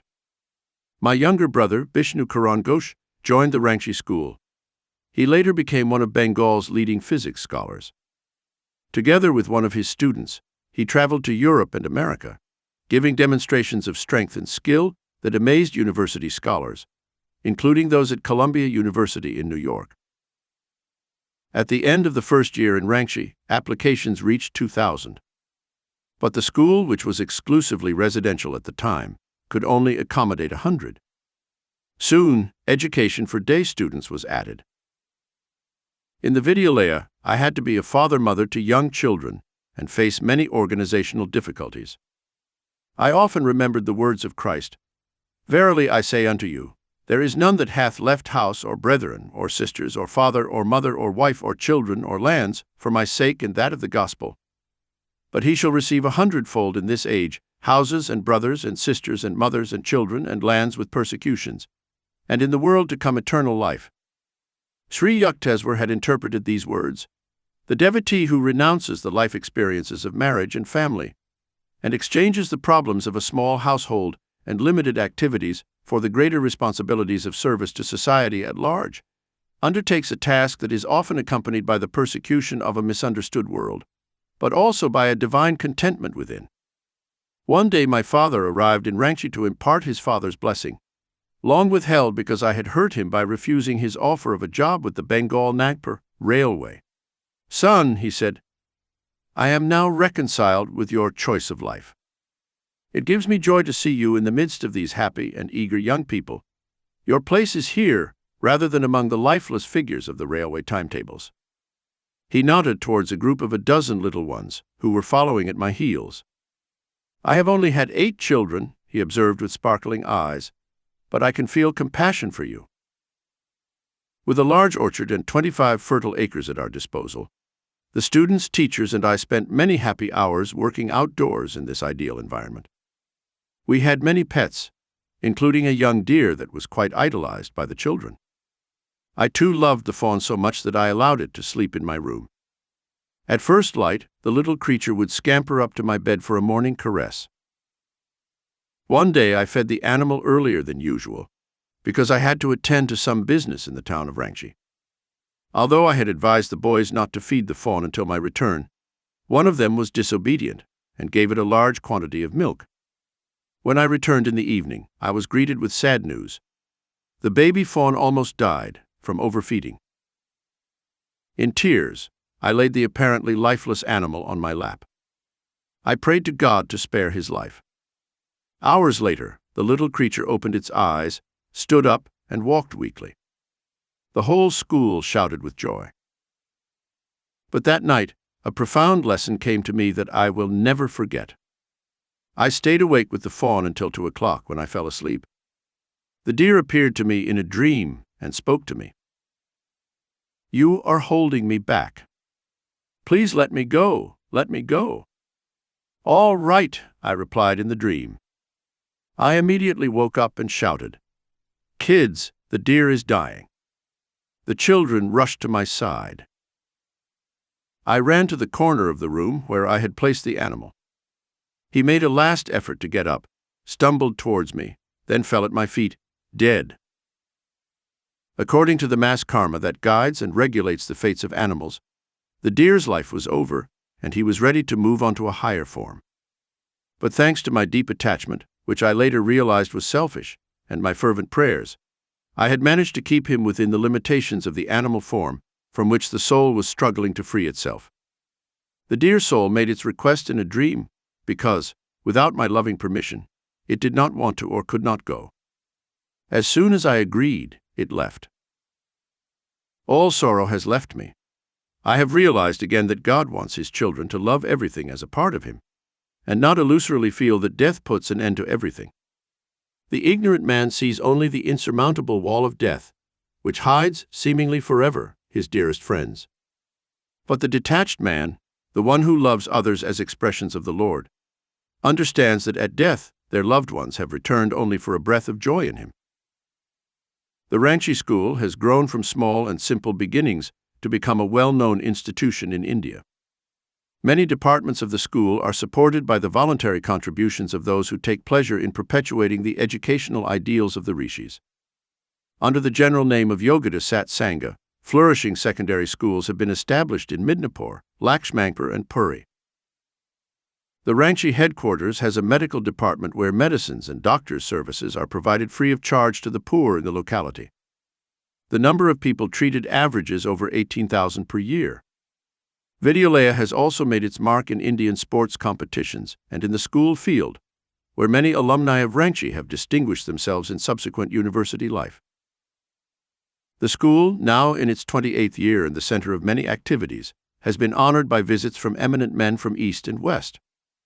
One of the first great figures to inspect the Vidyalaya in its first year was Swami Pranabananda, the two-bodied saint from Benares. When the great master observed the picturesque outdoor classes held under the trees, and saw that in the evening the boys sat motionless for hours in yoga meditation, he was deeply moved. "Joy comes to my heart," he said, "to see that Lahiri Mahasaya's ideals for the proper education of young people are being carried forward in this institution. May my Guru's blessings be upon it." A young man sitting beside me ventured to ask the great yogi a question. "Sir," he said, "must I be a monk? Is my life only for God?" Although Swami Pranabananda smiled sweetly, his eyes pierced the future. "Child," he replied, "when you grow up, there will be a beautiful bride waiting for you." The boy eventually married, having planned for years to join Swami's order. Some time after Swami Pranabananda's visit to Ranchi, I accompanied my father to the house in Calcutta where the yogi was temporarily staying. Pranabananda's prediction, made to me many years before, came back to my mind.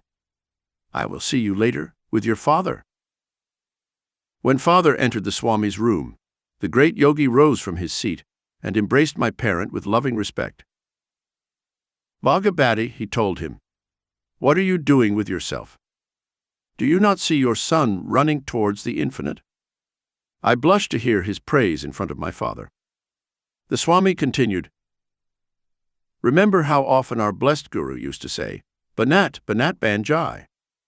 So continue practicing Kriya Yoga without ceasing and quickly reach the divine portals." Pranabananda's body, which had appeared so fit and strong during my astonishing first visit to Benares, now showed obvious aging, although his posture was still admirably erect. "Swamiji," I asked, looking straight into his eyes, "please tell me the truth. Do you not feel the advance of age? As your body weakens, do your perceptions of God diminish?" He smiled angelically. "The beloved is with me now more than ever." His complete conviction overwhelmed my mind and soul. He continued, "I am still enjoying the two pensions, one from Bhagavati here and one from above." Pointing his finger to the heavens, the saint fell into ecstasy. His face lit up with a divine glow, a comprehensive answer to my question.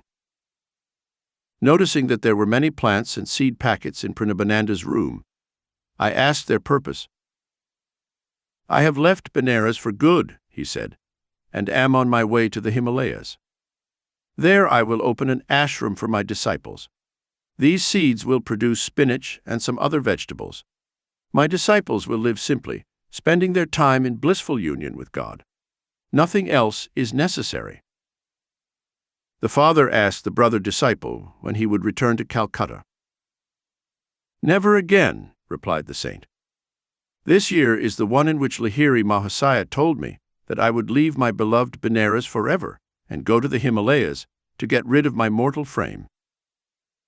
My eyes filled with tears at his words, but the Swami smiled quietly. He reminded me of a little celestial child, sitting safely on the Divine Mother's lap. The weight of years has no negative effect on the full possession of the supreme spiritual powers of a great yogi. He is able to renew his body at will. However, sometimes he does not bother to delay the aging process, but allows his karma to be fulfilled on the physical plane, using his old body as an expedient to save time and exclude the need to fulfill karma in a new incarnation. Months later, I met an old friend, Sanandan, who was one of Pranabananda's closest disciples. "My lovely Guru is gone," he told me between sobs. "He founded a hermitage near Rishikesh and gave us loving training. When we were quite well settled and making rapid spiritual progress in his company, one day he proposed to feed a large crowd from Rishikesh. I wondered why he wanted such a large number. 'This is my last festival ceremony,' he said. I did not understand the full implications of his words. Pranabanandaji helped cook large quantities of food. We fed about 2,000 guests. After the banquet, he sat on a high platform and delivered an inspiring sermon on the infinite. At the end, before the gaze of thousands, he turned to me, who was sitting next to him on the platform, and spoke with unusual force. "Sanandan, get ready, I'm going to kick the frame." After an astonished silence, I shouted loudly, "Master, don't do it. Please, please don't." The crowd stood open-mouthed, watching with curiosity. My guru smiled at me, but his solemn gaze was already fixed on eternity. "Do not be selfish," he said, "and do not grieve for me. I have long served you all with joy. Now rejoice and wish me luck. I am off to meet my cosmic beloved." In a whisper, Pranabanandaji added, "I shall shortly be reborn. After enjoying a brief period of infinite bliss, I will return to earth and join Babaji. You will soon know when and where my soul will have been enclosed in a new body." He shouted again, "Sanandan, here I kick the frame with the second Kriya Yoga." He looked at the sea of faces before us and imparted a blessing. Directing his gaze inwards, towards the spiritual eye, he froze.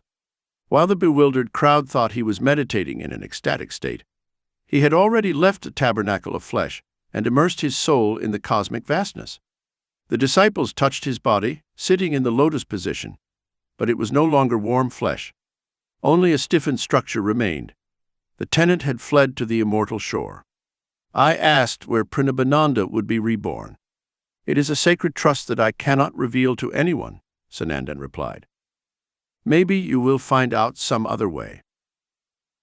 Years later, I discovered from Swami Kebalananda that Pranabananda, a few years after his birth into a new body, had traveled to Badrinarayan in the Himalayas, and there joined the group of saints around the great Babaji.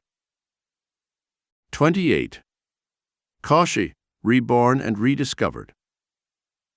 Please do not enter the water. Let us bathe by dipping our buckets. I was addressing the young students from Ranchi who were accompanying me on an 8-mile hike to a nearby hill. The pond ahead was inviting, but a certain distaste for it had arisen in my mind. The group around me followed my example of dipping their buckets, but some boys succumbed to the temptation of the cool waters. As soon as they dived in, large water snakes swirled around them. The boys emerged from the pond with comical alacrity. After reaching our destination, we enjoyed a picnic lunch. I sat under a tree, surrounded by a group of students. Finding myself in an inspired mood, they peppered me with questions. "Please tell me, sir," a young man asked, "if I can always stay with you on the path of renunciation." "Ah, no," I replied. "You will be taken to your house by force, and then you will get married." Incredulous, he protested vehemently. "Only if I am dead can I be taken home." But within a few months, his parents came to take him away, despite his lacerating resistance. A few years later, he married. After answering many questions, I was directed to a boy named Kashi. He was about 12 years old, a brilliant student and loved by all. "Sir," he asked, "what will be my fate?" "Soon you will be dead." The reply escaped my lips with irresistible force. This unexpected revelation shocked and saddened me and everyone present. Silently reproaching myself for being an enfant terrible, I refused to answer further questions. When we returned to school, Kashi came to my room. "If I die, will you find me when I am reborn and take me on the spiritual path again?" He sobbed. I felt compelled to refuse this difficult hidden responsibility. But for weeks Kashi pressed me insistently. Seeing him unnerved to the breaking point, I finally consoled him. "Yes," I promised. "If Heavenly Father lends me his help, I will try to find you." During the summer holidays, I went on a short trip. Regretting that I could not take Kashi with me, I called him to my room before leaving and carefully instructed him to remain, against all persuasion, in the spiritual vibrations of the school. Somehow, I felt that if he did not return home, he could avoid the impending calamity. As soon as I left, Kashi's father arrived in Ranchi. For 15 days he tried to bend his son's will, explaining to him that if Kashi went to Calcutta for just 4 days to see his mother, he could come back. Kashi insistently refused. Finally, the father said he would take the boy away with the help of the police. The threat upset Kashi, who did not want to be the cause of unfavorable publicity for the school. He saw no choice but to leave. I returned to Ranchi a few days later. When I heard that Kashi had been removed, I left immediately for Calcutta. There I took a horse-drawn taxi. Very strangely, as the vehicle passed Howrah Bridge over the Ganges, I saw Kashi's father and other relatives in mourning clothes. Shouting to my driver to stop, I rushed out and glanced at the unfortunate father. "Mr. Murderer," I shouted a little unreasonably, "you killed my son." The father had already realized the wrong he had done by forcibly bringing Kashi to Calcutta. During his few days there, the boy had eaten contaminated food, contracted cholera, and died. My love for Kashi and the promise to find him after death haunted me night and day. Everywhere I went, his face stood out before me. I began a memorable search for him, just as I had long ago searched for my lost mother. I felt that since God had given me the faculty of reasoning, I must use it and put my powers to the test to discover the subtle laws that would enable me to know the astral location of the boy. I realized that he was a soul vibrating with unfulfilled desires, a mass of light floating somewhere among millions of luminous souls in the astral regions. How could I tune into him, among so many vibrating lights of other souls? Using a secret yoga technique, I would transmit my love to Kashi's soul through the microphone of the spiritual eye, the inner point between the eyebrows. With the antenna of my hands and fingers raised, I would often circle around, trying to locate the direction in which he had been reborn as an embryo. I hoped to receive an answer from him on the radio tuned to the concentration of my heart.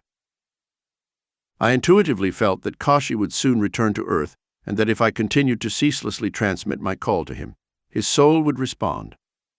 I knew that the slightest impulse sent by Kashi would be felt in my fingers, hands, arms, spine, and nerves.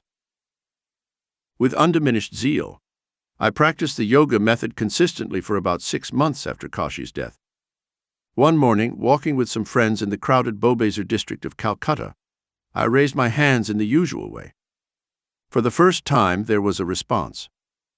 I was thrilled to feel electrical impulses flowing down my fingers and palms. These currents translated into an overpowering thought coming from a deep recess of my consciousness. "I am Kashi, I am Kashi, come to me." The thought became almost audible as I focused on the radio of my heart. In Kashi's characteristic, somewhat hoarse whisper, I heard his call again and again. I grasped the arm of one of my companions, Prakash Das, and smiled joyfully at him. I seemed to have located Kashi.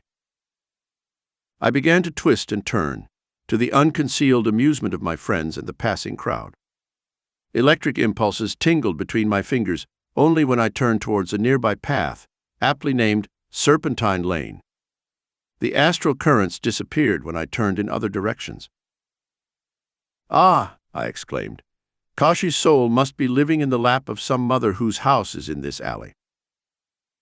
My companions and I approached Serpentine Lane. The vibrations in my raised hands became stronger, more pronounced, as if a magnet had drawn me towards the right side of the street.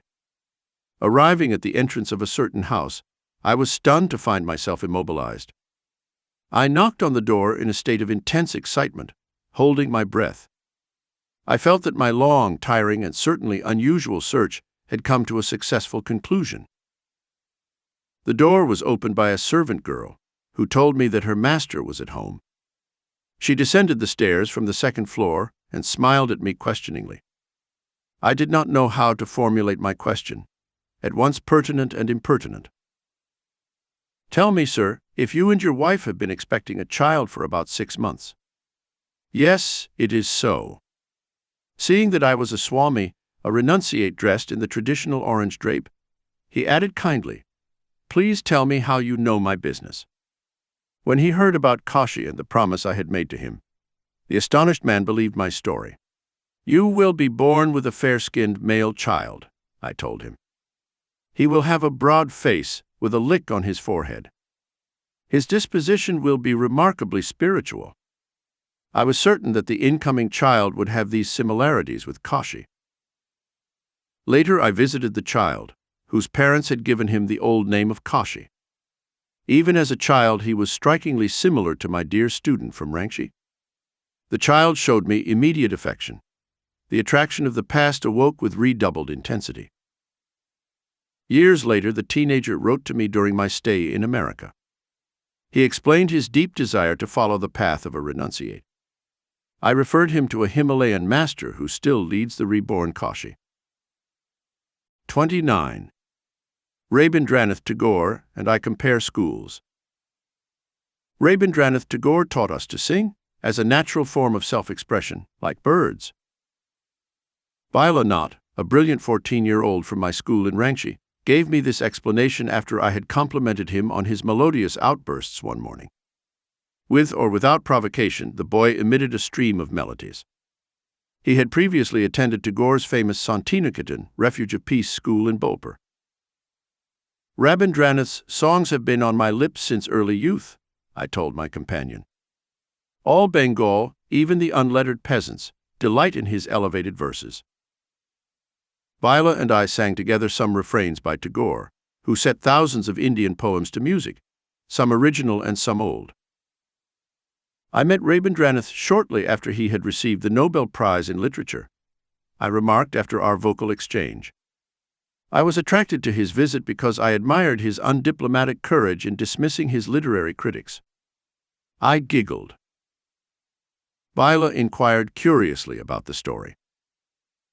"Scholars severely flayed Tagore for introducing a new style into Bengali poetry," I began. "He mixed colloquial and classical expressions, ignoring all the prescribed limitations that were dear to the opinion makers. His songs embodied deep philosophical truth in emotionally captivating terms, with little regard for accepted literary forms." One influential critic called Rabindranath a pigeon poet who sold his songs in print for a rupee. But Tagore's revenge was close at hand. The entire Western world paid tribute to his feat soon after translating his Gitanjali, song offering, into English. A trainload of opinion leaders, including his erstwhile critics, traveled to Santiniketan to offer their congratulations. Rabindranath would receive his guests only after an intentionally long delay, and then listen to their praise in stoic silence. Finally, he would turn their usual weapons of criticism against them. "Gentlemen," he said, "the fragrant honors you bestow here are incongruously mixed with the putrid odors of your past contempt. Is there perhaps a connection between the awarding of the Nobel Prize and your suddenly acute capacity for appreciation? I am still the same poet who displeased you when I first offered my humble flowers at the shrine of Bengal." The newspapers published an account of Tagore's daring chastisement. "I admired the frank words of a man not hypnotized by flattery," I continued. "I was introduced to Rabindranath in Calcutta by his secretary, Mr. C.F. Andrews, who was simply wearing a Bengali dhoti. He lovingly referred to Tagore as his Gurudeva. Rabindranath received me kindly. He exuded a soothing aura of charm, culture, and courtesy. Answering my question about his literary background, Tagore told me that an ancient source of inspiration, besides our religious epics, had been the classical poet Vidyapati. Inspired by these memories, I started singing Tagore's version of an old Bengali song, "Light the Lamp of Your Love." Bila and I sang along joyfully as we strolled through the Vidyalaya Park. About 2 years after founding the school in Rangshi, I received an invitation from Rabindranath to visit him in Santiniketan to discuss our educational ideals. I went willingly. The poet was sitting in his study when I entered. I thought then, as at our first meeting, that he was as superb a model of manhood as any painter could wish for. His splendidly chiseled face, nobly patrician, was framed by long hair and flowing beard. Large, sweet eyes, an angelic smile, and a voice with a flute-like quality, literally enchanting. Rugged, tall, and grave, he combined an almost feminine tenderness with the delightful spontaneity of a child. No idealized conception of a poet could find a more suitable incarnation than this gentle singer. Tagore and I soon immersed ourselves in a comparative study of our schools, both founded along unorthodox lines. We discovered many identical characteristics: the outdoor education, the simplicity, the ample space for the child's creative spirit. Rabindranath, however, placed considerable emphasis on the study of literature and poetry, and on self-expression through music and singing, which I had already noticed in the case of Baila. The Santiniketan children observed periods of silence, but received no special training in yoga. The poet listened with flattering attention to my description of the energizing yoga exercises and yoga concentration techniques that are taught to all students in Rangchi. Tagore told me about his early difficulties in school. "I ran away from school after the 5th grade," he told me, laughing. I could easily understand how his innate poetic delicacy had been offended by the bleak and disciplinary atmosphere of a classroom. "That is why I opened Santiniketan under the shady trees and the glories of heaven." He eloquently addressed a small group studying in the beautiful garden. A child is in his natural environment, among the flowers and songbirds. Only then can he fully express the hidden richness of his individual endowment. True education can never be crammed and pumped in from the outside. Rather, it must help to bring out spontaneously the infinite reserves of wisdom within. I agree. Young people's idealistic, hero-worshipping instincts are starved by an exclusive diet of statistics and chronological epochs. The poet spoke fondly of his father, Devendranath, who had inspired the beginnings of Santiniketan. "Father gave me this fertile land, where he had already built a guest house and a temple," Rabindranath told me. "I started my educational experiment here in 1901 with only 10 boys. The £8,000 I received with the Nobel Prize went towards maintaining the school."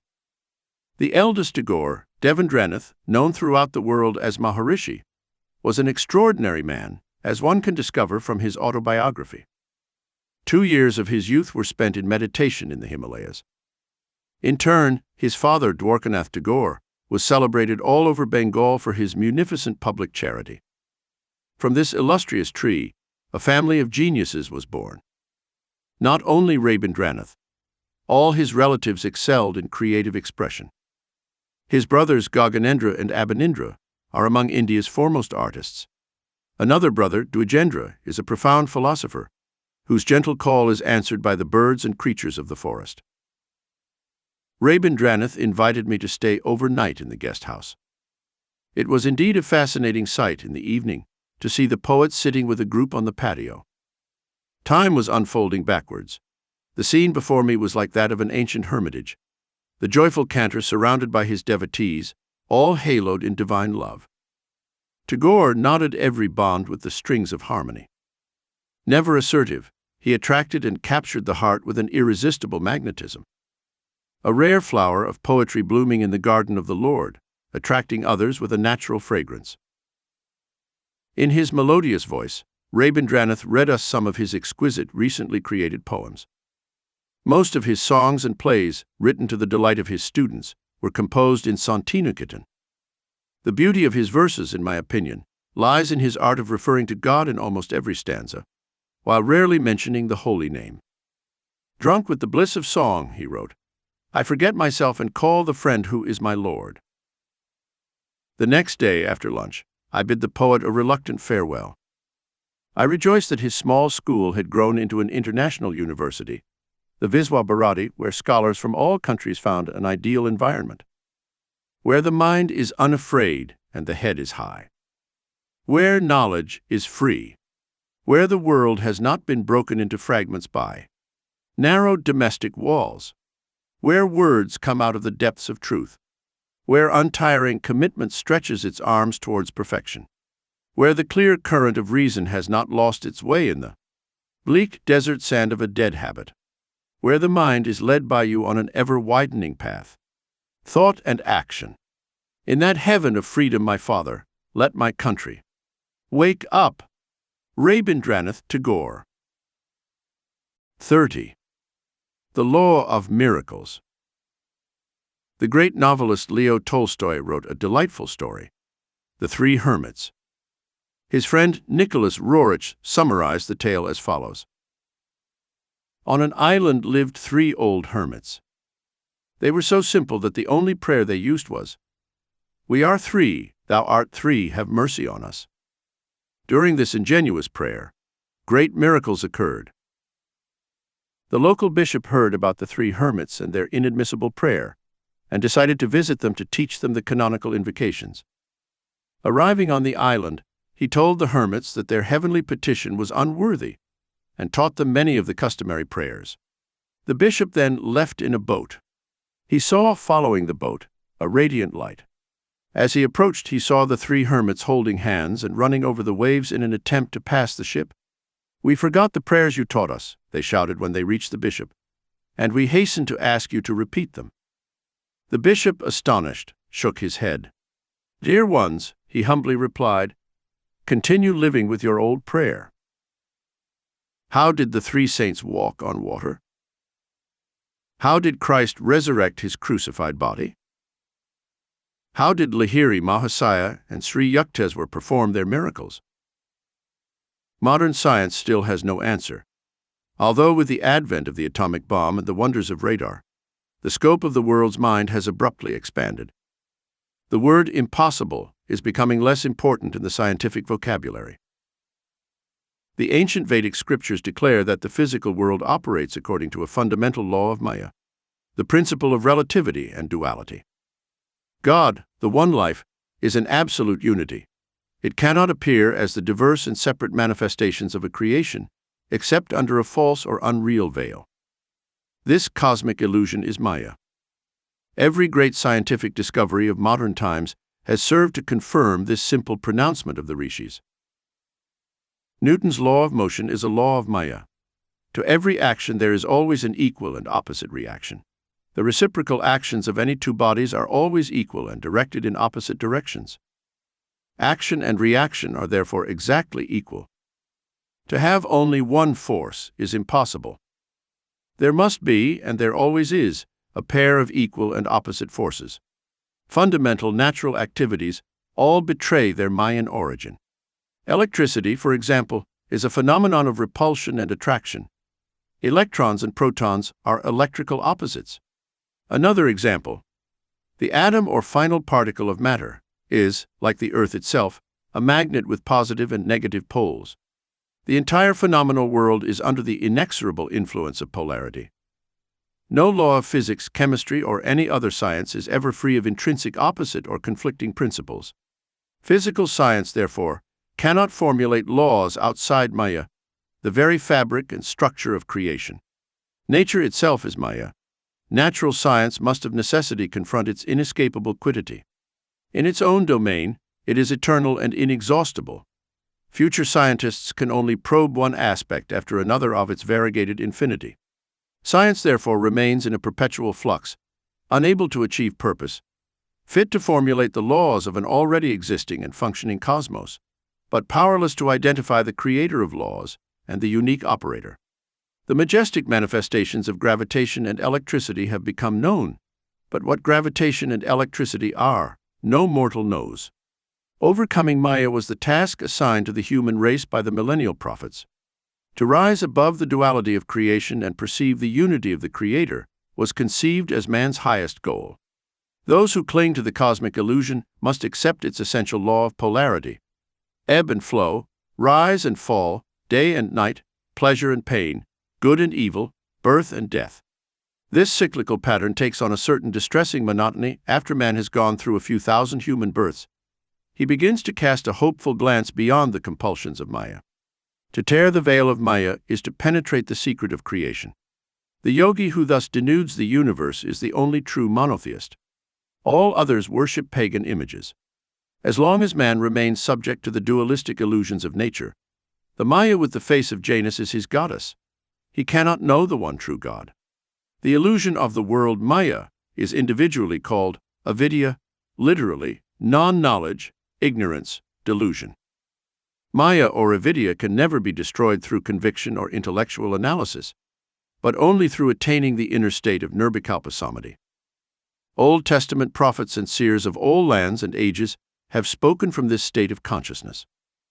Ezekiel says, 43:1-2, Then he led me to the gate looking eastward, and behold, the glory of the God of Israel came from the way of the east. His voice was like the sound of many waters, and the earth shone with his glory. Through the divine eye in the forehead, east, the yogi navigates his consciousness in omnipresence, hearing the word Oraum, the divine sound of many waters or vibrations that is the only reality of creation. Among the trillions of mysteries of the cosmos, the most phenomenal is light. Unlike sound waves, whose transmission requires air or other material media, light waves pass freely through the vacuum of interstellar space. Even the hypothetical ether, considered the interplanetary medium of light in the wave theory, can be discarded on the Einsteinian grounds that the geometric properties of space make the ether theory superfluous. In both hypotheses, light remains the subtlest, the most free from material dependence of all natural manifestations. In Einstein's gigantic conceptions, the speed of light, 186,000 miles per second, dominates the entire theory of relativity. He proves mathematically that the speed of light is, as far as the finite human mind is concerned, the only constant in a universe of unstoppable flux. On the one absolute of the speed of light depend all human standards of time and space. Not abstractly eternal as hitherto, time and space are relative and finite factors, deriving their measurement validity only by reference to the yardstick of the speed of light. By joining space as dimensional relativity, time has surrendered its ancient claims to an immutable value. Time is now reduced to its proper nature, a simple essence of ambiguity. With a few strokes of his pen, Einstein banished all fixed realities from the cosmos, except that of light. In a later development, his unified field theory, the great physicist encapsulates the laws of gravitation and electromagnetism in a single mathematical formula. By reducing the cosmic structure to variations of a single law, Einstein reaches down through the centuries to the rishis who proclaimed a single structure of creation, that of a protean Maya. On the basis of the epoch-making theory of relativity, mathematical possibilities have arisen to explore the ultimate atom. Great scientists are now boldly asserting not only that the atom is energy rather than matter, but that atomic energy is essentially mental matter. The frank realization that physical science deals with a shadow world is one of the most significant advances, writes Sir Arthur Stanley Eddington, in The Nature of the Physical World. In the world of physics, we witness a shadow representation of the drama of family life. The shadow of my elbow rests on the shadow table as the shadow ink runs across the shadow paper. It is all symbolic, and as a symbol, the physicist leaves it. Then comes the alchemist mind that transmutes the symbols. To conclude, the matter of the world is the matter of the mind. The realist matter and force fields of the previous physical theory are completely irrelevant, except to the extent that the matter of mind has itself worked out these imaginings. The external world has thus become a world of shadows. By removing our illusions, we have removed the substance, for indeed we have seen that substance is one of the greatest of our illusions. With the recent discovery of the electron microscope came definitive proof of the luminous essence of atoms and the inescapable duality of nature. The New York Times reported the following account of a 1937 demonstration of the electron microscope before a meeting of the American Association for the Advancement of Science. The crystal structure of tungsten, hitherto known only indirectly through X-rays, was sharply outlined on a fluorescent screen, showing 9 atoms in their correct positions in the spatial lattice, a cube with 1 atom in each corner and 1 in the center. The atoms in the tungsten crystal lattice appeared on the fluorescent screen as points of light, arranged in a geometric pattern. Against this cube of crystalline light, the bombarded air molecules could be observed as dancing points of light, similar to the sunlight points shining on moving water. The principle of the electron microscope was first discovered in 1927 by Drs. Clinton J. Davison and Lester H. Germer of Bell Telephone Laboratories in New York, who realized that the electron had a dual personality, with characteristics of both particle and wave. The wave-like quality gave the electron the characteristic of light, and they began to try to devise means of focusing the electrons in a manner similar to focusing light by means of a lens. For his discovery of the Jekyll-Hyde quality of the electron, which corroborated the prediction made in 1924 by de Broglie, a Nobel Prize-winning French physicist, and proved that the entire realm of physical nature has a dual personality. Dr. Davison was also awarded the Nobel Prize in Physics.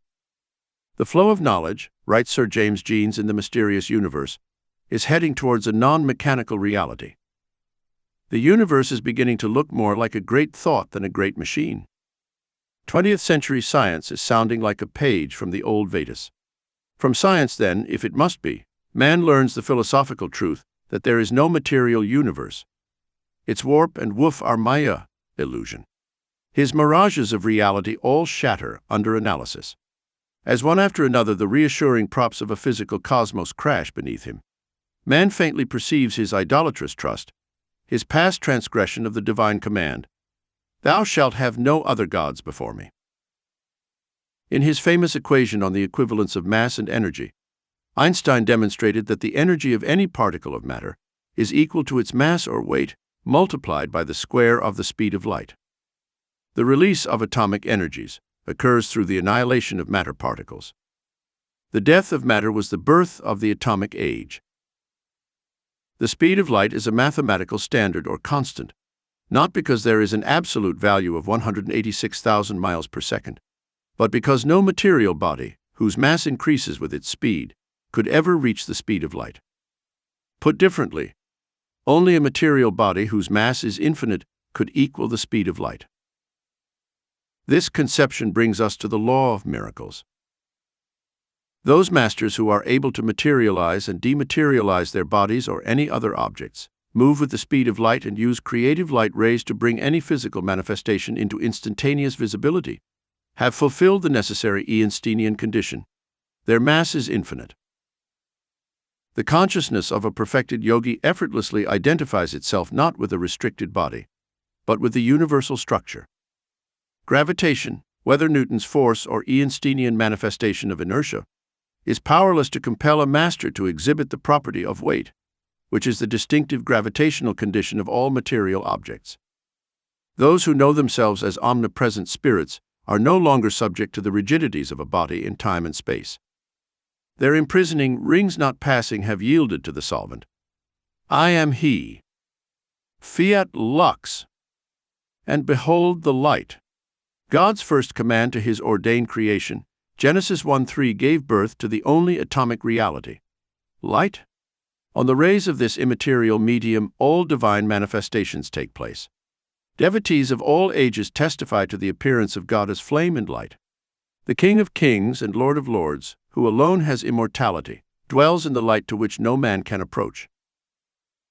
The yogi who through perfect meditation has merged his consciousness with the Creator perceives the cosmic essence as light. For him there is no difference between the rays of light that make up water and those that make up earth. Freed from the consciousness of matter, freed from the three dimensions of space and the fourth dimension of time, a master transfers his body of light as easily onto the light rays of earth, water, fire, or air. A long concentration on the liberating spiritual I has enabled the yogi to destroy all illusions concerning matter and its gravitational weight. Henceforth he will see the universe as an essentially undifferentiated mass of light. Optical images, Dr. L.T. Troland of Harvard tells us, are constructed on the same principle as ordinary half-tone engravings. That is, they consist of tiny dots or streaks too small to be detected by the eye. The sensitivity of the retina is so great that a visual sensation can be produced by relatively few quanta of light of the right kind. Thanks to his divine knowledge of light phenomena, the master can instantaneously project the omnipresent atoms of light into a perceptible manifestation. The actual form of the projection, be it a tree, a medicine, a human body, is in accordance with the yogi's powers of will and visualization. In the dream consciousness of man, where he has loosened his grip in sleep on the selfish limitations that daily beset him, the omnipotence of his mind has a nocturnal demonstration. Long-dead friends, remote continents, the resurrected scenes of his childhood appear in the dream.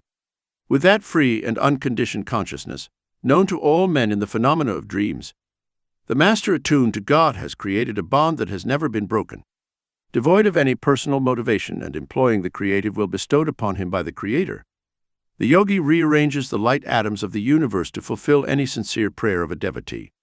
Man and creation were created for this purpose, for him to stand as the master of Maya, knowing his dominion over the cosmos.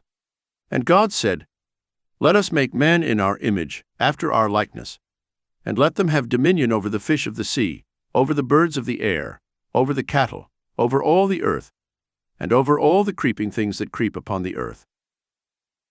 In 1915, shortly after entering the order of Swami, I witnessed a vision of violent contrasts. In it, the relativity of human consciousness was vividly established. I clearly perceived the unity of the eternal light behind the painful dualities of Maya. The vision came to me as I sat one morning in my small attic room in Father's Gurpa Road home. For months the First World War had been raging in Europe. I reflected sadly on the immense toll of death. As I closed my eyes in meditation, my consciousness was suddenly transferred into the body of a captain commanding a warship. The thunder of cannons ripped through the air as shots were exchanged between the ship's shore batteries and cannons. A huge shell hit the powder magazine and ripped through my ship. I jumped into the water, together with the few sailors who had survived the explosion. With my heart in my throat, I reached the shore safe and sound. But alas, a stray bullet ended its furious flight into my chest.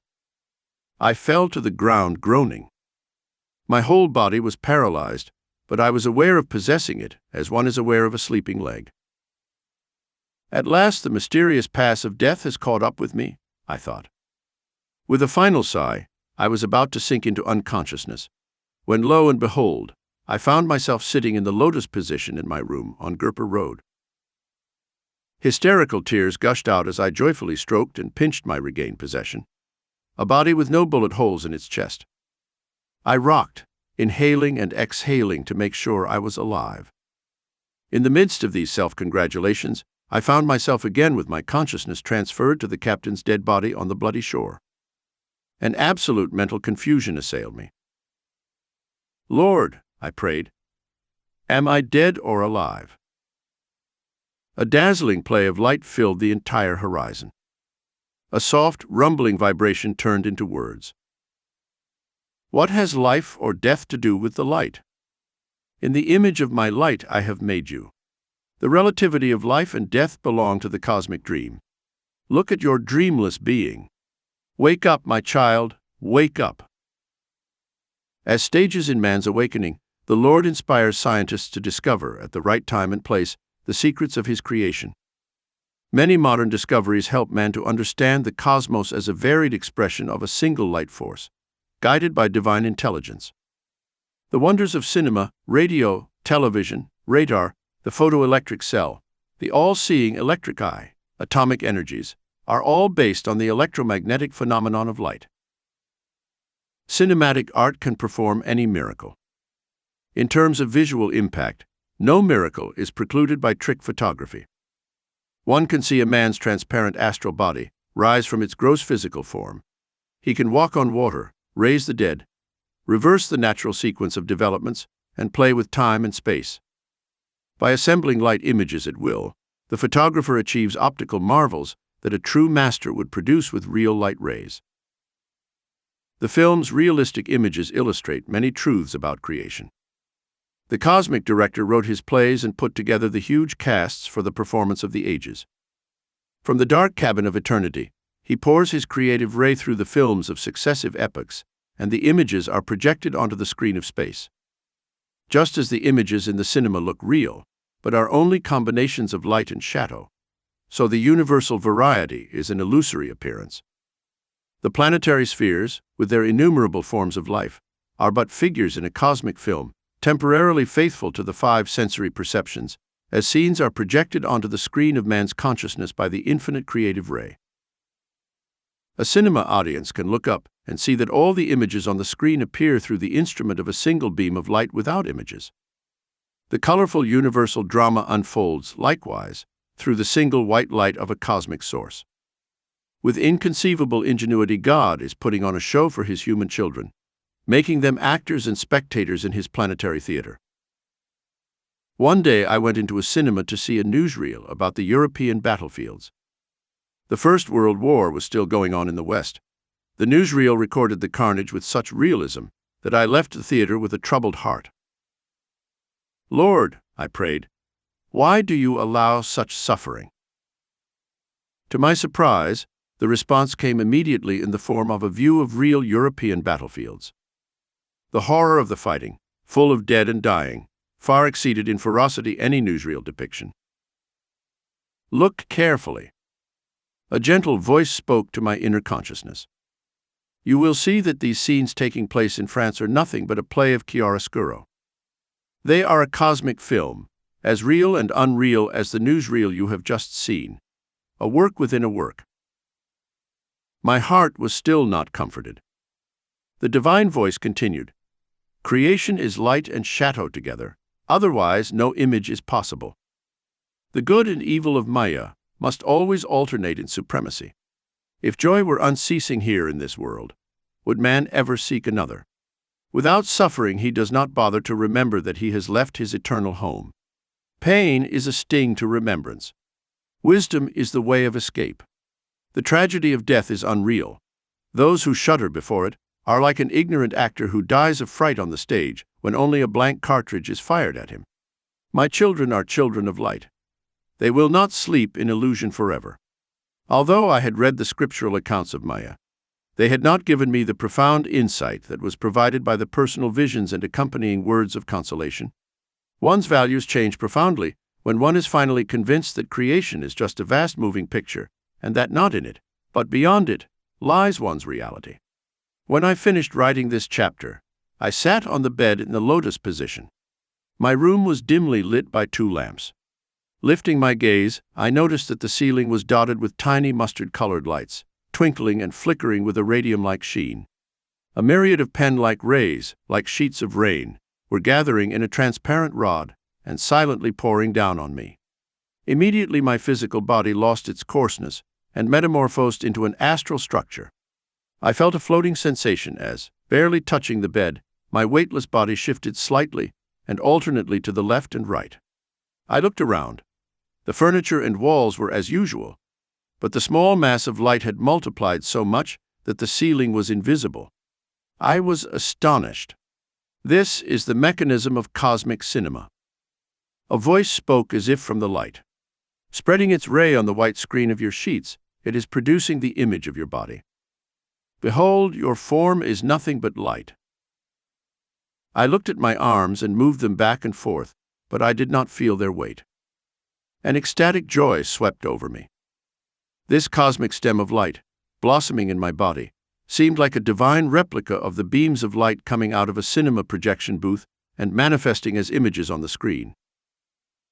For a long time I experienced this film of my body in the dimly lit theater of my bedroom. Despite the many visions I had, none was more singular.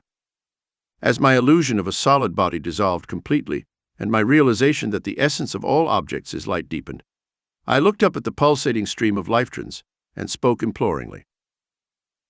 Divine light, I beseech thee to withdraw this humble bodily image of mine into thyself, just as Elijah was drawn to heaven by a flame. This prayer was evidently surprising. The beam of light disappeared. My body resumed its normal weight and sank onto the bed. The swarm of dazzling lights from the ceiling flickered and disappeared. Apparently, it was not yet time to leave this earth.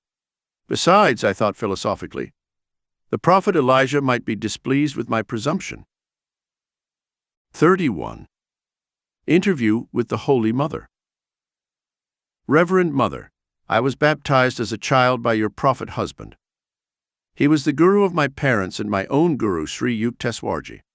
Will you therefore grant me the privilege of listening to a few episodes of your sacred life? I was addressing Srimati Kashimani, Lahiri Mahasaya's life companion. Being in Benares for a short time, I was fulfilling a long-cherished wish to visit the venerable lady. She kindly received me at Lahiri's old house in the Gariyadzwar Mohula district of Benares. Despite her age, she was blooming like a lotus, silently emanating a spiritual fragrance. She was of medium build, with a slender neck and fair skin. Large, shining eyes softened her motherly face. Son, you are welcome here. Come upstairs.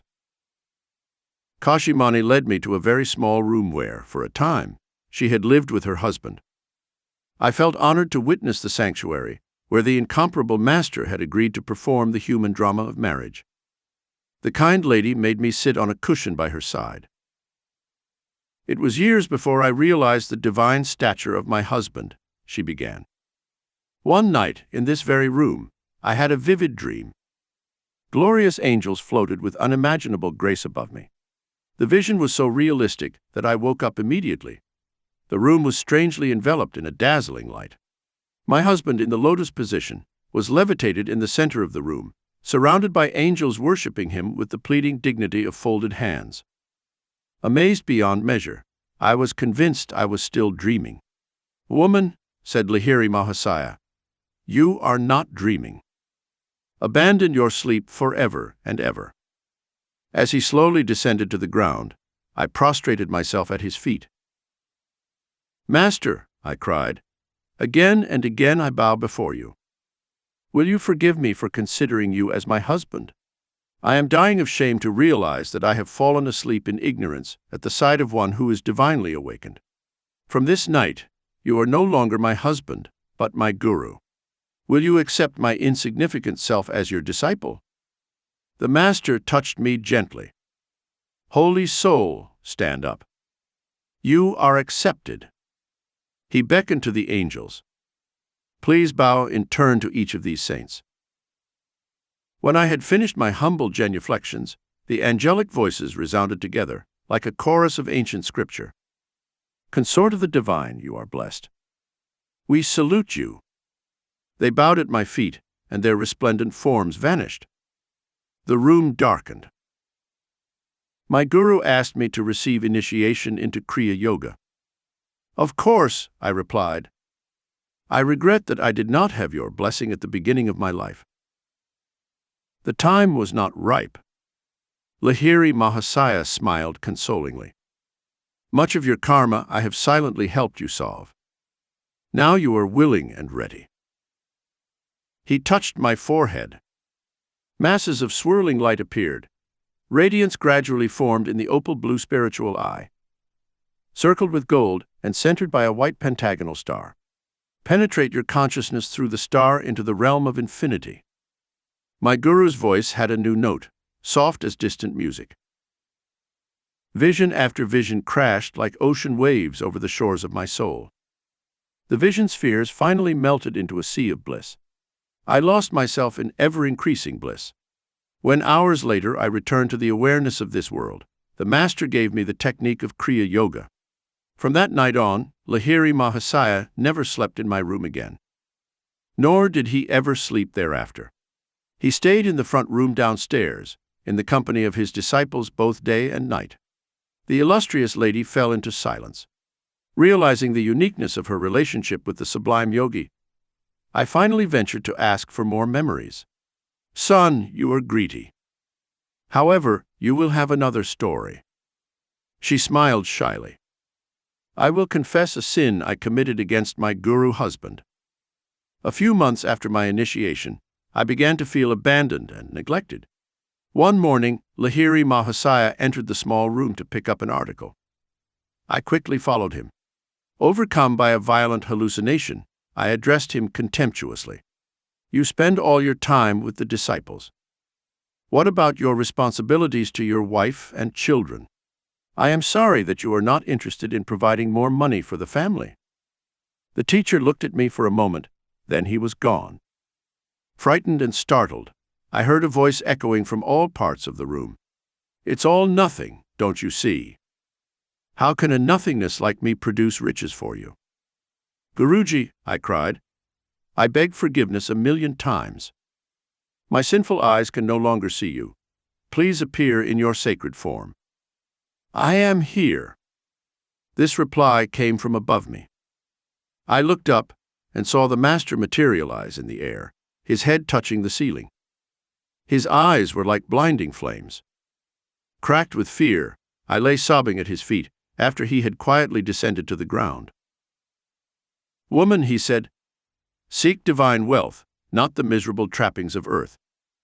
After you have acquired inner treasure, you will find that outer provision is always forthcoming." And he added, "One of my spiritual children will provide for you." My guru's words naturally came true. A disciple left a considerable sum for our family. I thank Kashi Mani for sharing his wonderful experiences with me. The following day I returned to his home and spent several hours in philosophical discussion with Tinkuri and Dukuri Lahiri. These two holy sons of the great Indian yogi followed closely in his ideal footsteps. Both men were gentle, tall, robust, and bearded, with dulcet voices and an old-world charm. His wife was not the only woman disciple of Lahiri Mahasaya. There were hundreds, including my mother. Once a woman Keela asked the Guru for a photograph of her. He handed her a print saying, "If you think it is a protection, then it is. Otherwise, it is just an image." A few days later, this woman and Lahiri Mahasaya's daughter-in-law were studying the Bhagavad Gita at a table behind which hung the Guru's photograph. An electrical storm was unleashed with great fury. "Lahiri Mahasaya, protect us." The women bowed before the image. Lightning struck the book they were reading, but the two devotees were unharmed. "I felt as if a sheet of ice had been placed around me to ward off the scorching heat," explained the Keela. Lahiri Mahasaya performed two miracles with a disciple, Abhaya.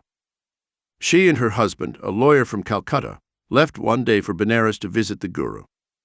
Their carriage was delayed by heavy traffic. They reached Howrah Central Station only to hear the train to Benares whistle to depart. Abhaya, near the ticket office, stood in silence. "Lahiri Mahasaya, I beg you to stop the train," he prayed silently. "I cannot suffer the pains of delay in waiting another day to see you." The wheels of the puffing train continued to move, but there was no progress. The engineer and passengers descended onto the platform to observe the phenomenon. An English railway guard approached Abhaya and her husband. Contrary to all precedents, he volunteered. "Babu," he said, "give me the money. I will buy the tickets while you are boarding." As soon as the couple sat down and received their tickets, the train moved slowly forward. In a panic, the driver and passengers climbed back into their seats, not knowing how the train had started or why it had stopped.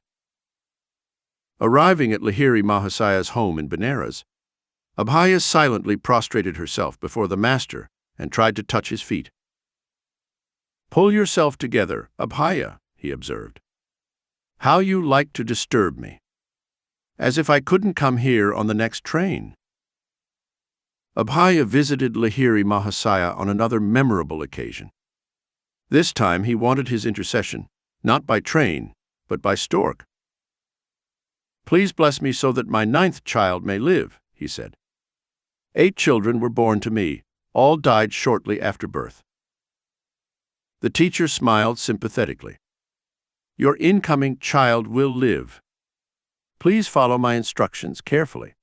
The child, a girl, will be born at night. Make sure the oil lamp stays lit until dawn. Do not fall asleep and do not allow the light to go out." Abha's son was a daughter, born at night, exactly as the omniscient Guru had predicted. The mother ordered the nurse to keep the lamp filled with oil. Both women kept watch urgently until the early hours of the morning, but eventually fell asleep. The lamp's oil was almost out. The light flickered faintly. The bedroom door unlocked and opened with a violent sound. The women woke up startled. Their astonished eyes saw the form of Lahiri Mahasaya. "Abhaya, there, the light is almost out." He pointed to the lamp, which the nurse hurried to fill. As soon as the lamp was burning brightly again, the master disappeared. The door closed, the latch was affixed without any visible intervention. Abha's 9th daughter survived. In 1935, when I inquired, she was still alive.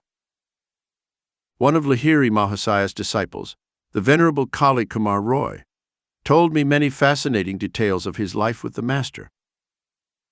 "I was often a guest in his house in Benares for weeks at a time," Roy told me. "I observed that many saintly figures, Danda Swamis, would arrive in the silence of the night to sit at the Guru's feet. Sometimes they would discuss meditative and philosophical points. At dawn, the exalted guests would leave.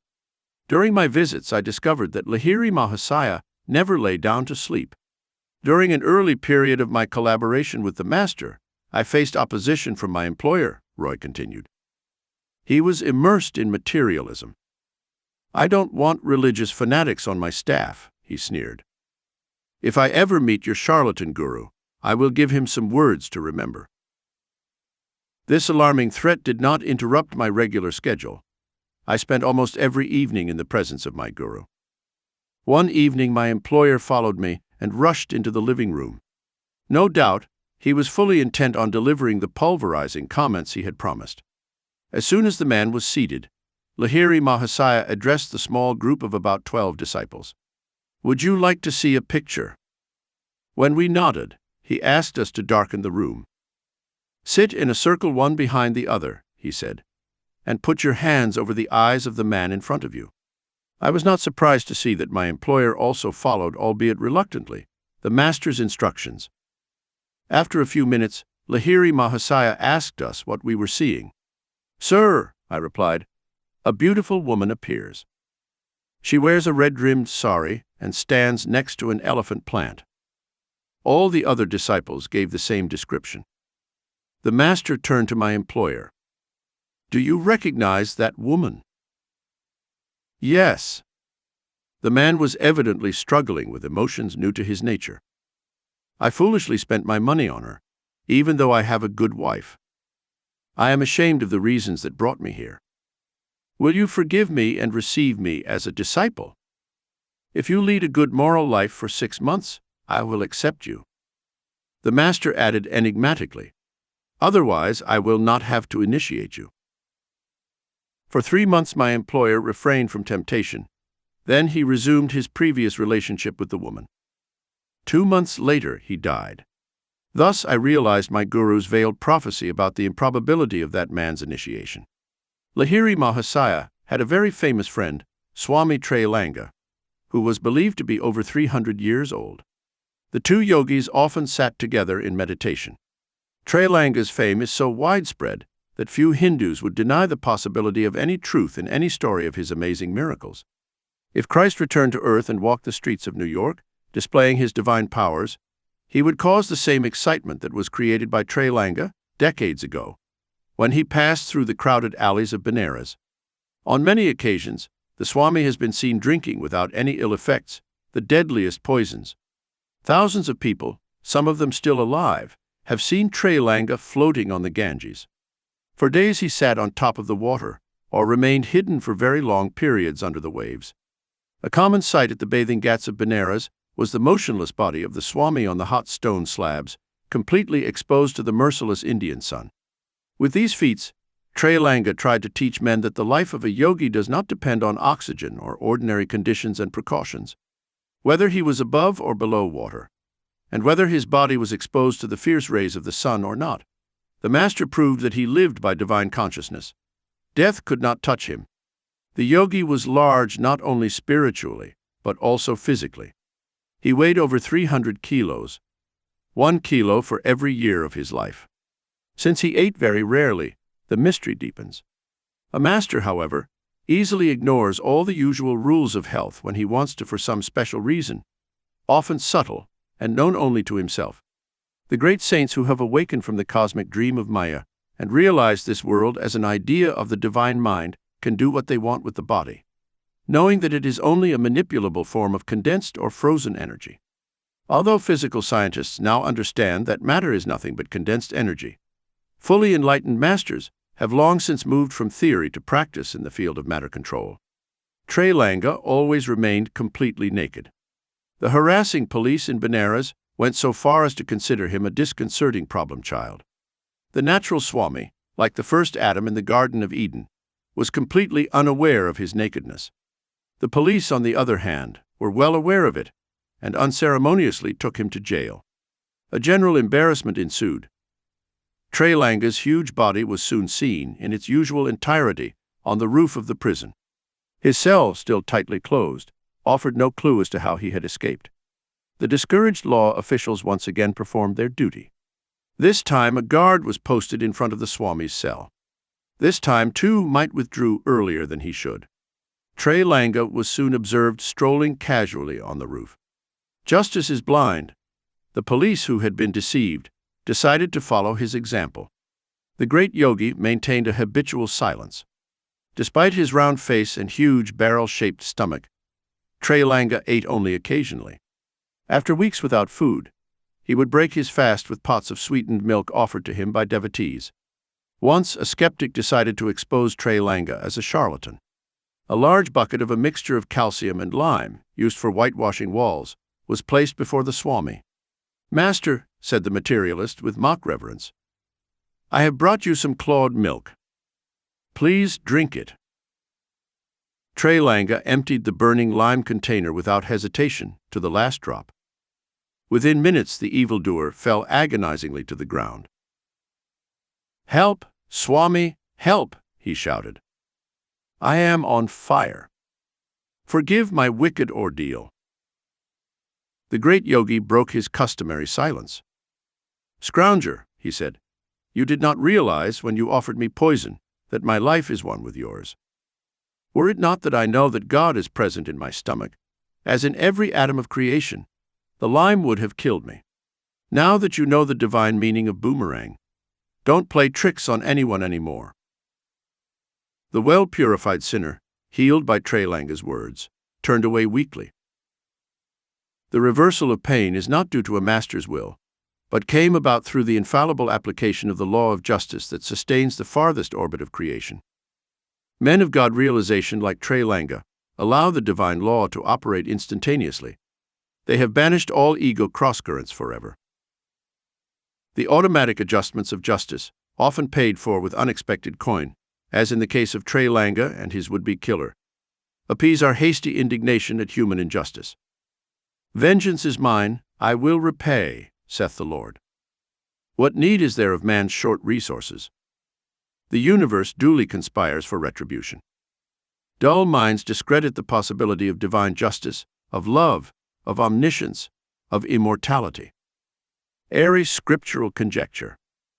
This insensitive viewpoint, devoid of attention to the cosmic spectacle, triggers a series of events that lead to its own awakening. The omnipotence of the spiritual law was recalled by Christ on the occasion of his triumphal entry into Jerusalem. While the disciples and the crowd were shouting for joy and shouting, "Peace in heaven and glory in the highest," some Pharisees complained about this unworthy spectacle.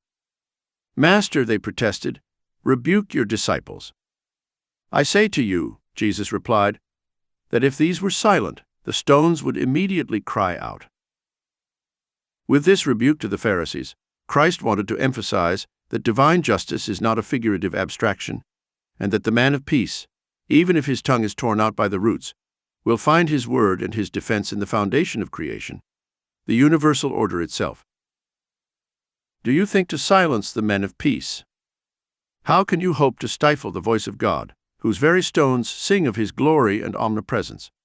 Do you want to demand that men do not celebrate in honor of the peace of heaven, but gather in mass to cry out for war on earth?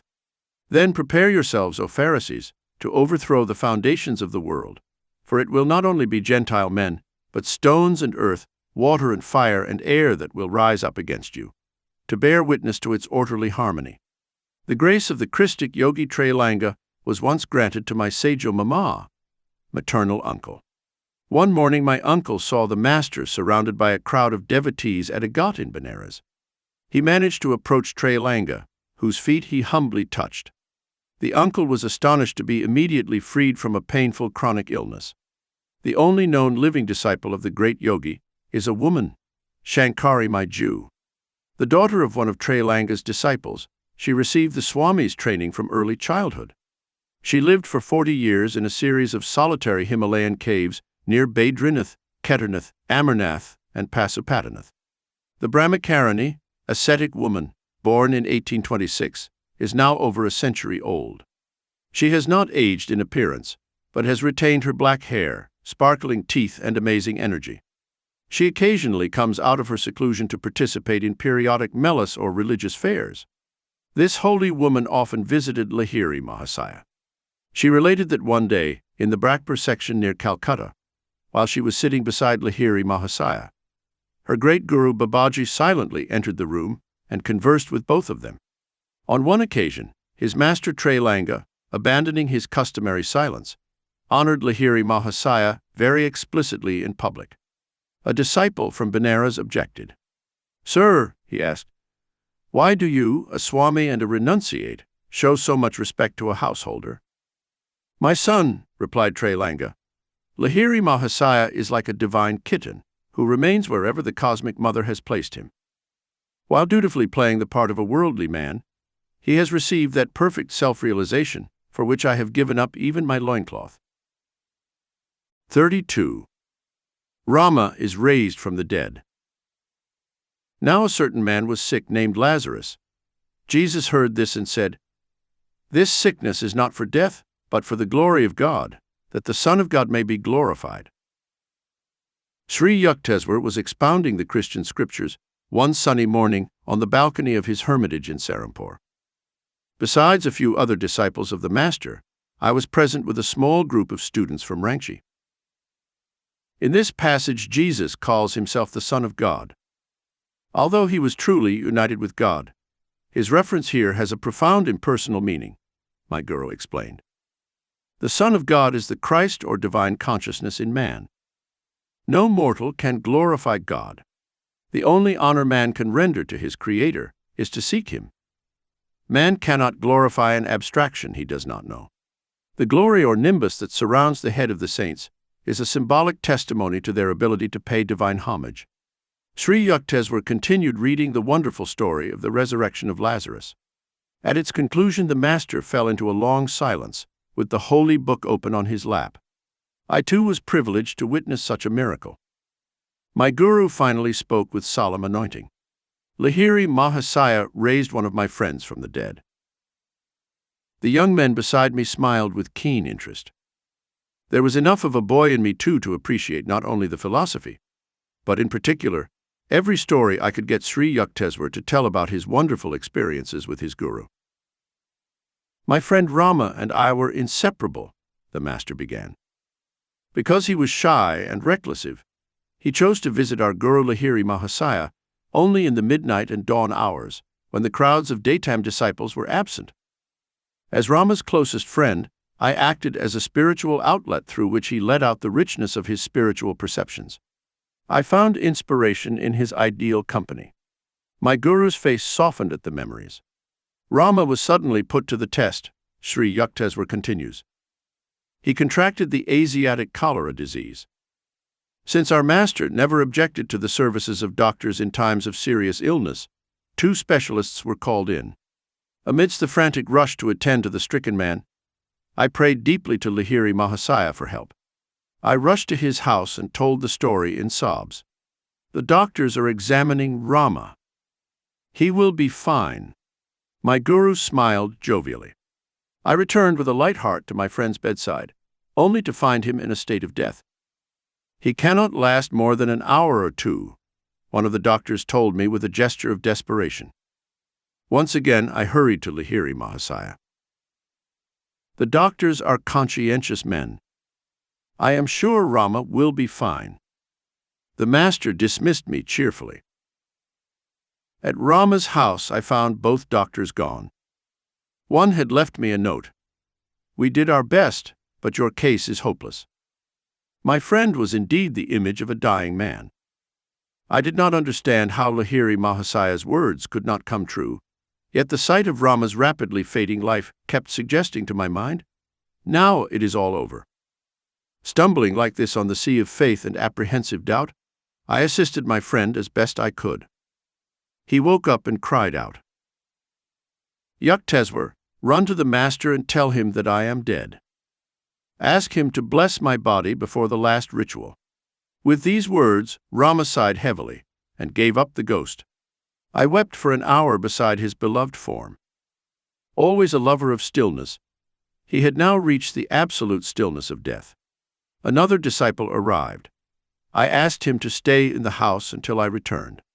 Half dazed, I returned to my guru. "How is Rama now?" Lahiri Mahasaya's face was enveloped in a smile. "Sir, you will soon see how he is," I blurted out excitedly. "In a few hours you will see his body before it is taken to the crematorium." I burst into tears and openly moaned.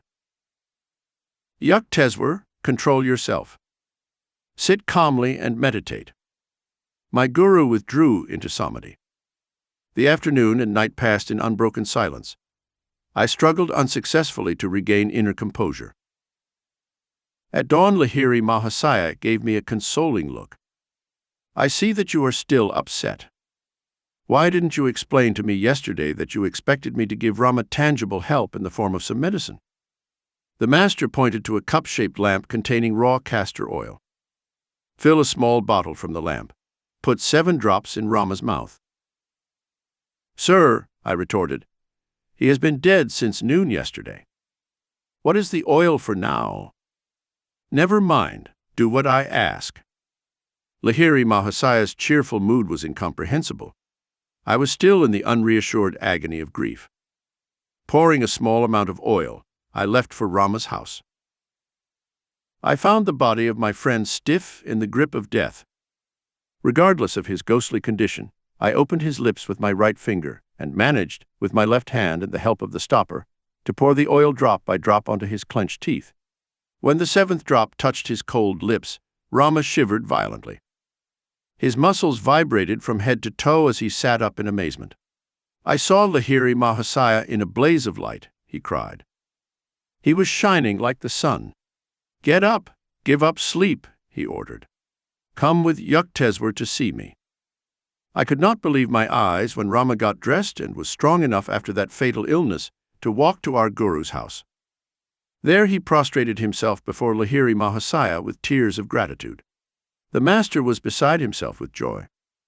His eyes twinkled mischievously.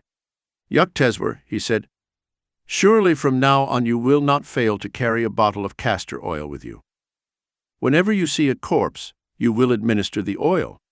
7 drops of lamp oil will surely foil Yama's power. Guruji, you are ridiculing me. I don't understand. Please point out the nature of my mistake. I told you twice that Rama would be cured, but you did not believe me completely, Lahiri Mahasaya explained. I did not mean that the doctors would be able to cure him, only that they were present. There was no causal connection between my 2 statements. I did not want to interfere with the doctors. They too must live. In a voice that resounded with joy, my guru added, always know that the inexhaustible Paramatman can heal anyone, doctor or non-physician. I understand my mistake, I acknowledged remorsefully. I now know that your simple word is binding on the entire cosmos. As Sri Yukteswar finished the impressive story, one of the enchanted listeners ventured a question that, from a child, was doubly understandable. Sir, he asked, why did your guru use castor oil? Child, giving the oil had no meaning, except that I was expecting something material, and Lahiri Mahasaya chose the nearby oil as an objective symbol to awaken my greater faith. The master allowed Rama to die because I had partially doubted. But the divine guru knew that since he had said the disciple would be healed, the healing had to take place, even though he had to cure Rama of death, a disease that is usually final. Sri Yukteswar dismissed the small group and seated me on a blanket at his feet. Yogananda, he said with unusual gravity, you have been surrounded from birth by Lahiri Mahasaya's direct disciples. The great master lived his sublime life in partial solitude, and steadfastly refused to allow his followers to build any organization around his teachings. However, he made a significant prediction. Some 50 years after my passing, he said, my life will be written because of the profound interest in yoga that the West will manifest. The yogic message will encircle the world and help to establish that brotherhood of man that comes from the direct perception of the One Father. My son Yogananda, Sri Yukteswar continued, you must do your part in spreading that message and writing that sacred life. 50 years after Lahiri Mahasaya's passing in 1895 culminated in 1945, the year this book was completed. I cannot help but be struck by the coincidence that the year 1945 ushered in a new era, the era of revolutionary atomic energies. All thinking minds turned as never before to the urgent problems of peace and brotherhood, lest the continued use of physical force banish all men along with the problems. Even if mankind and his works disappear without a trace in time or bombs, the sun does not waver in its course. The stars maintain their invariable vigilance.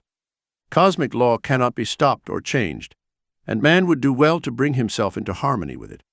If the cosmos is against power, if the sun does not fight with the planets, but withdraws in due time to give the stars their little power, what use is our iron fist? Will peace really come out of it? Not cruelty, but goodwill arms the universal sinews. A humanity at peace will know the infinite fruits of victory, sweeter in taste than those cultivated on the soil of blood. The actual League of Nations will be a natural and nameless league of human hearts. The broad sympathies and acumen needed to heal the ills of the earth cannot come from a mere intellectual consideration of man's diversity, but from knowledge of man's one unity, his kinship with God. Towards the realization of the world's highest ideal, peace through brotherhood, may yoga, the science of personal contact with the divine, spread in time to all men in all lands. Although Indian civilization is older than any other, few historians have noted that its feat of national survival is by no means an accident, but a logical incident in the devotion to eternal truths that India has offered through its best men in every generation. By sheer continuity of being, by intransitivity in the face of the ages, can dusty scholars really tell us how many? India has given the most worthy response of any people to the challenge of time. The biblical account of Abraham's plea to the Lord that the city of Sodom be spared if 10 righteous men were found there, and the divine answer, "I will not destroy it by 10, takes on new meaning in the light of India's escape from the oblivion of Babylon, Egypt, and other powerful nations once its contemporaries. The Lord's answer clearly shows that a land lives not by its material achievements, but by man's masterpieces. Let the divine words be heard again in this 20th century, twice stained with blood before the halfway point. No nation that can produce 10 men, great in the eyes of the inscrutable judge, shall know extinction. By heeding these persuasions, India has shown that it is not unprepared for the myriad wiles of the age. Self-realized masters in every century have sanctified its soil. Modern Christ-like sages, like Lahiri Mahasaya and his disciple Sri Yukteswar, rise up to proclaim that the science of yoga is more vital than any material progress for man's happiness and the longevity of a nation. Information about Lahiri Mahasaya's life and his universal doctrine is very scarce. For 3 decades in India, America, and Europe, I have found a deep and sincere interest in his message of liberating yoga. A written account of the Master's life, as he foretold it, is now needed in the West, where the lives of the great modern yogis are little known. Only 1 or 2 small booklets have been written about the Guru's life in English. A biography in Bengali, Sri Sri Shyama Karan Lahiri Mahasaya, appeared in 1941. It was written by my disciple, Swami Satyananda, who for many years was the Acharya, spiritual preceptor, of our Vidyalaya in Ranchi. I have translated some passages from his book and included them in this section on Lahiri Mahasaya. It was into a pious Brahmin family of ancient lineage that Lahiri Mahasaya was born on the 30th of September 1828. His birthplace was the village of Gurni, in the Nadia district, near Krishnagar, Bengal. He was the youngest son of Muktakashi, the second wife of the esteemed Gaur Mohan Lahiri. His first wife, after the birth of 3 children, had died during a pilgrimage. The boy's mother died during his childhood. Little is known of her except the revealing fact that she was an ardent devotee of Lord Shiva, scripturally designated as the king of yogis. The boy Lahiri, whose given name was Shyama Karan, spent his early years in his ancestral home in Nadia. At the age of 3 or 4, he was often observed sitting in the sand in the posture of a yogi, with his body completely hidden, except for his head. The Lahiri estate was destroyed in the winter of 1833, when the nearby Jalangi River changed its course and disappeared into the depths of the Ganges. One of the Shiva temples founded by the Lahiri ended up in the river together with the family house. A devotee rescued the stone image of Lord Shiva from the swirling waters and placed it in a new temple, today known as the Gurni Shiva site. Gaur Mohan Lahiri and his family left Nadia and became residents of Benares, where his father immediately erected a Shiva temple. He led his family according to Vedic discipline, with regular observance of ceremonial worship, acts of charity, and the study of scriptures. Just and open-minded, however, he did not ignore the beneficial current of modern ideas. The boy Lahiri took Hindi and Urdu lessons in the Benares study groups. He attended a school run by Joy Narayan Gosal, receiving teachings in Sanskrit, Bengali, French, and English. Devoting himself to the in-depth study of the Vedas, the young yogi listened with interest to discussions on the scriptures held by learned Brahmins, including a Maratha pundit named Nag Bhatta. Shyama Karan was a gentle and courageous young man, loved by all his companions.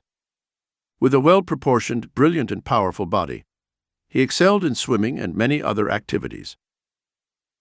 In 1846, Shyama Karan Lahiri married Srimati Kashimani, daughter of Sri Debnarayan Sanyal. Kashimani, a model Indian housewife, joyfully carried out her domestic duties and the traditional obligation to serve guests and the poor. Two holy sons, Tinkori and Dukori, blessed the union. At the age of 23, in 1851, Lahiri Mahasaya took up a position as an accountant in the military engineering department of the British government. During his service, he received many promotions. Thus, he was not only a master in the eyes of God, but also a success in the small human drama in which he played his assigned role as a clerk in the world. With the relocation of the Army Department offices, Lahiri Mahasaya was transferred to Gazipur, Mirzapur, Danapur, Nainital, Banaras, and other locations. After the death of his father, Lahiri had to take over the entire responsibility of the family, for which he bought a quiet residence in the Gariyadzwar Mahula district of Banaras. It was in his 33rd year that Lahiri Mahasaya saw the purpose for which he had reincarnated on earth fulfilled. The flame hidden in the ashes, which had been burning for some time, was given the opportunity to blaze. A divine decree, resting beyond the gaze of human beings, works mysteriously to bring all things to outward manifestation at the right time. He met his great guru Babaji near Raniket and was initiated by him into Kriya Yoga. This auspicious event did not just happen to him. It was a fortunate moment for the entire human race, many of whom were later privileged to receive the gift of Kriya soul awakening. The highest art of yoga, long lost or vanished, was coming to light again. Many a spirit-thirsty man and woman eventually found their way to the cool waters of Kriya Yoga. Just as in the Hindu legend, where the Mother Ganges offers her divine water to the arid devotee Bhagirath, so the celestial flood of Kriya rolled from the secret refuges of the Himalayas to the dusty refuges of men. 33. Babaji, the Yogi Christ of modern India. The cliffs of the northern Himalayas, near Badrinarayan, are still blessed with the living presence of Babaji, Guru of Lahiri Mahasaya. The reclusive master has maintained his physical form for centuries, perhaps millennia. The deathless Babaji is an avatara. This Sanskrit word means descent. Its roots are ava, down, and try, to pass. In the Hindu scriptures, avatara means the descent of Godhead into the flesh. Babaji's spiritual state is beyond human comprehension, Sri Yukteswar explained. The dwarf vision of men cannot reach his transcendental star. One tries in vain even to imagine the attainment of the avatar. It is inconceivable. The Upanishads minutely classified each stage of spiritual progress. A siddha, perfected being, has progressed from the state of Jivamukta, liberated while living, to that of Paramukta, supremely free, full power over death. The latter has completely escaped Mayic bondage and its reincarnative cycle. The Paramukta, therefore, rarely returns to a physical body. If he does, he is an avatar, a divinely appointed medium for supernal blessings upon the world. An avatar is not subject to the universal economy. Its pure body, visible as a luminous image, is free of any debt to nature. The casual gaze may see nothing extraordinary in the form of an avatar, but it casts no shadow and leaves no footprints on the ground. These are outward symbolic proofs of an inner lack of darkness and material bondage. Only such a God-man knows the truth behind the relativity of life and death. Omar Khayyam, so gravely misunderstood, sang of this liberated man in his immortal scripture, the Rubaiyat. Ah, moon of my delight that knows no sunset, the moon of heaven is rising once more. How often will it rise from now on? Look through this same garden after me. In vain. The moon of delight is God, eternal Polaris, anachronistic never. The moon of heaven is the outer cosmos, bound by the law of periodic recurrence. Its chains have been loosed forever by the Persian seer through his self-realization. How many times, rising henceforth, will he seek me, in vain? What a frustration of searching a frenzied universe for absolute omission! Christ expressed his freedom in another way. A certain scribe came and said to him, "Master, I will follow you wherever you go." And Jesus said to him, "The foxes have dens, and the birds of the air have nests, but the Son of Man has nowhere to lay his head." Spanning with omnipresence, could Christ really be followed, if not in the spirit above him? Krishna, Rama, Buddha, and Patanjali were among the ancient Indian avatars. A considerable poetic literature in the Tamil language developed around Agastya, an avatar from South India. He performed many miracles in the centuries before and after the Christian era, and is credited with maintaining his physical form to the present day. Babaji's mission in India was to assist the prophets in carrying out their special dispensations. For this, he qualifies for the scriptural classification of Mahavatar, great avatar. He claimed to have given yoga initiation to Shankara, the ancient founder of the Swami order, and to Kabir, a famous medieval saint. His main disciple of the 19th century was, as we know, Lahiri Mahasaya, revitalizer of the lost art of Kriya. Mahavatar is in constant communion with the Christ. Together they send out vibrations of redemption and have planned the spiritual technique of salvation for this age.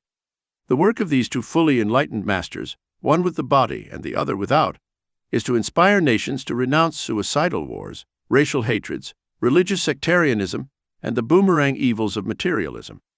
Babaji is well aware of the trend of modern times, particularly the influence and complexity of Western civilization, and realizes the need to spread the self-releases of yoga in both the West and the East.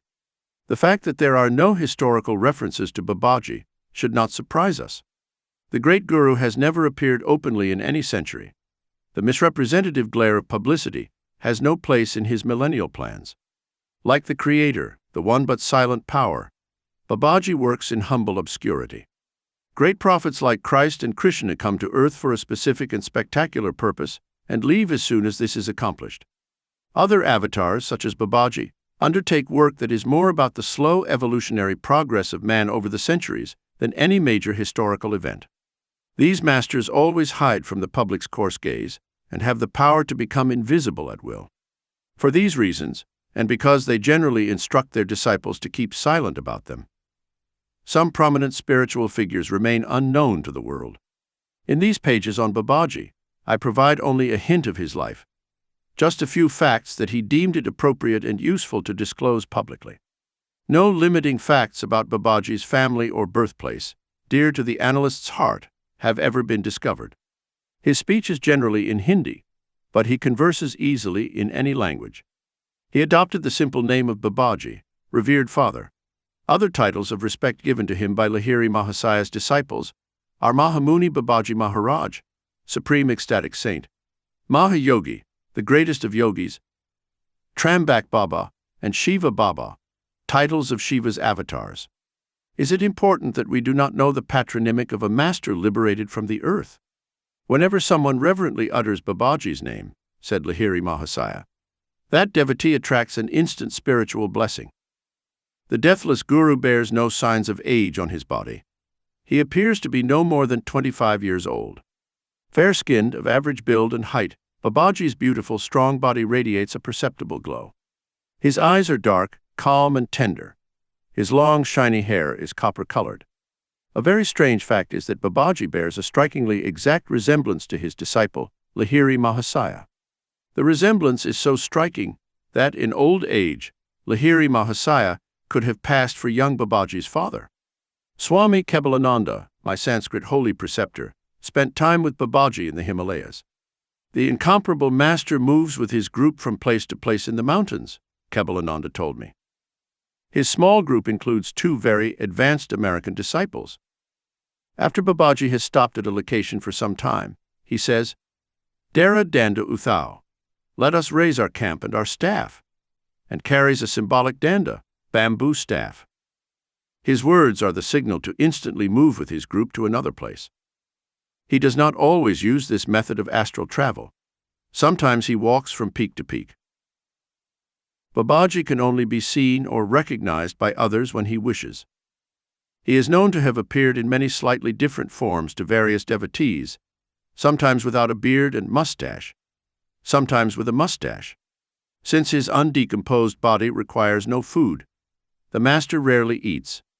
As a social courtesy to visiting disciples, he occasionally accepts fruit or rice cooked in milk and clarified butter.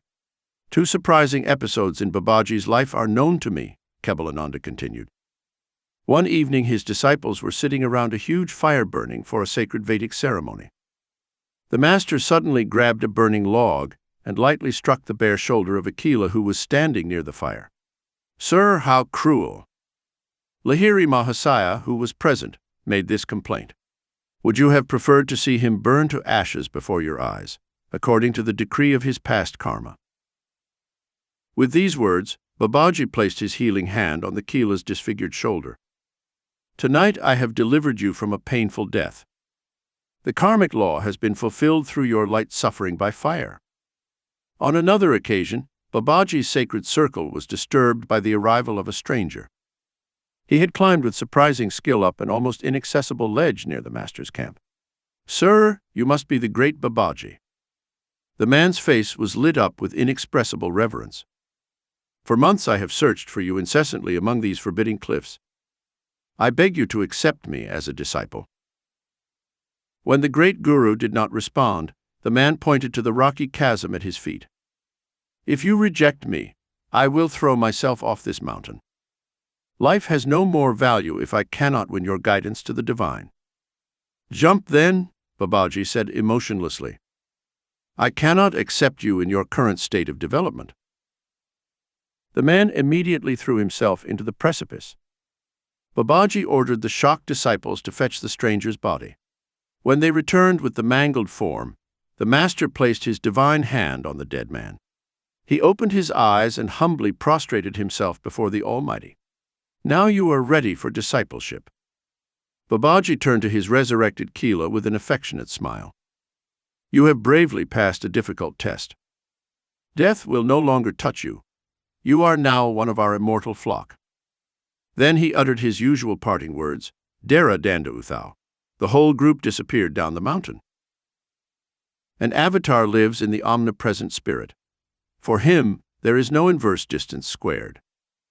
Only one reason, therefore, can motivate Babaji to maintain his physical form from century to century: the desire to provide humanity with a concrete example of its own possibilities. If man were never allowed to glimpse divinity in the flesh, he would remain burdened with the heavy illusion that he could not transcend his own mortality. Jesus knew the sequence of his life from the beginning. He went through each event not for himself, not because of a karmic compulsion, but only for the upliftment of reflective human beings. His four chronicling disciples, Matthew, Mark, Luke, and John, recorded the ineffable drama for the benefit of subsequent generations. For Babaji, too, there is no relativity between past, present, and future. From the beginning he has known all the stages of his life. Yet, adapting to the limited understanding of men, he recited many acts of his divine life in the presence of one or more witnesses. Thus it happened that a disciple of Lahiri Mahasaya was present when Babaji felt that the time was ripe to proclaim the possibility of bodily immortality. He pronounced this promise before Ram Gopal Muzumdar, so that it would finally be known for the inspiration of other seeking hearts. The great utter their words and participate in the seemingly natural course of events, solely for the sake of mankind, just as Christ said, "Father, I knew that thou hearest me always, but because of the people who stand aloof I have said it, that they may believe that thou hast sent me." During my visit to Ranbajpur with Ram Gopal, the sleepless saint, he told the wonderful story of his first meeting with Babaji. "Sometimes I would leave my secluded cave to sit at the feet of Lahiri Mahasaya in Benares," Ram Gopal tells me. "One midnight, while I was meditating silently in a group of his disciples, the master made a surprising request. 'Ram Gopal,' he said, 'go immediately to the Ghat for Dasasame's bath.' I soon reached the secluded place.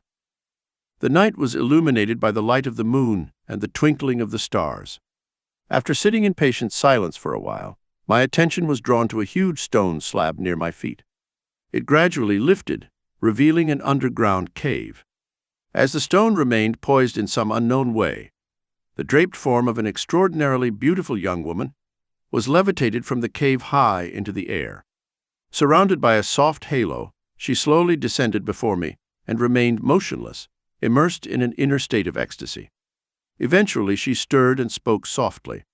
"I am Mataji, Babaji's sister.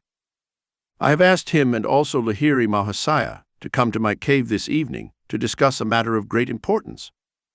A hazy light floated rapidly over the Ganges. The strange luminescence was reflected in the opaque waters. It came closer and closer until, with a blinding flash, it appeared at Mataji's side and instantly condensed into the human form of Lahiri Mahasaya. He bowed humbly at the feet of the holy woman. Before I recovered from my bewilderment, I was further struck by the observation of a circular mass of mystic light traveling through the sky. Descending rapidly, the fiery vortex approached our group and materialized in the body of a beautiful young man who, I realized immediately, was Babaji. He resembled Lahiri Mahasaya, the only difference being that Babaji looked much younger and had long, luminous hair. Lahiri Mahasaya, Mataji, and I knelt at the Guru's feet. An ethereal feeling of beatific glory electrified every fiber of my being as I touched his divine flesh. "Blessed sister," said Babaji, "I intend to shed my form and immerse myself in the infinite current. I have already glimpsed your plan, beloved master. I wanted to discuss it with you tonight. Why should you leave your body?" The glorious woman looked at him imploringly. "What difference is there whether I carry a visible or invisible wave on the ocean of my spirit?" Mataji replied with a quaint flash of wit. "Deathless Guru, if it makes no difference, please never abandon your form." "Be it so," Babaji said solemnly. "I will never leave my physical body. It will always remain visible to at least a small number of people on this earth.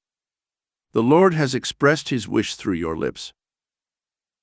As I listened in amazement to the conversation between these lofty beings, the great Guru turned to me with a benevolent gesture.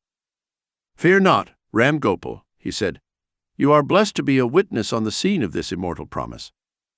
When the sweet melody of Babaji's voice died away, his form and that of Lahiri Mahasaya slowly levitated and moved backwards over the Ganges.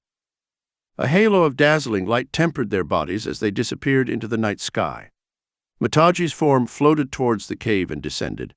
The stone slab closed by itself, as if acting on an invisible lever. Infinitely inspired, I returned to Lahiri Mahasaya's house. As I bowed before him at first light, my Guru smiled at me understandingly. "I am happy for you, Ram Gopal," he said. "The wish to meet Babaji and Mataji, which you have often expressed to me, has finally found a sacred fulfillment." My disciples informed me that Lahiri Mahasaya had not moved from his podium since the early hours of the previous evening.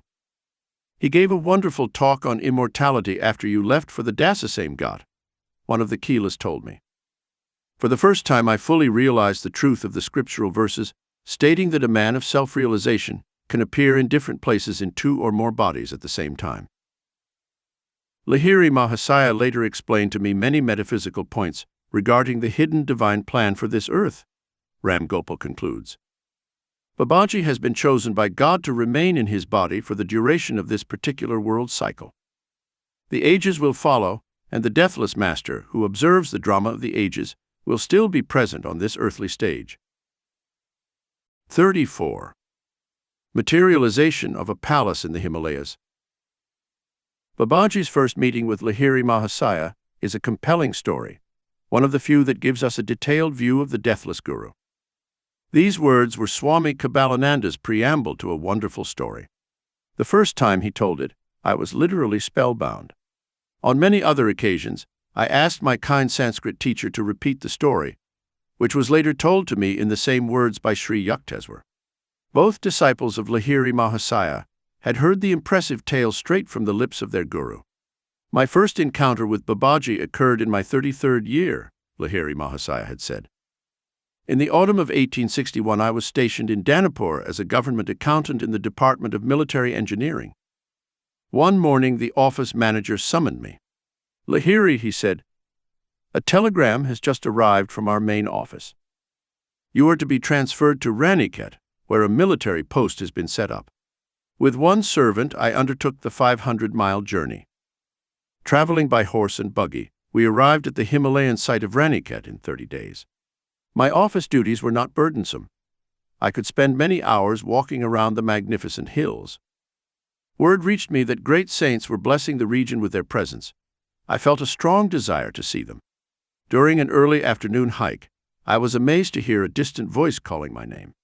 I continued my vigorous climb up Mount Drangiri. A slight uneasiness assailed me at the thought of not being able to retrace my steps before darkness had fallen over the jungle. At last I reached a small clearing, whose sides were dotted with caves.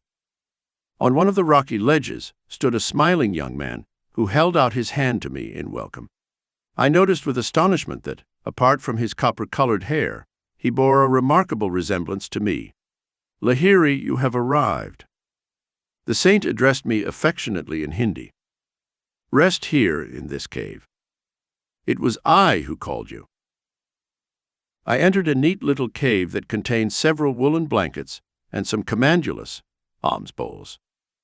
"Lahiri, do you remember that place?" The yogi pointed to a blanket folded in a corner.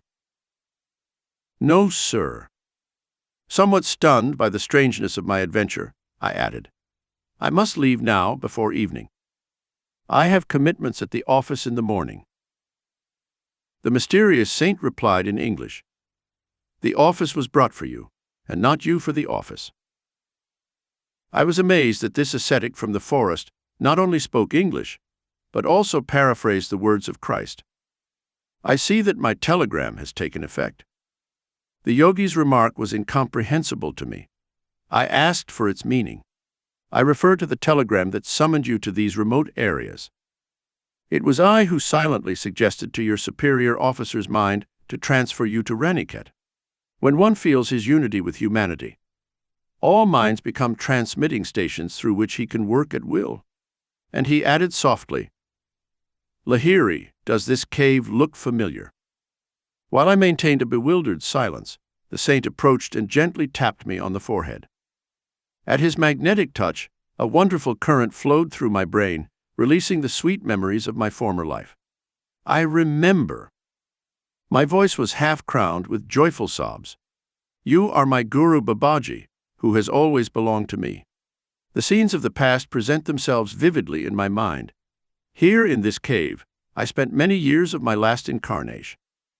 As the ineffable memories overwhelmed me, I tearfully embraced my master's feet. "For more than 3 decades, I have been waiting for you here, waiting for you to come back to me." Babaji's voice resounded with heavenly love. "You slipped away and vanished into the tumultuous waves of life beyond death. The magic wand of your karma touched you and you vanished. Although you lost sight of me, I never lost sight of you. I chased you through the luminescent astral sea, where the glorious angels sail. Through darkness, storm, upheaval, and light I followed you, like a mother bird guarding her young. As you lived your human period of life in the womb and emerged as a child, my eye was always on you. When in your childhood you covered your small form in the lotus position under the sands of Nadia, I was invisibly present. Patiently, month after month, year after year, I watched over you, waiting for this perfect day. Now you are with me. Here is your cave, beloved always. I have always kept it clean and ready for you. Here is your sacred blanket of asana, where you sat each day to fill your expanding heart with God. Here is your bowl, from which you often drank the nectar prepared by me. See how I have kept the brass bowl polished, that you may drink from it again. Mine, do you now understand? My guru, what can I say?" I murmured with difficulty. Where has one ever heard of such deathless love? I looked long and rapturously at my eternal treasure, my guru in life and in death. "Lahiri, you need purification. Drink the oil from this bowl and lie down by the river."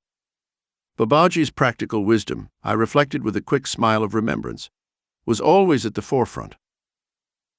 I obeyed his instructions.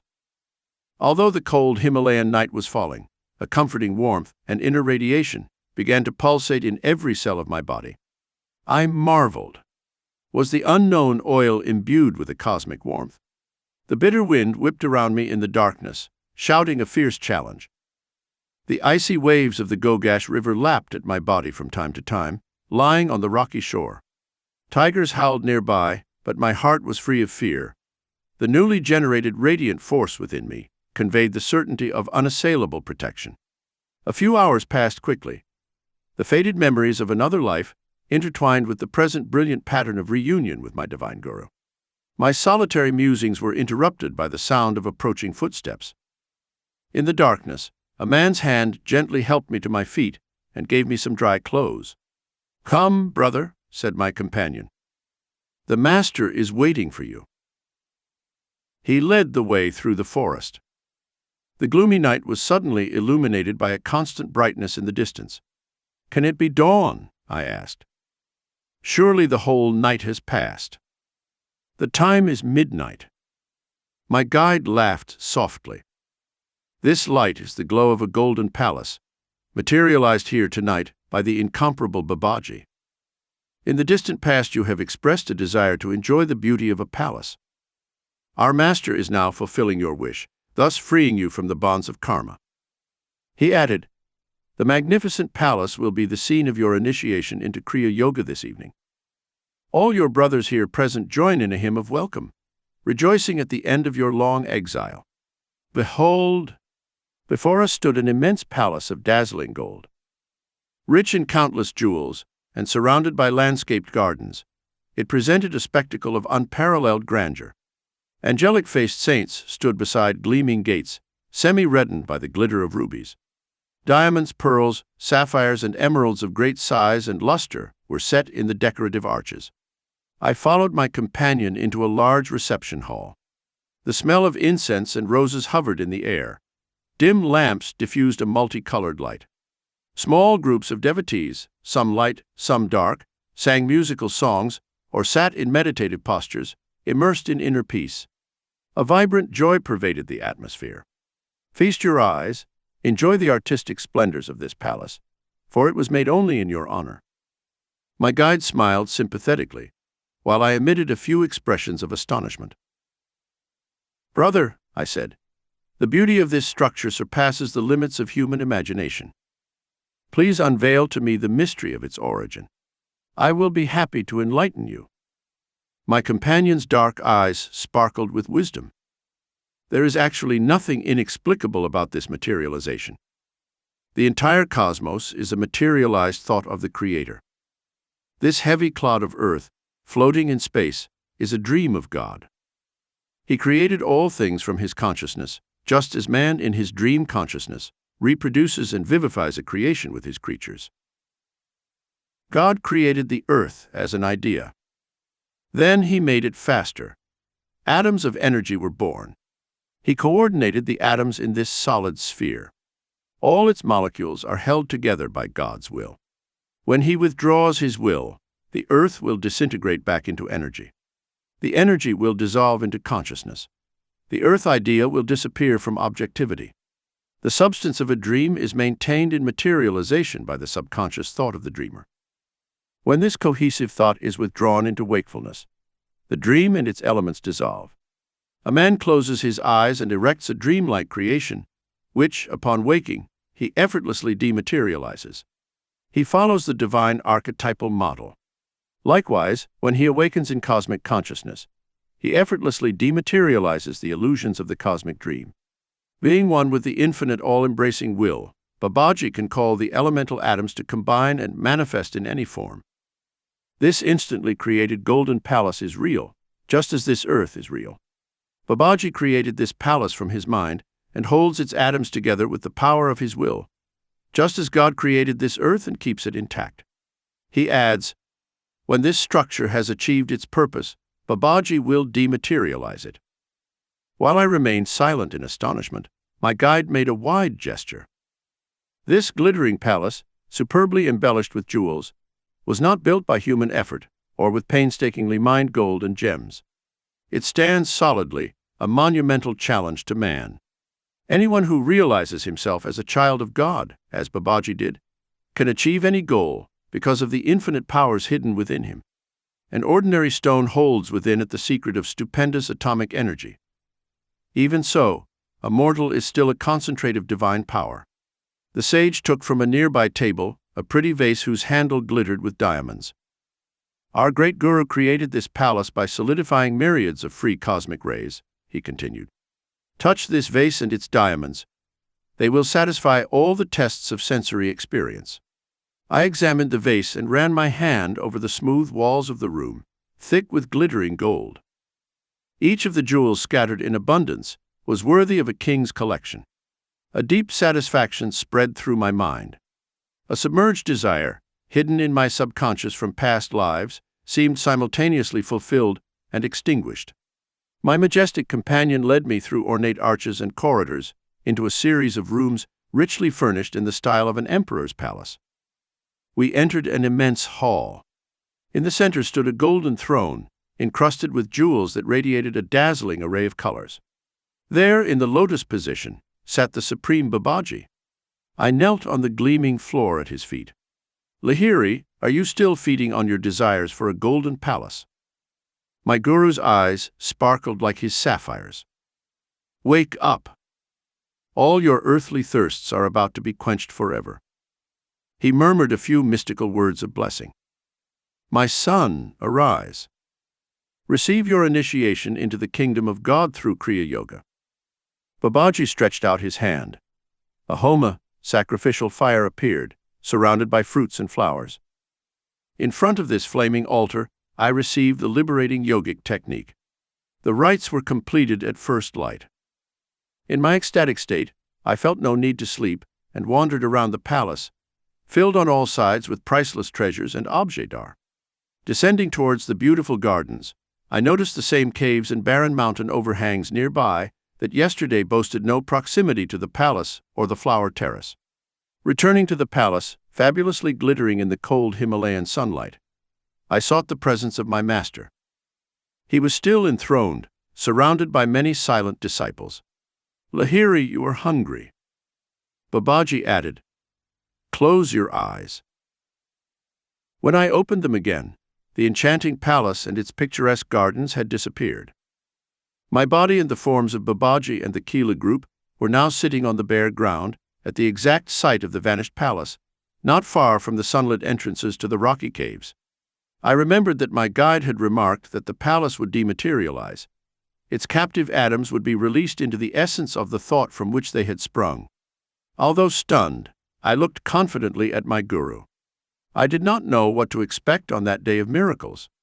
The purpose for which the palace was created has been achieved, Babaji explained. He lifted an earthen vessel from the ground. Place your hand in it and receive the food you desire. As soon as I touched the large empty bowl, it was filled with hot butter-fried luchis, curries, and rare sweets. I served myself, noting that the bowl was always full. At the end of the meal, I looked around for water. My Guru pointed to the bowl in front of me. There, the food had disappeared, and in its place was water, as clear as that of a mountain stream. Few mortals know that the kingdom of God includes the realm of worldly realizations, Babaji observes. The divine realm extends to the earthly realm, but the latter, being illusory, cannot include the essence of reality. Beloved Guru, last night you showed me the bond of beauty in heaven and earth. I smiled at the memory of the vanished palace. Surely no mere yogi had ever received initiation into the august mysteries of the spirit in a more impressive setting of luxury. I looked quietly at the stark contrast of the present scene. The bare ground, the celestial roof, the caves that offered primitive shelter, all seemed a graceful natural setting for the seraphic saints who surrounded me. That afternoon, I was sitting on my blanket, consecrated by associations of past life realizations. My divine Guru approached and passed his hand over my head. I entered the state of Nirvikalpa Samadhi, remaining uninterrupted in its bliss for 7 days. Passing through successive layers of self-knowledge, I penetrated the deathless realms of reality. All illusory limitations fell away. My soul was fully established on the eternal altar of the cosmic spirit. On the 8th day I fell at the feet of my guru and begged him to keep me always close to him in this sacred desert. "My son," Babaji said as he embraced me, "your role in this incarnation must be played on an external stage. Precociously blessed by many lives of solitary meditation, you must now mingle with the world of men. There is a deep purpose in the fact that you only met me when you were already a married man with modest business responsibilities. You have to put aside your thoughts of joining our secret band in the Himalayas. Your life takes place in crowded markets, as an example of the ideal yogi housewife. The cries of many bewildered men and women of the world have not gone unheard in the ears of the great ones," he continued. "You have been chosen to bring spiritual comfort through Kriya Yoga to many sincere seekers. The millions who are burdened by family ties and heavy worldly duties will draw new confidence from you, a householder like them. You must guide them to see that the highest yogic attainments are not precluded to family fathers. Even in the world, the yogi who faithfully fulfills his responsibilities, without personal motives or attachment, treads the sure path of enlightenment. No necessity obliges you to leave the world, because inwardly you have already dissolved all karmic ties. You are not of this world, but you must still be in it. Many years remain during which you must conscientiously fulfill your family business, civil and spiritual duties. A new sweet breath of divine hope will penetrate the arid hearts of the men of the world. From your balanced life, they will understand that liberation depends on inner rather than outer renunciations. How distant my family, the office, the world seemed as I listened to my guru in the high solitudes of the Himalayas. Yet the adamantine truth resonated in his words. I agreed to leave this blessed oasis of peace. Babaji instructed me on the ancient and rigid rules governing the transmission of the yogic art from guru to disciple. Confer the key of Kriya only on qualified Kila, Babaji said. Those who swear to sacrifice everything in the search for the divine are fit to unravel the ultimate mysteries of life through the science of meditation. Angelic Guru, since you have already benefited humanity by resurrecting the lost art of Kriya, could you not increase this benefit by relaxing the strict requirements for discipleship? I looked at Babaji imploringly. Please allow me to communicate Kriya to all seekers, even if at first they cannot vow complete inner renunciation. The tortured men and women of the world, haunted by threefold suffering, need special encouragement. They can never attempt the path to freedom if Kriya initiation is denied them. Be it so. The divine wish has been expressed through you. With these simple words, the merciful Guru banished the strict protections that had hidden Kriya from the world for centuries. Give Kriya freely to all who humbly ask for help. After a silence, Babaji added, Repeat to each of your disciples this majestic promise from the Bhagavad Gita. Swalpamasya dharmasya, triyata mahatoboyat. Even a little practice of this religion will save you from terrible fears and colossal suffering. When I knelt at my Guru's feet the next morning for his farewell blessing, he sensed my deep reluctance to leave him. There is no separation for us, my beloved child. He affectionately touched my shoulder. Wherever you are, whenever you call me, I will be right with you. Consoled by his admirable promise and rich with the gold of newly found divine wisdom, I set out for the mountain. At the office I was greeted by my colleagues, who had thought me lost in the Himalayan jungle for 10 days. Soon a letter arrived from head office. Lahiri should return to the Danapur office, it says. His transfer to Raniket happened by mistake. Another man should have been sent to take over Raniket's duties. I smiled, reflecting on the cross-currents hidden in the events that had brought me to this extreme point in India. Before returning to Danapur, I spent a few days with a Bengali family in Moradabad. A group of 6 friends gathered to greet me. When I turned the conversation to spiritual topics, my host observed somberly, "Oh, these days India is devoid of saints." "Babu," I protested warmly, "of course there are still great teachers in this land." In a mood of exalted fervor, I felt moved to recount my miraculous experiences in the Himalayas. The small company was politely incredulous. "Lahiri," said a man in a soothing tone, "your mind has been put to the test by that rarefied mountain air. It's a daydream you've been telling." Arisen by the enthusiasm of truth, I spoke without thinking. If I call him, my guru will appear in this very house. Interest shone in all eyes. No wonder the group was eager to see a saint materialize in such a strange way. Reluctantly, I asked for a quiet room and 2 new woolen blankets. The master will materialize from the ether, I said. Remain silent outside the door. I will call you soon. I sank into the meditative state, humbly invoking my guru. The dark room was soon filled with a dim moonlight. The luminous figure of Babaji emerged. Lahiri, you call me for a trifle. The master's gaze was stern. Truth is for those who seek seriously, not for those with idle curiosity. It is easy to believe when one sees. There is nothing to deny. Supersensual truth is deserved and discovered by those who overcome their natural materialistic skepticism. And he added gravely, "Let me go." I fell beseechingly at his feet. Holy Guru, I realize my grave error. I humbly beg forgiveness. It was to create faith in these spiritually blinded minds that I dared to call you. Since you have graciously appeared at my prayer, please do not leave without imparting a blessing to my friends. Even if they were not believers, at least they were willing to investigate the truth of my strange claims. Very well. I will stay for a while. I do not want your word to be discredited before your friends. Babaji's face had softened, but he added softly, "From now on, my son, I will come when you need me, and not always when you call me." A tense silence reigned in the small group when I opened the door. As if wary of their senses, my friends stared at the shining figure on the blanket seat. This is mass hypnotism. One man laughed blatantly. No one could have entered this room without our knowledge.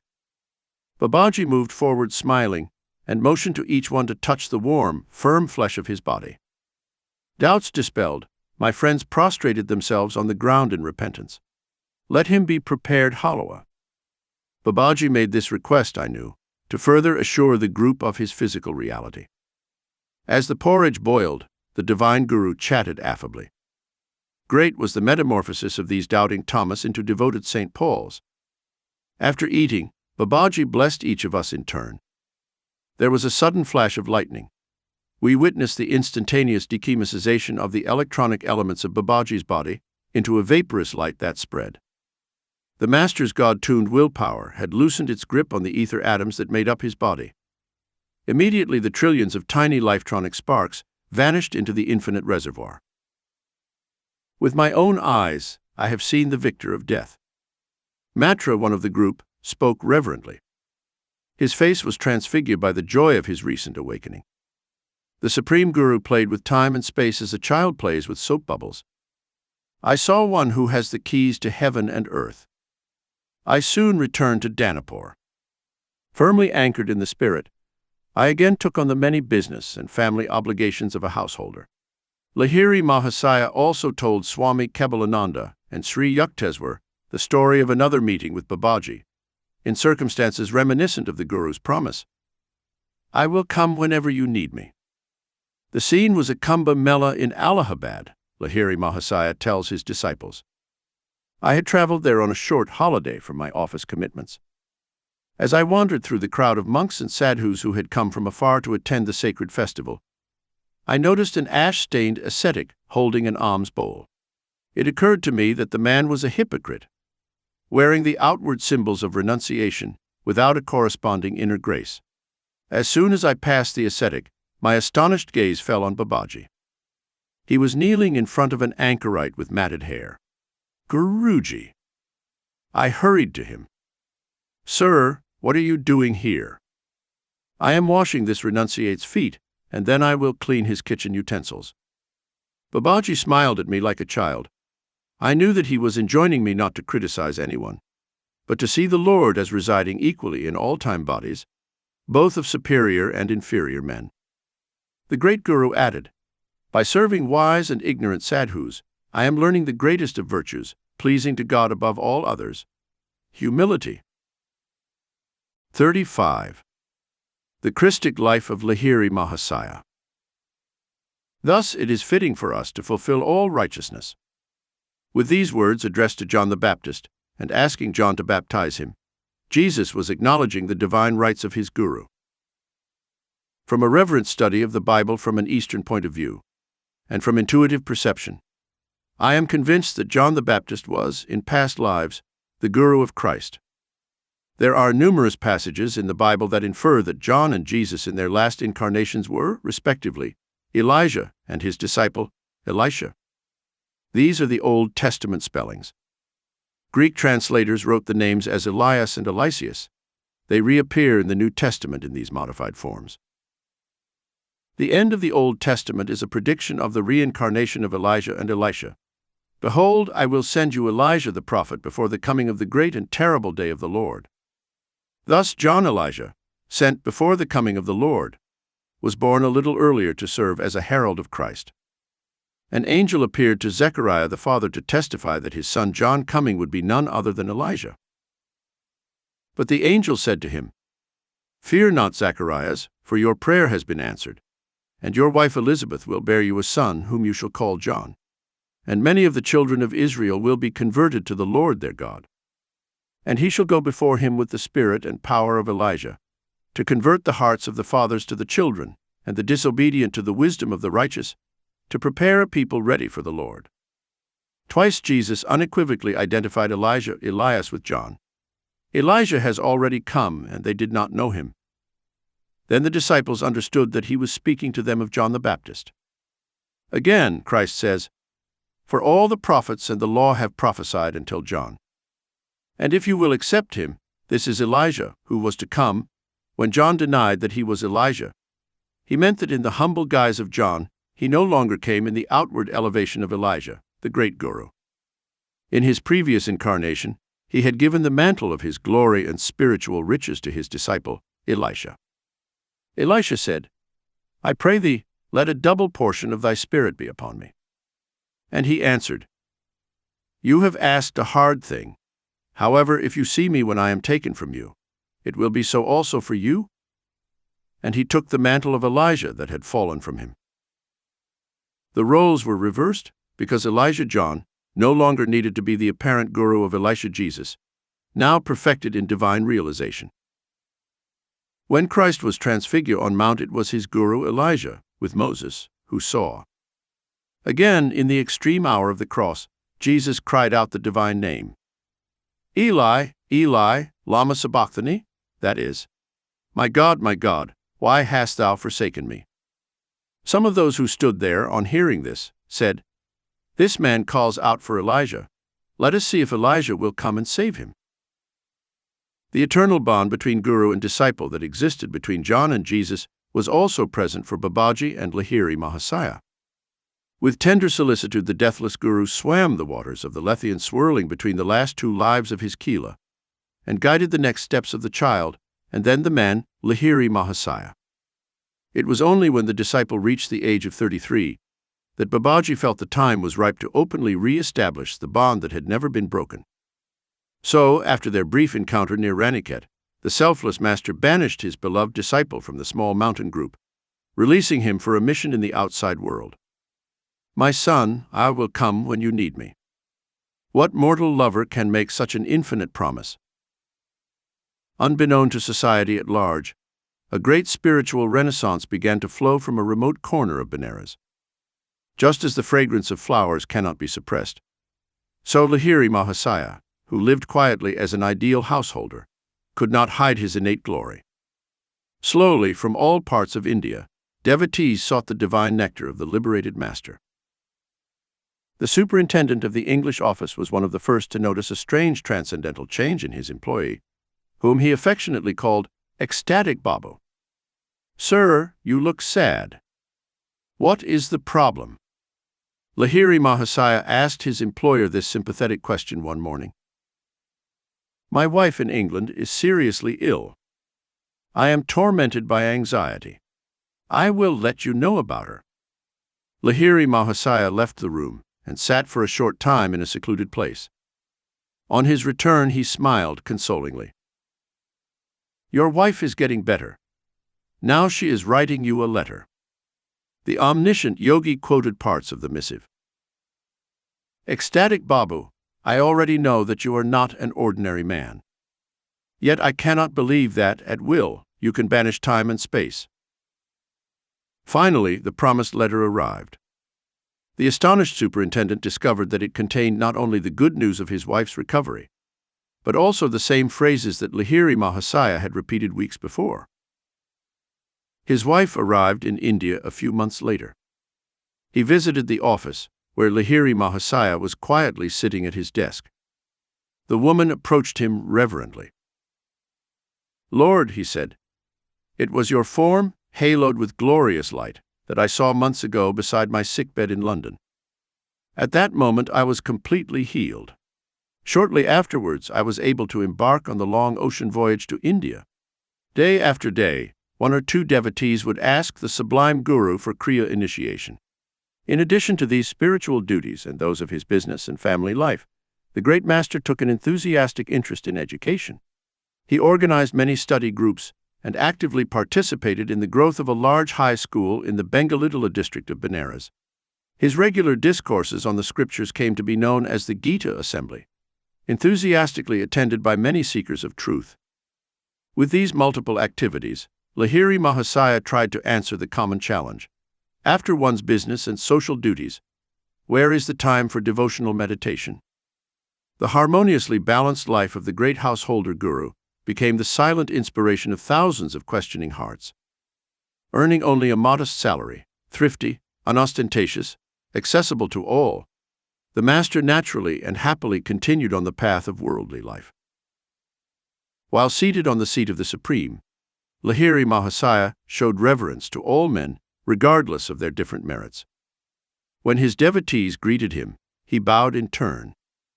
With childlike humility, the master often touched the feet of others, but rarely allowed them to pay him such an honor, although such obedience to the Guru is an ancient Oriental custom.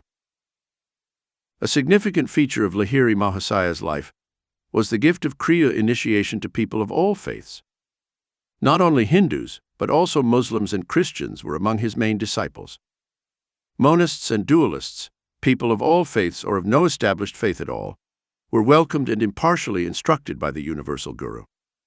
One of his most advanced Kila was Abdul Ghaffar Khan, a Mohammedan. The fact that Lahiri Mahasaya, despite being a high-caste Brahmin, did his best to dissolve the rigid caste bigotry of his time shows great courage. People from all walks of life found refuge under the omnipresent wings of the Master. Like all God-inspired prophets, Lahiri Mahasaya gave new hope to the marginalized and oppressed in society. Always remember that you belong to no one, and that no one belongs to you. Reflect on the fact that one day, suddenly, you will have to leave everything in this world. So make the knowledge of God now, the great Guru told his disciples. Prepare for the imminent astral journey of death by riding the hot air balloon of God perception every day. Because of the illusion you perceive yourself as a bundle of flesh and bones, which at best is a nest of troubles.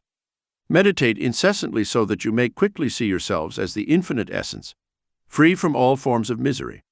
Cease to be prisoners of the body. Using the secret key of Kriya, learn to escape into the spirit. The great Guru encouraged his students to adhere to the good traditional discipline of their faith, emphasizing the all-embracing nature of Kriya as a practical technique of liberation. Lahiri Mahasaya then gave his Kila the freedom to express their lives in accordance with their environment and upbringing. A Muslim should perform namaj worship 4 times a day, the master pointed out. 4 times a day a Hindu should sit in meditation. A Christian should kneel 4 times a day, pray to God, and then read the Bible. With wise discernment, the Guru guided his followers towards the paths of bhakti, devotion, karma, action, jnana, wisdom, or yoga raja, royal or complete, according to the natural tendencies of each. The master, who was slow to give his permission to devotees who wished to enter the formal path of monasticism, always admonished them to think hard about the austerities of monastic life. The great Guru taught his disciples to avoid theoretical discussions about the scriptures. Only he who devotes himself to realizing and not just reading the ancient revelations is wise, he said. Solve all your problems by meditation. Exchange unprofitable religious speculations for true contact with God. Clear your mind of dogmatic theological debris. Let in the cool, healing waters of direct perception. Tune into active inner guidance. The divine voice has the answer to every dilemma in life.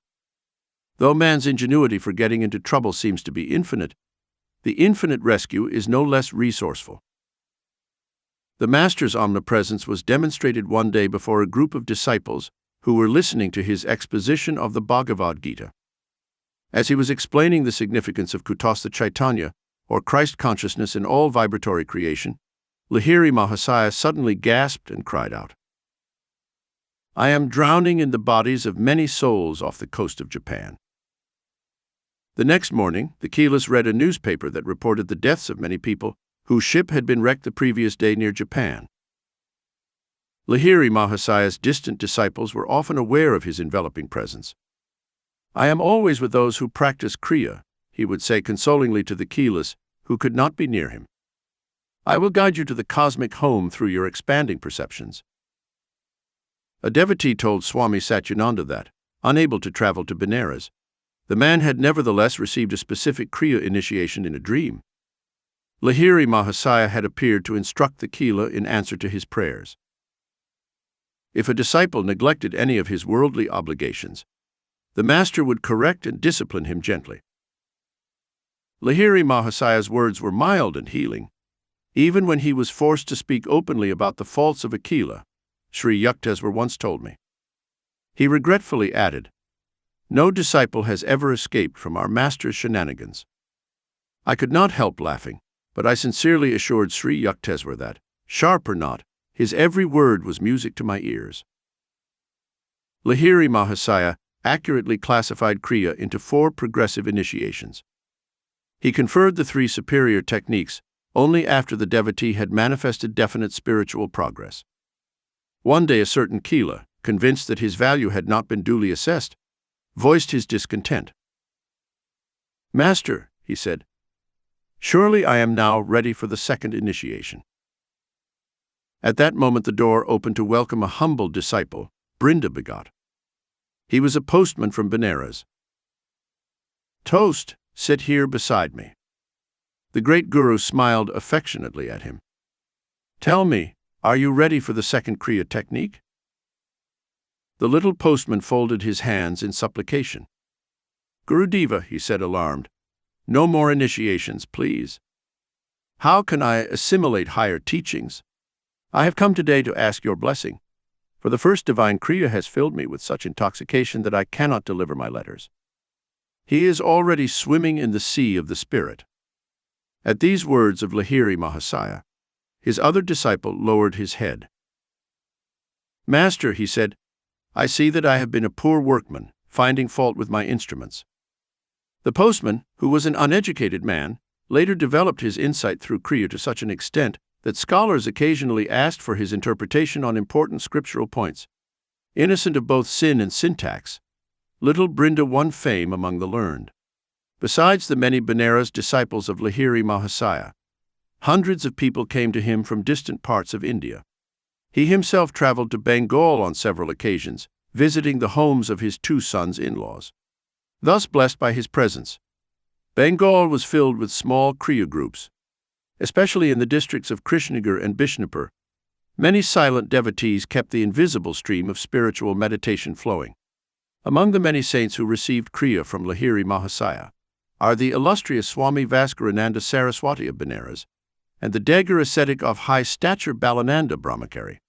For a time, Lahiri Mahasaya served as private tutor to the son of Maharaja Iswari Narayan Saina Bahadur of Benares. Recognizing the Master's spiritual achievements, the Maharaja, as well as his son, requested initiation into Kriya, as did Maharaja Jyotindra Mohan Thakur.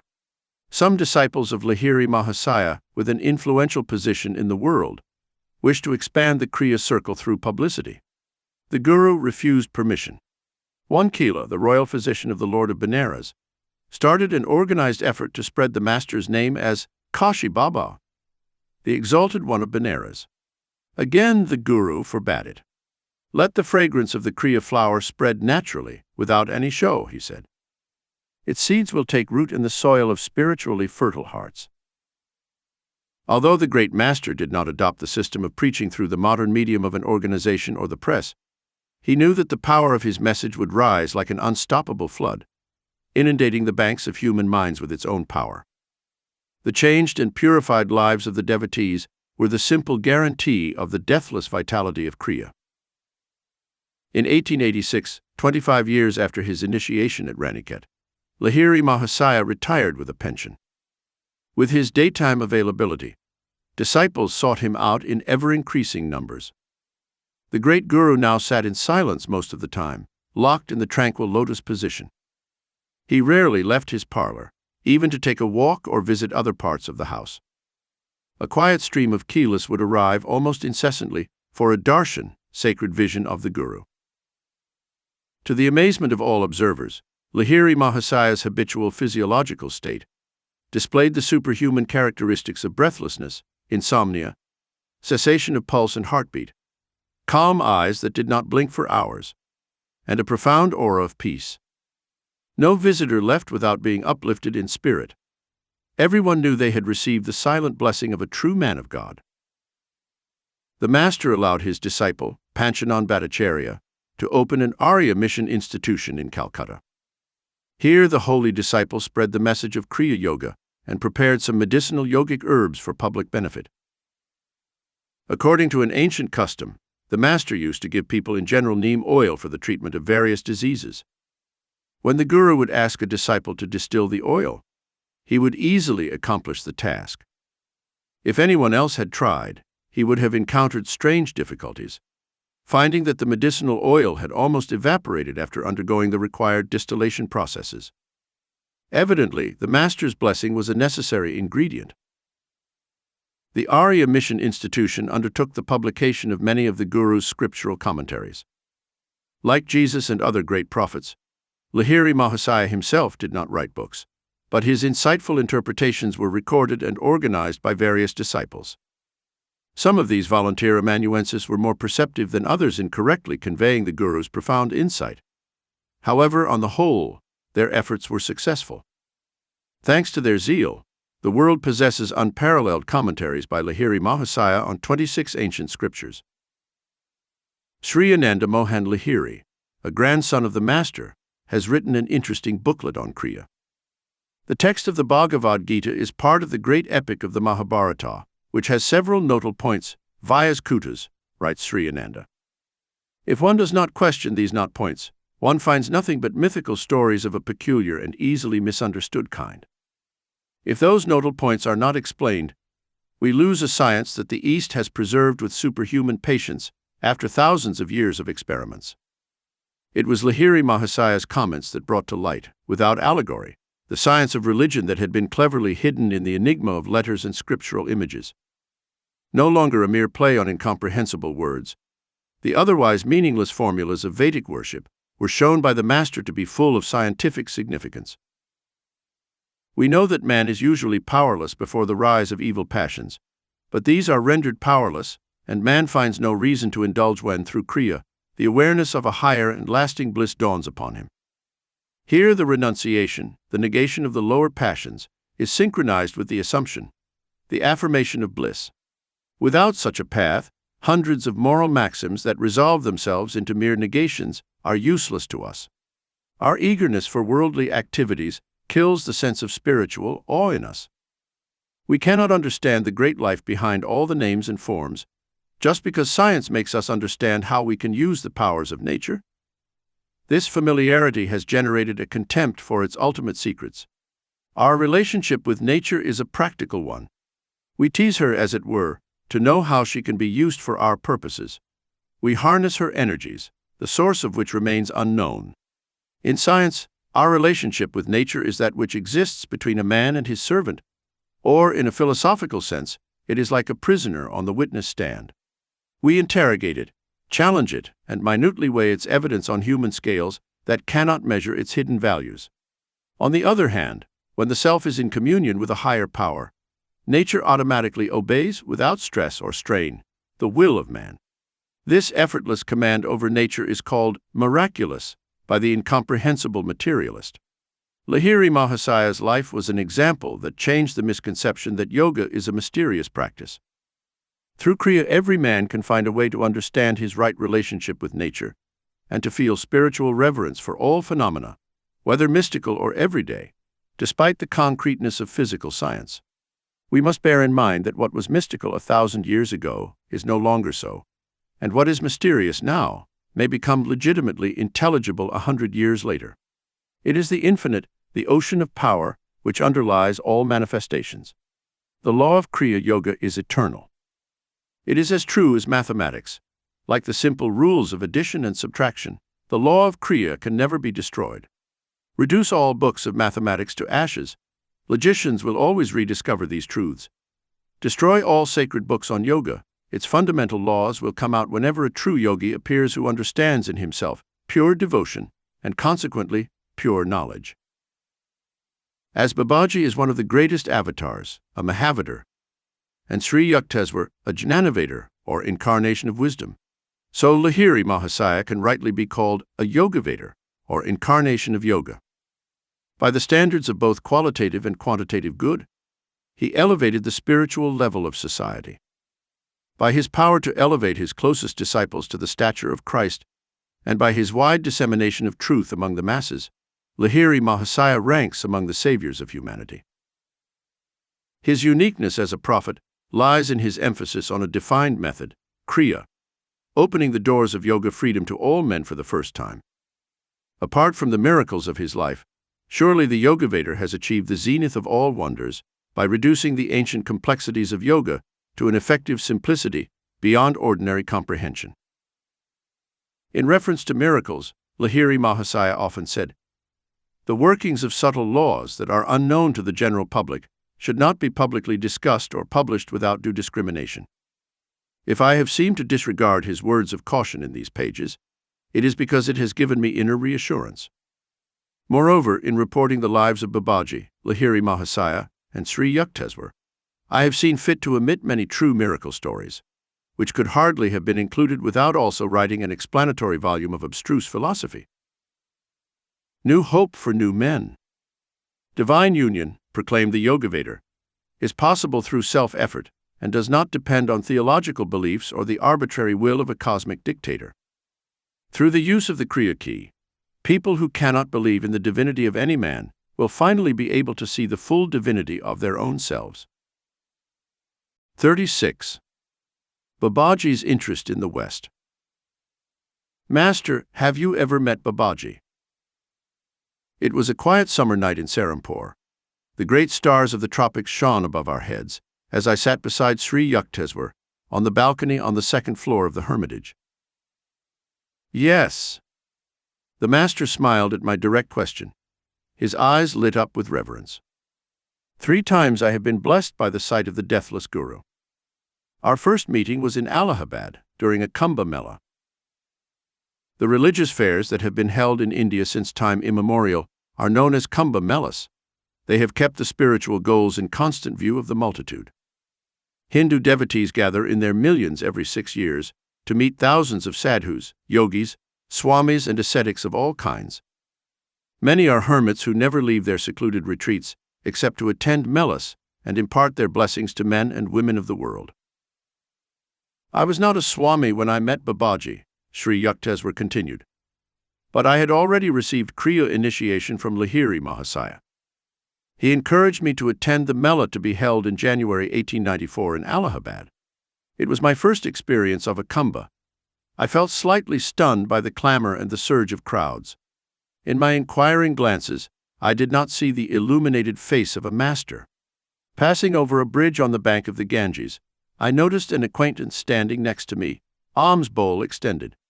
"Oh, this fair is nothing but a chaos of noise and beggars," I thought, disillusioned. I wonder if Western scientists, who patiently expand the field of knowledge for the practical good of mankind, are not more pleasing to God than these idlers who profess religion but focus on begging. My steaming reflections on social reform were interrupted by the voice of a tall sannyasi who stopped in front of me. "Sir," he said, "a saint is calling you." "Who is it?" "Come and see for yourself." Hesitantly following this laconic advice, I soon found myself near a tree whose branches sheltered a guru with an attractive group of disciples. The master, an unusual, luminous figure with sparkling dark eyes, rose as I approached and embraced me. "Welcome, Swamiji," he told me affectionately. "Sir," I replied emphatically, "I am not a Swami. Those to whom I am divinely directed to bestow the title, Swami, never abandon it." The saint addressed me simply, but the deep conviction of the truth resonated in his words. I was engulfed by an instant wave of spiritual blessing. Smiling at my sudden elevation into the ancient monastic order, I bowed at the feet of that obviously great and angelic being in human form who had so honored me. Babaji, for that was he, made me sit next to him under the tree. He was strong and young, and resembled Lahiri Mahasaya. However, the resemblance did not strike me, although I had often heard of the extraordinary similarities in the appearance of the two masters. Babaji possesses a power with which he can prevent a specific thought from arising in a person's mind. Evidently, the great guru wanted me to be perfectly natural in his presence, without being overwhelmed by the knowledge of his identity. "What do you think of the Kumbh Mela?" "I was very disappointed, sir." I hastily added, "until the moment I met you." Somehow the saints and this agitation don't seem to go together. "Child," said the teacher, even though I was apparently almost twice his age, "for the faults of the many, do not judge the whole. Everything on earth has a mixed character, like a mixture of sand and sugar. Be like the wise and who seizes only the sugar and leaves the sand untouched." Although many sadhus here still wander in delusion, the Mela is blessed by some men with the realization of God. In the light of my meeting with this excellent teacher, I immediately agreed with his observation. "Sir," I commented, "I thought of the men of science of the West, far more intelligent than most of the people gathered here, living in Europe and America, professing different creeds and ignorant of the real values of Melas, such as the present. These are the people who could benefit greatly from meeting the masters of India. But many Westerners, though gifted with high intellectual abilities, are attached to rank materialism. Others, renowned in science and philosophy, do not recognize the essential unity of religion. Their beliefs are insurmountable barriers that threaten to separate them from us forever. I saw that you are interested in the West as well as the East." Babaji's face shone with approval. "I felt the beating of your heart, which is wide enough for all men, both East and West. That is why I have summoned you here. The East and the West must establish a golden middle ground of combined activity and spirituality," he continued. "India has much to learn from the West in material development. In return, India can teach the universal methods by which the West will be able to base its religious beliefs on the unshakable foundation of yogic science. You, Swamiji, have a role to play in the coming harmonious exchange between East and West. In a few years I will send you a disciple whom you can train for the spread of yoga in the West. The vibrations of many souls seeking spirituality come to me like a flooding river. I sense potential saints in America and Europe, waiting to be awakened."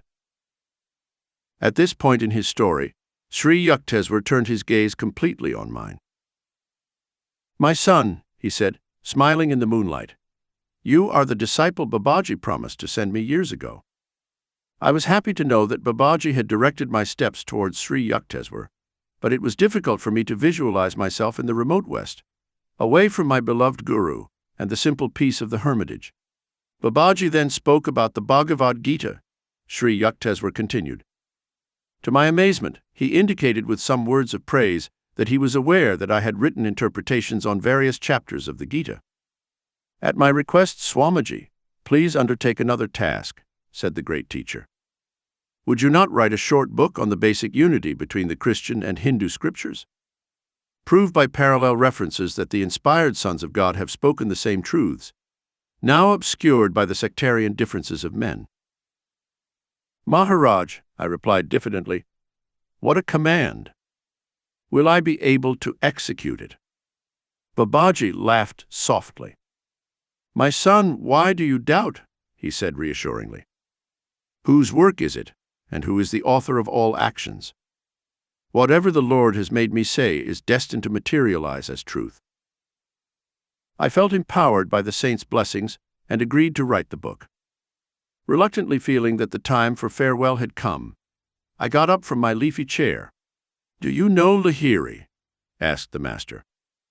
"He is a great soul, is he not? Tell him about our meeting." Then he gave me a message for Lahiri, Mahasaya. After I bowed humbly in greeting, the saint smiled benevolently. "When your book is finished, I will visit you," he promised. "For now, goodbye." The next day, I left Allahabad and left for Benares. Reaching my guru's house, I told the story of the wonderful saint at the Kumbh Mela.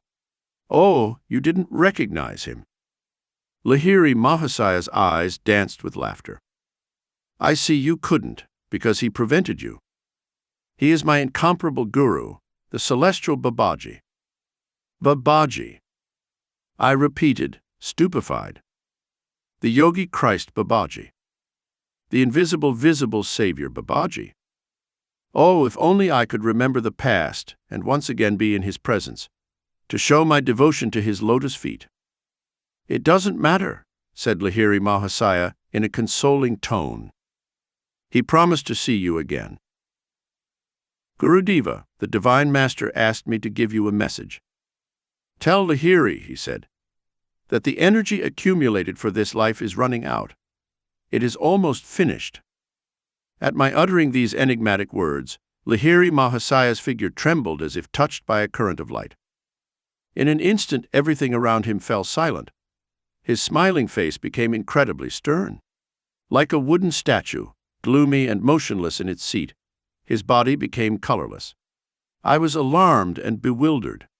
Never in my life had I seen this joyful soul manifest such terrible gravity. The other disciples present looked at him with apprehension.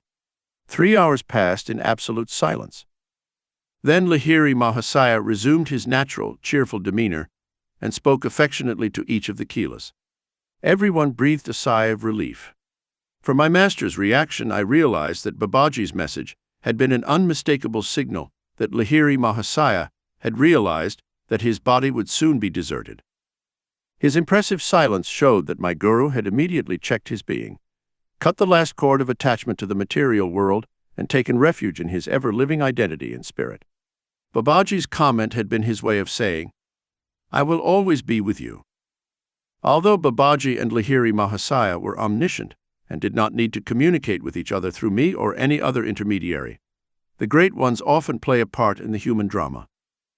Sometimes they convey their prophecies through messengers in an ordinary way, so that the ultimate fulfillment of their words may instill greater divine faith in a wide circle of men who will later learn the story.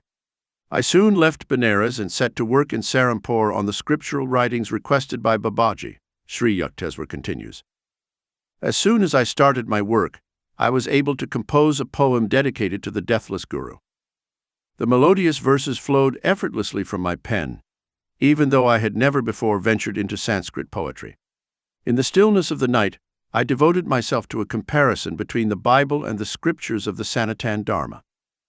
Quoting the words of the blessed Lord Jesus, I showed that his teachings were in essence one with the revelations of the Vedas. To my great relief, my book was finished in a short time. I realized that this quick blessing was due to the grace of my Param Guru Maharaj. The chapters first appeared in the journal Sadhusambad. Later they were privately printed as a book by one of my Kiddapur disciples. The morning after I had concluded my literary endeavors, the master continued, I went to the Rai Ghat to bathe in the Ganges. The Ghat was deserted. I stood still for a while, enjoying the peace of the sun. After a dip in the sparkling waters, I started home. The only sound in the silence was that of my Ganges-soaked cloth, swaying with every step. As I passed the site of the large banyan tree near the river bank, a strong impulse prompted me to look back.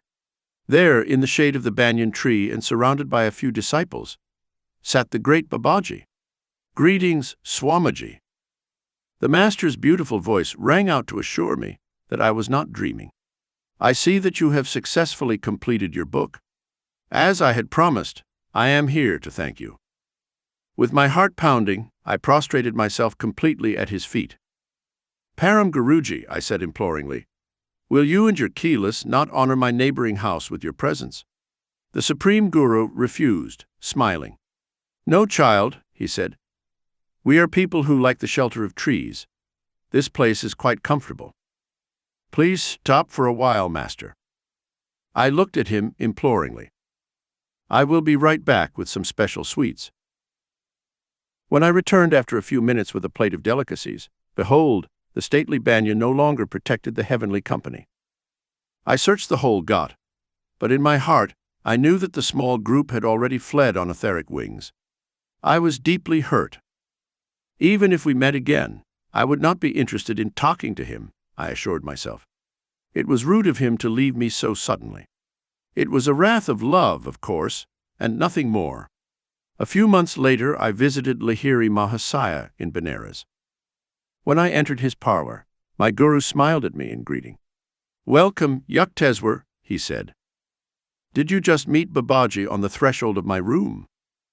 "But no," I replied, surprised. "Come here." Lahiri Mahasaya gently touched my forehead. Immediately I saw, near the door, Babaji's form, blooming like a perfect lotus. I remembered my old pain and did not bow. Lahiri Mahasaya looked at me in amazement. The divine guru looked at me with unfathomable eyes. "You are annoyed with me." "Sir, why shouldn't I?" I answered. "You came out of the air with your magic group and disappeared into thin air. I told you I would see you, but I did not tell you how long I would stay." Babaji laughed softly. "You were full of excitement. I assure you, the gust of your restlessness almost blew me off into the ether." I was immediately satisfied by this unflattering explanation. I knelt at his feet. The Supreme Guru gave me a gentle pat on the shoulder. "Child, you must meditate more," he said. "Your gaze is not yet flawless. You could not see me hidden behind the sunlight." With these words, spoken in the voice of a celestial flute, Babaji disappeared into the hidden radiance. That was one of my last visits to Benares to see my guru, Sri Yukteswar concludes. Also, as Babaji had predicted at the Kumbh Mela, Lahiri Mahasaya's incarnation was coming to an end. During the summer of 1895, his robust body developed a small pimple on his back. He protested against syringing. He was processing in his own flesh the evil karma of some of his disciples. Eventually, some keyless became very insistent. The master replied cryptically, "The body must find a reason to leave. I will agree to whatever you want to do." Shortly afterwards, the incomparable guru left his body in Benares. I no longer need to look for him in his small parlor. I find every day of my life blessed by his omnipresent guidance. Years later, from the lips of Swami Kebalananda, an advanced disciple, I heard many wonderful details about Lahiri Mahasaya's disappearance. A few days before my guru left his body, Kebalananda told me, he materialized before me as I sat in my hermitage in Hardwar. "Come immediately to Benares." With these words, Lahiri Mahasaya disappeared. I immediately embarked for Benares. At my guru's house, I found many disciples gathered. For hours that day the master expounded the Gita. Then he addressed us with simplicity. "I'm going home." The sobs of anguish burst out like an irresistible torrent. "Be comforted, I will rise again." After this sentence, Lahiri Mahasaya turned his body 3 times in a circle, faced north in the lotus position, and gloriously entered the final Mahasamadhi. Lahiri Mahasaya's beautiful body, so dear to devotees, was cremated with solemn homely rites at Manikarnika Ghat on the banks of the sacred Ganges, Kebalananda continues. The next day, at 10 o'clock in the morning, while I was still in Benares, my room was illuminated by a great light. In front of me was the flesh and blood form of Lahiri Mahasaya. He looked exactly like his old body, only younger and more radiant. My divine guru spoke to me. "Kebalananda," he said, "is me. From the disintegrated atoms of my cremated body, I have risen in a reshaped form. My work as host in the world is over, but I am not leaving the earth altogether. From now on I will spend some time with Babaji in the Himalayas and with Babaji in the cosmos. With a few words of blessing towards me, the transcendent master disappeared. A marvelous inspiration filled my heart. I was elevated in spirit, as were the disciples of Christ and Kabir, when they looked upon their living gurus after physical death. When I returned to my secluded hermitage in Hardwar, Keshabananda continued, I took the sacred ashes of my guru with me. I know that he has escaped the space-time cage. The bird of omnipresence is free. Yet it comforted my heart to enclose his sacred remains. Another disciple who was blessed by the sight of his resurrected guru was the saintly Panchanan Bhattacharya, founder of the Calcutta Arya Mission Institution. I visited Panchanan at his home in Calcutta and listened with pleasure to the story of his many years with the teacher. At the end, he told me the most wonderful event of his life. Here in Calcutta, said Panchanan, at 10 o'clock the morning after his cremation, Lahiri Mahasaya appeared before me in his living glory.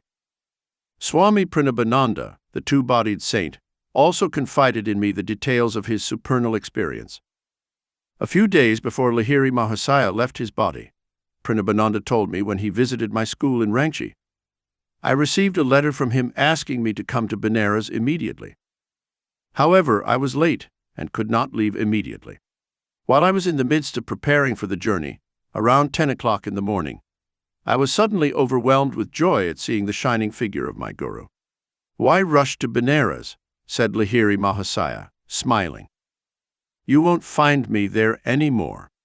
When I realized the importance of his words, I sobbed with a broken heart, believing I was only seeing him in a vision.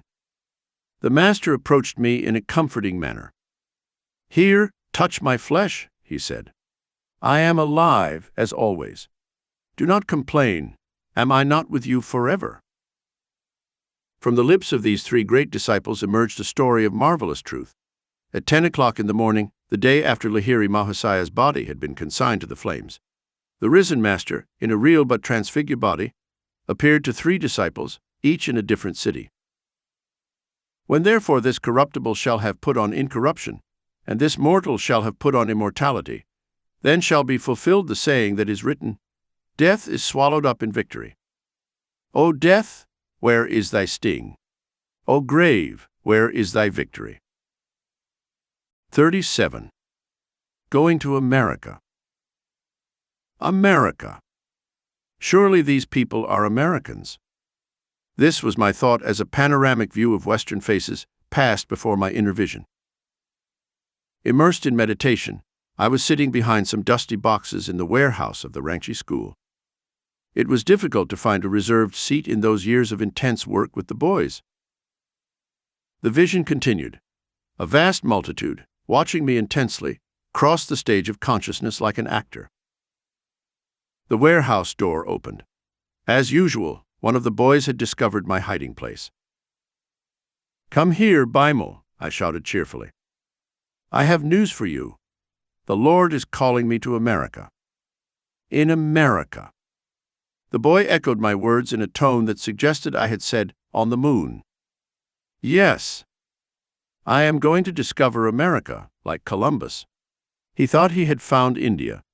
Surely there is a karmic connection between these two lands. Bimal ran away.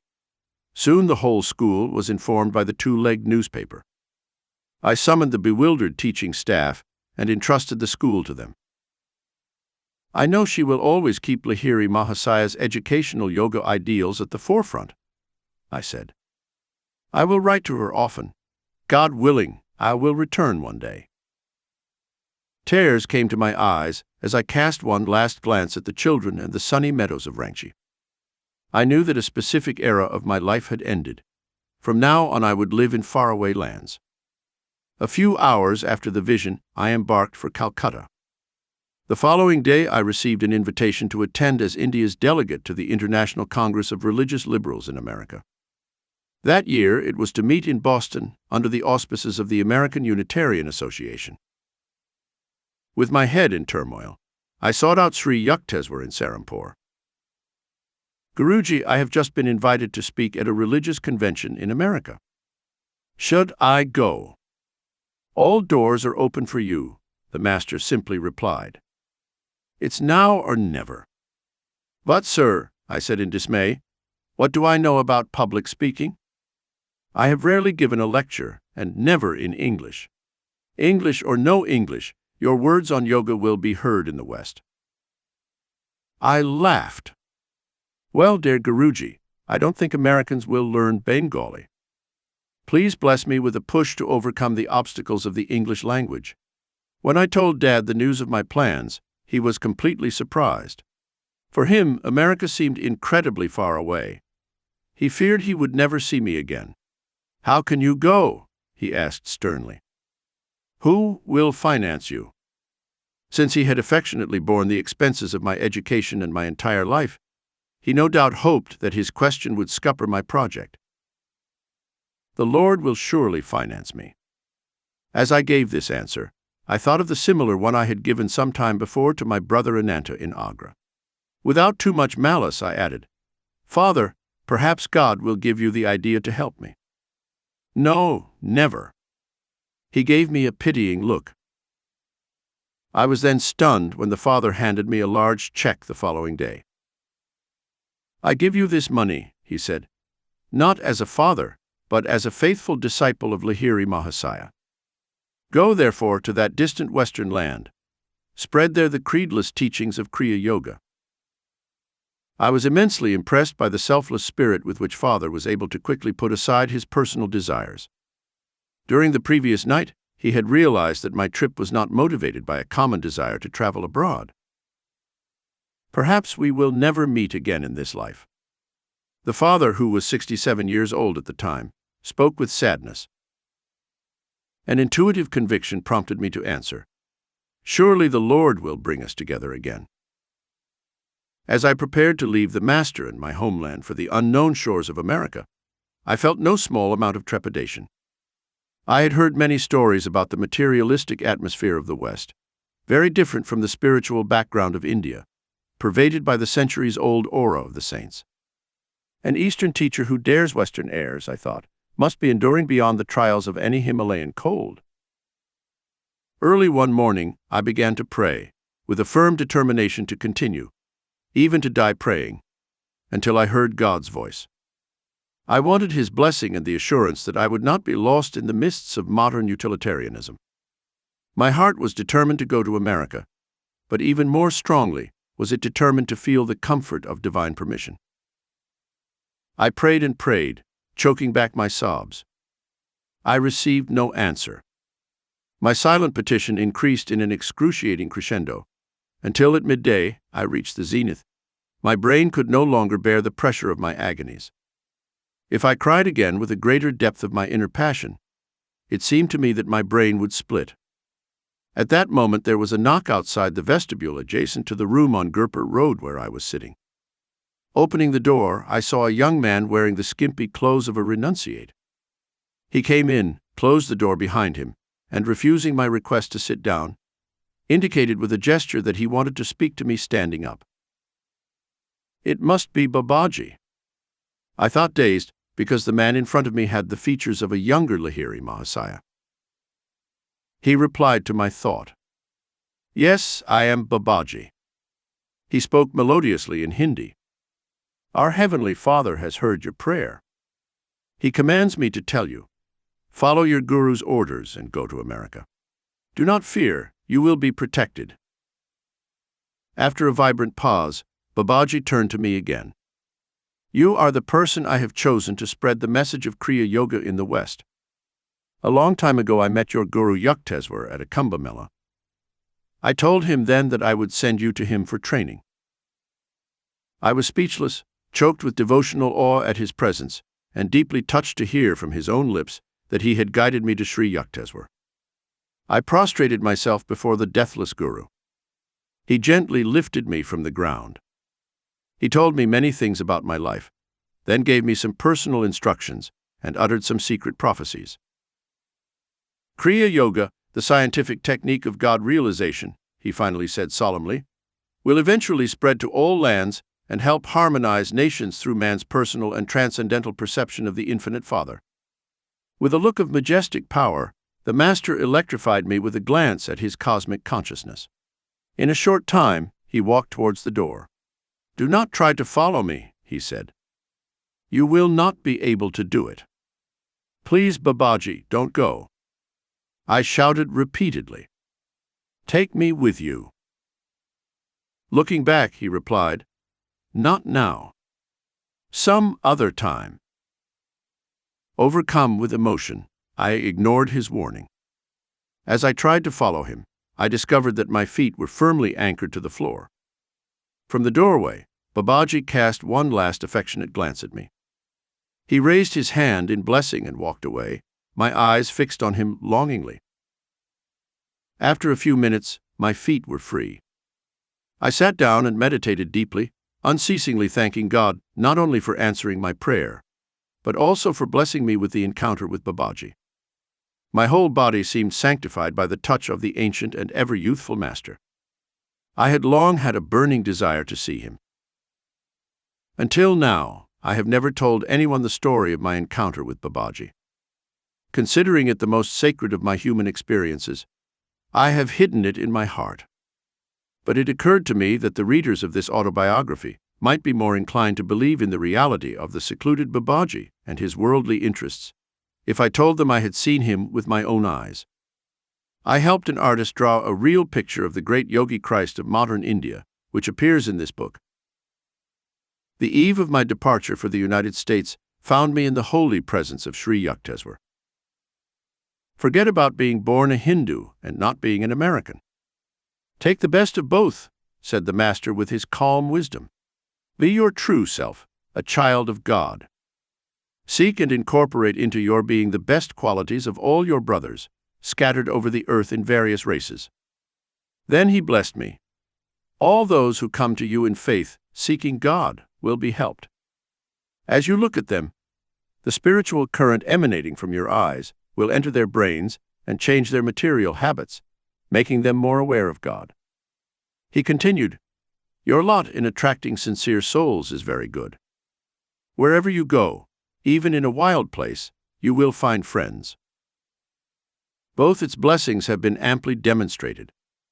I came alone to America, to a wilderness without a single friend, but there I found thousands of people ready to receive the time-tested teachings of the soul. I left India in August 1920 on board the city of Sparta, the first passenger ship to sail to America after the end of the First World War.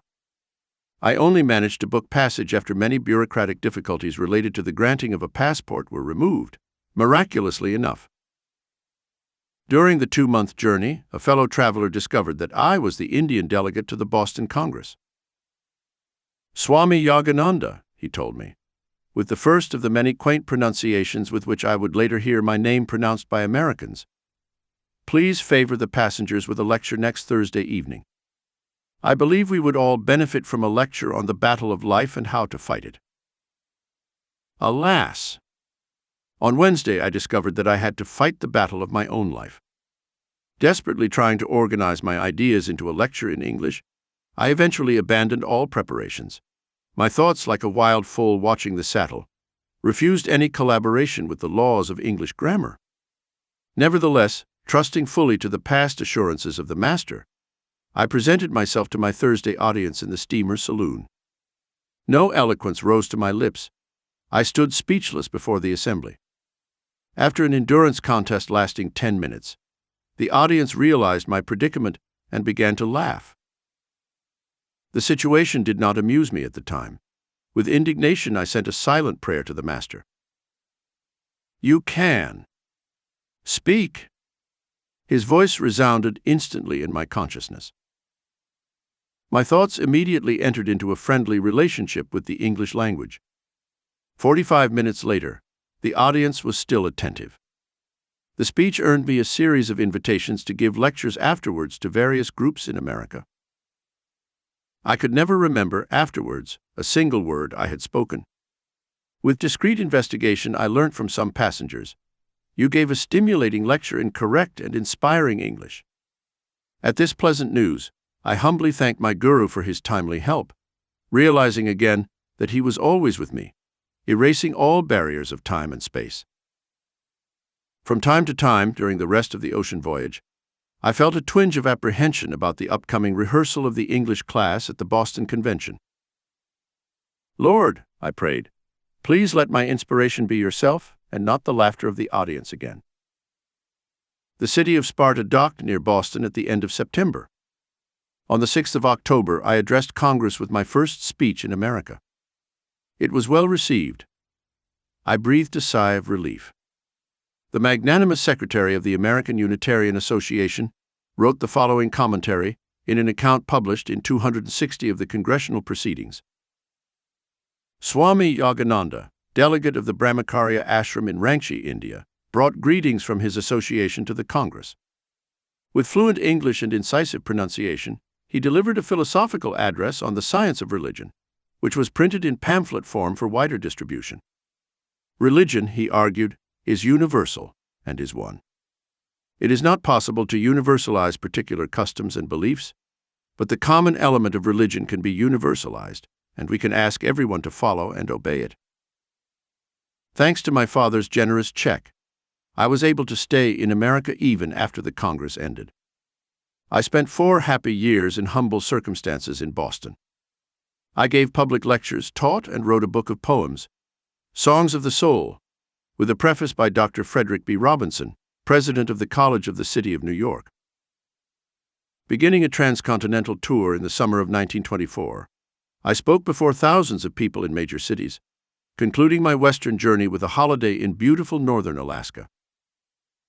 With the help of kind-hearted students, by the end of 1925, I had established an American office in the Mount Washington Estates in Los Angeles. The building was the one I had seen years earlier in my Vision of Kashmir. I hastened to send Sri Yukteswar photos of these distant American activities.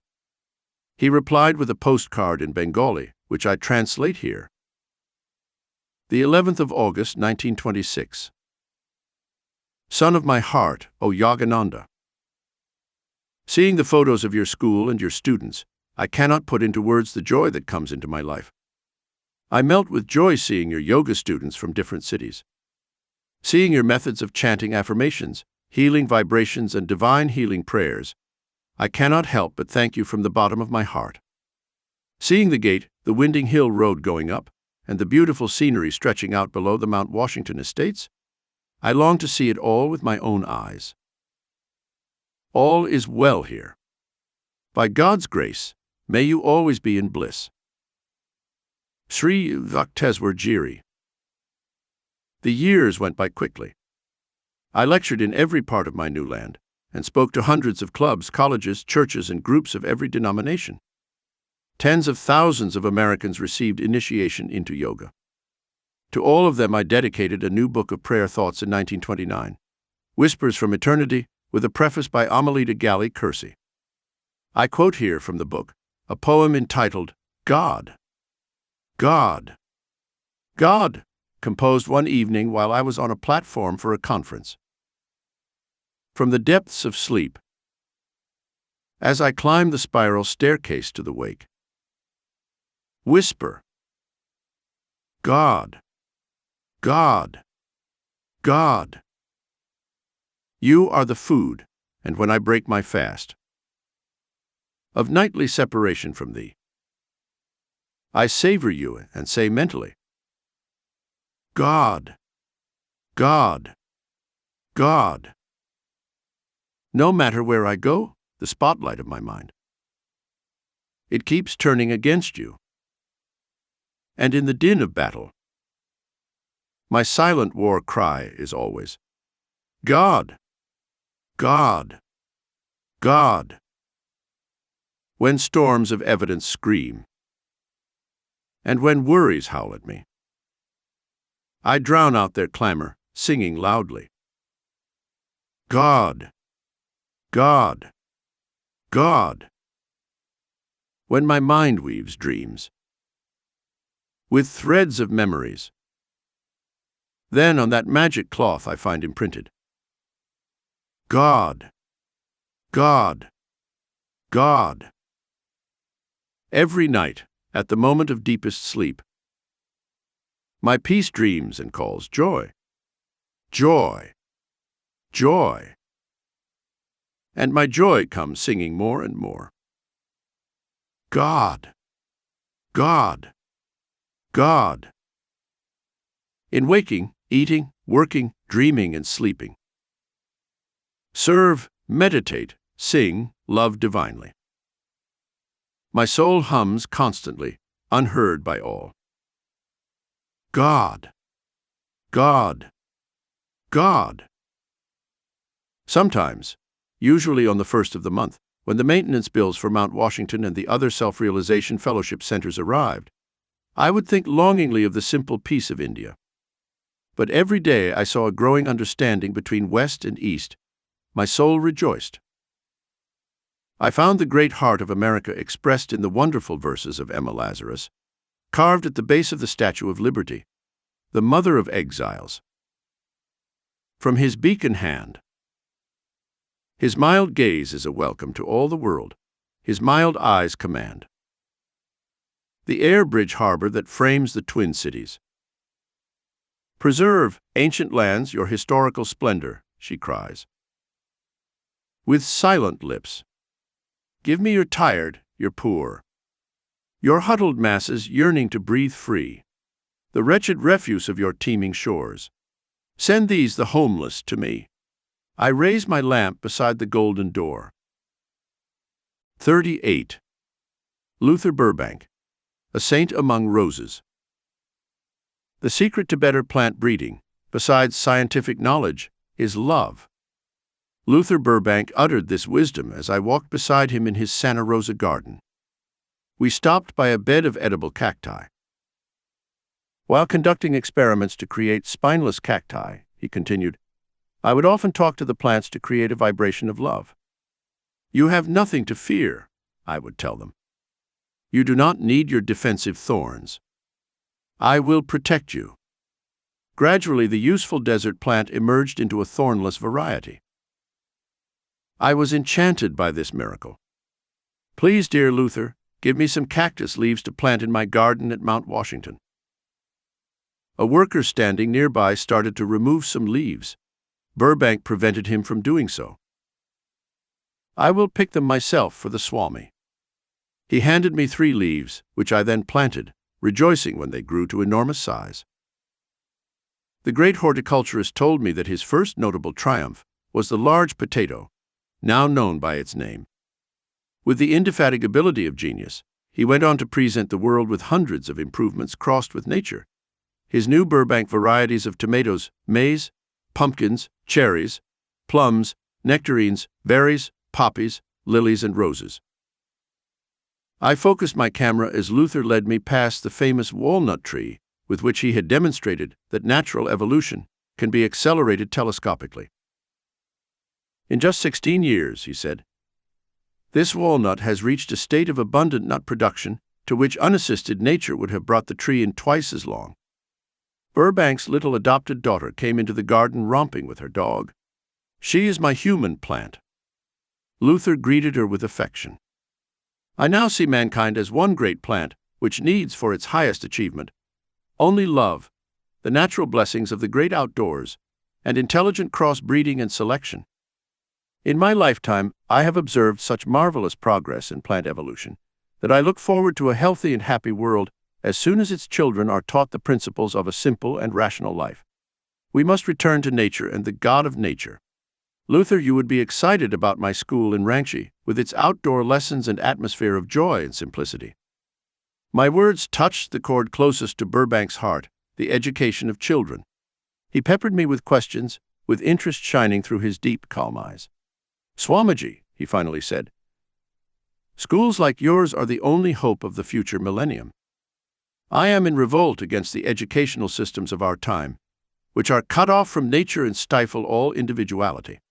I am with you, body and soul, in your practical ideals of education. As I took my leave of the kindly sage, he autographed a small volume and handed it to me. This is my book on training the human plant, he said. New kinds of training are needed, fearless experiments. Sometimes the most daring trials have succeeded in bringing out the best in fruits and flowers. Educational innovations for children should also become more numerous and bolder. That evening, I read his little book with intense interest. Looking forward to a glorious future for the race, he wrote. The most obstinate living being in this world, the most difficult to avoid, is a plant once fixed in certain habits. Remember that this plant has retained its individuality through the ages. Perhaps it is a plant that can be traced back through eons of time in the rocks themselves, having never undergone any major changes in all these vast periods.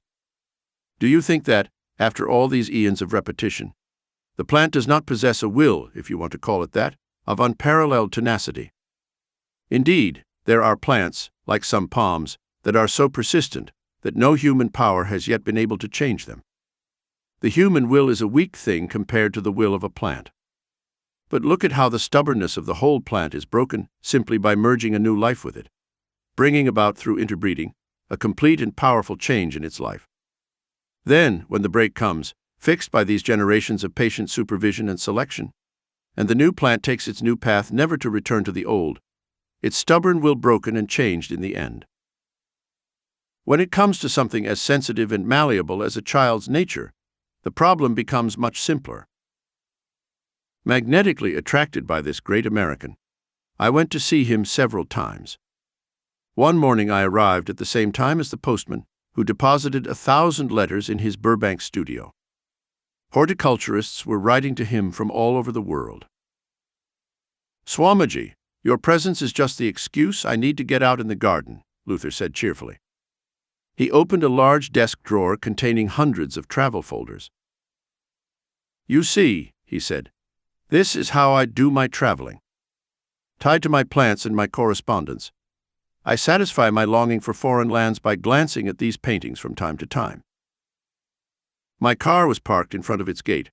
Luther and I drove along the streets of the small town, whose gardens shone with its Santa Rosa, Peachblow, and Burbank rose varieties. "My friend Henry Ford and I both believe in the ancient theory of reincarnation," Luther told me. "It sheds light on aspects of life that are otherwise unexplained. Memory is not a test of truth. The fact that man does not remember his past lives does not prove that he never had them. Memory is also blank with regard to life in the womb and childhood, but he has probably been there." He chuckled. The great scientist had received Kriya initiation during one of my previous visits. "I practice this technique with devotion, Swamiji," he told me. After asking me many questions about various aspects of yoga, Luther slowly observed, "Indeed, the East possesses immense heritages of knowledge that the West has only just begun to explore." The intimate communion with nature, which revealed to him many of its jealously guarded secrets, had given Burbank a boundless spiritual reverence. "Sometimes I feel very close to the infinite power," he confided shyly. His sensitive, beautifully mottled face lit up with his memories. "Then I was able to heal the sick people around me, as well as many sick plants." He told me about his mother, a sincere Christian. "Many times after her death," Luther said, "I was blessed by her appearing in visions. She spoke to me." We reluctantly walked back to his house and those 1,000 letters waiting. "Luther," I observed, "next month I will start a magazine to present the truth offerings of the East and the West. Please help me decide on a good name for the magazine."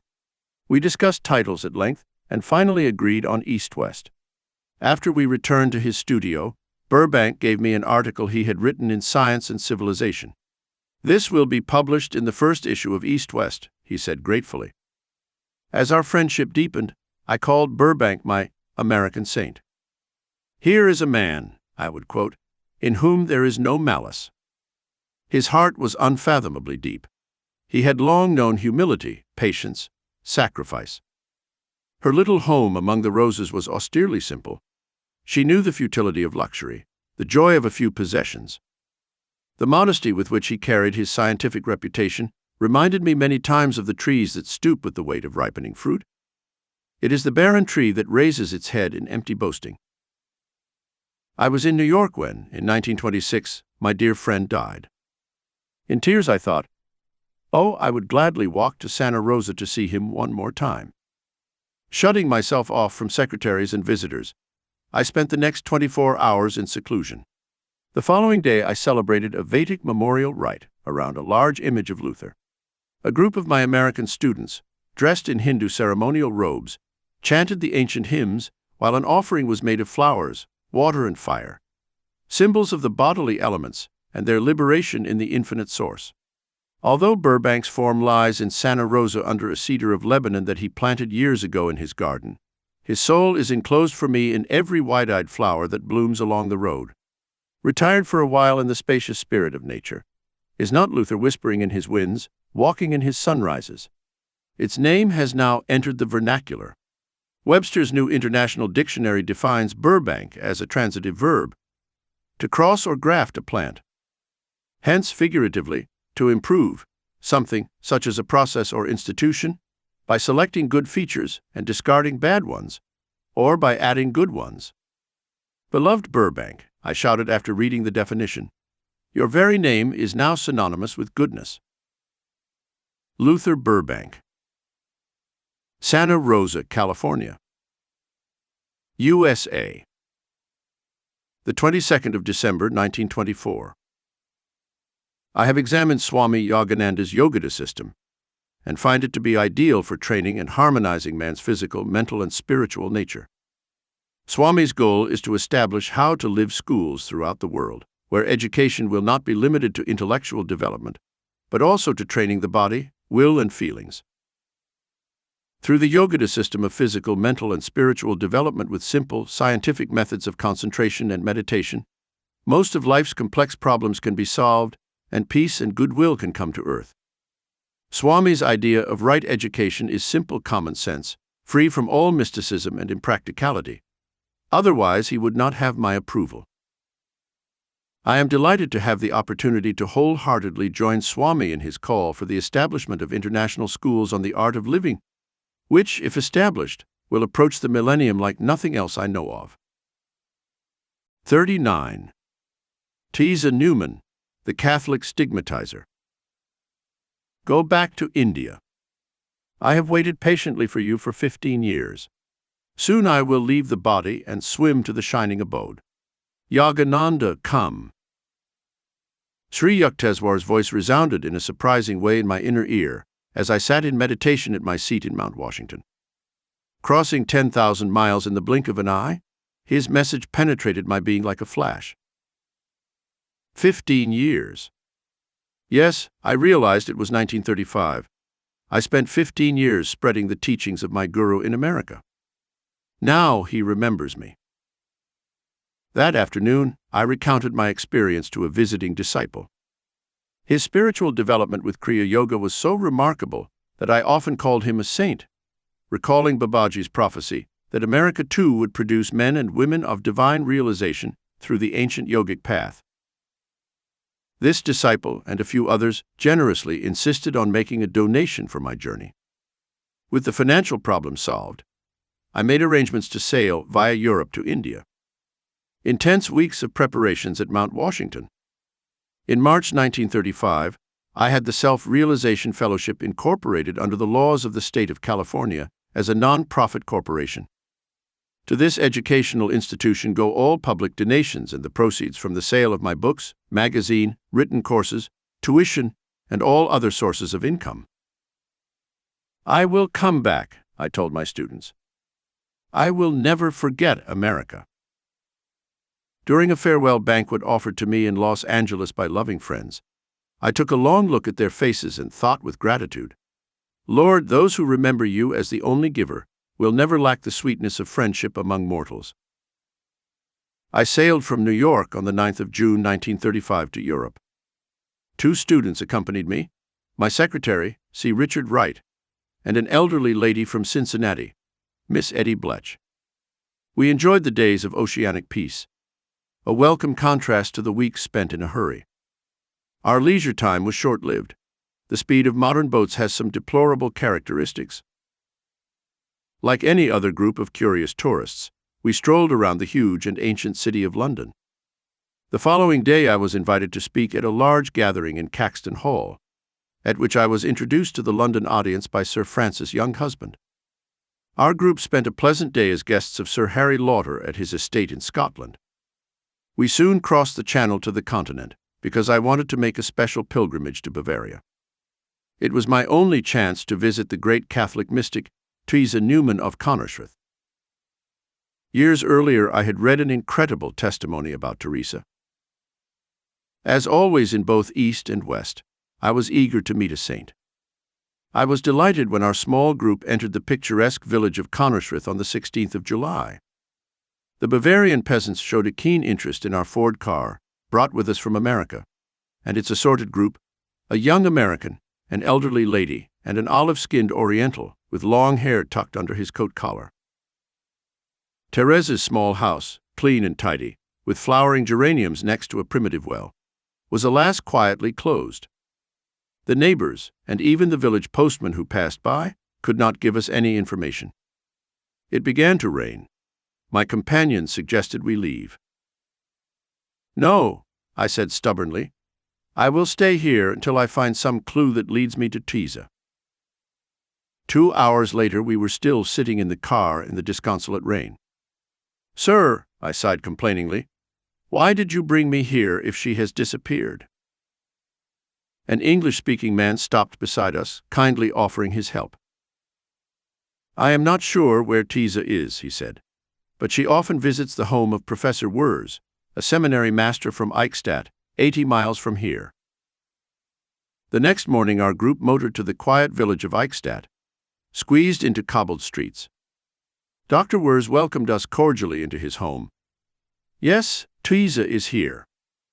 He sent word of visitors. A messenger soon appeared with his reply. "Although the bishop has asked me not to see anyone without his permission, I will receive the man of God from India." Deeply moved by these words, I followed Dr. Wurz upstairs into the living room. Teresa immediately entered, radiating an aura of peace and joy. She wore a black dress and an immaculate white headdress. Although she was 37, she looked much younger, with a freshness and childlike charm. Healthy, well-formed, rosy-cheeked, and cheerful. This is the saint who does not eat. Teresa greeted me with a very gentle handshake. We both glowed in silent communion, knowing that the other is a lover of God. Dr. Wurz kindly offered to act as interpreter. As we sat down, I noticed Teresa looking at me with naive curiosity. Evidently Hindus were rare in Bavaria. "Aren't you eating anything?" I wanted to hear the answer from his own lips. "No, except a consecrated rice flour wafer, once every morning at 6 o'clock. "How big is the wafer?" "It is as thin as paper, as big as a coin." He adds, "I take it for sacramental reasons. If it is not consecrated, I cannot swallow it." "Surely you could not have lived on this for 12 whole years?" "I live in the light of God." How simple his answer is, how Einsteinian. I see that you realize that energy comes to your body from the ether, the sun and the air. A quick smile broke out on her face. "I am so happy to know that you understand how I live. Your sacred life is a daily demonstration of the truth pronounced by Christ. Man shall not live by bread alone, but by every word that comes from the mouth of God." Once again he was happy with my explanation.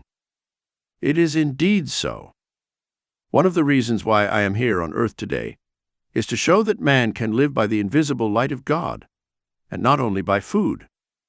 Can you teach others how to live without food? She appeared a little shocked. "I can't do it. God doesn't want it."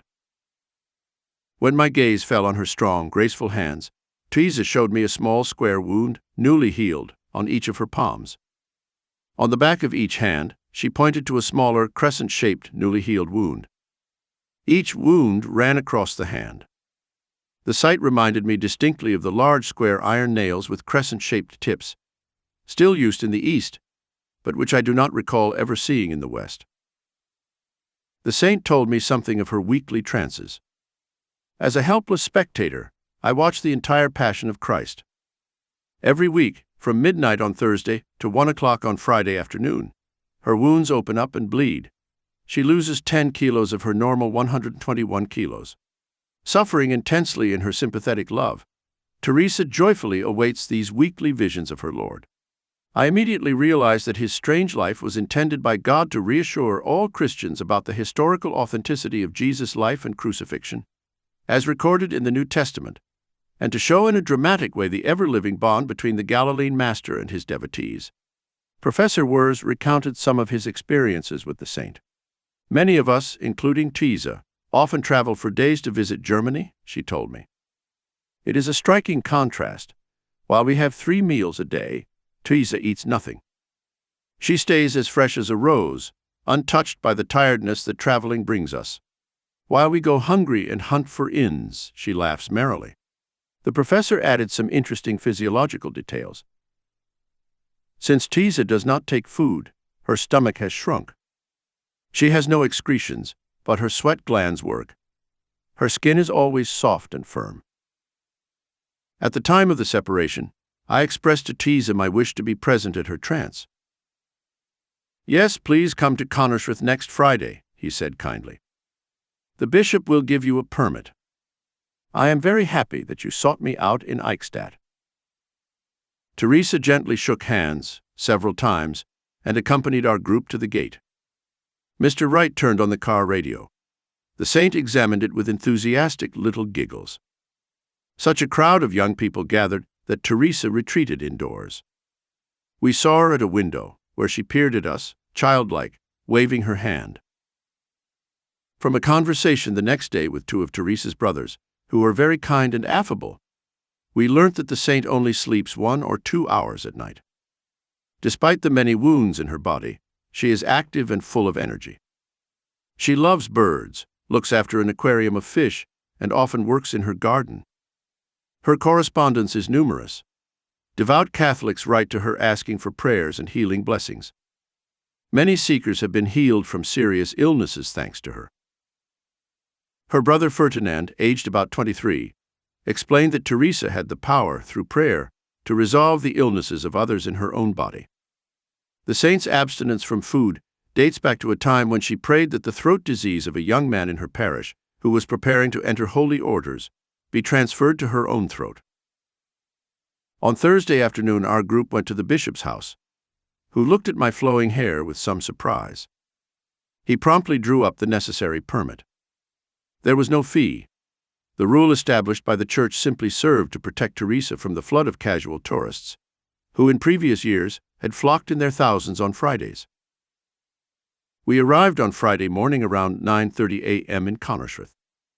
I noticed that Teresa's little house had a special section with a glass roof to allow her plenty of light. We were happy to see the doors no longer closed, but wide open as a sign of hospitality. There was a line of about 20 visitors, armed with their permits. Many had come from afar to witness the mystical trance. Teresa had passed my first test at the professor's house, knowing intuitively that I wanted to see her for spiritual reasons, and not just to satisfy a passing curiosity. My second rehearsal was related to the fact that, just before going up to her room, I put myself into a state of yogic trance to be one with her in the telepathic and televisual relationship. I entered her room, full of visitors. She was lying on the bed in a white dressing gown. With Mr. Wright following close behind me, I stopped just beyond the threshold, stupefied by a strange and frightening sight. The blood flowed thinly and continuously in a trickle a few centimeters from Teresa's lower eyelids. Her gaze was focused upwards on the spiritual eye in her central forehead. The cloth wrapped around her head was soaked in blood from the wounds of the stigmata of the crown of thorns. Her white dress was stained red at the heart from the wound in her side, where Christ's body had long ago suffered the ultimate indignity of the soldier's spear stroke. Teresa's hands were outstretched in a maternal, pleading gesture. Her face had an expression at once tormented and divine. She appeared thinner, changed in many subtle as well as outward aspects. Muttering words in a foreign language, she spoke with slightly trembling lips to people visible to her inner sight. While I was in tune with her, I began to see scenes from her vision. She was watching Jesus carrying the cross in the midst of the crowd mocking him. Suddenly she lifted her head in consternation. The Lord had fallen under the cruel weight. The vision disappeared. In the exhaustion of fervent pity, Teresa sank heavily against her pillow. At that moment, I heard a loud thud behind me. Turning my head for a moment, I saw 2 men carrying away a prostrate body. But as I was emerging from the deep state of superconsciousness, I did not immediately recognize the fallen person. I fixed my eyes again on Teresa's face, deathly pale under the rivulets of blood, but now calm, radiating purity and holiness. Then I looked behind me and saw Mr. Wright standing with his hand on his cheek, from which blood was flowing. "Dick," I asked anxiously, "was it you who fell?" "Yes, I fainted in front of this terrifying spectacle." "Good," I said consolingly. "You are brave to come back and look at that view again." Remembering the queue of patiently waiting pilgrims, Mr. Wright and I silently bid farewell to Teresa and left her sacred presence. The next day our small group headed south, grateful not to be dependent on trains, but to be able to stop the Ford wherever we wanted in the countryside. We enjoyed every minute of a tour through Germany, Holland, France, and the Swiss Alps. In Italy we made a special trip to Assisi to honor the Apostle of Humility, St. Francis. The European tour ended in Greece, where we visited Athenian temples and saw the prison where the meek Socrates drank his death potion. One was amazed by the skill with which the Greeks everywhere created their alabaster fantasies. We took the ship on the sunny Mediterranean and landed in Palestine. Wandering around the Holy Land day after day, I was more convinced than ever of the value of pilgrimage. The Spirit of Christ is omnipresent in Palestine. I walked reverently by his side in Bethlehem, at Gethsemane, at Calvary, on the Holy Mount of Olives, on the Jordan River and the Sea of Galilee. Our little group visited the manger of the birth, Joseph's carpenter's workshop, Lazarus' tomb, the house of Martha and Mary, the room of the Last Supper. Antiquity unfolded. Scene after scene, I saw the divine drama that Christ played out over the centuries. Then Egypt, with modern Cairo and the ancient pyramids. Then a ship along the narrow Red Sea, on the vast Arabian Sea. Here is India. 40. Return to India. With gratitude, I was breathing the blessed air of India. Our ship Rajputana docked on the 22nd of August 1935 in the huge port of Bombay. Already this, my first day off the ship, was a foretaste of the year ahead. 12 months of incessant activity. Friends had gathered at the dock with garlands and greetings. Soon, in our suite at the Taj Mahal Hotel, there was a bustle of journalists and photographers. Bombay was a new city for me. I found it energetically modern, with many innovations from the West. Palm trees line the wide boulevards. Magnificent state structures vie for interest with ancient temples. However, time for sightseeing was short. I was impatient, eager to see my beloved guru and other loved ones. Handing over the Ford to a baggage car, our group soon set off by train eastwards towards Calcutta. On our arrival at Howrah Station, we found such an immense crowd gathered to welcome us that we could not get off the train for a while. The young Maharaja of Kasim Bazar and my brother Bishnu headed the welcoming committee. I was not prepared for the warmth and grandeur of our welcome. Preceded by a line of cars and motorbikes, and amidst the joyful sound of drums and shells, Miss Bletch, Mr. Wright and I, garlanded from head to toe with flowers, slowly made our way to my father's house. My elderly parent embraced me like one returning from the dead. We looked at each other for a long time, speechless with joy. Brothers and sisters, uncles, aunts and cousins, students and friends from years gone by were grouped around me, and there was not a dry eye between us. Now passed into the archives of memory, the scene of the affectionate reunion remains vivid and unforgettable in my heart. As for my meeting with Sri Yukteswar, words fail me. Let the following description by my secretary suffice. Today, full of expectation, I accompanied Yoganandaji from Calcutta to Serampore, Wright notes in his travel diary.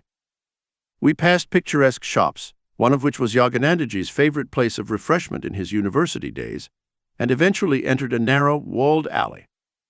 A sudden turn to the left, and before us stood the simple but striking two-story ashram, with its Spanish-style balcony jutting out from the upper floor.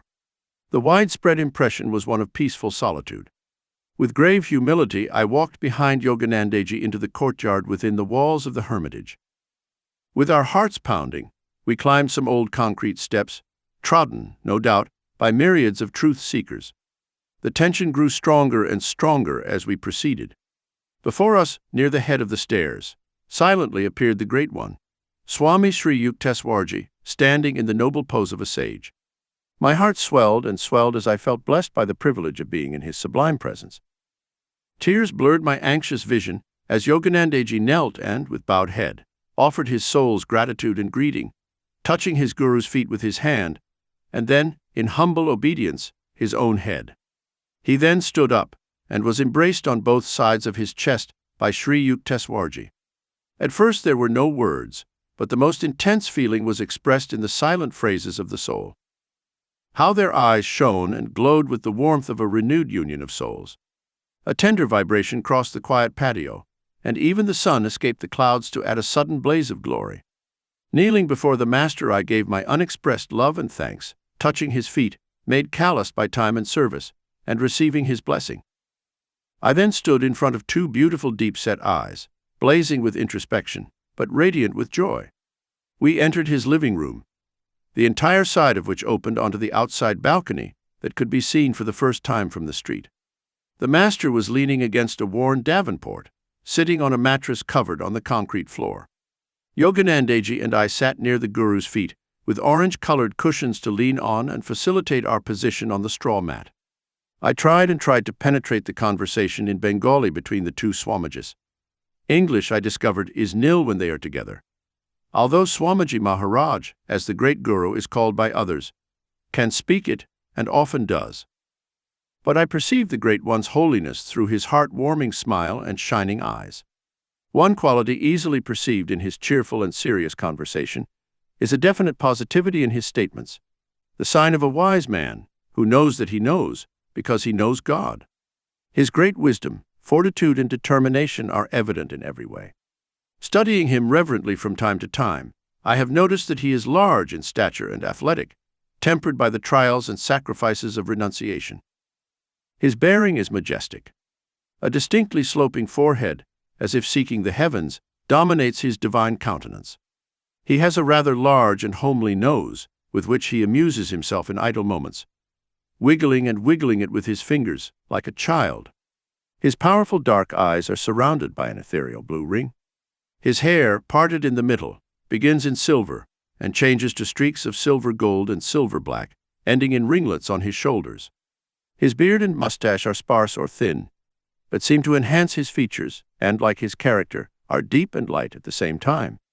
He has a jovial, roaring laugh that comes from deep within his chest and makes his whole body shake and quiver. He is very cheerful and sincere. His face and stature are striking in their power, as are his muscular fingers.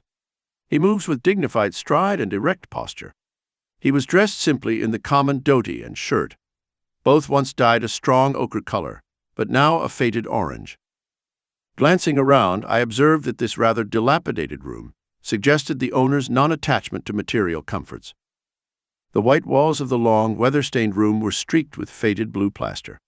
At one end of the room hung a picture of Lahiri Mahasaya, swallowed in simple devotion.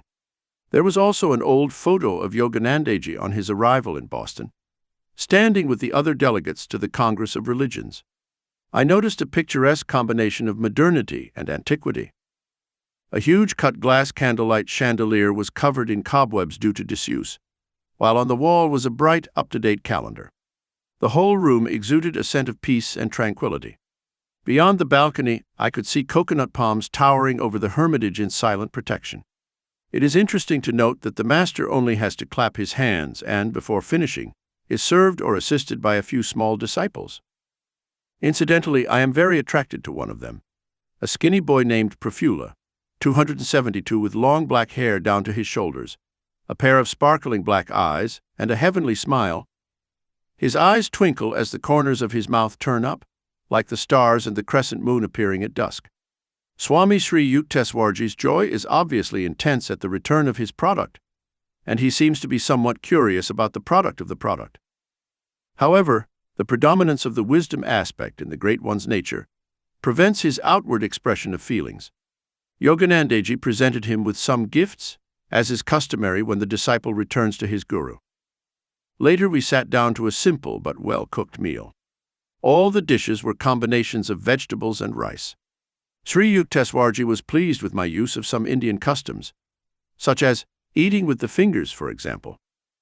After several hours of phrases in Bengali and the exchange of warm smiles and joyful glances, we rendered obeisance at his feet, said goodbye with a pranam, and left for Calcutta with the everlasting memory of a sacred meeting and greeting.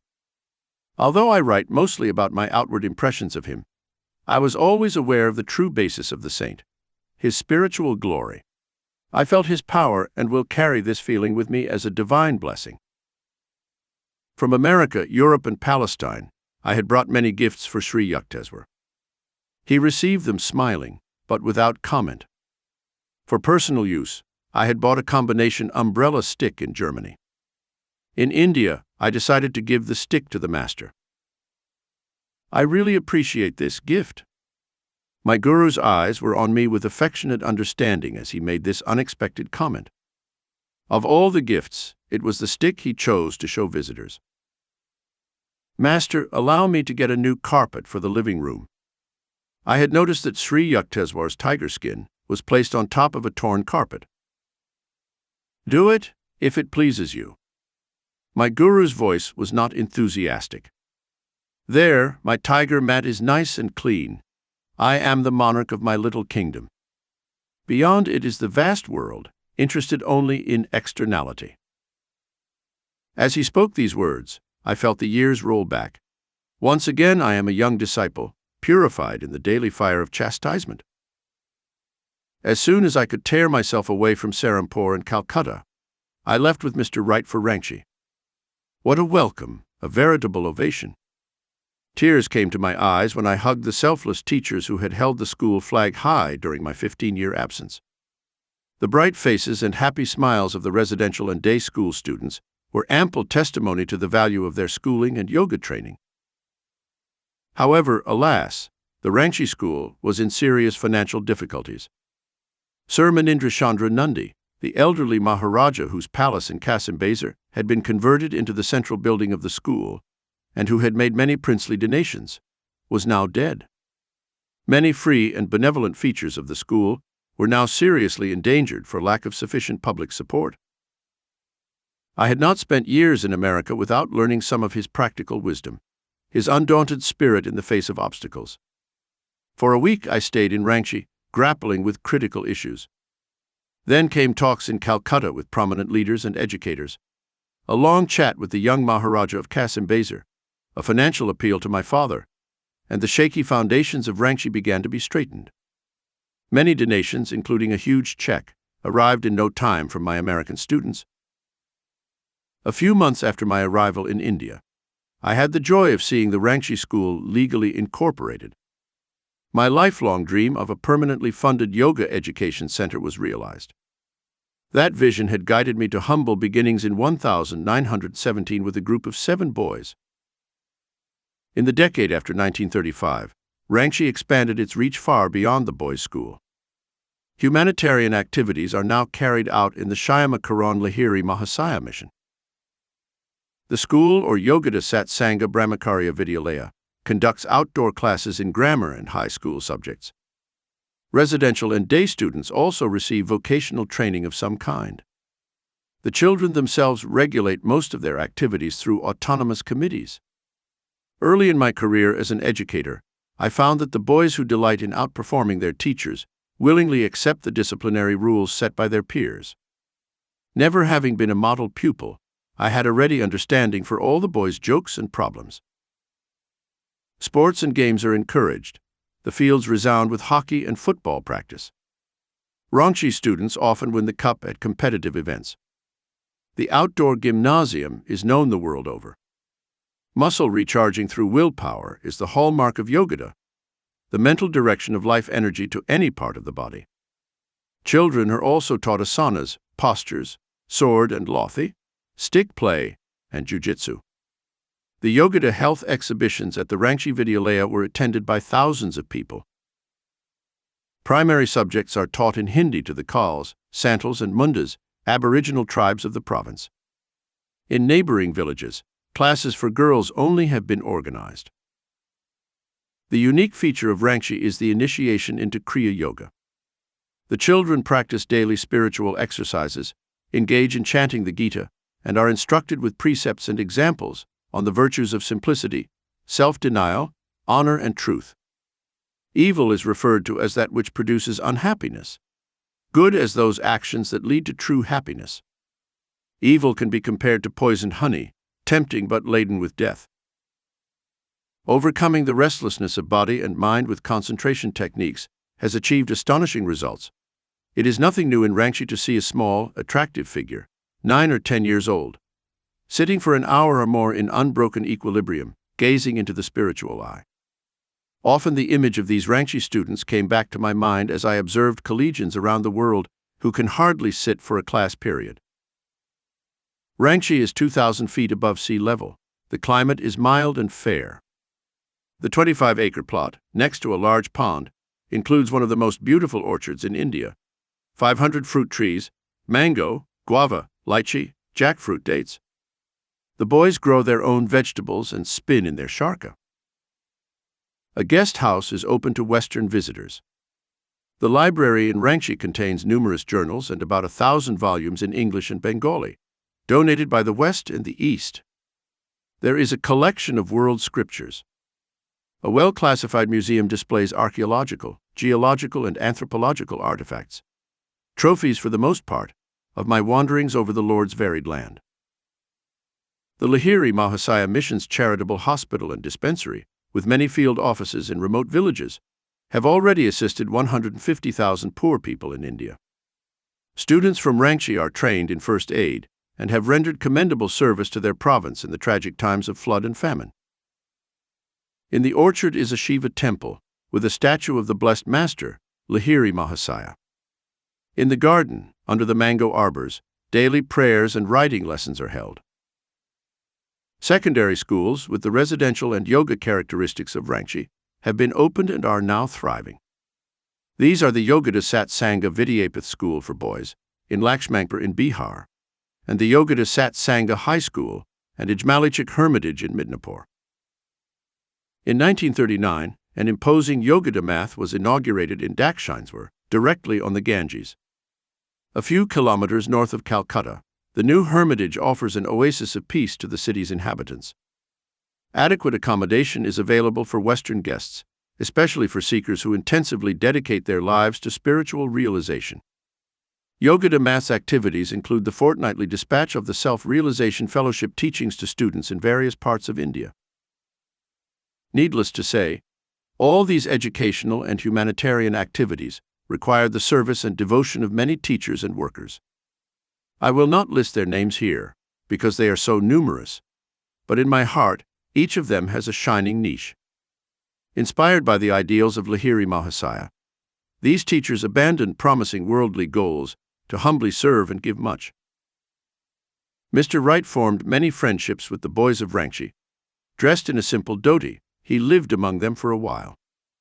In Rangchi, Calcutta, Serampore, wherever he went, my secretary, who has a vivid gift of description, would take out his travelogue to record his adventures. One evening, I asked him a question. "Dick, what is your impression of India?" "Peace," he said thoughtfully. "The racial aura is peace." 41. An idol in South India. You are the first Westerner, Dick, to enter that sanctuary. Many others have tried in vain. At my words, Mr. Wright looked surprised, then satisfied. We had just left the beautiful Chamundi temple in the hills overlooking Mysore in southern India. There we had bowed before the gold and silver altars of the goddess Chamundi, patron deity of the ruling Maharaja's family. As a memento of this unique honor, said Mr. Wright, carefully placing a few blessed rose petals back, I will always keep this flower, sprinkled by the priest with rose water. My companion and I were spending the month of November 1935 as guests of the state of Mysore. The Maharaja H. Sri Krishnaraja Wadiyar IV is a model prince with an intelligent devotion to his people. The Maharaja, a pious Hindu, appointed a Mahometan, the able Mirza Ismail, as his Dewan or premier. The 7 million inhabitants of Mysore are represented by the people in both the assembly and the legislative council.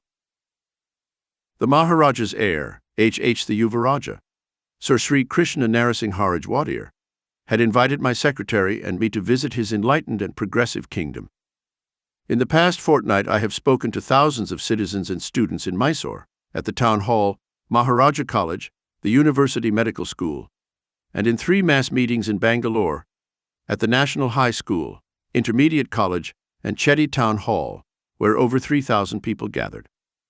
I don't know if the avid listeners were able to believe the glowing picture I drew of America, but the applause was always loudest when I spoke of the mutual benefits that could come from exchanging the best features of East and West. Mr. Wright and I were relaxing in tropical peace. His travelogue contains the following impressions of Mysore.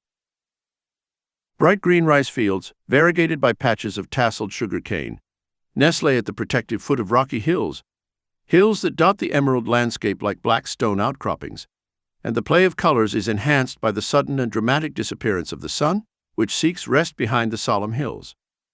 Many a rapturous moment has been spent gazing almost absent-mindedly at God's ever-changing canvas spread across the firmament, for only His touch is capable of producing colors that vibrate with the freshness of life. This youthfulness of color is lost when man tries to imitate it with simple pigments, because the Lord resorts to a simpler and more effective means, oils that are neither oils nor pigments, but simple rays of light.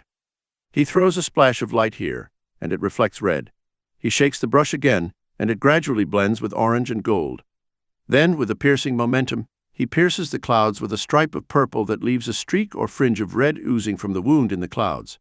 And so, again and again, he plays, night and morning in the same way, always changing, always new, always fresh. There are no patterns, no duplicates, no equal colors. The beauty of India's change between day and night is unparalleled elsewhere. Often the sky looks as if God had taken all the colors in His kit and thrown them in a single kaleidoscopic throw into the heavens. I must recount the splendor of a twilight visit to the huge Krishnaraja Sagar Dam, built 12 miles from Mysore. Yoganandaji and I climbed into a small bus and, with a young boy as our official driver or battery substitute, set off on a smooth dirt road, just as the sun was setting on the horizon and crushing like an overripe tomato. Our journey took us past the ubiquitous square rice paddies, through a row of comforting banyan trees, among a grove of towering coconut palms, with dense vegetation almost like a jungle.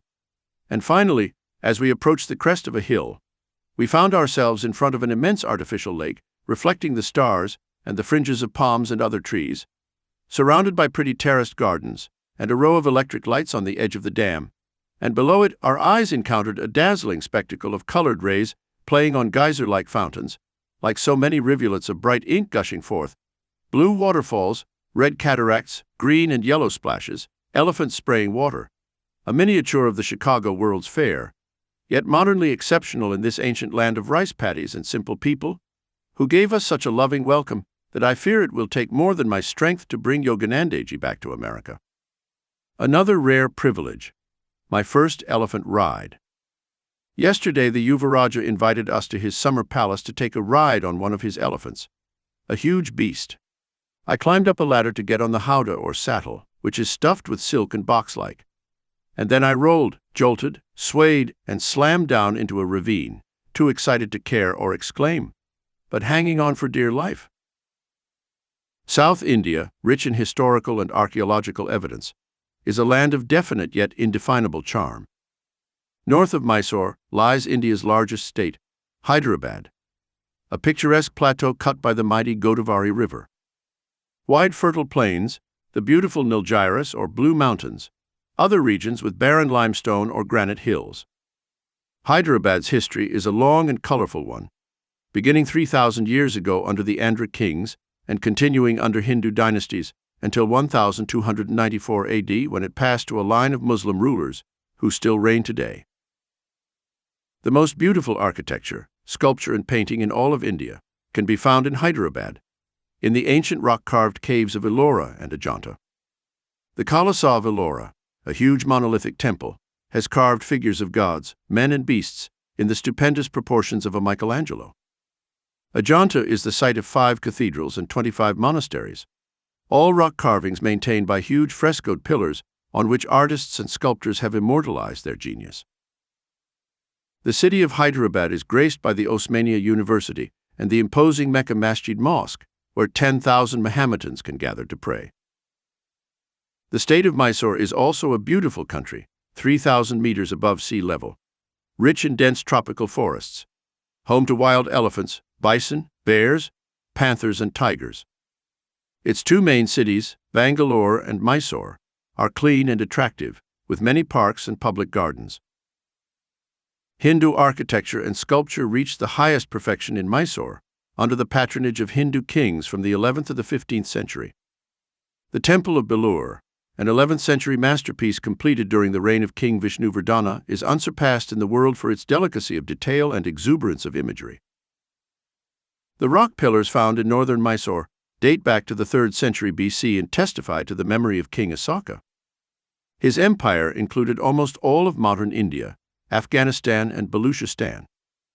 This illustrious emperor, also considered by Western historians to be an incomparable ruler, left the following wisdom on a rock monument. This religious inscription has been engraved so that our children and grandchildren will not think that a new conquest is necessary, so that they will not think that conquest by the sword deserves the name of conquest, so that they will not see in it anything but destruction and violence, so that they will not consider anything as true conquest except the conquest of religion. Such conquests have value in this world and the next. Ashoka was the grandson of the formidable Chandragupta Maurya, known to the Greeks as Sandrakatas, who had met Alexander the Great in his youth. Chandragupta later destroyed the remaining Macedonian garrisons in India, defeated Seleucus' Greek army in the Punjab, and received the Hellenic ambassador Megasthenes at his court in Patna. Extremely interesting stories have been meticulously recorded by Greek historians and others who accompanied or followed Alexander on his expedition to India. The accounts of Arrian, Diodorus, Plutarch, and Strabo the geographer have been translated by Dr. J. W. McCrindle to throw some light on ancient India. The most admirable feature of Alexander's unsuccessful invasion was his deep interest in Hindu philosophy and in the yogis and holy men whom he met from time to time, and whose company he eagerly sought. Shortly after arriving in Taxila in northern India, the Greek warrior sent a messenger, Onesicritos, a disciple of the Hellenic school of Diogenes, to fetch an Indian teacher, Dandamis, a great sannyasi of Taxila. "Greetings to thee, O master of the Brahmins," said Onesicritos after seeking Dandamis in his forest retreat. "The son of the mighty god Zeus, Alexander being the sovereign lord of all men, asks you to come to him, and if you accept him, he will reward you with great gifts, but if you refuse, he will cut off your head." The yogi received this rather compulsive invitation calmly, and did not even raise his head from his leafy bed. "I too am a son of Zeus, if Alexander is such," he commented. "I want nothing of what is Alexander's, for I am content with what I have, while I see that he wanders with his men over sea and land to no avail, and never reaches the end of his wanderings. Go tell Alexander that God, the Supreme King, is never the author of insolent wrong, but is the creator of light, of peace, of life, of water, of the body of man and of souls. He welcomes all men when death sets them free, being in no way subject to malignant diseases. He alone is the God of my homage, who abhors slaughter and does not instigate wars. Alexander is not a god, since he must taste death," continued the sage with quiet contempt. "How can such a man be master of the world, if he has not yet seated himself on a throne of inner universal dominion? He has not yet entered Hades alive, nor does he know the course of the sun through the central regions of the earth, while the nations on his borders have not even heard his name." After this chastisement, surely the most caustic one ever sent to the ears of the Lord of the world, the sage added ironically, "If Alexander's present domains are not capacious enough for his desires, let him cross the river Ganges. There he will find a region capable of supporting all his men, if the country on this side is too narrow to contain him. Know, however, that what Alexander offers and the gifts he promises are to me things that are wholly useless. The things that I value and find of true usefulness and value are these leaves that are my home, these flowering plants that provide me with my daily food, and the water that is my drink. Whereas all other goods that are accumulated with anxious care are hoa and tea to prove ruinous to those who collect them, and cause only pain and vexation, with which every poor mortal is fully afflicted. As for me, I lie down on the leaves of the forest, and having nothing to guard, I close my eyes in peaceful sleep. Whereas if I had something to guard, it would banish sleep. The earth provides me with everything, as a mother provides her child with milk. I go where I please, and there are no worries to encumber me. If Alexander cut off my head, he could not also destroy my soul. Only my head, then silent, will remain, leaving my body like a torn garment on earth, from whence it was taken. Then, having become a spirit, I shall ascend to my God, who has enclosed us all in the flesh and left us on earth to prove whether, down here, we will live obedient to his decrees, and who will also demand of us all, when we depart for his presence, an account of our lives, since he is the judge of every proud wrong. For the groans of the oppressed become the chastisement of the oppressor. Let Alexander terrify with these threats those who desire wealth and who fear death, for against us these weapons are both powerless. The Brahmins neither love gold nor fear death. Go therefore and tell Alexander this. Dandamis needs nothing that is yours, and therefore he will not go to you. If you want something from Dandamis, you come to him. With great attention Alexander received the yogi's message from Anasakritos, and felt a stronger desire than ever to see Dandamis, who, although old and naked, was the only antagonist in whom he, the conqueror of many nations, had encountered more than one opponent. Alexander invited some Brahmin ascetics known for their ability to answer philosophical questions with biting wisdom to Taxila. Plutarch gives an account of the verbal skirmish. Alexander himself formulated all the questions. Which is more numerous, the living or the dead? The living, because the dead are not. Which animals are bigger, the sea or the land? The land, because the sea is only a part of the land. Which is the most intelligent of beasts? What man does not yet know? Man fears the unknown. What existed before, the day or the night? The day was preceded by a day. This answer caused Alexander's surprise. The Brahmin added, Impossible questions require impossible answers. How can a man best make himself loved? A man will be loved if, possessing great power, he does not make himself feared. How can a man become a god? Doing what is impossible for a man. Which is stronger, life or death? Life, because it brings with it so many evils. Alexander managed to bring back from India, as his teacher, a true yogi.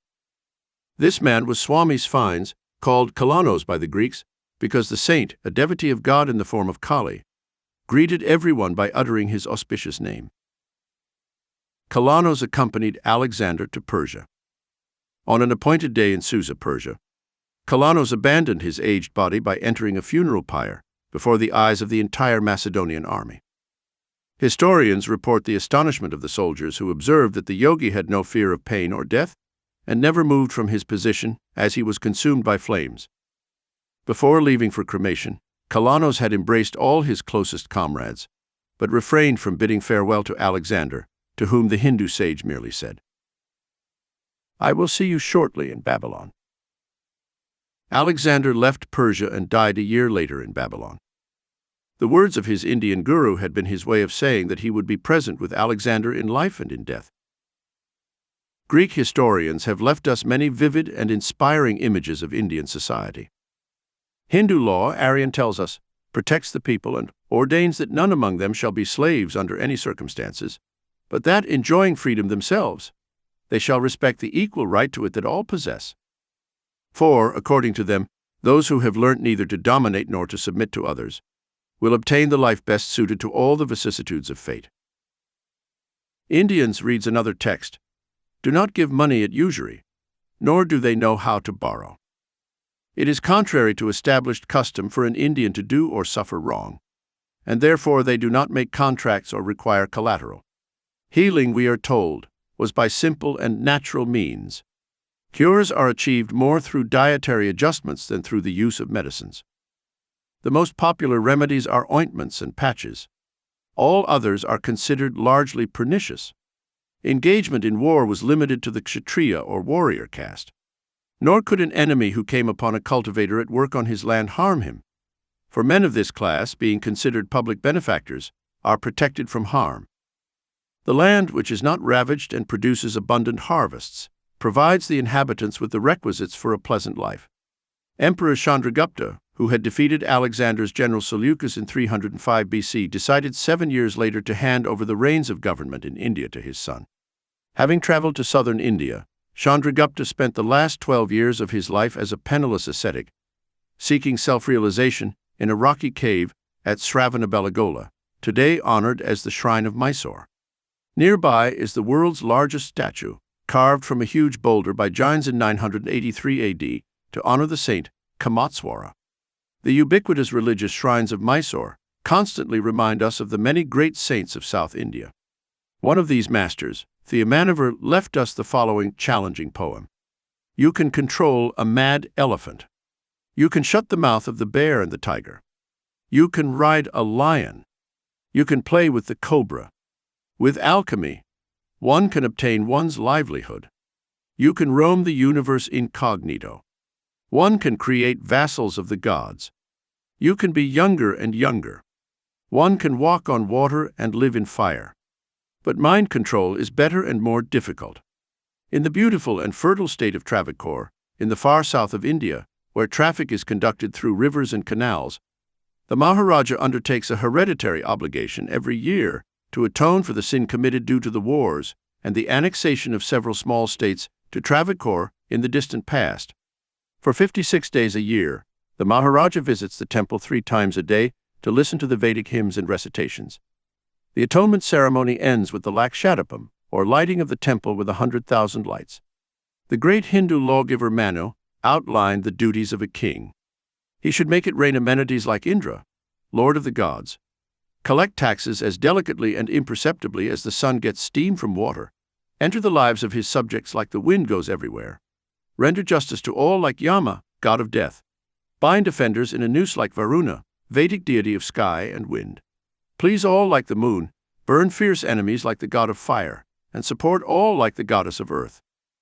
In war, a king should not fight with poisonous or flaming weapons, nor kill weak, unprepared, or unarmed enemies, nor men who are afraid, begging to be protected or fleeing. One should only resort to war as a last resort. The results of war are always doubtful. The Madras Presidency, on the southeast coast of India, comprises the flat and spacious city of Madras, surrounded by the sea, and Kanjivaram, the city of gold, capital of the Pallava dynasty, whose kings ruled in the first centuries of the Christian era. In the modern presidency of Madras, the nonviolent ideals of Mahatma Gandhi have made their way there. The distinctive white Gandhi caps can be seen everywhere. In the South in general, Mahatma carried out many important reforms of the temples for the untouchables and of the caste system. The origin of the caste system, formulated by the great legislator Manu, was admirable. He saw clearly that men are distinguished by natural evolution into 4 broad classes: those who are able to offer service to society through bodily labor, Sudra; those who serve through mentality, skill, agriculture, commerce, business in general, Vaisyas; those whose talents are administrative, executive, and protective, rulers and warriors, Kshatriyas; those who are contemplative in nature, spiritually inspired and inspiring, Brahmins. Neither birth nor sacraments nor study nor ancestry can decide whether a person has been born twice, i.e. is a Brahmin. The Mahabharata states that only character and conduct can decide this. Manu instructed society to show respect to its members to the extent that they possessed wisdom, virtue, age, kinship, or, finally, wealth. In Vedic India, wealth was always despised if it was hoarded or not available for charitable purposes. Ingenious and wealthy men were assigned a low rank in society. Serious evils arose when the caste system hardened over the centuries into a hereditary compulsion. Social reformers like Gandhi and members of numerous Indian societies are today making slow but sure progress in restoring the ancient caste values, based solely on natural qualifications and not on birth.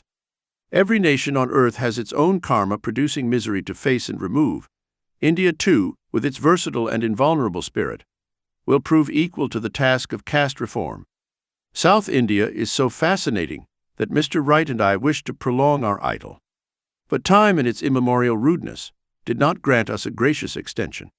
I had planned to speak soon at the concluding session of the Indian Philosophical Congress at the University of Calcutta.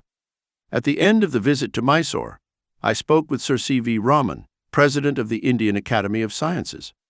This brilliant Hindu physicist was awarded the Nobel Prize in 1930 for his important discovery on the scattering of light, the Raman effect, known today to all schoolchildren.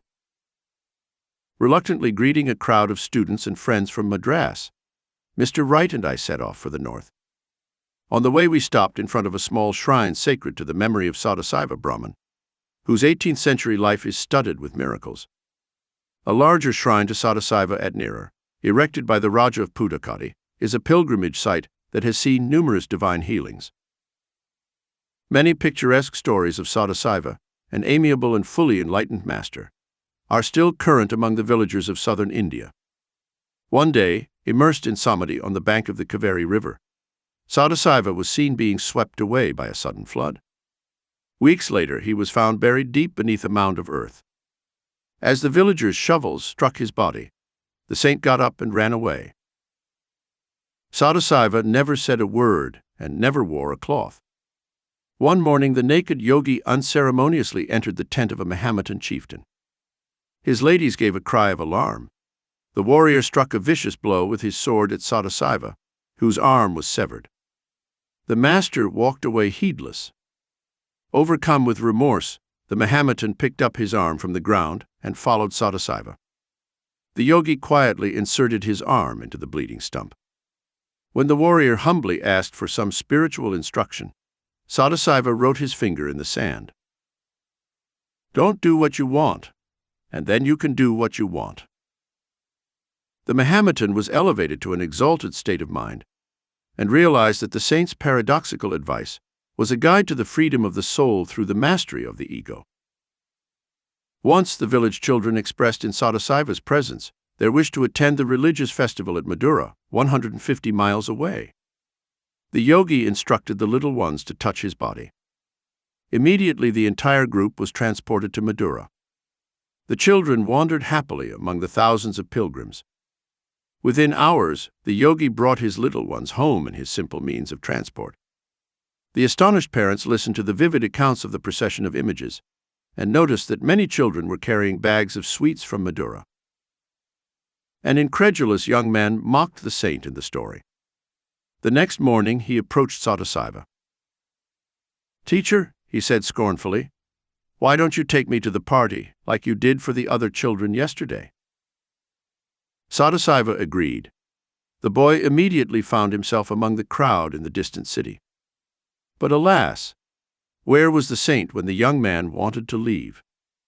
The tired boy reached his home by the ancient and prosaic method of walking. 42. The Last Days with My Guru. Guruji, I am happy to find you alone this morning.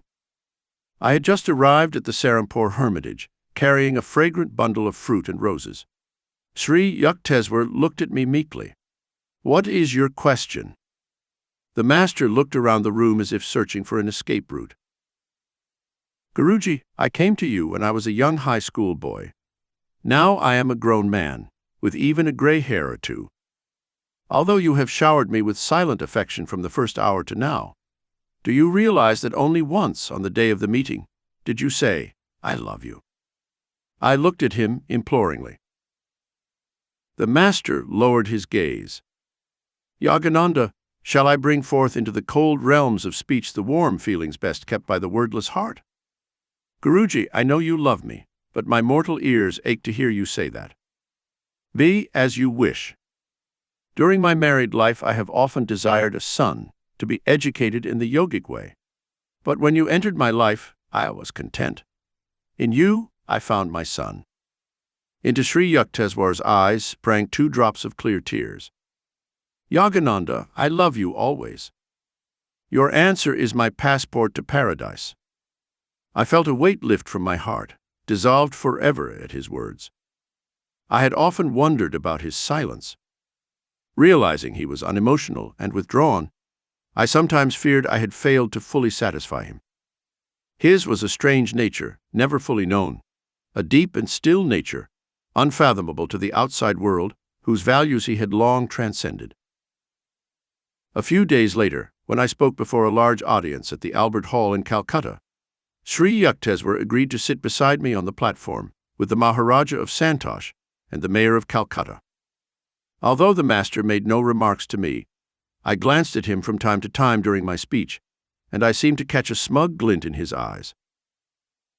Then came the speech in front of the Serampore College alumni.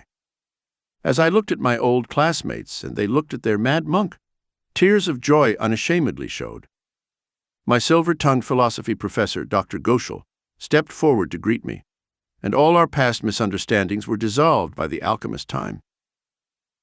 At the end of December, the winter solstice festival was celebrated at the Hermitage in Serampore. As always, Sri Yukteswar's disciples gathered from far and near. Devotional sankirtans, solos in the voice as sweet as Christo Das nectar, a banquet served by the young disciples, the master's deeply moving discourse under the stars in the crowded ashram courtyard. Memories, memories. Joyous celebrations of years gone by. Tonight, however, there would be something new. Yogananda, please address the assembly in English. The master's eyes twinkled as he made this doubly unusual request. Was he thinking of the bored situation that had preceded my first lecture in English? I told the story to my audience of brother disciples, concluding with a fervent homage to our Guru. His omnipresent guidance was with me not only on the ocean steamer, I concluded, but every day during my 15 years in the vast and hospitable land of America. After the departure of the guests, Sri Yukteswar called me into the same bedroom where, only once after a party in my early years, I had been allowed to sleep on his wooden bed. This evening my Guru was sitting there in silence, with a semicircle of disciples at his feet. He smiled when I quickly entered the room. Yogananda, are you leaving for Calcutta now? Please come back here tomorrow. I have some things to tell you. The next afternoon, with a few simple words of blessing, Sri Yukteswar conferred on me the additional monastic title of Paramhansa. It now formally replaces your previous title of Swami, he said as I knelt before him. With a silent chuckle, I thought of the struggle my American students would face over the pronunciation of Paramhansaji. My task on earth is now finished. You must continue. The master spoke softly, with calm, gentle eyes. My heart throbbed with fear. Please send someone to take care of our ashram in Puri, Sri Yukteswar continued. I leave everything in your hands. You will be able to successfully sail the boat of your life and that of the organization to the divine shores. In tears, I hugged his feet. He stood up and blessed me with affection. The following day I called a disciple, Swami Kebalananda, from Ranchi, and sent him to Puri to take over the duties of the hermitage. Later my Guru discussed with me the legal details of the arrangement of his inheritance. He was anxious to prevent the possibility of litigation by relatives after his death over the possession of his 2 hermitages and other properties, which he wished to be given exclusively for charitable purposes. Arrangements were recently made for the master to visit Kirtipur, but he did not go. Amulaya Babu, a brother disciple, made this remark to me one afternoon. I felt a wave of cold foreboding. To my pressing inquiries, Sri Yukteswar replied only, I will not go to Kirtipur any more. For a moment the master trembled like a frightened child. Attachment to the bodily abode, which arises from its very nature, in example, from immemorial roots, from past experiences of death, Patanjali wrote, is present to a minimal degree even in the great saints. In some of his discourses on death, my Guru used to add, just as a bird in a cage for a long time hesitates to leave its usual home when the door is opened. Guruji, I begged him sobbing, don't say that. Don't ever say those words to me. Sri Yukteswar's face relaxed into a serene smile. Despite being close to his 81st birthday, he looked healthy and strong. Basking day after day in the sunshine of my Guru's love, unspoken but felt, I banished from my conscious mind the various clues he had given me about his imminent demise. "Sir, this month the Kumbh Mela will be held in Allahabad." I showed the master the dates of the Mela in a Bengali almanac. "Do you really want to go?" Not sensing Sri Yukteswar's reluctance to leave me, I continued, "You once had a blessed vision of Babaji at a Kumbh in Allahabad. Perhaps this time I will be fortunate enough to see him." "I don't think you will meet him there." My guru kept silent, not wanting to hinder my plans. When I left the next day for Allahabad with a small group, the master blessed me quietly in his usual manner. Apparently, I had been unaware of the implications of Sri Yukteswar's attitude, because the Lord wanted to spare me the experience of being forced, helplessly, to witness the passing away of my guru. It has always happened in my life that when people dear to me have died, God has compassionately arranged for me to be away from the scene. Our group reached the Kumbh Mela on the 23rd of January 1936. The crowd of almost 2 million people was an impressive, even overwhelming sight. The peculiar genius of the Indian people is the innate reverence of even the humblest peasant for the value of the spirit, and for the monks and sadhus who have abandoned worldly ties to seek a more divine anchorage. There is no shortage of impostors and hypocrites, but India respects all for the sake of the few who illuminate the entire earth with supernal blessings. Westerners attending the great spectacle had a unique opportunity to feel the pulse of the earth, the spiritual ardor to which India owes its unstoppable vitality in the face of the blows of time. The first day was spent by our group in an atmosphere of pure amazement. Here there were countless bathers who bathed in the sacred river to obtain the remission of sins. There we witnessed solemn rituals of worship. There were devotional offerings being scattered at the dusty feet of the saints. One only had to turn one's head to see a line of elephants, harnessed horses, and slow-stepping Rajputana camels passing by, or a picturesque religious parade of naked sadhus, waving scepters of gold and silver, or flags and festoons of silk velvet. The anchorites who wore only loincloths sat quietly in small groups, their bodies sprinkled with ash to protect them from heat and cold. The spiritual I was vividly represented on the forehead by a single patch of sandalwood paste. The shaven-headed swamis appeared in their thousands, dressed in ochre and holding a bamboo stick and alms bowl.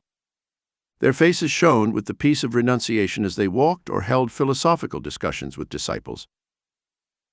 Here and there under the trees, around huge piles of burning logs, were picturesque sadhus, with their hair braided and piled in coils on their heads. Some wore beards several meters long, curled and knotted. They meditated in silence or held out their hands in blessing to the passing crowd. Beggars, maharajas on elephants, women in multicolored saris, with bangles and anklets jangling. Fakirs with slender arms held grotesquely aloft. Brahmacharis with meditation elbows, humble sages whose solemnity concealed an inner bliss. Above the din could be heard the incessant ringing of the temple bells. On the second day of the Mela, my companions and I entered various ashrams and temporary huts, offering pranams to holy people. We received a blessing from the head of the Giri branch of the Swami order, a thin, ascetic monk with smiling eyes of fire. Our next visit took us to a hermitage whose guru has observed vows of silence and a strict fruitarian diet for the past 9 years. On the central dais of the ashram hall sat a blind sahu, Pragla Chakshu, a profound connoisseur of the Shastras and much revered by all sects. After giving a short discourse in Hindi on Vedanta, our group left the quiet hermitage to greet a neighboring Swami, Krishnananda, a handsome, rosy-cheeked monk with imposing shoulders. Lying next to him was a tame lioness. Yielding to the monk's spiritual allure, and not, I am sure, to his mighty physique, the jungle animal rejected meat in favor of rice and milk. The Swami taught the tawny-haired beast to pronounce "am" in a deep, attractive voice, a devoted cat. Our next encounter, an interview with a young sahu, is well described in Wright's brilliant travelogue. We crossed the very low Ganges in the ford on a creaking bridge, crawling like a snake through the crowds and up narrow, winding alleys, passing the place on the riverbank that Yoganandaji pointed out to me as the meeting place of Babaji and Sri Yukteswarji. We got out of the car shortly afterwards and walked for some time through the thickening smoke of the sadhus' fires and over the slippery sand to reach a group of small, modest mud and thatch huts. We stopped in front of one of these insignificant temporary dwellings, with a pygmy doorless entrance, the refuge of Karapatri, a young wandering Sahu known for his exceptional intelligence.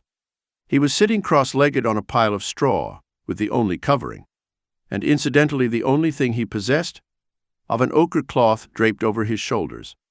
Truly a divine face smiled upon us after we had crawled into the hut and stood at the feet of this illuminated soul, while the paraffin lantern at the entrance waved strange dancing shadows on the thatched walls. His face, especially his eyes and perfect teeth, glowed and shone. Although his Hindi puzzled me, his expressions were very revealing. He was full of enthusiasm, of love, of spiritual glory. No one could mistake his greatness.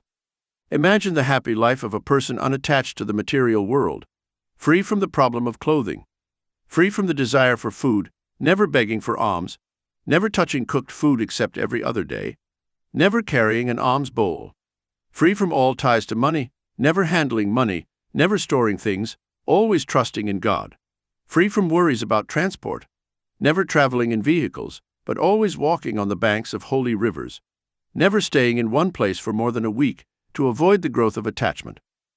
Such a modest soul, unusually erudite in the Vedas, and in possession of a master's degree and the title of Shastri, Master of Scriptures, from the University of Benares. A sublime feeling pervaded me as I sat at his feet. All this seemed to be an answer to my desire to see the real ancient India, for he is a true representative of this land of spiritual giants. I questioned Karapatri about her vagabond life. Don't you have extra clothes for the winter? No, this is enough. Do you have any books? No, I teach by heart to people who wish to listen to me. What else do you do? I wander along the Ganges. At these quiet words, I was overcome by a longing for the simplicity of his life. I remembered America and all the responsibilities that rested on my shoulders. No, Yogananda, I thought sadly for a moment, wandering along the Ganges is not for you in this life. After the Sahu had told me about some of his spiritual realizations, I asked him a blunt question. Are you giving these descriptions from scriptural tradition or from inner experience? Half through book learning, he replied with a straightforward smile, and half through experience. We sat for a while in meditative silence. After leaving his sacred presence, I said to Mr. Wright, he is a king sitting on a throne of golden straw. That evening, we dined on the Mela grounds under the stars, eating from leaf plates pinned with sticks. In India, dishwashing is kept to a minimum. 2 more days of the fascinating Kumbh, then northwest, along the banks of the Jumna, to Agra. Once again, I admired the Taj Mahal. In my memory, Jitendra was at my side, amazed by that marble dream. Then to Swami Kebalananda's Brindaban ashram. My search for Kebalananda was linked to this book. I had never forgotten Sri Yukteswar's request to write the life of Lahiri Mahasaya. During my stay in India, I took every opportunity to contact direct disciples and relatives of the Yogaveda. I recorded their conversations in voluminous notes, verified facts and dates, and collected photographs, old letters and documents. My Lahiri Mahasaya portfolio began to swell. I realized with dismay that an arduous task awaited me. I prayed I would live up to my role as the colossal guru's biographer. Many of his disciples feared that in a written account, their master might be belittled or misinterpreted. It is difficult to do justice in words to the life of a divine incarnation, Panchanan Bhattacharya once told me. Even the other closest disciples were content to keep the Yogaveda hidden in their hearts as a deathless preceptor. However, mindful of Lahiri Mahasaya's prediction of his biography, I spared no effort to secure and substantiate the facts of his outer life. Swami Kebalananda warmly welcomed us in Brindaban to his Katyayani Paith ashram, an imposing brick building with massive black pillars, set in a beautiful garden. He immediately seated us in a sitting room adorned with an enlarged image of Lahiri Mahasaya. The Swami was approaching 90, but his muscular body radiated strength and health. With his long hair and white beard, his eyes shining with joy, he was a true patriarchal embodiment. I informed him that I wanted to mention his name in my book on the masters of India. Please tell me about your previous life. Smiles with entreaty. Great yogis are often uncommunicative. Kebalananda made a gesture of humility. There is little that is external. Practically my whole life has been spent in the solitudes of the Himalayas, traveling on foot from one quiet cave to another. For a while I kept a small ashram outside Hardwar, surrounded on all sides by a grove of tall trees. It was a quiet place and not much frequented by travelers, due to the omnipresent presence of cobras. Kebalananda chuckled. Later, a flood of the Ganges swept away both the hermitage and the cobras. My disciples then helped me build this Vrindavan ashram. One of us asked the Swami how he had protected himself from the Himalayan tigers. Kebalananda shook his head. In those high spiritual altitudes, he said, wild beasts rarely harass yogis. Once in the jungle I met a tiger face to face. At my sudden ejaculation, the animal froze as if turned to stone. Again, the Swami chuckled at his memories. From time to time I would leave my seclusion to visit my guru in Benares. He used to joke with me about my incessant travels in the Himalayan wilderness. You have a wandering mark on your foot, he once told me. I am glad that the sacred Himalayas are vast enough to involve you. Many times, Kebalananda continued, both before and after his passing, Lahiri Mahasaya appeared bodily before me. For him, no Himalayan height is inaccessible. 2 hours later, he led us into a dining room. I sighed in silent dismay. Another 15-course meal. Less than a year of Indian hospitality, and I had already gained 50 kilos. Yet it would have been considered the height of rudeness to refuse any of the dishes, carefully prepared for the endless banquets in my honor. In India, and nowhere else, alas, a well-stuffed Swami is considered a delicious sight. After dinner, Kebalananda led me to a secluded corner. Your arrival is not unexpected, he said. I have a message for you. I was surprised. No one was aware of my plans to visit Kebalananda. While wandering last year in the northern Himalayas, near Badranarayan, the Swami continues, I lost my way. I found shelter in a spacious cave, which was empty, although the embers of a fire glowed in a hole in the rocky floor.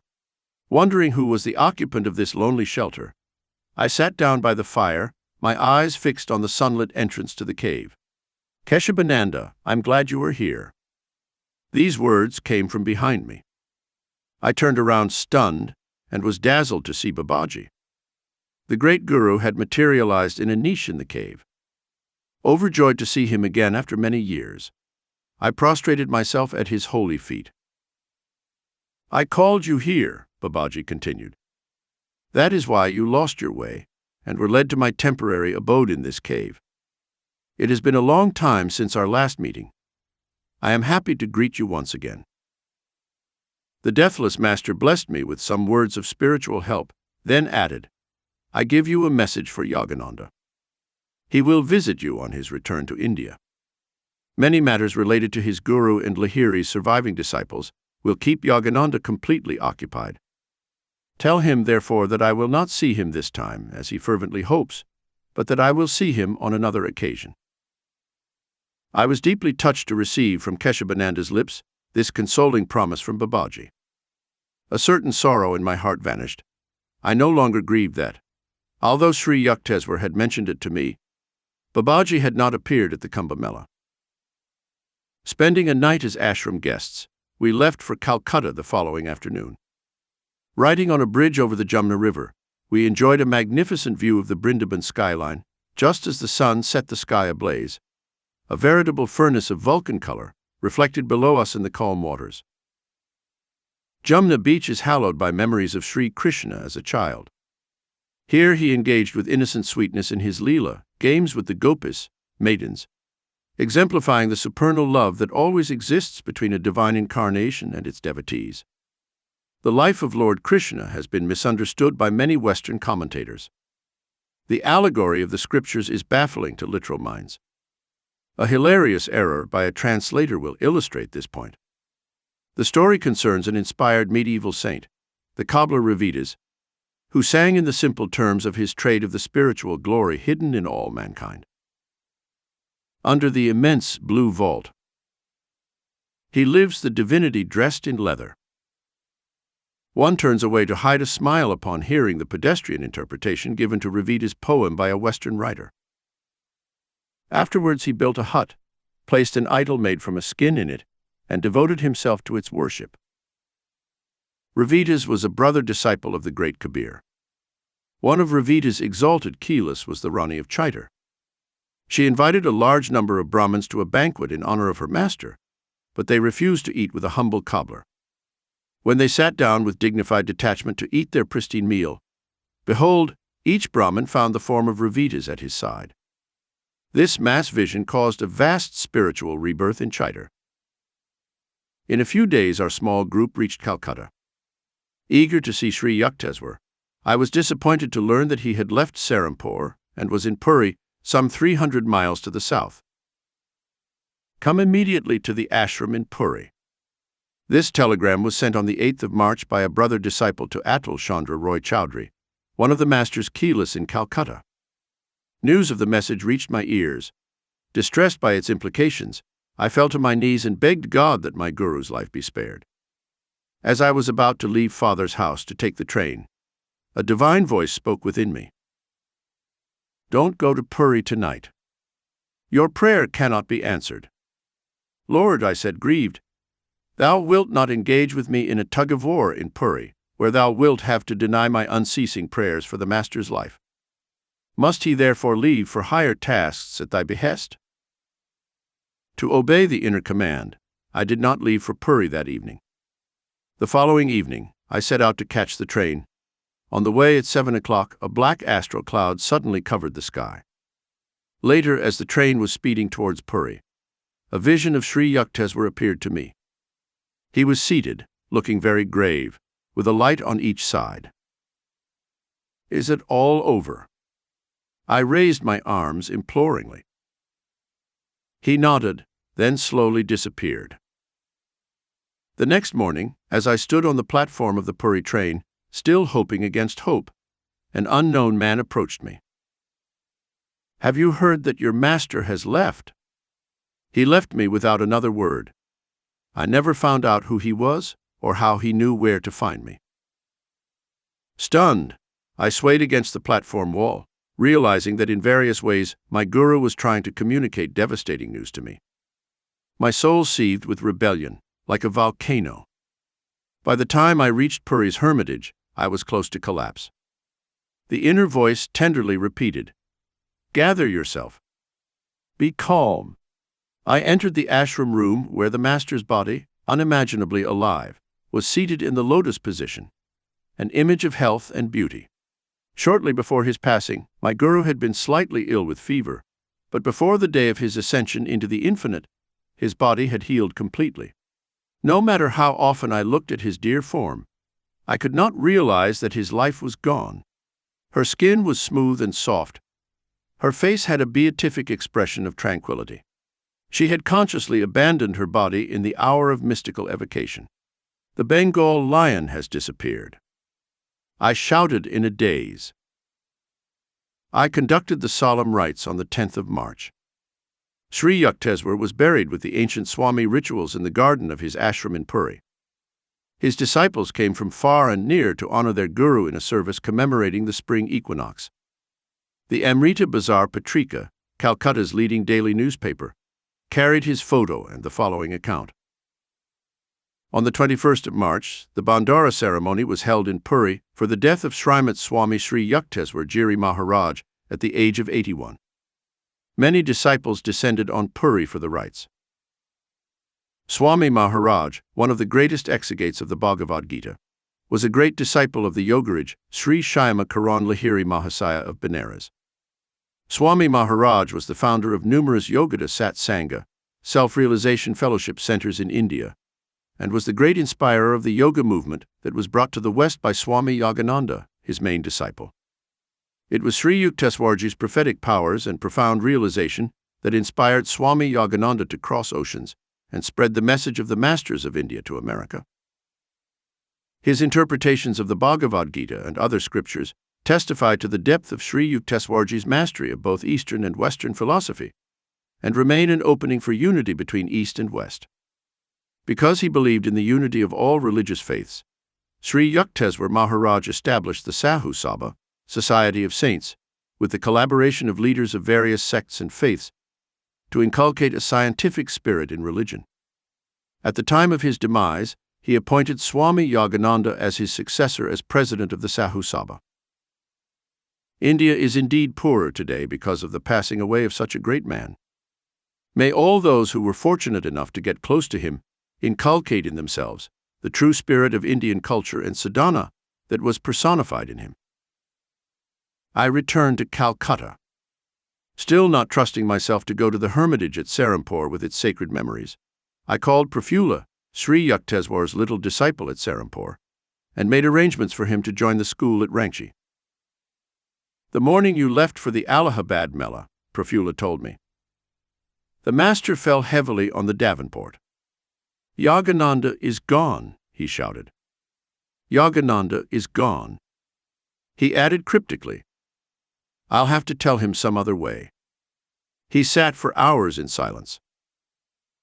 My days were filled with lectures, classes, interviews, and reunions with old friends. Beneath an empty smile and a life of incessant activity, a stream of black brooding polluted the inner river of bliss that had meandered beneath the sands of all my perceptions for so many years. Where has that divine sage gone? I silently cried out from the depths of a tormented spirit. There was no response.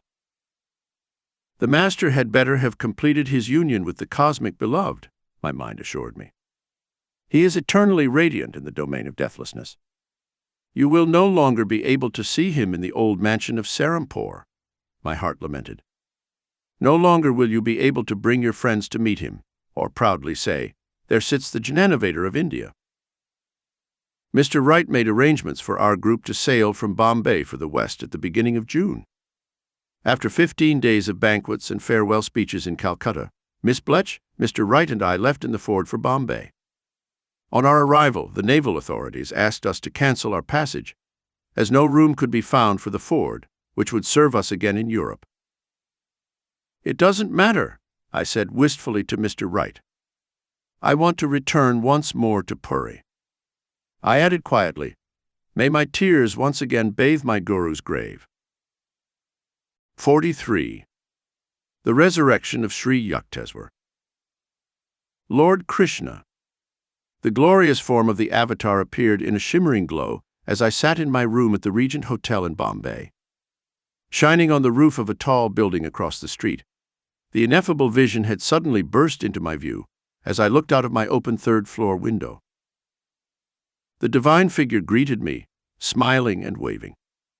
When I could not understand Lord Krishna's exact message, he turned away with a gesture of blessing. Wonderfully relieved, I felt that some spiritual event had been foretold. My Western trip had, for the time being, been cancelled. I was scheduled to give several public speeches in Bombay before leaving for a return visit to Bengal. Sitting on my bed in the Bombay Hotel at 3 o'clock in the afternoon of the 19th of June 1936, a week after Krishna's vision, I was roused from my meditation by a beatific light. Before my open, astonished eyes, the whole room was transformed into a strange world, the sunlight transmuted into a supernal splendor. Waves of ecstasy engulfed me when I saw the flesh and blood form of Sri Yukteswar. "My son." The master spoke tenderly, a bewitching angel's smile on his face. For the first time in my life, I did not kneel at his feet to greet him, but immediately advanced to take him hungrily in my arms. Moment of moments. The anguish of the past months was a toll that had no weight compared to the torrential bliss that was descending. "My master, beloved of my heart, why have you left me?" I was incoherent with excessive joy. "Why did you let me go to the Kumbh Mela?" How bitterly I reproached myself for leaving you. I did not want to interfere with your happy anticipation of seeing the pilgrimage site where I first met Babaji. I left you alone for a while. Am I not with you again? But are you, Master, the Lion of God himself? Do you wear a body like the one I buried beneath the cruel sands of Puri?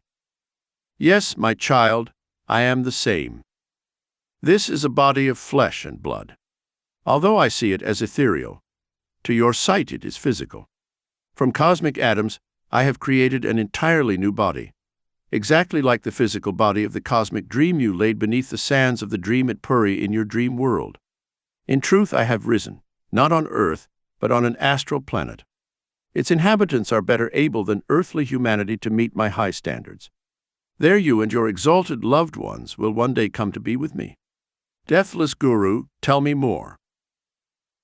The Master gave a quick, amused giggle. Please, dear, he said, won't you loosen your grip a little? Just a little. I had embraced him in an octopus-like grip. I could smell the same faint, natural, fragrant odor that had characterized his body before. The exciting touch of his divine flesh still lingers around the inner sides of my arms and in my palms whenever I recall those glorious hours. Just as prophets are sent to earth to help men resolve their physical karma, so I have been directed by God to serve on an astral planet as a savior, Sri Yukteswar explained. It is called Hiranyalaka, or enlightened astral planet. There I am helping advanced beings to free themselves from astral karma and thus achieve liberation from astral rebirths. The inhabitants of Hiranyalaka are highly developed spiritually. All have acquired in their last earthly incarnation the power, conferred by meditation, to consciously leave the physical body at death. No one can enter Hiranyalaka unless he has passed on earth from the state of Sabakalpa Samadhi to the higher state of Nirvikalpa Samadhi. The inhabitants of the Hiranyalaka have already passed through the ordinary astral spheres, where almost all earthly beings must go to their death. There they have worked out many seeds of their past actions in the astral worlds. Only advanced beings can effectively perform this work of redemption in the astral worlds. Then, in order to better liberate their souls from the cocoon of karmic traces deposited in their astral bodies, these higher beings were drawn by cosmic law to be reborn with new astral bodies on Hiranyalaka, the sun or astral sky, where I rose to help them. On Hiranyalaka, there are also highly advanced beings who come from the higher, subtler causal world. My mind was now perfectly attuned to that of my Guru, so much so that he transmitted his word images to me partly by word and partly by thought transference. In this way I was quickly receiving his thought tabloids.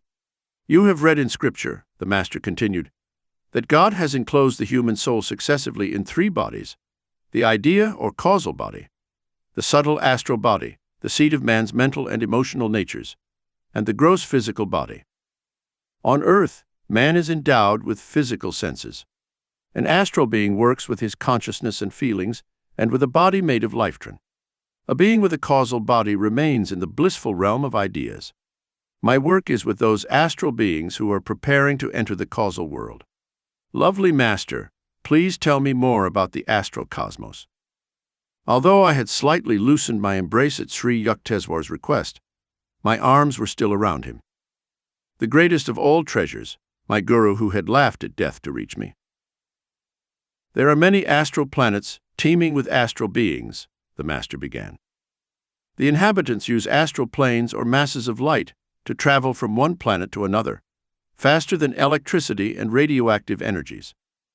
The astral universe, made up of various subtle vibrations of light and color, is hundreds of times larger than the material cosmos.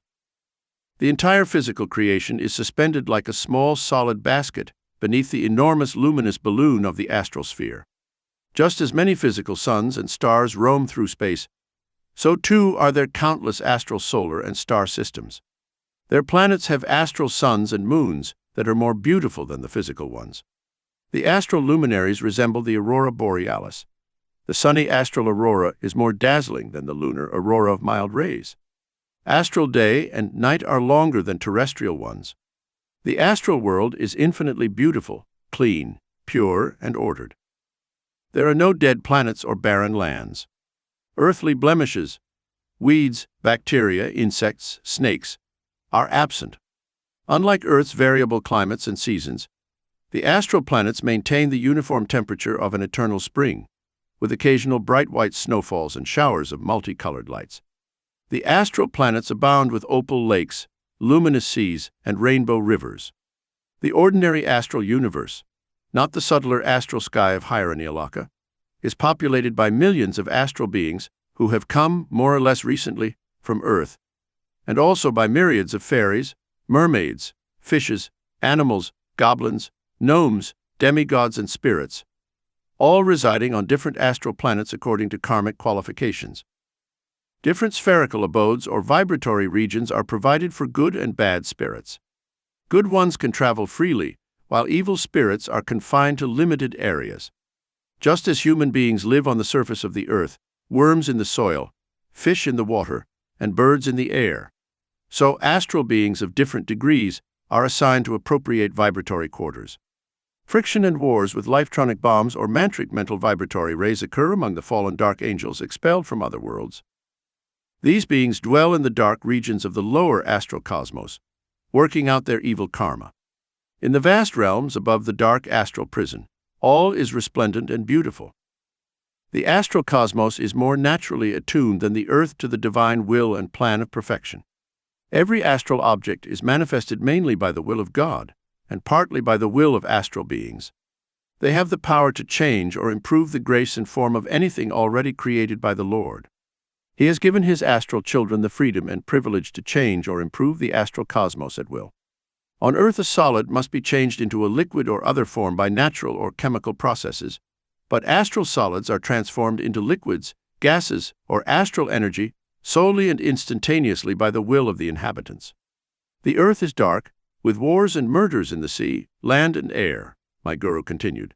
But the astral realms know a happy harmony and equality. Astral beings dematerialize or materialize their forms at will. Flowers or fish or animals can metamorphose, for a time, into astral men. All astral beings are free to assume any form and can easily communicate with each other. No fixed and definite natural laws surround them. Any astral tree, for instance, can be successfully asked to produce an astral mango or other desired fruit or flower, or any other object. Some karmic restrictions are present, but in the astral world there are no distinctions as to the desirability of various forms. Everything vibrates with the creative light of God. No one is born of a woman. The offspring are materialized by astral beings with the help of their cosmic will into specially molded and astrally condensed forms. The recently physically disembodied being arrives in an astral family by invitation, attracted by similar mental and spiritual tendencies. The astral body is not subject to cold, heat, or other natural conditions. The anatomy comprises an astral brain, or lotus of light with 1,000 petals, and 6 awakened centers in the sushumna, or astral cerebrospinal axis. The heart draws cosmic energy and light from the astral brain and pumps it to the astral nerves and cells of the body, or lifetron. Astral beings can influence their bodies with lifetronic force or mantric vibrations. The astral body is an exact counterpart to the last physical form. Astral beings maintain the same appearance they had in their youth during their previous earthly sojourn. Sometimes an astral being chooses, as I do, to maintain his appearance as an old man. The master, who exuded the very essence of youth, chuckled merrily. Unlike the physical, spatial, and three-dimensional world, known only to the 5 senses, the astral spheres are visible to the 6th sense. Intuition, Sri Yukteswar continued. By pure intuition, all astral beings see, hear, smell, taste, and touch. They possess 3 eyes, 2 of which are partially closed. The third and main astral eye, placed vertically on the forehead, is open. Astral beings have all the external sensory organs, ears, eyes, nose, tongue, and skin, but use the intuitive sense to experience sensations through any part of the body. They can see through the ear, nose, or skin. They can hear through their eyes or tongue, and they can taste through their ears or skin, and so on. Man's physical body is exposed to innumerable dangers and is easily injured or maimed. The etheric astral body may occasionally be cut or bruised, but it heals immediately by sheer willpower. Gurudeva, are all astral people beautiful? It is well known that beauty in the astral world is a spiritual quality and not an external conformation. replied Sri Yukteswar. Astral beings therefore attach little importance to facial features. They do, however, have the privilege of dressing themselves as they please in new colored and materialized astral bodies. Just as men of the world wear new clothes to gala events, so astral beings find opportunities to adorn themselves with specially designed forms.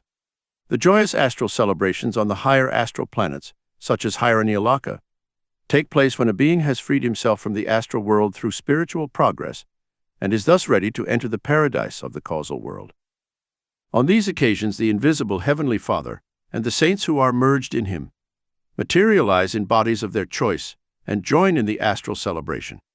To please His beloved devotee, the Lord assumes any form desired. If the devotee worships out of devotion, he sees God as the Divine Mother. For Jesus, the Father aspect of the Infinite was attractive beyond other conceptions. The individuality with which the Creator endowed each of His creatures makes every conceivable and inconceivable request to the versatility of the Lord. My Guru and I laughed happily together. Friends from other lives are easily recognized in the astral world, Sri Yukteswar continues in his beautiful fluty voice. Rejoicing in the immortality of friendship, they realize the indestructibility of love, which they often doubt at the time of the sad and illusory separations of earthly life. The intuition of astral beings passes through the veil and observes human activities on earth, but man cannot see the astral world unless he has a somewhat developed sixth sense. Thousands of earth dwellers have momentarily glimpsed an astral being or an astral world. Advanced Hiraniyalaka beings mostly stay awake in ecstasy during the long astral day and night, helping to solve the intricate problems of cosmic governance and the redemption of the prodigal sons, the earthbound souls. When the beings of Hiraniyalaka sleep, they occasionally have dreamlike astral visions. Their minds are usually engaged in the conscious state of maximum nirvikalpa bliss. The inhabitants of all astral worlds are still subject to mental agonies. The sensitive minds of the higher beings on planets like Hiraniyalaka experience great pain if any error is made in conduct or in the perception of truth. These advanced beings strive to attune their every act and thought to the perfection of spiritual law. Communication between the astral inhabitants takes place entirely through astral telepathy and television. There is none of the confusion and misunderstanding of the written and spoken word that the inhabitants of Earth must endure. Just as people on the cinema screen appear to move and act through a series of light images without actually breathing, so astral beings walk and work as intelligently guided and coordinated light images, without the need to draw energy from oxygen. Man depends on solids, liquids, gas, and energy for his sustenance. Astral beings sustain themselves primarily with cosmic light. My master, do astral beings eat anything? I was drinking in his wonderful explanations with the receptivity of all my faculties: mind, heart, soul. Superconscious perceptions of truth are permanently real and unchanging, while fleeting sensory experiences and impressions are never more than temporarily or relatively true, and soon lose all their vividness in memory. My Guru's words have been so penetratingly imprinted on the parchment of my being that at any moment, by transferring my mind to the superconscious state, I can clearly relive the divine experience. Luminous ray-like vegetables abound in astral lands, he replied. Astral beings consume vegetables and drink nectar that flows from glorious fountains of light and astral streams and rivers. Just as the invisible images of people on earth can be taken out of the ether and made visible by a television set, only to be taken out again into space, so the invisible, God-created astral blueprints of vegetables and plants floating in the ether are precipitated onto an astral planet by the will of its inhabitants. Likewise, from the wildest imagination of these beings, entire gardens of fragrant flowers materialize, which then return to etheric invisibility. Although the inhabitants of celestial planets, such as Hiraniyalaka, are almost free of any need to eat, even higher is the unconditioned existence of the almost completely liberated souls in the causal world, who eat nothing but the manna of bliss. The astral being freed from the earth encounters a multitude of relatives, fathers, mothers, wives, husbands, and friends, acquired during different incarnations on earth, as they appear from time to time in various parts of the astral realms. He cannot therefore understand whom to love in a particular way. He thus learns to give divine and equal love to all, as children and individualized expressions of God. Although the outward appearance of loved ones may have changed, more or less according to the development of new qualities in the last life of a particular soul, the astral being employs his unerring intuition to recognize all those who were once dear to him in other planes of existence, and to welcome them into their new astral home. Since every atom in creation is inextinguishably endowed with individuality, an astral friend will be recognized no matter what costume he may wear. Just as on Earth an actor's identity is discovered by careful observation, despite any disguise, lifespan in the astral world is much longer than on Earth. The average lifespan of a normal advanced astral being is 500 to 1,000 years, measured by earthly standards of time. Just as some redwoods survive most trees for millennia, or as some yogis live several hundred years, even though most men die before the age of 60, so some astral beings live much longer than the usual duration of astral existence. Visitors to the astral world dwell there for a longer or shorter period according to the weight of their physical karma, which draws them back to Earth within a certain time. The astral being does not have to painfully face death at the moment of shedding the luminous body. Many such beings, however, feel slightly nervous at the thought of leaving their astral form for the more subtle causal one. The astral world is free from involuntary death, sickness, and old age. These three fears are the curse of the earth, where man has allowed his consciousness to identify almost completely with a fragile physical body, which requires constant help from air, food, and sleep in order to exist. Physical death is accompanied by the disappearance of breath and the disintegration of flesh cells. Astral death consists in the dispersion of lifetrons, those manifested units of energy that constitute the life of astral beings. At physical death, a being loses consciousness of the flesh and becomes aware of its subtle body in the astral world. Experiencing astral death in due time, a being thus passes from the consciousness of astral birth and death to that of physical birth and death. These recurring cycles of astral and physical incarnation are the inescapable destiny of all unenlightened beings. The scriptural definitions of heaven and hell sometimes arouse in man deeper than unconscious memories of his long series of experiences in the dismal astral world and the disappointing terrestrial world. Beloved Master, I asked, can you describe in more detail the difference between rebirth on earth and rebirth in the astral and causal spheres? Man as an individualized soul is essentially a causal body, my guru explained. This body is a matrix of the 35 ideas required by God as basic or causal thought forces, from which he then formed the subtle astral body of 19 elements and the gross physical body of 16 elements. The 19 elements of the astral body are mental, emotional, and life-ironic. The 19 elements are intelligence, ego, feeling, mind, sense consciousness, 5 instruments of knowledge, the subtle counterparts of the senses of sight, hearing, smell, taste, and touch, 5 instruments of action, the mental correspondence of the executive capacities to procreate, expel, speak, walk, and exercise manual dexterity, and 5 instruments of life force, those empowered to perform the functions of crystallization, assimilation, elimination, metabolization, and circulation of the body. This subtle astral envelope of 19 elements survives the death of the physical body, which is composed of 16 gross, metallic, and non-metallic elements. God thought various ideas within himself and projected them into dreams. The cosmic dream lady arose thus decorated in all her colossal and infinite ornaments of relativity. In 35 categories of thought of the causal body, God has worked out all the complexities of man's 19 astral and 16 physical counterparts.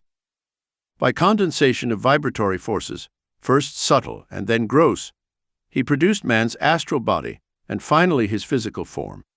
According to the law of relativity, whereby simplicity prime has become the bewildering manifold, the causal cosmos and the causal body are different from the astral cosmos and the astral body. The physical cosmos and the physical body also have different characteristics from the other forms of creation. The carnal body is made of fixed, objectified dreams of the Creator. Dualities are always present on earth: sickness and health, pain and pleasure, loss and gain. Human beings find limitation and resistance in three-dimensional matter. When man's desire to live is severely shaken by illness or other causes, death comes. The heavy cloak of flesh is temporarily removed. The soul, however, remains enclosed in the astral and causal bodies. The adhesive force that holds the three bodies together is desire. The power of unfulfilled desires is the root of all human bondage. Physical desires are rooted in egoism and sensory pleasures. The compulsion or temptation of sensory experience is more powerful than the force of desire related to astral attachments or causal perceptions. Astral desires are centered on enjoyment in terms of vibration. Astral beings enjoy the ethereal music of the spheres and are fascinated by the sight of all creation as an infinite expression of changing light. Astral beings also feel the smell, taste, and touch of light.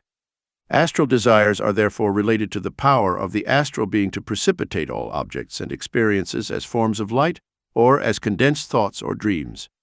Causal desires are fulfilled only by perception. The almost free beings who are enclosed only in the causal body see the entire universe as the realization of God's dream ideas. They can materialize anything with thought alone. Causal beings therefore regard the enjoyment of physical sensations or astral pleasures as gross and stifling to the fine sensibilities of the soul. Causal beings realize their desires by materializing them instantly.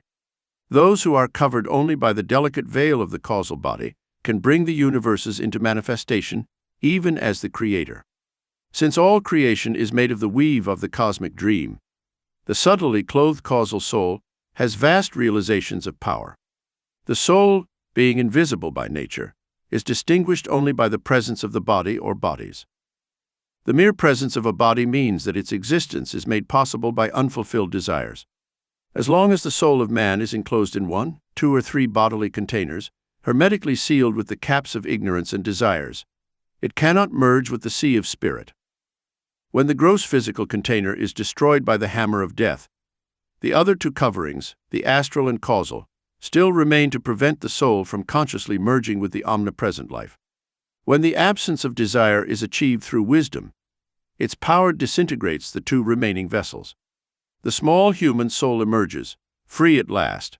It is one with the measureless breadth. I asked my divine guru to shed further light on the high and mysterious causal world. The causal world is indescribably subtle, he replied. To understand it, one would have to possess such a great power of concentration that one could close one's eyes and visualize the astral cosmos and the physical cosmos in all their vastness, the luminous ball with the solid basket, as existing only in ideas. If, with this superhuman concentration, one could convert or resolve the two cosmoses with all their complexities into simple ideas, one would reach the causal world and find oneself at the boundary of the fusion of mind and matter. There one perceives all created things, solids, liquids, gases, electricity, energy, all beings, gods, humans, animals, plants, bacteria, as forms of consciousness, just as a man can close his eyes and realize he exists, even though his body is invisible to his physical eyes and is only present as an idea. Whatever a human being can do in imagination, a causal being can do in reality. The most colossal imaginative human intelligence is able, in the mind alone, to range from one extreme of thought to another, to leap mentally from one planet to another, or to plunge endlessly into a pit of eternity, or to rocket through the galactic cap, or to shimmer like a beacon over the Milky Ways and starry spaces. But beings of the causal world have far greater freedom and can effortlessly manifest their thoughts in instantaneous objectivity, without any material or astral obstruction or karmic limitation. Causal beings realize that the physical cosmos is not constructed primarily of electrons, nor is the astral cosmos composed fundamentally of lifetrons. Both are actually created by the smallest particles of the God thought, chopped up and divided by Maya, the law of relativity that intervenes to apparently separate the noumenon from its phenomena. The souls of the causal world recognize each other as individualized points of joyful spirit. Their thoughts are the only objects around them. Causal beings see the difference between their bodies and their thoughts as mere ideas. Just as a man, by closing his eyes, can visualize a dazzling white light or a faint blue haze, so causal beings, by thought alone, are able to see, hear, feel, taste, and touch. They create anything or dissolve it with the power of the cosmic mind. Both death and rebirth in the causal world are in thought. Beings with causal bodies feed only on the ambrosia of ever-new knowledge. They drink from the springs of peace, wander over the trackless terrain of perceptions, swim in the endless ocean of bliss. See their luminous thought bodies dart past trillions of spirit-created planets, fresh bubbles of universes, stars' wisdom, spectral dreams of golden nebulae, across the blue breast of infinity. Many beings remain for thousands of years in the causal cosmos.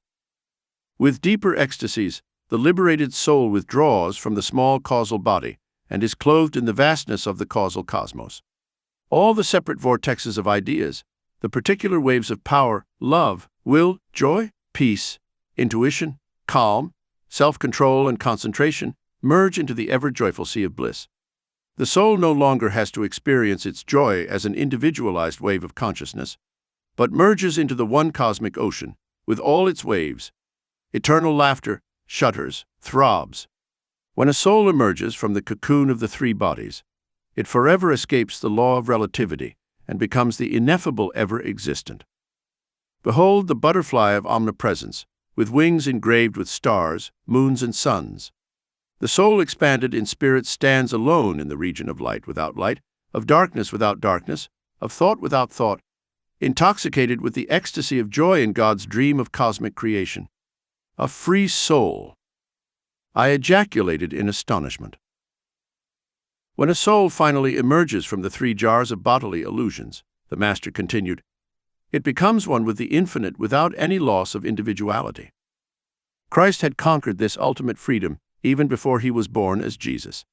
In 3 stages of his past, symbolized in his earthly life as the 3 days of his death and resurrection experience, he had attained the power to arise fully in the spirit. The undeveloped man must undergo countless earthly, astral, and causal incarnations to emerge from his 3 bodies. A master who achieves this ultimate freedom can choose to return to earth as a prophet to bring other human beings back to God. Or, like me, he can choose to reside in the astral cosmos. There, a savior takes on part of the burden of the karma of the inhabitants, and thus helps them to end their cycle of reincarnation in the astral cosmos and to pass definitively into the causal spheres. Or a liberated soul can enter the causal world to help its beings shorten their stay in the causal body and thus attain absolute freedom. Risen, I want to know more about the karma that forces souls to return to the 3 worlds. I could listen forever, I thought, to my all-knowing Master. Never in his earthly life had I been able to absorb so much wisdom at once. Now, for the first time, I was receiving a clear and definite vision of the enigmatic interspaces on the chessboard of life and death. Man's physical karma or desires must be fully processed before his permanent stay in the astral worlds becomes possible, my guru explained in his exciting voice. 2 types of beings live in the astral spheres. Those who still have earthly karma to dispose of, and who therefore have to inhabit a gross physical body again to pay off their karmic debts, could be classified after physical death as temporary visitors to the astral world rather than permanent residents. Beings with unredeemed earthly karma cannot, after astral death, go into the high causal sphere of cosmic ideas, but must shuttle between the physical and astral worlds, conscious successively of their physical body of 16 gross elements and their astral body of 19 subtle elements. After each loss of the physical body, however, an undeveloped earthly being remains mostly in the deep torpor of the sleep of death and has almost no consciousness of the beautiful astral sphere. After astral rest, such a man returns to the material plane for further instruction, gradually becoming accustomed through repeated journeys to the worlds of the subtle astral structure. The normal or long-term residents of the astral universe, on the other hand, are those who, freed forever from all material desire, no longer need to return to the gross vibrations of the earth. These beings have only astral and causal karma to process. Upon astral death, these beings pass into the causal world, infinitely finer and more delicate.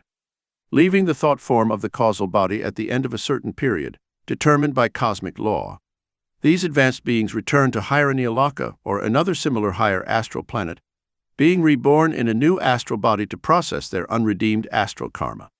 My son, you can now understand better that I have risen by divine decree, Sri Yukteswar continued, as the savior of astrally reincarnated souls returning from the causal sphere in particular, rather than astral beings ascending from the earth. Those who come from the earth, if they still retain the vestiges of material karma, do not ascend to very high astral planets like Himalayas. Just as most people on earth have not learnt, through vision acquired through meditation, to appreciate the higher joys and advantages of astral life, and therefore, after death, wish to return to the limited and imperfect pleasures of earth, so many astral beings, during the normal disintegration of their astral bodies, are unable to imagine the advanced state of spiritual joy in the causal world, and, dwelling on thoughts of the grosser and more garish astral happiness, wish to revisit astral heaven. These beings must redeem heavy astral karma before they can achieve, after astral death, permanent permanence in the causal world of thought, so little separated from the Creator. Only when a being no longer has desires for experiences in the astral cosmos that are pleasing to the eye and cannot be tempted to return to it, does he remain in the causal world. Completing the work of redemption of all causal karmas or seeds of past desires, the confined soul pushes out the last of the three caps of ignorance, and, emerging from the last vessel of the causal body, unites with the eternal. Now do you understand? The Master smiled so charmingly. Yes, thanks to your grace. I am speechless with joy and gratitude. Never from a song or a story had I received such inspired knowledge. Although the Hindu scriptures refer to the causal and astral worlds and the three bodies of man, how remote and meaningless were those pages compared to the warm authenticity of my risen Master. For him there was not a single undiscovered country from which no traveler returns. The interpenetration of man's three bodies is expressed in many ways through his threefold nature, my great Guru continued. In the waking state on earth, the human being is more or less aware of his three vehicles. When he is sensually intent on tasting, smelling, touching, hearing, or seeing, he is working primarily through his physical body. When he visualizes or desires, he is working primarily through his astral body. His causal medium finds expression when man thinks or immerses himself in introspection or meditation. The cosmic thoughts of genius reach the man who habitually contacts his causal body. In this sense, an individual can generally be classified as material man, energy man, or intellectual man. A man identifies himself for about 16 hours a day with his physical vehicle.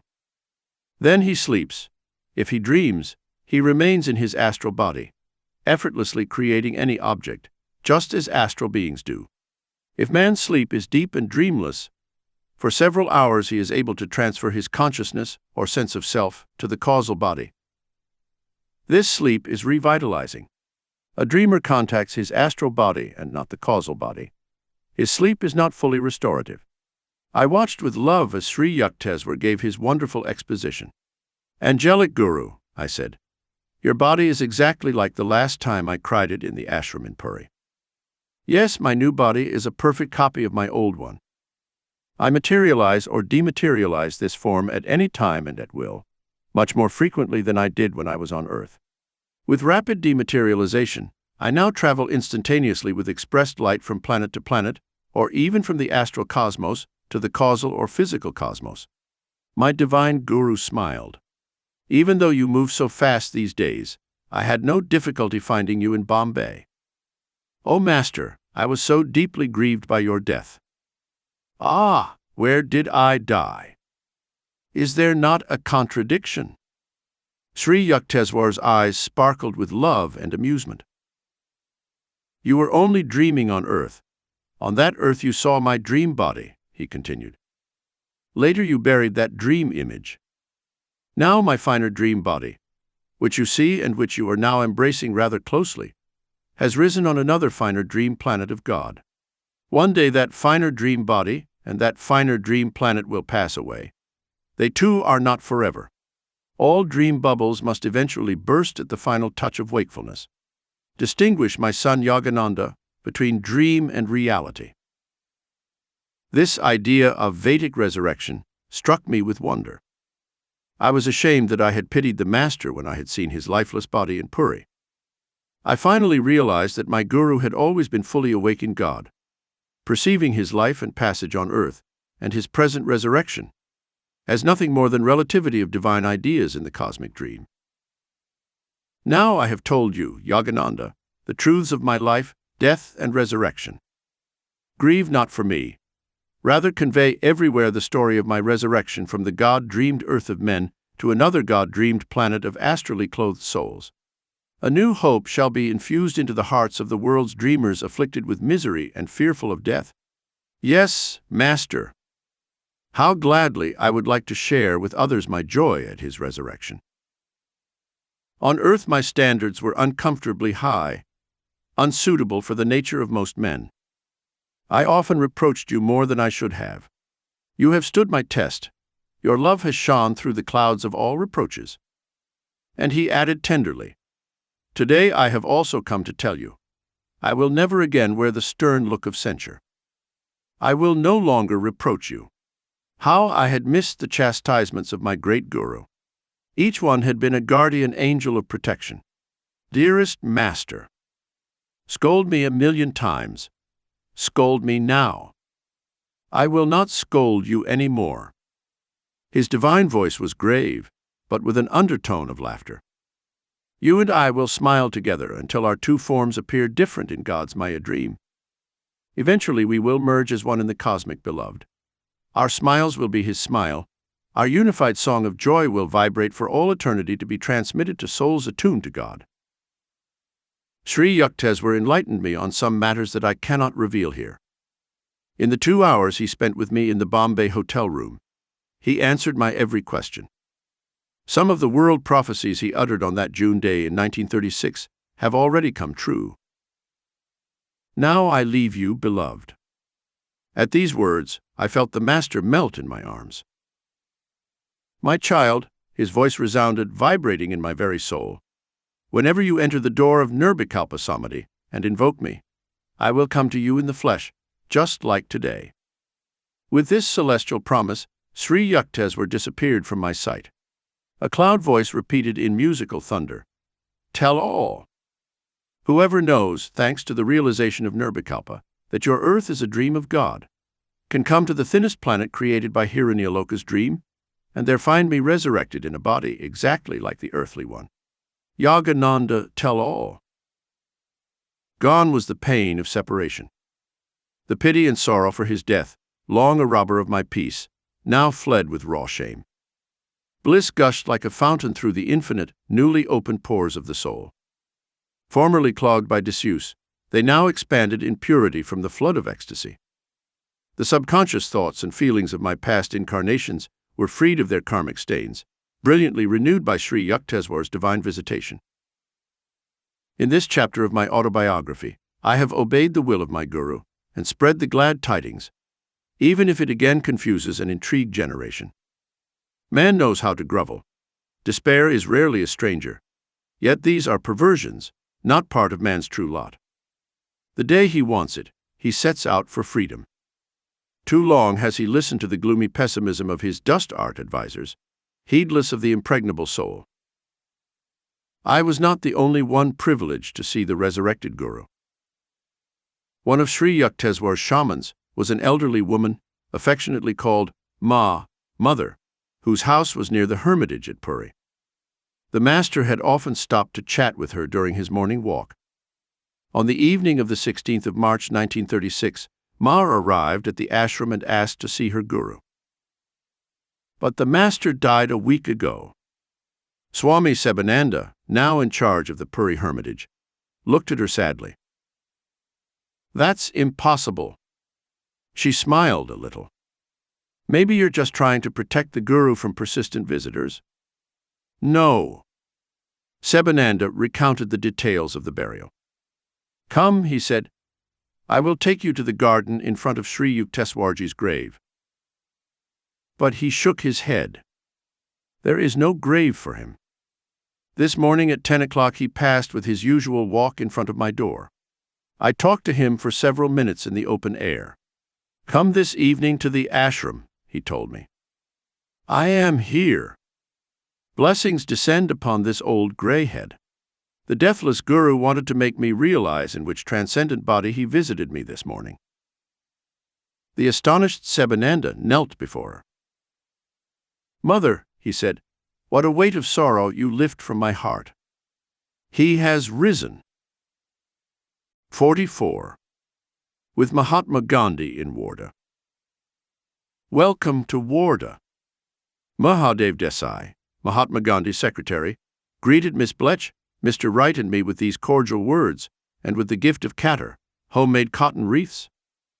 Our small group had just alighted at Warda Station on an early August morning, happy to leave the dust and heat of the train. Handing our luggage to an ox-drawn cart, we climbed into an open car with Mr. Desai and his companions, Babasa Deshmukh and Dr. Pingale. A short journey on muddy country roads took us to Maganvadi, the ashram of the Indian political saint. Mr. Desai immediately led us to the writing room where Mahatma Gandhi sat cross-legged. Pen in one hand and a piece of paper in the other, on his face a broad, winning, and warm smile. "Welcome," he wrote in Hindi. It was a Monday, his weekly day of silence. Although it was our first meeting, we looked at each other with affection. In 1925, Mahatma Gandhi had honored the Rangchi school with a visit and had written a kind tribute in the guest book. The little 100-pound saint radiated physical, mental, and spiritual health. His soft brown eyes shone with intelligence, sincerity, and discrimination. This statesman faced and won 1,000 legal, social, and political battles. No other leader in the world has achieved the secure niche in the hearts of his people that Gandhi occupies for the millions of unlettered people of India. Their spontaneous tribute is his famous title of Mahatma, Great Soul. Only for them does Gandhi wear a loincloth, a symbol of his unity with the oppressed masses, who can afford nothing else. The residents of the ashram are at your complete disposal. Please approach them for any service. With his characteristic courtesy, the Mahatma handed me this hastily written note as Mr. Desai led our group from the writing room to the guest house. Our guide led us through orchards and flowering fields to a building with a tiled roof and latticed windows. A well in the front courtyard, 6 meters wide, was used, according to Mr. Desai, to water cattle. Nearby was a rotating concrete wheel for threshing rice. Each of our small bedrooms turned out to contain only the bare minimum: a handmade bed of rope. The whitewashed kitchen boasted a tap in one corner and a hearth for cooking in another. To our ears came simple Arcadian sounds: the cries of crows and sparrows, the cawing of cattle, and the clatter of chisels used to chip stones. Looking at Mr. Wright's travel diary, Mr. Desai opened a page and wrote in it a list of satyagraha vows taken by all the Mahatma's strict followers. Satyagrahas: non-violence, truth, non-stealing, celibacy, non-possession, body work, control of the palate, absence of fear, equal respect for all religions, swadeshi, use of household artifacts, freedom from untouchability. These 11 are to be observed as vows in a spirit of humility. Gandhi himself signed this page the next day, also giving the date, the 27th of August 1935. 2 hours after our arrival, my companions and I were summoned for lunch. The Mahatma was already seated under the archway of the ashram porch, facing the courtyard of his study. About 25 barefoot satyagrahi were squatting in front of brass cups and plates. A communal chorus of prayer. Then the meal was served from large brass pots containing chapati, unleavened wholemeal bread, sprinkled with ghee, tulsari, boiled and diced vegetables, and a lemon marmalade. The Mahatma ate chapati, boiled beets, some raw vegetables, and oranges. On the side of his plate was a large lump of very bitter neem leaves, a remarkable blood cleanser. With his spoon he separated a portion and put it on my plate. I swallowed it down with water, remembering the childhood days when my mother had forced me to swallow the unpleasant dose. Gandhi, however, gradually ate the neem paste with the same pleasure as a delicious dessert. In this trivial incident, I noticed the Mahatma's ability to detach the mind from the senses at will. I recalled the famous appendectomy he underwent a few years ago. Refusing anesthetics, the saint had chatted happily with his disciples throughout the operation, his infectious smile revealing his unawareness of pain. The afternoon offered the opportunity to chat with Gandhi's well-known disciple, the daughter of a British admiral, Miss Madeline Slade, now called Mirabai. Her strong, calm face lit up with enthusiasm as she told me, in impeccable Hindi, about her daily activities. The work of rural reconstruction is rewarding. A group of us go every morning at 5 o'clock to serve neighboring villagers and teach them simple hygiene. We undertake to clean their latrines and mud huts. The villagers are illiterate. They cannot be educated except by example." He laughed merrily. I looked with admiration at this English woman of high lineage, whose true Christian humility allows her to do the collection work that is usually only done by untouchables. "I came to India in 1925, she said. "In this land I feel I have come home. Now I would never be willing to go back to my old life and interests." We talked for a while about America. "It always pleases and amazes me," he said, "to see the deep interest in spiritual topics shown by the many Americans who visit India." Mirabai's hands were soon busy at the sharka, the spinning wheel, omnipresent in every room of the ashram, and thanks to the Mahatma, ubiquitous throughout rural India. Gandhi has valid economic and cultural reasons to encourage the revival of cottage industries, but he does not recommend a fanatical repudiation of all modern progress. Machines, trains, automobiles, telegraph played an important role in his colossal life. 50 years of public service, in prison and out, struggling daily with the practicalities and harsh realities of the political world, have only increased his poise, his open-mindedness, his sanity, and his humorous appreciation of the picturesque human spectacle. Our trio had dinner at 6 o'clock as guests of Babasa Deshmukh.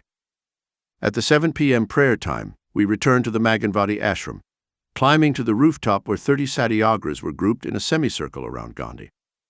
He was crouched on a straw mat, with an antique pocket watch resting in front of him.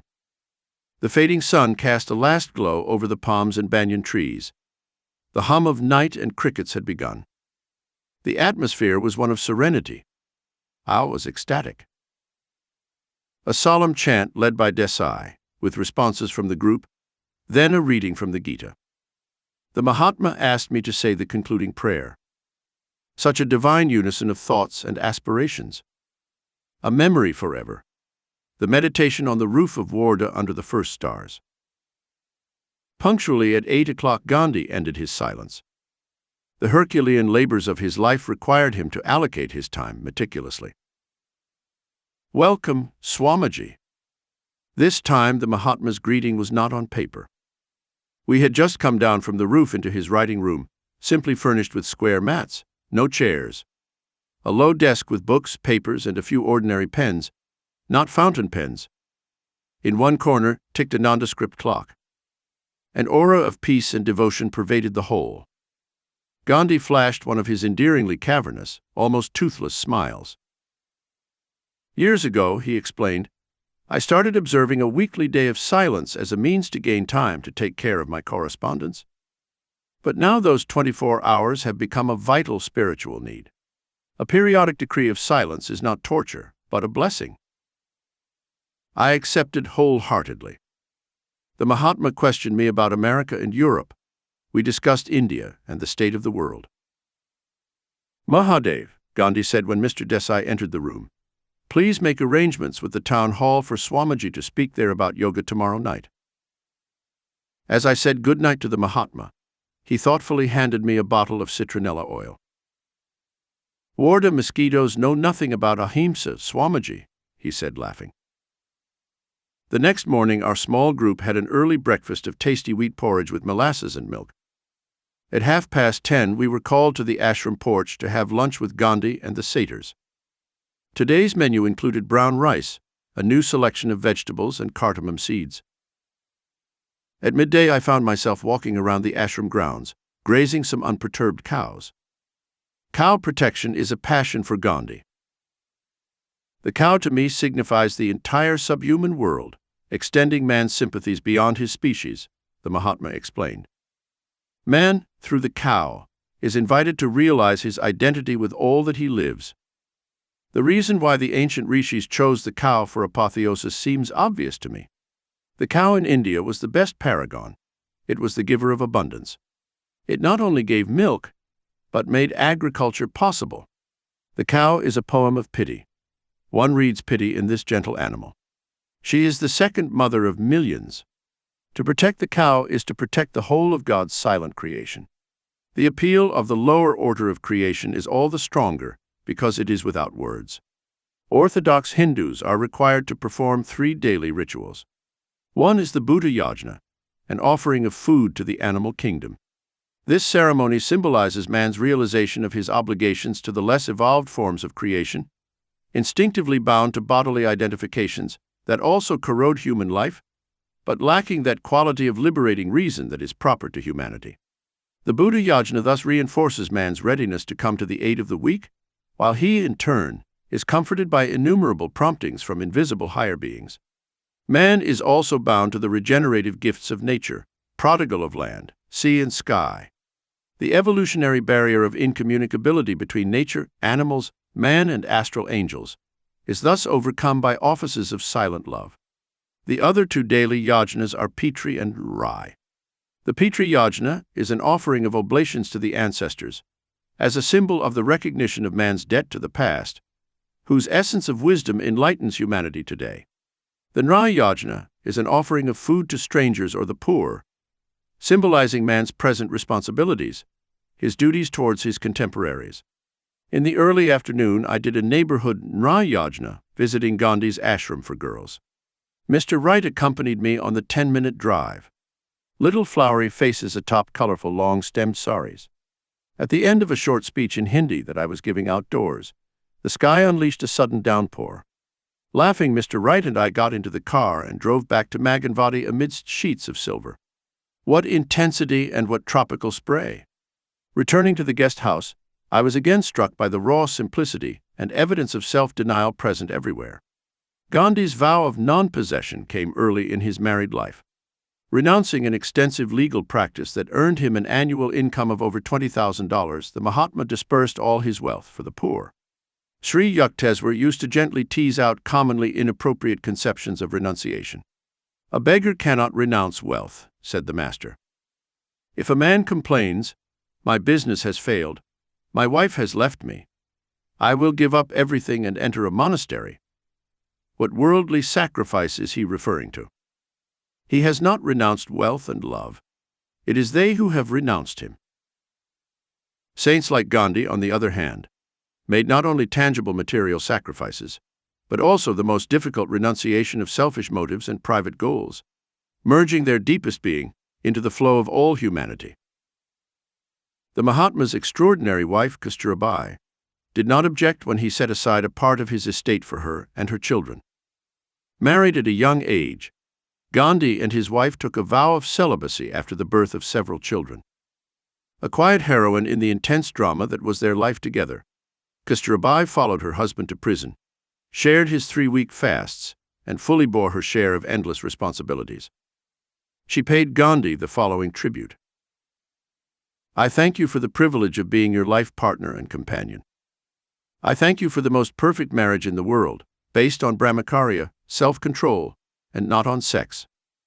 I thank you for considering me your equal in your work for India.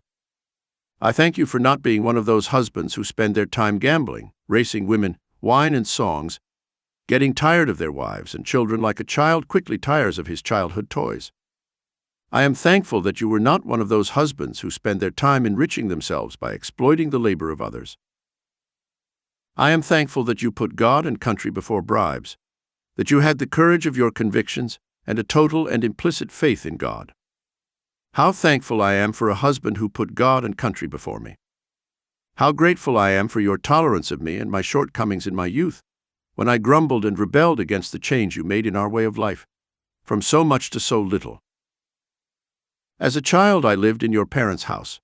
Your mother was a great and good woman. She educated me, taught me to be a courageous wife, and to cherish the love and respect of her son, my future husband.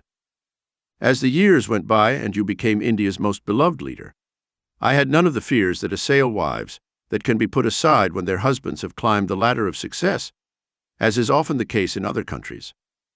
I knew that death would still find us husband and wife. For years, Kasturabai has served as treasurer of the public funds that the idolized Mahatma is able to collect in the millions. Many humorous stories are told in Indian homes about husbands being nervous about their wives wearing jewelry to a Gandhi meeting. The Mahatma's magical language, invoking the oppressed, charms gold bangles and diamond necklaces from the arms and necks of the rich to the collection basket. One day the public bursar, Kasturbai, failed to account for an outlay of 4 rupees. Gandhi published a statement of accounts in which he relentlessly pointed out his wife's discrepancy of 4 rupees. I had often told this story in front of my American students. One evening a woman in the hall had gasped in indignation. "Mahatma or no Mahatma," he had shouted, "if he had been my husband, I would have given him a black eye for such a useless public insult." After exchanging some good-natured banter on the subject of American wives and Hindu wives, I had moved on to a fuller explanation. Mrs. Gandhi regards the Mahatma not as her husband, but as her guru, the one who has the right to discipline her even for trivial mistakes, I had pointed out. Some time after Kasturbai had been publicly reprimanded, Gandhi was sentenced to prison on a political charge. As he calmly took his leave of his wife, she fell at his feet. "Master," she said humbly, "if I have ever offended you, please forgive me." At 3 o'clock that afternoon in Wardha, I went by appointment to the writing room of the saint who had succeeded in making his wife an unyielding disciple, a rare miracle. Gandhi looked up with his unforgettable smile. "Mahatmaji," I said as I squatted beside him on the unpadded mat, "please tell me your definition of ahimsa." The avoidance of harming any living creature by thought or action. Beautiful ideal. But the world will always ask, can't you kill a cobra to protect a child or yourself? I could not kill a cobra without violating 2 of my vows, not to fear and not to kill. I prefer to try to calm the snake with the vibrations of love. I cannot lower my standards to suit the circumstances. With his incredible frankness, Gandhi added, "I must confess that I could not carry on this conversation if I were faced with a cobra." I noticed some very recent Western books on diet lying on his desk. "Yes, diet is as important in the Satyagraha movement as anywhere else," he said with a chuckle. "Since I advocate complete continence for satyagrahas, I always try to find out the best diet for celibates. One has to conquer the palate before one can control the procreative instinct. Semi-self-sufficiency or unbalanced diets are not the answer. After overcoming inner greed for food, a satyagrahi must continue to follow a rational vegetarian diet with all the vitamins, minerals, calories, and so on. Through inner and outer wisdom in eating, the satyagrahi's sexual fluid is easily transformed into vital energy for the whole body." The Mahatma and I compared our knowledge of good meat substitutes. "Avocado is excellent," I said. "There are numerous avocado groves near my center in California." Gandhi's face lit up with interest. "I wonder if they will grow in Wardha. The satyagrahi would appreciate a new food.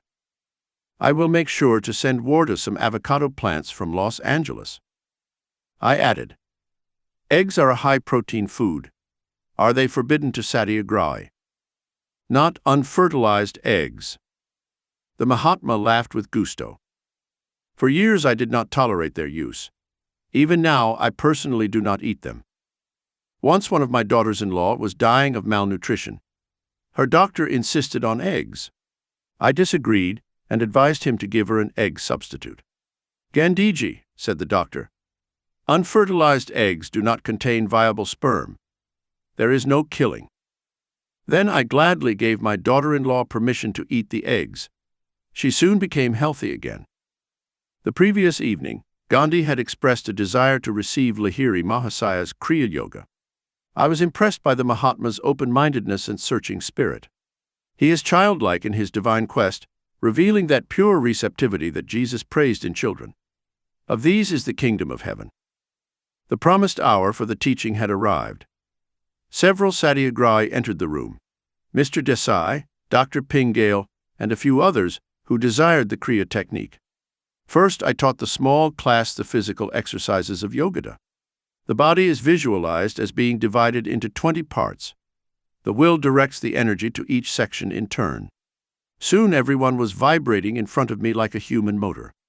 It was easy to observe the rippling effect on Gandhi's 20 body parts, always completely exposed to view.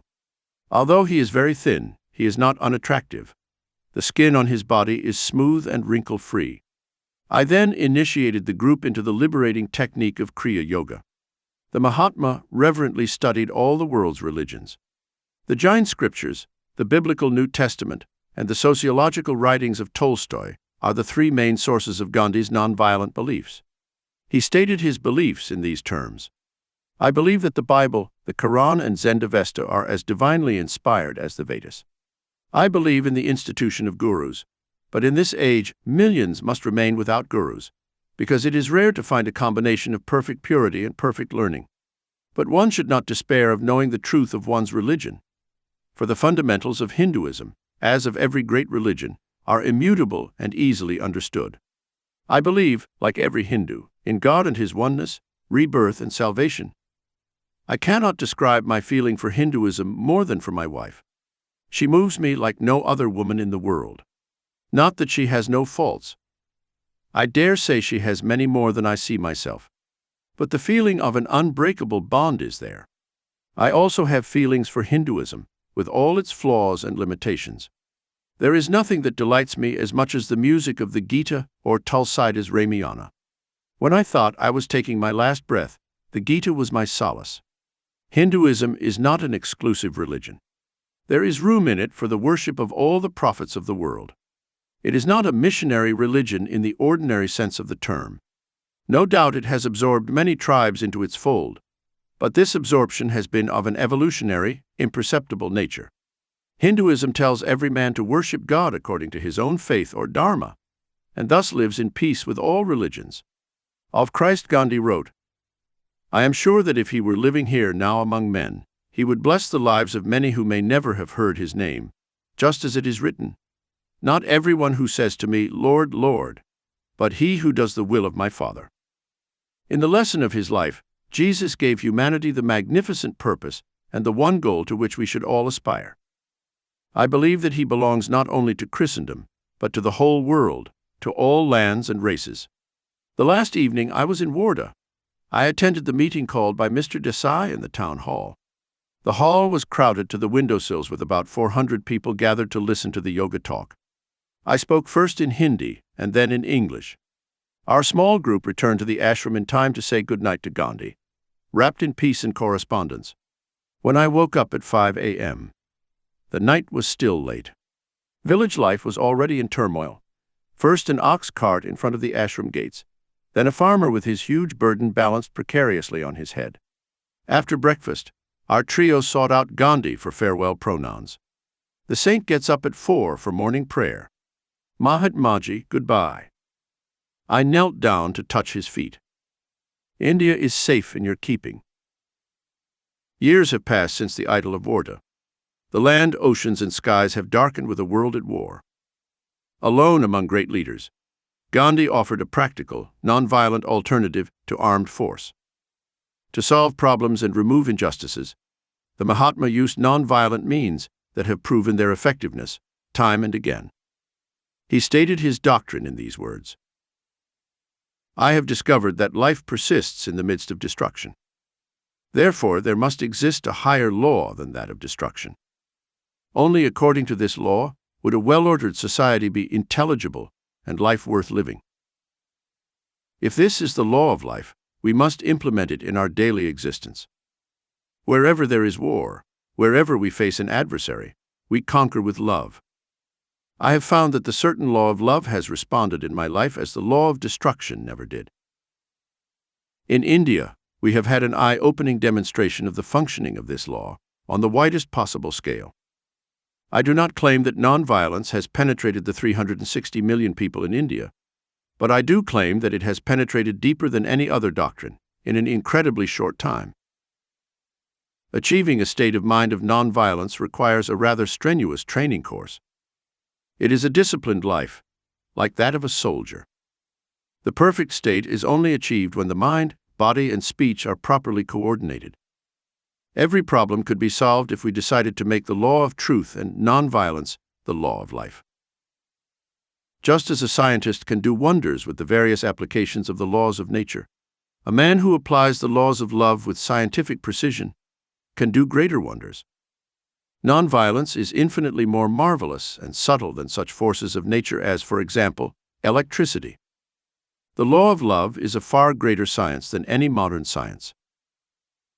Consulting history, one can reasonably state that humanity's problems were not solved through the use of brute force. World War I produced a chilling snowball of war karma that swelled in World War II. Only the warmth of brotherhood can melt the current colossal snowball of war karma that might otherwise grow into World War III. This unholy trinity will forever banish the possibility of a fourth world war with the aid of atomic bombs. The use of jungle logic instead of human reason to resolve disputes will turn the earth back into a jungle. If not brothers in life, brothers in violent death. War and crime never pay. The billions of dollars that went up in smoke in the explosive nothingness would have been enough to create a new world, almost free of disease and completely free of poverty. Not a land of fear, chaos, famine, pestilence, and macabre dances, but a vast land of peace, prosperity, and ever-expanding knowledge. Gandhi's non-violent voice appeals to the highest consciousness of man. Let nations no longer ally themselves with death, but with life, not with destruction, but with construction, not with the annihilator, but with the creator. One should forgive under any injury, says the Mahabharata. It has been said that the continuation of the species is due to the fact that man forgives. Forgiveness is holiness. Through forgiveness, the universe is held together. Forgiveness is the strength of the mighty. Forgiveness is sacrifice. Forgiveness is peace of mind. Forgiveness and kindness are the qualities of the self-possessed. They represent eternal virtue. Nonviolence is the natural consequence of the law of forgiveness and love.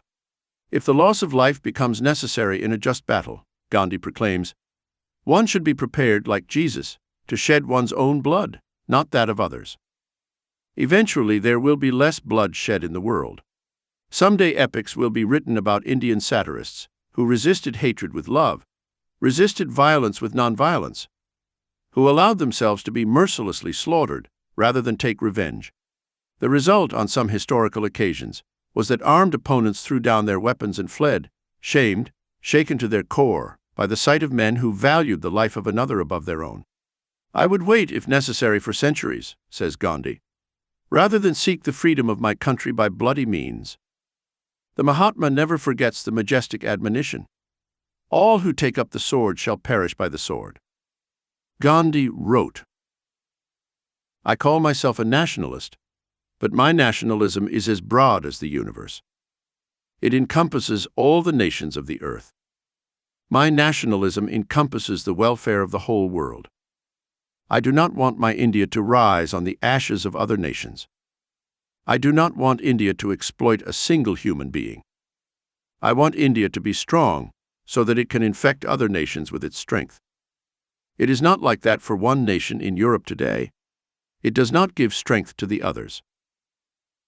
President Wilson mentioned his beautiful 14 points, but he said, after all, if this effort of ours to achieve peace fails, we have our armaments to fall back on. I want to reverse this position and say, our armaments have already failed. Now let us look for something new. Let us try the power of love and God, who is the truth. When we have achieved this, we will not need anything else. By the Mahatma's training of thousands of true satyagras, those who have taken the 11 strict vows mentioned in the first part of this chapter, who in turn spread the message, by patiently educating the Indian masses to understand the spiritual and ultimately material benefits of nonviolence, by arming his people with nonviolent weapons, non-cooperation with injustice, willingness to endure indignities, imprisonment, death itself, rather than resort to arms, by enlisting the sympathy of the world through countless examples of heroic martyrdom among the satyagras, Gandhi dramatically portrayed the practical nature of nonviolence, its solemn power to resolve disputes without war. Gandhi has already achieved more political concessions for his land through nonviolent means than any leader of any country has ever achieved, except with bullets. Nonviolent methods to eradicate all wrongs and evils have been applied to an astonishing extent, not only in the political arena, but also in the delicate and complicated field of Indian social reform. Gandhi and his followers have eliminated many long-standing feuds between Hindus and Mohammedans. Hundreds of thousands of Muslims look up to the Mahatma as their leader. The untouchables have found in him their fearless and triumphant champion. If there is a rebirth in store for me, Gandhi wrote, I would like to be born a pariah among pariahs, for then I would be able to render them more effective service. The Mahatma is indeed a great soul, but it was millions of illiterate people who had the discernment to bestow this title. This meek prophet is honored in his own land. The humble peasant was able to take up Gandhi's high challenge. The Mahatma firmly believes in the inherent nobility of man. The inevitable failures have never disillusioned him. Even if the adversary deceives him 20 times, he writes, the Satyagrahi is ready to trust him at the 21st time, for the trust implicit in human nature is the very essence of belief. Mahatmaji, you are an exceptional man. You must not expect the world to behave as you do. A critic once made this remark. It is curious how we delude ourselves, thinking that the body can be improved, but that it is impossible to summon the hidden powers of the soul. Gandhi replied, I am trying to show that, if I have any of these powers, I am a frail mortal like all of us, and that I never had anything extraordinary in me, nor do I have it now. I am a simple individual who can make mistakes like any other mortal. However, I am aware that I have enough humility to confess my mistakes and retrace my steps. I am convinced that I have an immovable faith in God and His goodness, and an inconsumable passion for truth and love. But is this not what every person has latent in him or her? If we want to progress, we must not repeat history, but make a new one. We must add to the legacy left by our ancestors. If we can make new discoveries and inventions in the phenomenal world, must we declare our failure in the spiritual field? Is it impossible to multiply exceptions to make them the rule? Must man always be first a brute and then a man, if ever? Americans proudly recall the success of William Penn's nonviolent experiment in founding his 17th-century colony in Pennsylvania. There were no forts, no soldiers, no militia, and no guns. Amid the savage frontier wars and massacres that took place between the new settlers and the Native Americans, only the Pennsylvania Quakers remained undisturbed. Others were killed, others were massacred, but they were safe. Not one Quaker woman was attacked, not one Quaker child was killed, not one Quaker man was tortured. When the Quakers were finally forced to give up state government, war broke out and some Pennsylvanians were killed. But only 3 Quakers were killed, 3 who had strayed so far from their faith that they carried arms to defend themselves. The use of force in the Great War I failed to bring tranquility. Franklin D. Roosevelt. Victory and defeat were equally sterile. This lesson the world should have learned. More weapons of violence, more misery for humanity, Lao Tzu taught. The triumph of violence ends in a feast of mourning. I fight for world peace, Gandhi declared. If the Indian movement is brought to success on the basis of the nonviolent Satyagraha, it will give new meaning to patriotism, and, if I may say so in all humility, to life itself. Before the West dismisses Gandhi's program as that of an unattainable dreamer, reflect on the Master of Galilee's definition of Satyagraha. You have heard that it has been said, an eye for an eye and a tooth for a tooth. But I say to you, do not resist evil, but whoever strikes you on the right cheek, turn the other also to him. Gandhi's era extended, with the splendid precision of cosmic timing, into a century already desolate and devastated by 2 world wars. On the granite wall of his life appears a divine writing, a warning against further bloodshed between brothers. 45. The Bengali mother, imbued with joy. Sir, please do not leave India without seeing Nirmala Devai. Her holiness is intense. She is known around the world as Ananda Moyi Ma, mother permeated with joy. My niece, Amia Bose, looked at me seriously. Of course. I very much wish to see the holy woman. I added, I have read about her advanced state of God realization. A small article about her appeared years ago in East West. I met her, Amia continued. Recently she visited my small town, Jamshedpur. At the request of a disciple, Ananda Moyi Ma went to the home of a dying man. She stood at his bedside, When her hand touched his forehead, the death rattle ceased. The illness immediately disappeared. To the man's amazement, he recovered. A few days later, I learnt that the Blessed Mother was at a disciple's house in the Bhawanipur district of Calcutta. Mr. Wright and I immediately left my father's house in Calcutta. As the Ford approached the house in Bhawanipur, my companion and I observed an unusual street scene. Ananda Moyi Ma was standing in an open car and blessing a crowd of about 100 disciples. He was evidently about to leave. Mr. Wright parked the Ford some distance away and walked towards the quiet gathering. The holy woman glanced in our direction. She got out of the car and walked towards us. "Father, you have come." With these fervent words, he put his arm around my neck and his head on my shoulder. Mr. Wright, to whom I had just pointed out that I did not know the saint, was greatly amused by this extraordinary show of welcome. The eyes of the 100 keyless were also fixed with some surprise on that affectionate scene. I immediately saw that the saint was in a high state of samadhi. Completely ignoring her outward garb as a woman, she knew herself as an unchanging soul. From that plane she joyfully greeted another devotee of God. She led me by the hand into her car. "Ananda Moyi Ma, I am delaying your journey." I protested. "Father, I meet you for the first time in this life after centuries," he said. "Please don't leave yet." We sat together on the back seats of the car. The Blessed Mother soon entered the ecstatic still state. Her beautiful eyes looked up to the sky and, half closed, became still, gazing at the near-far inner Elysium.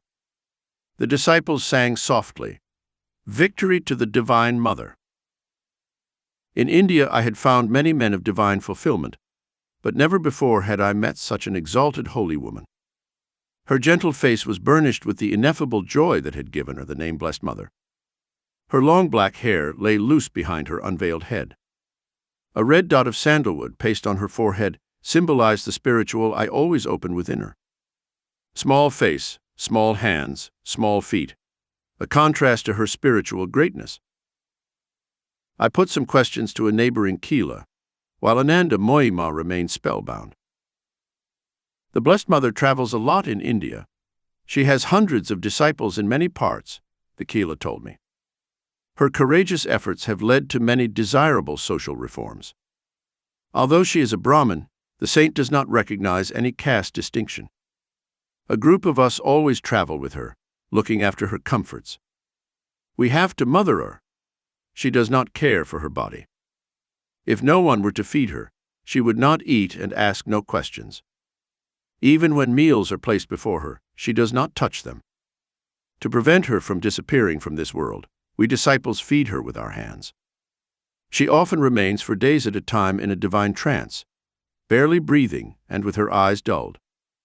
One of her main disciples is her husband. Many years ago, shortly after their marriage, he took a vow of silence. The Keela pointed to a broad-shouldered, fine-built man with long hair and an unkempt beard. He stood quietly in the middle of the group, his hands clasped in a reverent disciple-like attitude. Refreshed by her plunge into the infinite, Ananda Moyi Ma was now focusing her consciousness on the material world. "Father, please tell me where you are." His voice was clear and melodious. "At the moment in Calcutta or Ranchi, but soon I will return to America." America. Yes. A holy Indian woman would be sincerely appreciated by spiritual seekers. Would you like to go there? If the Father can take me, I will go. This response set off alarm bells among the neighboring disciples. 20 or more of us always travel with the Blessed Mother, one of them told me firmly. We could not live without her. Wherever she goes, we must also go. Reluctantly, I abandoned the plan, as it had the impractical characteristic of spontaneously enlarging. "Please come at least to Ranchi with your disciples," I said, taking leave of the saint. "Being a divine child yourself, you will have fun with the little ones of my school. When the Father takes me, I will gladly go." A short time later, the Ranchi Vidyalaya turned up in great form for the promised visit of the saint. The boys looked forward to any day of festivities. No lessons, hours of music, and a feast for the climax. Victory! Ananda Moyi Ma, Ki Jai. This chant, repeated by dozens of enthusiastic little throats, greeted the saints' feast at the school's entrance. Rains of marigolds, tinkling of cymbals, puffs of shells, and beating of mridanga drums. The Blessed Mother wandered smilingly around the sunny Vidyalaya Park, always carrying the portable paradise with her. "It's beautiful here," Ananda Moyi Ma told me kindly, as I led her into the main building. She sat with a childish smile by my side. The closest of close friends, she made me feel, yet an aura of distance always surrounded her, the paradoxical isolation of omnipresence. "Please tell me something about your life. Dad knows everything, why repeat it?"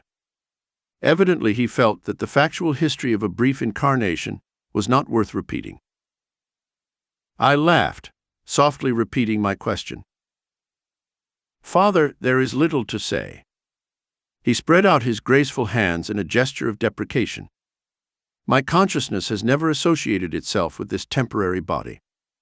Before I came to this earth, Father, I was the same. As a child, I was the same. I became a woman, but I was still the same.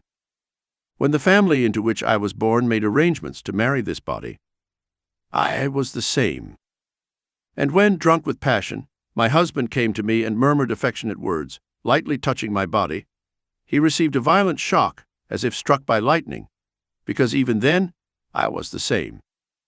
My husband knelt before me, folded his hands, and begged my forgiveness.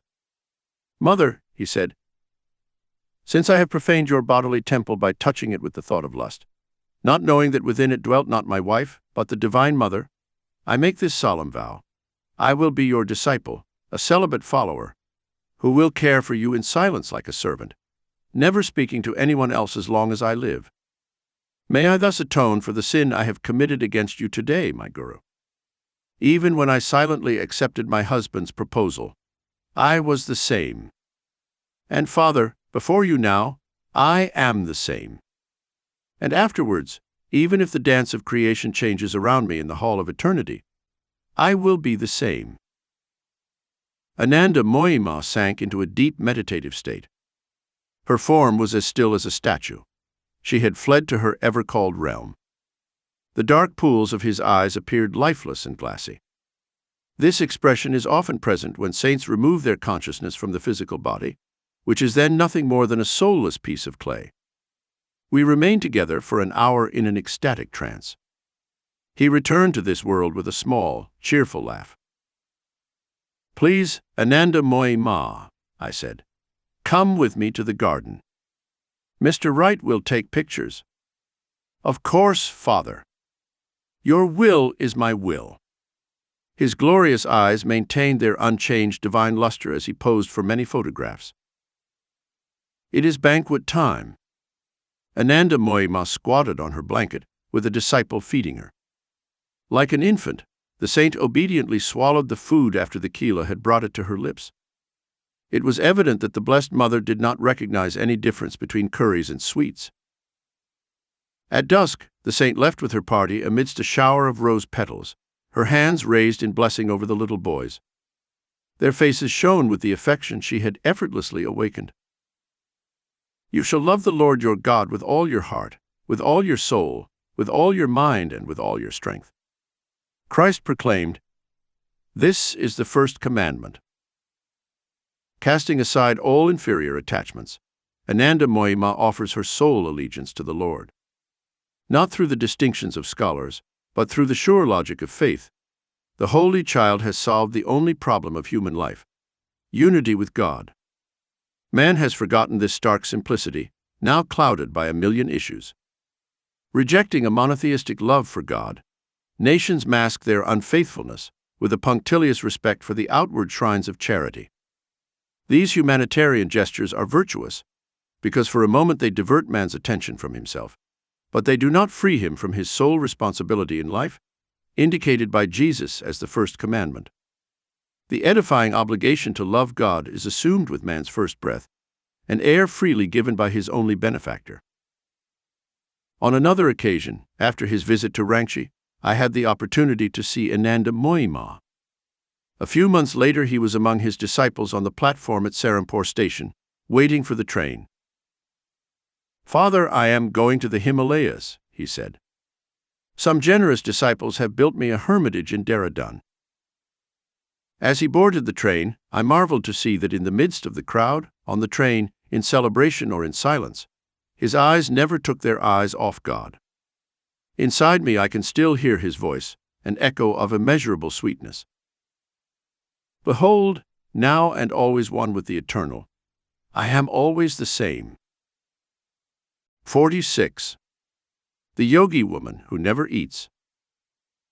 "Sir, where are we headed this morning?" Mr. Wright was driving the Ford. He averted his eyes from the road long enough to look at me with a quizzical twinkle. From day to day, he rarely knew what part of Bengal he would discover next. "God willing," I replied devoutly, "we are going to see the eighth wonder of the world, a holy woman feeding on pure air." The repetition of the wonders after T.S. Newman. But Mr. Wright laughed enthusiastically anyway, and even accelerated the speed of the car. More extraordinary material for his travelogue. Certainly not that of an average tourist. The school in Ranchi had just been left behind us. We had got up before the sun.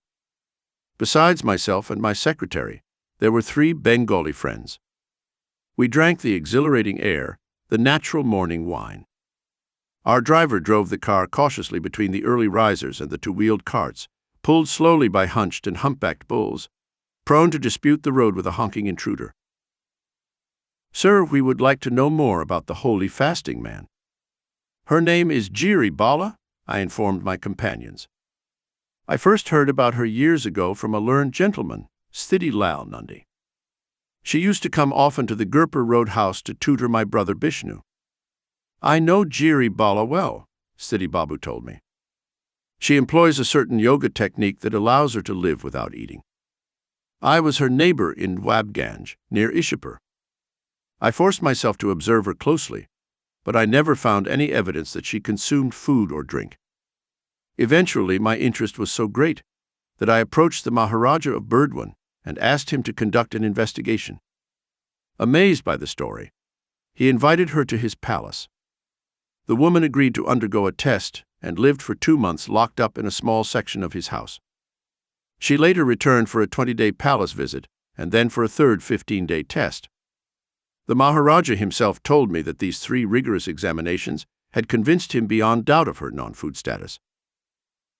"This story of Sthiti Babu has been in my mind for over 25 years, I concluded. "Sometimes in America I wondered if the river of time would not swallow up Yogini before I could meet her. She must be quite old by now. I don't even know where or if she lives. But in a few hours we will reach Purulia. Her brother has a house there." At 10:30, our small group was conversing with their brother, Lambada Day, a lawyer from Purulia. "Yes, my sister lives. Sometimes she stays here with me, but at the moment she is in our family home in Bayer." Lambada Babu cast a doubtful glance at the Ford. "I think hardly, Swamiji, an automobile has ever penetrated the interior as far as Bayer. Perhaps you had better all resign yourselves to the old ox-cart jolt." As one voice, our party swore allegiance to the Detroit Pride. "Ford is from America," I told the lawyer. "It would be a shame to deprive her of the opportunity to get to know the heart of Bengal." "May Ganesh go with you," said Lambada Babu, laughing. He added courteously, "If you ever get there, I am sure Jiri Bala will be happy to see you. He is approaching 70 years of age, but continues to enjoy excellent health. Please tell me, sir, if it is absolutely true that he does not eat anything." I looked him directly in the eyes, those revealing windows of the mind. It is true. His gaze was open and honorable. In more than 5 decades, I have never seen her take a bite.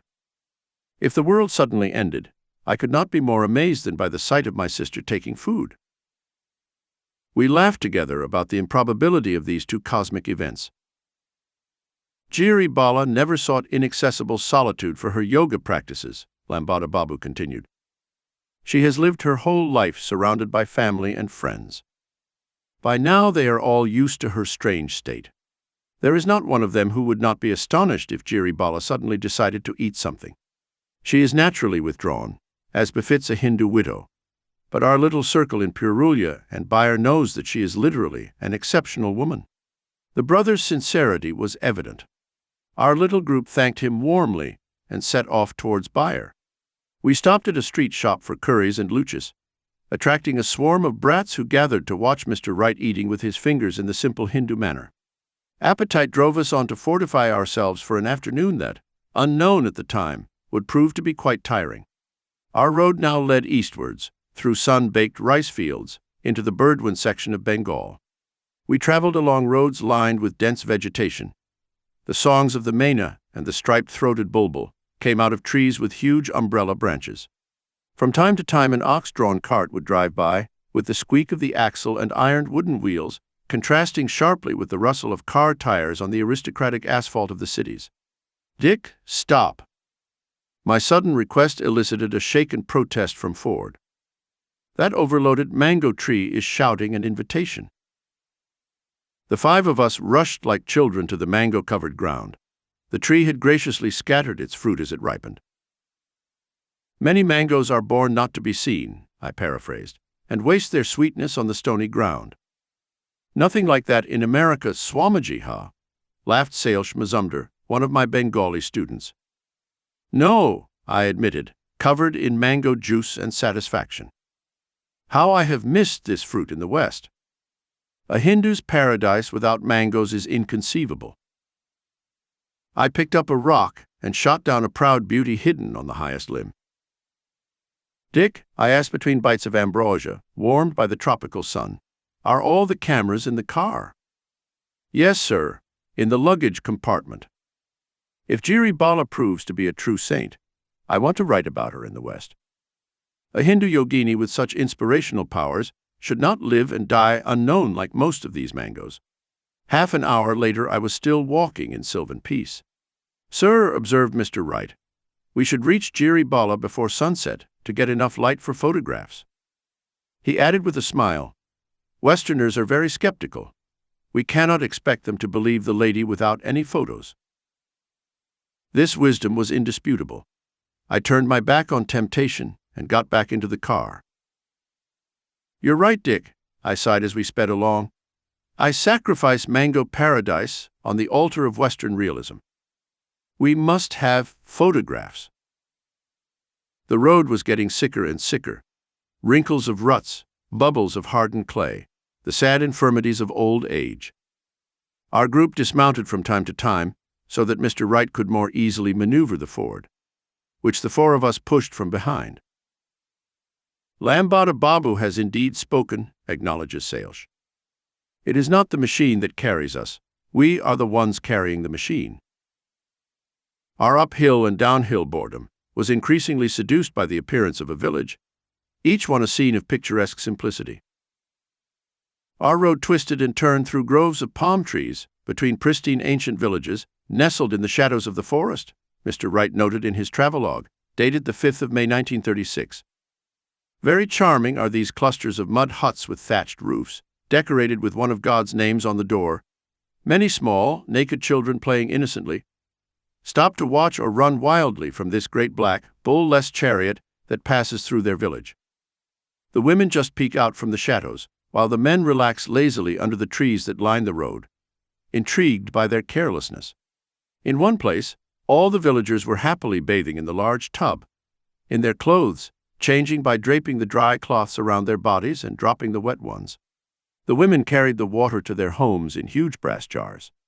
The road led us in a merry chase over mountains and ridges.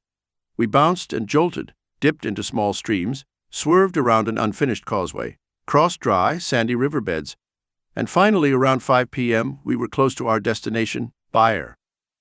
This tiny village in the interior of the Bankura district, hidden by the protection of thick foliage, is unapproachable by travelers during the rainy season, when the streams are raging torrents and the roads snake like spits of mud venom. Asking for a guide from a group of worshippers returning from a temple prayer in a lonely field, we were besieged by a dozen scantily clad boys who climbed onto the sides of the car, eager to lead us to Jiribala. The road led towards a grove of date palms, sheltering a group of mud huts, but before reaching it, the Ford was momentarily tipped over in a dangerous corner, jolted and dropped. The narrow path led around trees and cisterns, over ridges, into deep holes and ruts. The car anchored itself to a clump of bushes, then stranded on a knoll, which required the lifting of clods of earth. We moved forward, slowly and cautiously. Suddenly the road was blocked by a mass of brushwood in the middle of the carriageway, necessitating a diversion along a precipitous ledge into a dry cistern, the recovery of which required some scraping, sticking, and shoveling. Again and again the road seemed impassable, but the pilgrimage had to continue. Helpful boys took spades and demolished the obstacles, with shades of Ganesh, while hundreds of children and parents watched. Soon we were threading our way along the two ruts of antiquity, with women gazing wide-eyed from the doors of their huts, men following us, and children swelling the procession. Ours was perhaps the first car to travel these roads. The chariot union must be omnipotent here. What a sensation we caused! A group led by an American in a puffing car drove right into their villages, invading ancient privacy and sacredness. Stopping in a narrow lane, we found ourselves about 100 meters from the ancestral home of Jiribala.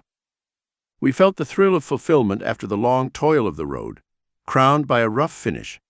We approached a large two-story, brick and plaster building that overlooked the surrounding adobe huts. The house was being repaired, for around it was the characteristic tropical bamboo structure.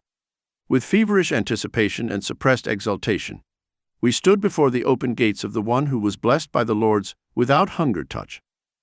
The villagers, young and old, naked and clothed. The women somewhat aloof, but also curious. The men and boys who followed us without restraint watched this unprecedented spectacle. Their mouths were always open. Soon a short figure appeared at the door. Jiribala. She was wrapped in an opaque golden silk drape.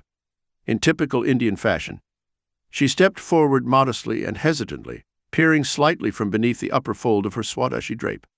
Her eyes shone like glowing embers in the shadow of her headdress. We were fascinated by a very benevolent and kind face, a face of realization and understanding, free from the stain of earthly attachments. He meekly approached and silently agreed to take a series of photos with our still and film cameras. Patiently and timidly, she endured our photographic techniques of adjusting posture and arranging the light. Eventually, we recorded for posterity many photographs of the only woman in the world known to have lived without food or drink for over 50 years. The most maternal expression was that of Jiribala, who stood before us, completely covered by the spreading cloth, with nothing of her body visible except her downcast-eyed face, hands, and feet. A face of rare peace and innocent composure. A wide, childish, trembling lip, a feminine nose, narrow, sparkling eyes, and a wistful smile. Mr. Wright's impression of Jiribala was shared by me. Spirituality enveloped her like her gently shining veil. He spoke before me in the usual gesture of greeting from a host to a monk. Her simple charm and quiet smile gave us a welcome that went beyond honeyed oratory. Our difficult and dusty journey was forgotten. The little saint sat cross-legged on the veranda. Although she bore the scars of age, she was not emaciated. Her olive skin remained clear and healthy in tone. "Mother," I said in Bengali, "for over 25 years I have been anxiously thinking about this very pilgrimage. I have heard of your holy life from Sthiti Lal Nundi Babu." She nodded in acknowledgement. "Yes, my good neighbor from Nwabganj. Over the years I have crossed oceans, but I have never forgotten my initial plan to see you one day. The sublime drama you are performing here, so inconspicuously, should be emblazoned before a world that has long forgotten the divine inner food." The saint raised her eyes for a moment, smiling with serene interest. "Baba, the honored father, knows this," he replied meekly. I was glad she was not offended. You never know how great yogis and yoginis react to the thought of publicity. They usually shy away from it, wishing to silently pursue their deep soul-searching. An inner sanction comes to them when the right time comes to openly display their lives for the benefit of searching minds. "Mother," I continued, Please forgive me then for burdening you with many questions. Kindly answer only those that please you. I will also understand your silence." He spread out his hands in a gesture of courtesy.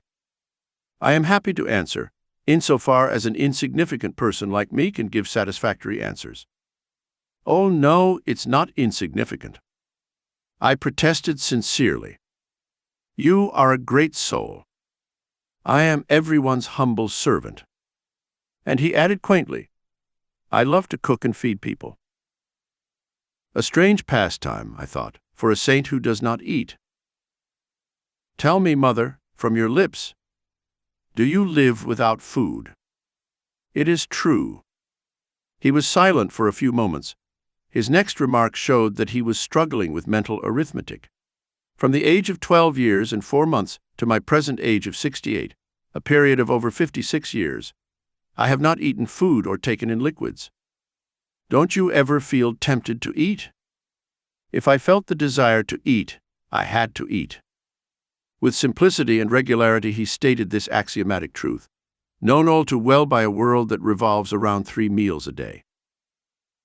"But you eat something." My tone had a note of reproach. "Sure." She smiled in readiness of understanding.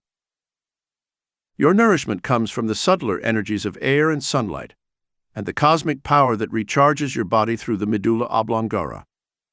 Baba knows." Again the woman agreed, in a relaxed, non-emphatic manner. "Mother, please tell me about your early life. It is a subject of great interest to the whole of India, and also to our brothers and sisters overseas." Jiri Bala put aside his usual reserve, relaxing into a state of conversation. "So be it." His voice was low and firm. "I was born in these forest regions. My childhood was not memorable, except for the fact that I was possessed by an insatiable appetite. I was betrothed at an early age. My daughter, my mother often admonished me, try to control your greed. When the time comes for you to live among strangers in your husband's family, what will they think of you if your days are devoted only to eating?"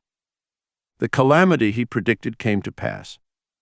I was only 12 years old when I joined my husband's people in Wabganj. My mother-in-law scolded me morning, noon, and night for my gluttonous habits.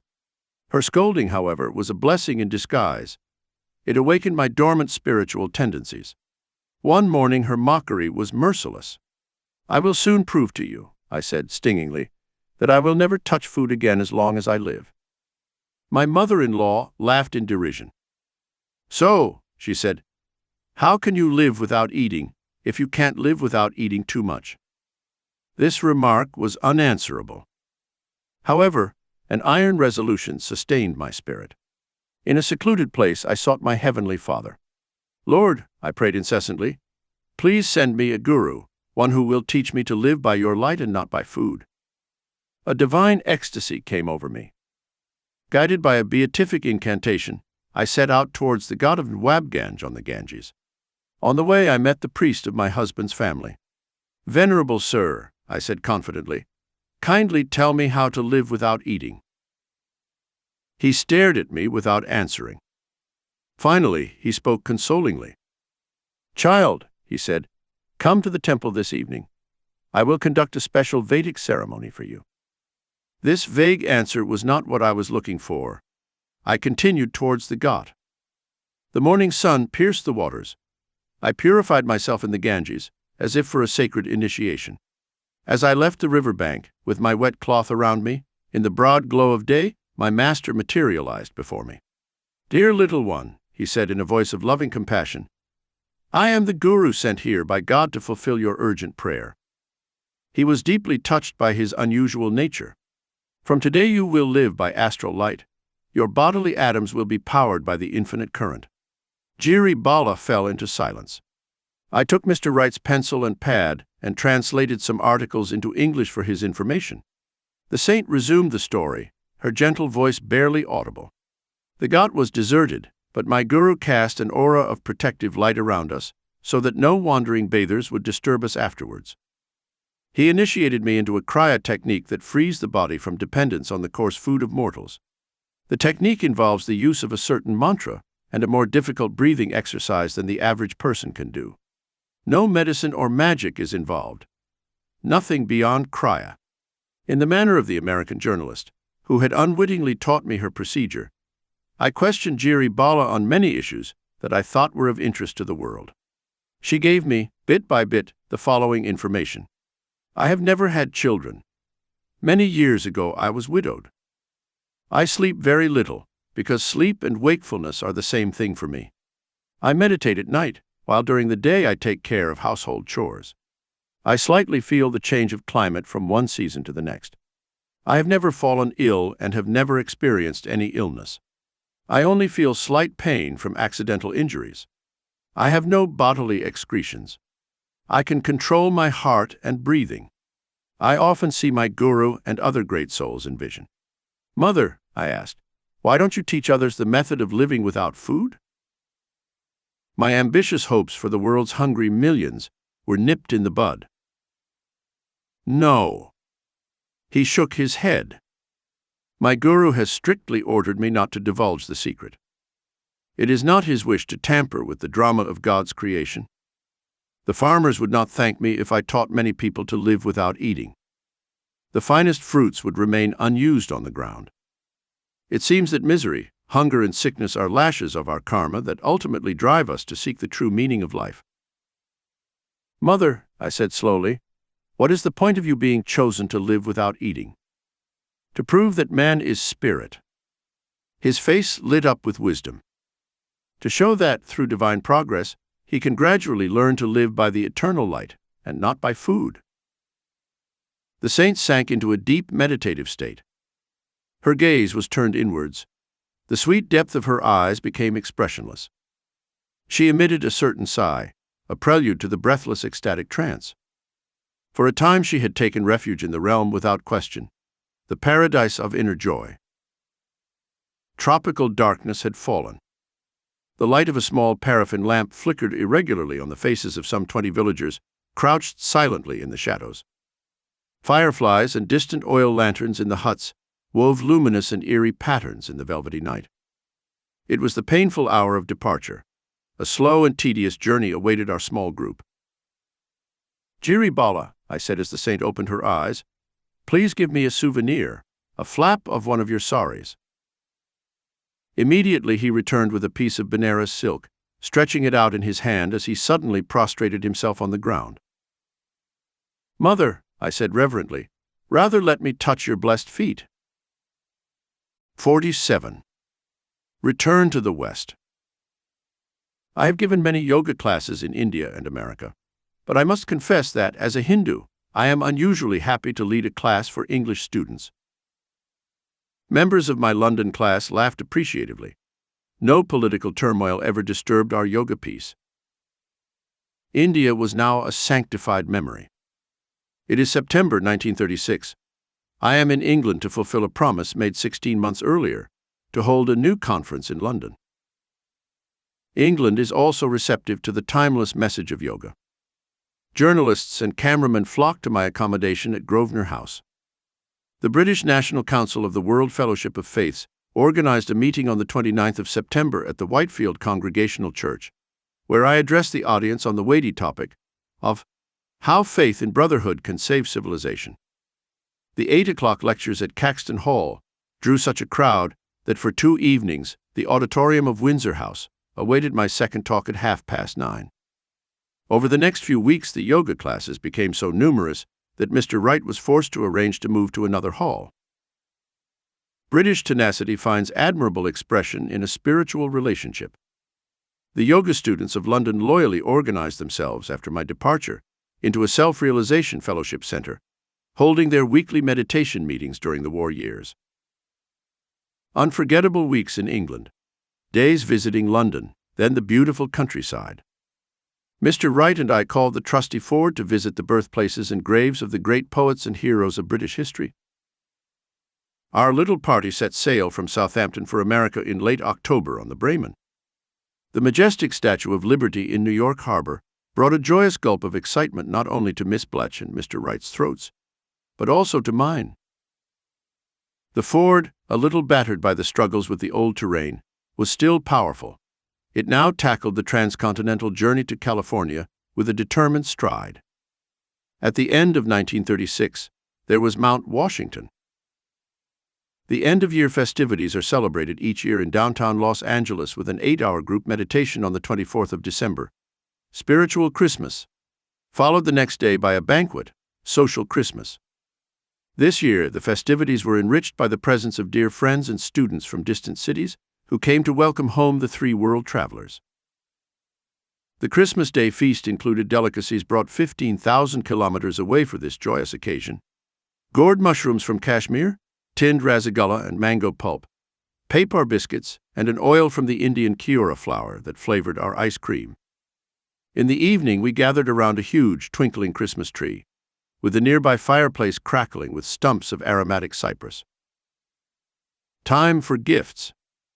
Gifts from the remotest corners of the earth: Palestine, Egypt, India, England, France, Italy.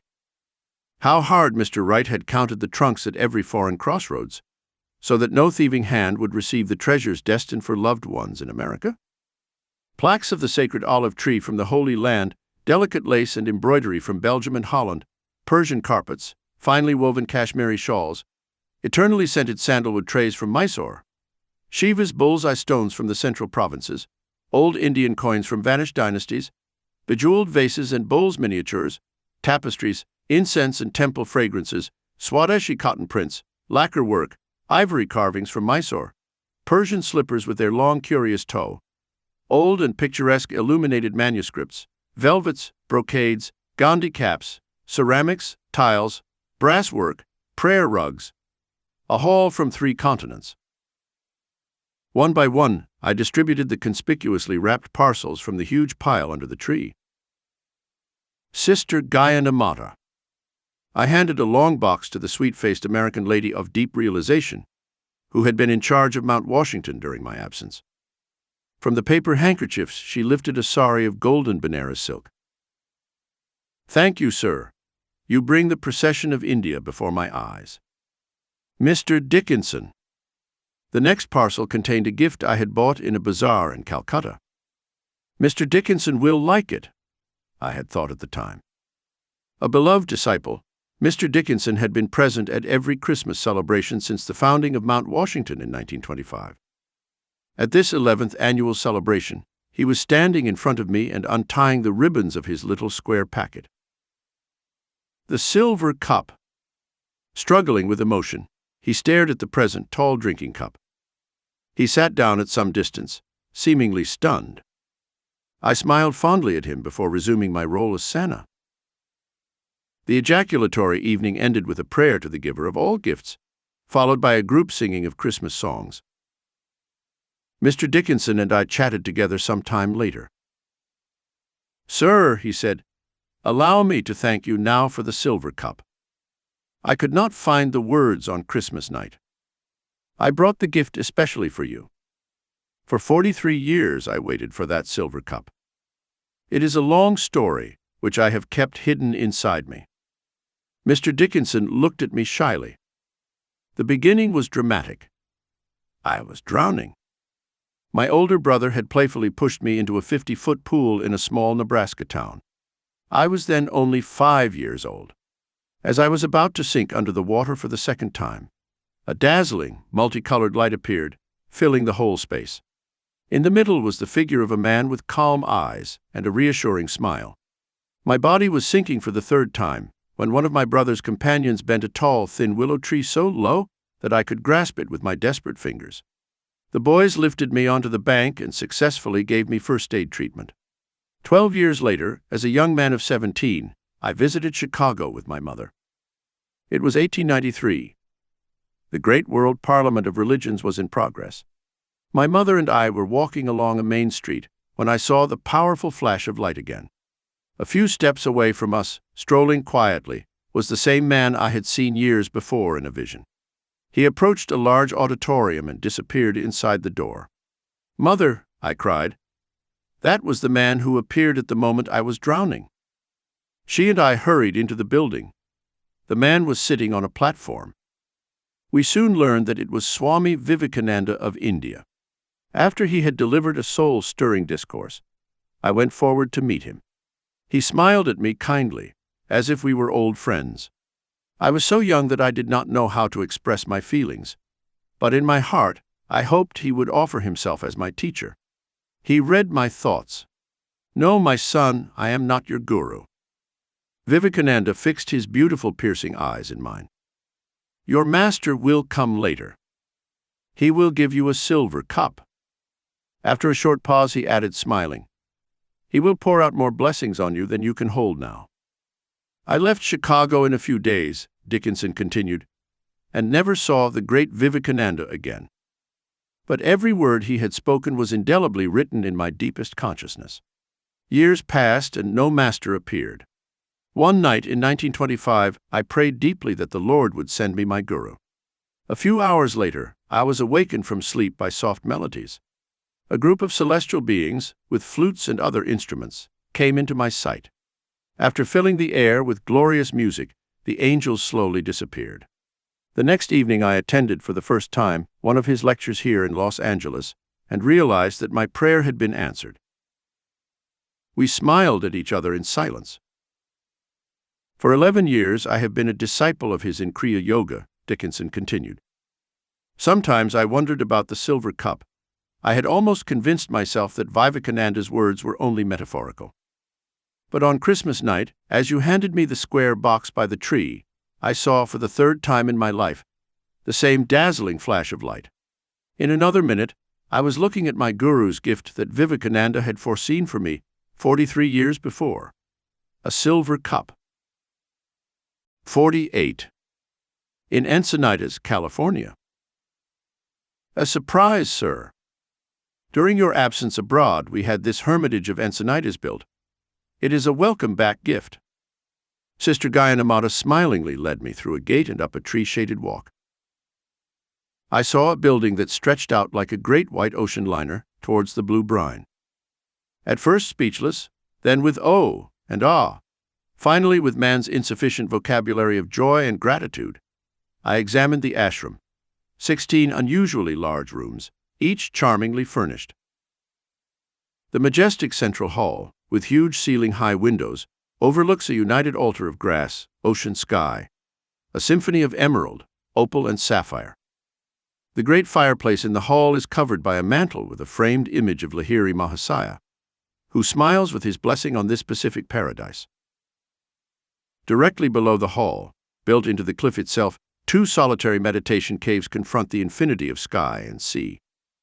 Verandas, sunbathing nooks, acres of orchards, a grove of eucalyptus trees, stone paths leading through roses and lilies to quiet pergolas, a long flight of steps ending at a secluded beach and the vast waters.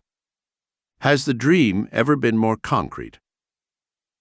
May the good, heroic, and generous souls of the saints come here, reads the prayer for a dwelling place taken from the Zendavesta and fixed on one of the doors of the hermitage. And may they go hand in hand with us, bestowing the healing virtues of their blessed gifts as widely as the earth, as far as the rivers, as high as the sun, for the promotion of better men, for the increase of abundance and glory. May obedience overcome disobedience in this house. May peace triumph over discord. May free giving over avarice, sincere speech over deceit, reverence over contempt. May our minds be delighted and our souls uplifted. May our bodies also be glorified. And, O divine light, may we see thee, and may we, drawing near, come round thee and attain thy complete companionship. This self-realization fellowship ashram had been made possible by the generosity of some American disciples, American businessmen with endless responsibilities, who nevertheless find time for Kriya Yoga on a daily basis. During my stay in India and Europe, not a word had reached me about the construction of the hermitage. Astonishment, joy. During my early years in America, I had scoured the California coast in search of a small site for a seaside ashram.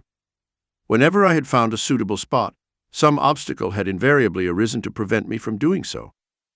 Looking now at the vast acres of Encinitas, with humility, I saw the effortless fulfillment of Sri Yukteswar's prophecy of long ago, A hermitage on the ocean. A few months later, at Easter 1937, I led the first of many dawn services on the smooth meadows of Encinitas.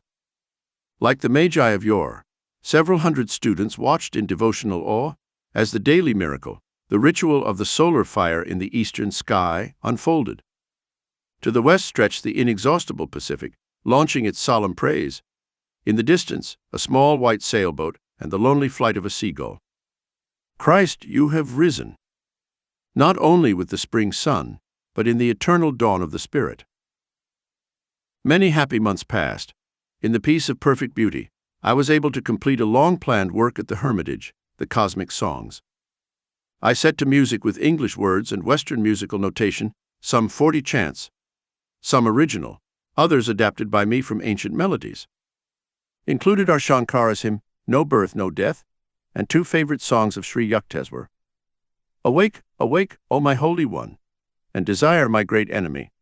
The old Sanskrit hymn to Brahma. The old Bengali songs, What a Lightning, and They Have Heard Your Name. Tagore's Who is in My Temple, and some of my own compositions. I will always be yours. In the land beyond my dreams. Come out of the silent sky. Hear the call of my soul. In the temple of silence, and you are my life.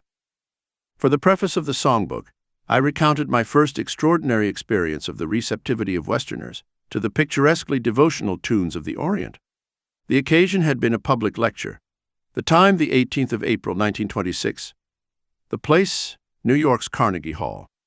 Mr. Hunsaker, I had confided to an American student, I am going to ask the audience to sing an ancient Hindu chant. Oh, beautiful God! Sir, protested Mr. Hunsaker, these Oriental songs are alien to the American understanding. What a pity if the conference were to be ruined by a comment about overripe tomatoes. I disagreed, laughing. Music is a universal language. Americans will not fail to feel the inspiration of the soul in this elevated song. During the lecture, Mr. Hunsaker had sat behind me on the platform, probably fearing for my safety. His doubts were unfounded. Not only had there been no unwelcome vegetables, but for an hour and 25 minutes, the notes of "O God Beautiful" had resounded uninterruptedly from 3,000 throats. Despair no more, dear New Yorkers. Your hearts lifted in a simple hymn of jubilation. Divine healings had taken place that evening among the devout who lovingly sang the blessed name of the Lord. The secluded life of a literary minstrel was not my role for long. Soon I found myself splitting every fortnight between Los Angeles and Encinitas. Sunday services, lectures before clubs and colleges, talks with students, incessant streams of correspondence, articles for East-West, direction of activities in India, and numerous small centers in American cities. Much time was also devoted to the accommodation of Kriya and the other teachings of the Self-Realization Fellowship, in a series of studies for distant yoga seekers whose zeal knew no bounds. In 1938, the Church of Self-Realization of All Religions was joyfully inaugurated in Washington, D.C., located in an area of the city called Friendship Heights, and surrounded by a landscaped park. The Washington leader is Swami Pranabananda, educated at the Ranchi School and the University of Calcutta. I had summoned him in 1928 to take over the leadership of the Self-Realization Fellowship Center in Washington. Pranabananda, I told him during a visit to his new temple, this eastern seat is a stone monument to your tireless devotion. Here in the nation's capital, you have held high the light of Lahiri Mahasaya's ideals. Pranabananda accompanied me from Washington for a short visit to the Self-Realization Fellowship Center in Boston. What a joy to see the Crea Yoga group that had been standing firm since 1920. The Boston manager, Dr. M.W. Lewis, accommodated me and my companion in a modern and artistically decorated suite. Sir, Dr. Lewis said to me with a smile, during your first years in America, you stayed in this city in a single room without a bathroom. I wanted to let you know that Boston has some luxurious flats. The shadows of impending carnage stretched across the world. Already the keen ear could hear the dreadful drums of war. During interviews with thousands of people in California, and through worldwide correspondence, I discovered that men and women were searching their hearts deeply. The tragic external insecurity had emphasized the need for the eternal anchor. We have really learned the value of meditation, the head of the London Centre of the Self-Realization Fellowship wrote to me in 1941. And we know that nothing can disturb our inner peace. In recent weeks, we have heard air raid warnings and the explosion of delayed action bombs at meetings, but our students continue to meet and enjoy our beautiful service. Another letter came to me from war-torn England, shortly before America entered the conflict. In nobly pathetic words, Dr. L. Cranmer Bing, noted editor of the Wisdom of the East series, wrote, "When I read East-West, I realized how distant we seemed, apparently living in two different worlds. Beauty, order, calm, and peace come to me from Los Angeles, sailing into port like a vessel laden with the blessings and comfort of the Holy Grail for a beleaguered city. I see as in a dream your palm grove and the temple of Encinitas with its expanses of ocean and view of the mountains, and especially its communion of spiritually minded men and women, a community comprised in unity, absorbed in creative work, and replenished in contemplation. It is the world of my vision, in which I hoped to play my small part. Perhaps in body I shall never reach your golden shores, nor worship in your temple. But it is something more, to have had the vision, and to know that in the midst of war, there is still a peace that dwells in your harbors and among your hills. A greeting to all the company from a common soldier, written on the watchtower waiting for dawn. The war years brought a spiritual awakening among men, whose leisure time had never included the study of the New Testament. A sweet distillation from the bitter herbs of war. To meet a growing need, a small and inspiring church of self-realization of all religions was built and opened in Hollywood in 1942. The site overlooks Olive Hill and the distant Los Angeles Planetarium. The church, finished in blue, white, and gold, is reflected among the water hyacinths of a large pool. The gardens are full of flowers, a few frightened stone deer, a colorful glass arbor, and a picturesque wishing well. Amidst man's kaleidoscopic pennies and desires, there has been much pure aspiration for the one treasure of the spirit. A universal benignity gushes from small niches with statues of Lahiri Mahasaya and Sri Yukteswar, Krishna, Buddha, Confucius, Saint Francis, and a beautiful mother-of-pearl reproduction of Christ at the Last Supper. Another self-realizing church of all religions was founded in 1943 in San Diego.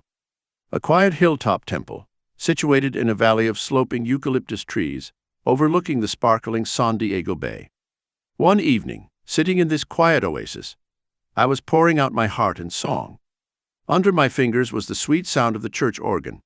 On my lips the yearning song of an ancient Bengali devotee who had sought eternal comfort. In this world, mother, no one can love me. In this world they do not know divine love. Where is pure, loving love to be found? Where is there a true love for you? There my heart longs to be.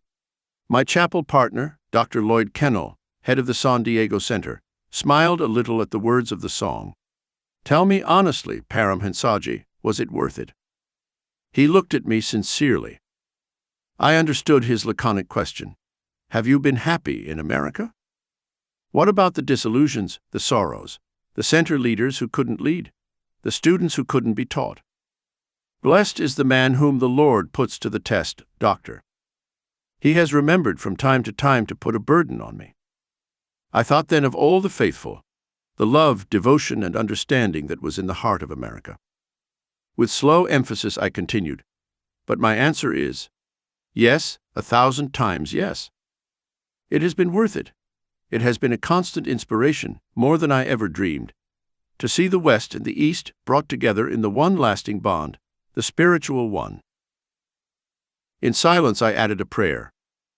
May Babaji and Sri Yukteswarji feel that I have done my part, not disappointing the high hope with which they sent me. I turned again to the organ. This time my singing was tinged with martial value. The grindstone of time has ruined. A life full of moon and stars. And many a smiling morning. But my soul keeps marching on. Darkness, death, and failure competed. In order to block my path, they tried ferociously. My struggle with the jealous and strong nature. But my soul keeps marching on.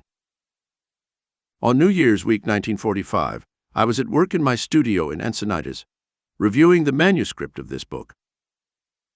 Paramhansaji, please come out into the open. Dr. Lewis, visiting from Boston, smiled imploringly at me from outside the window. Soon we were strolling in the sunshine. My companion pointed out the new towers under construction along the Fellowship's property line bordering the coastal highway. Sir, I see a lot of improvement here since my last visit.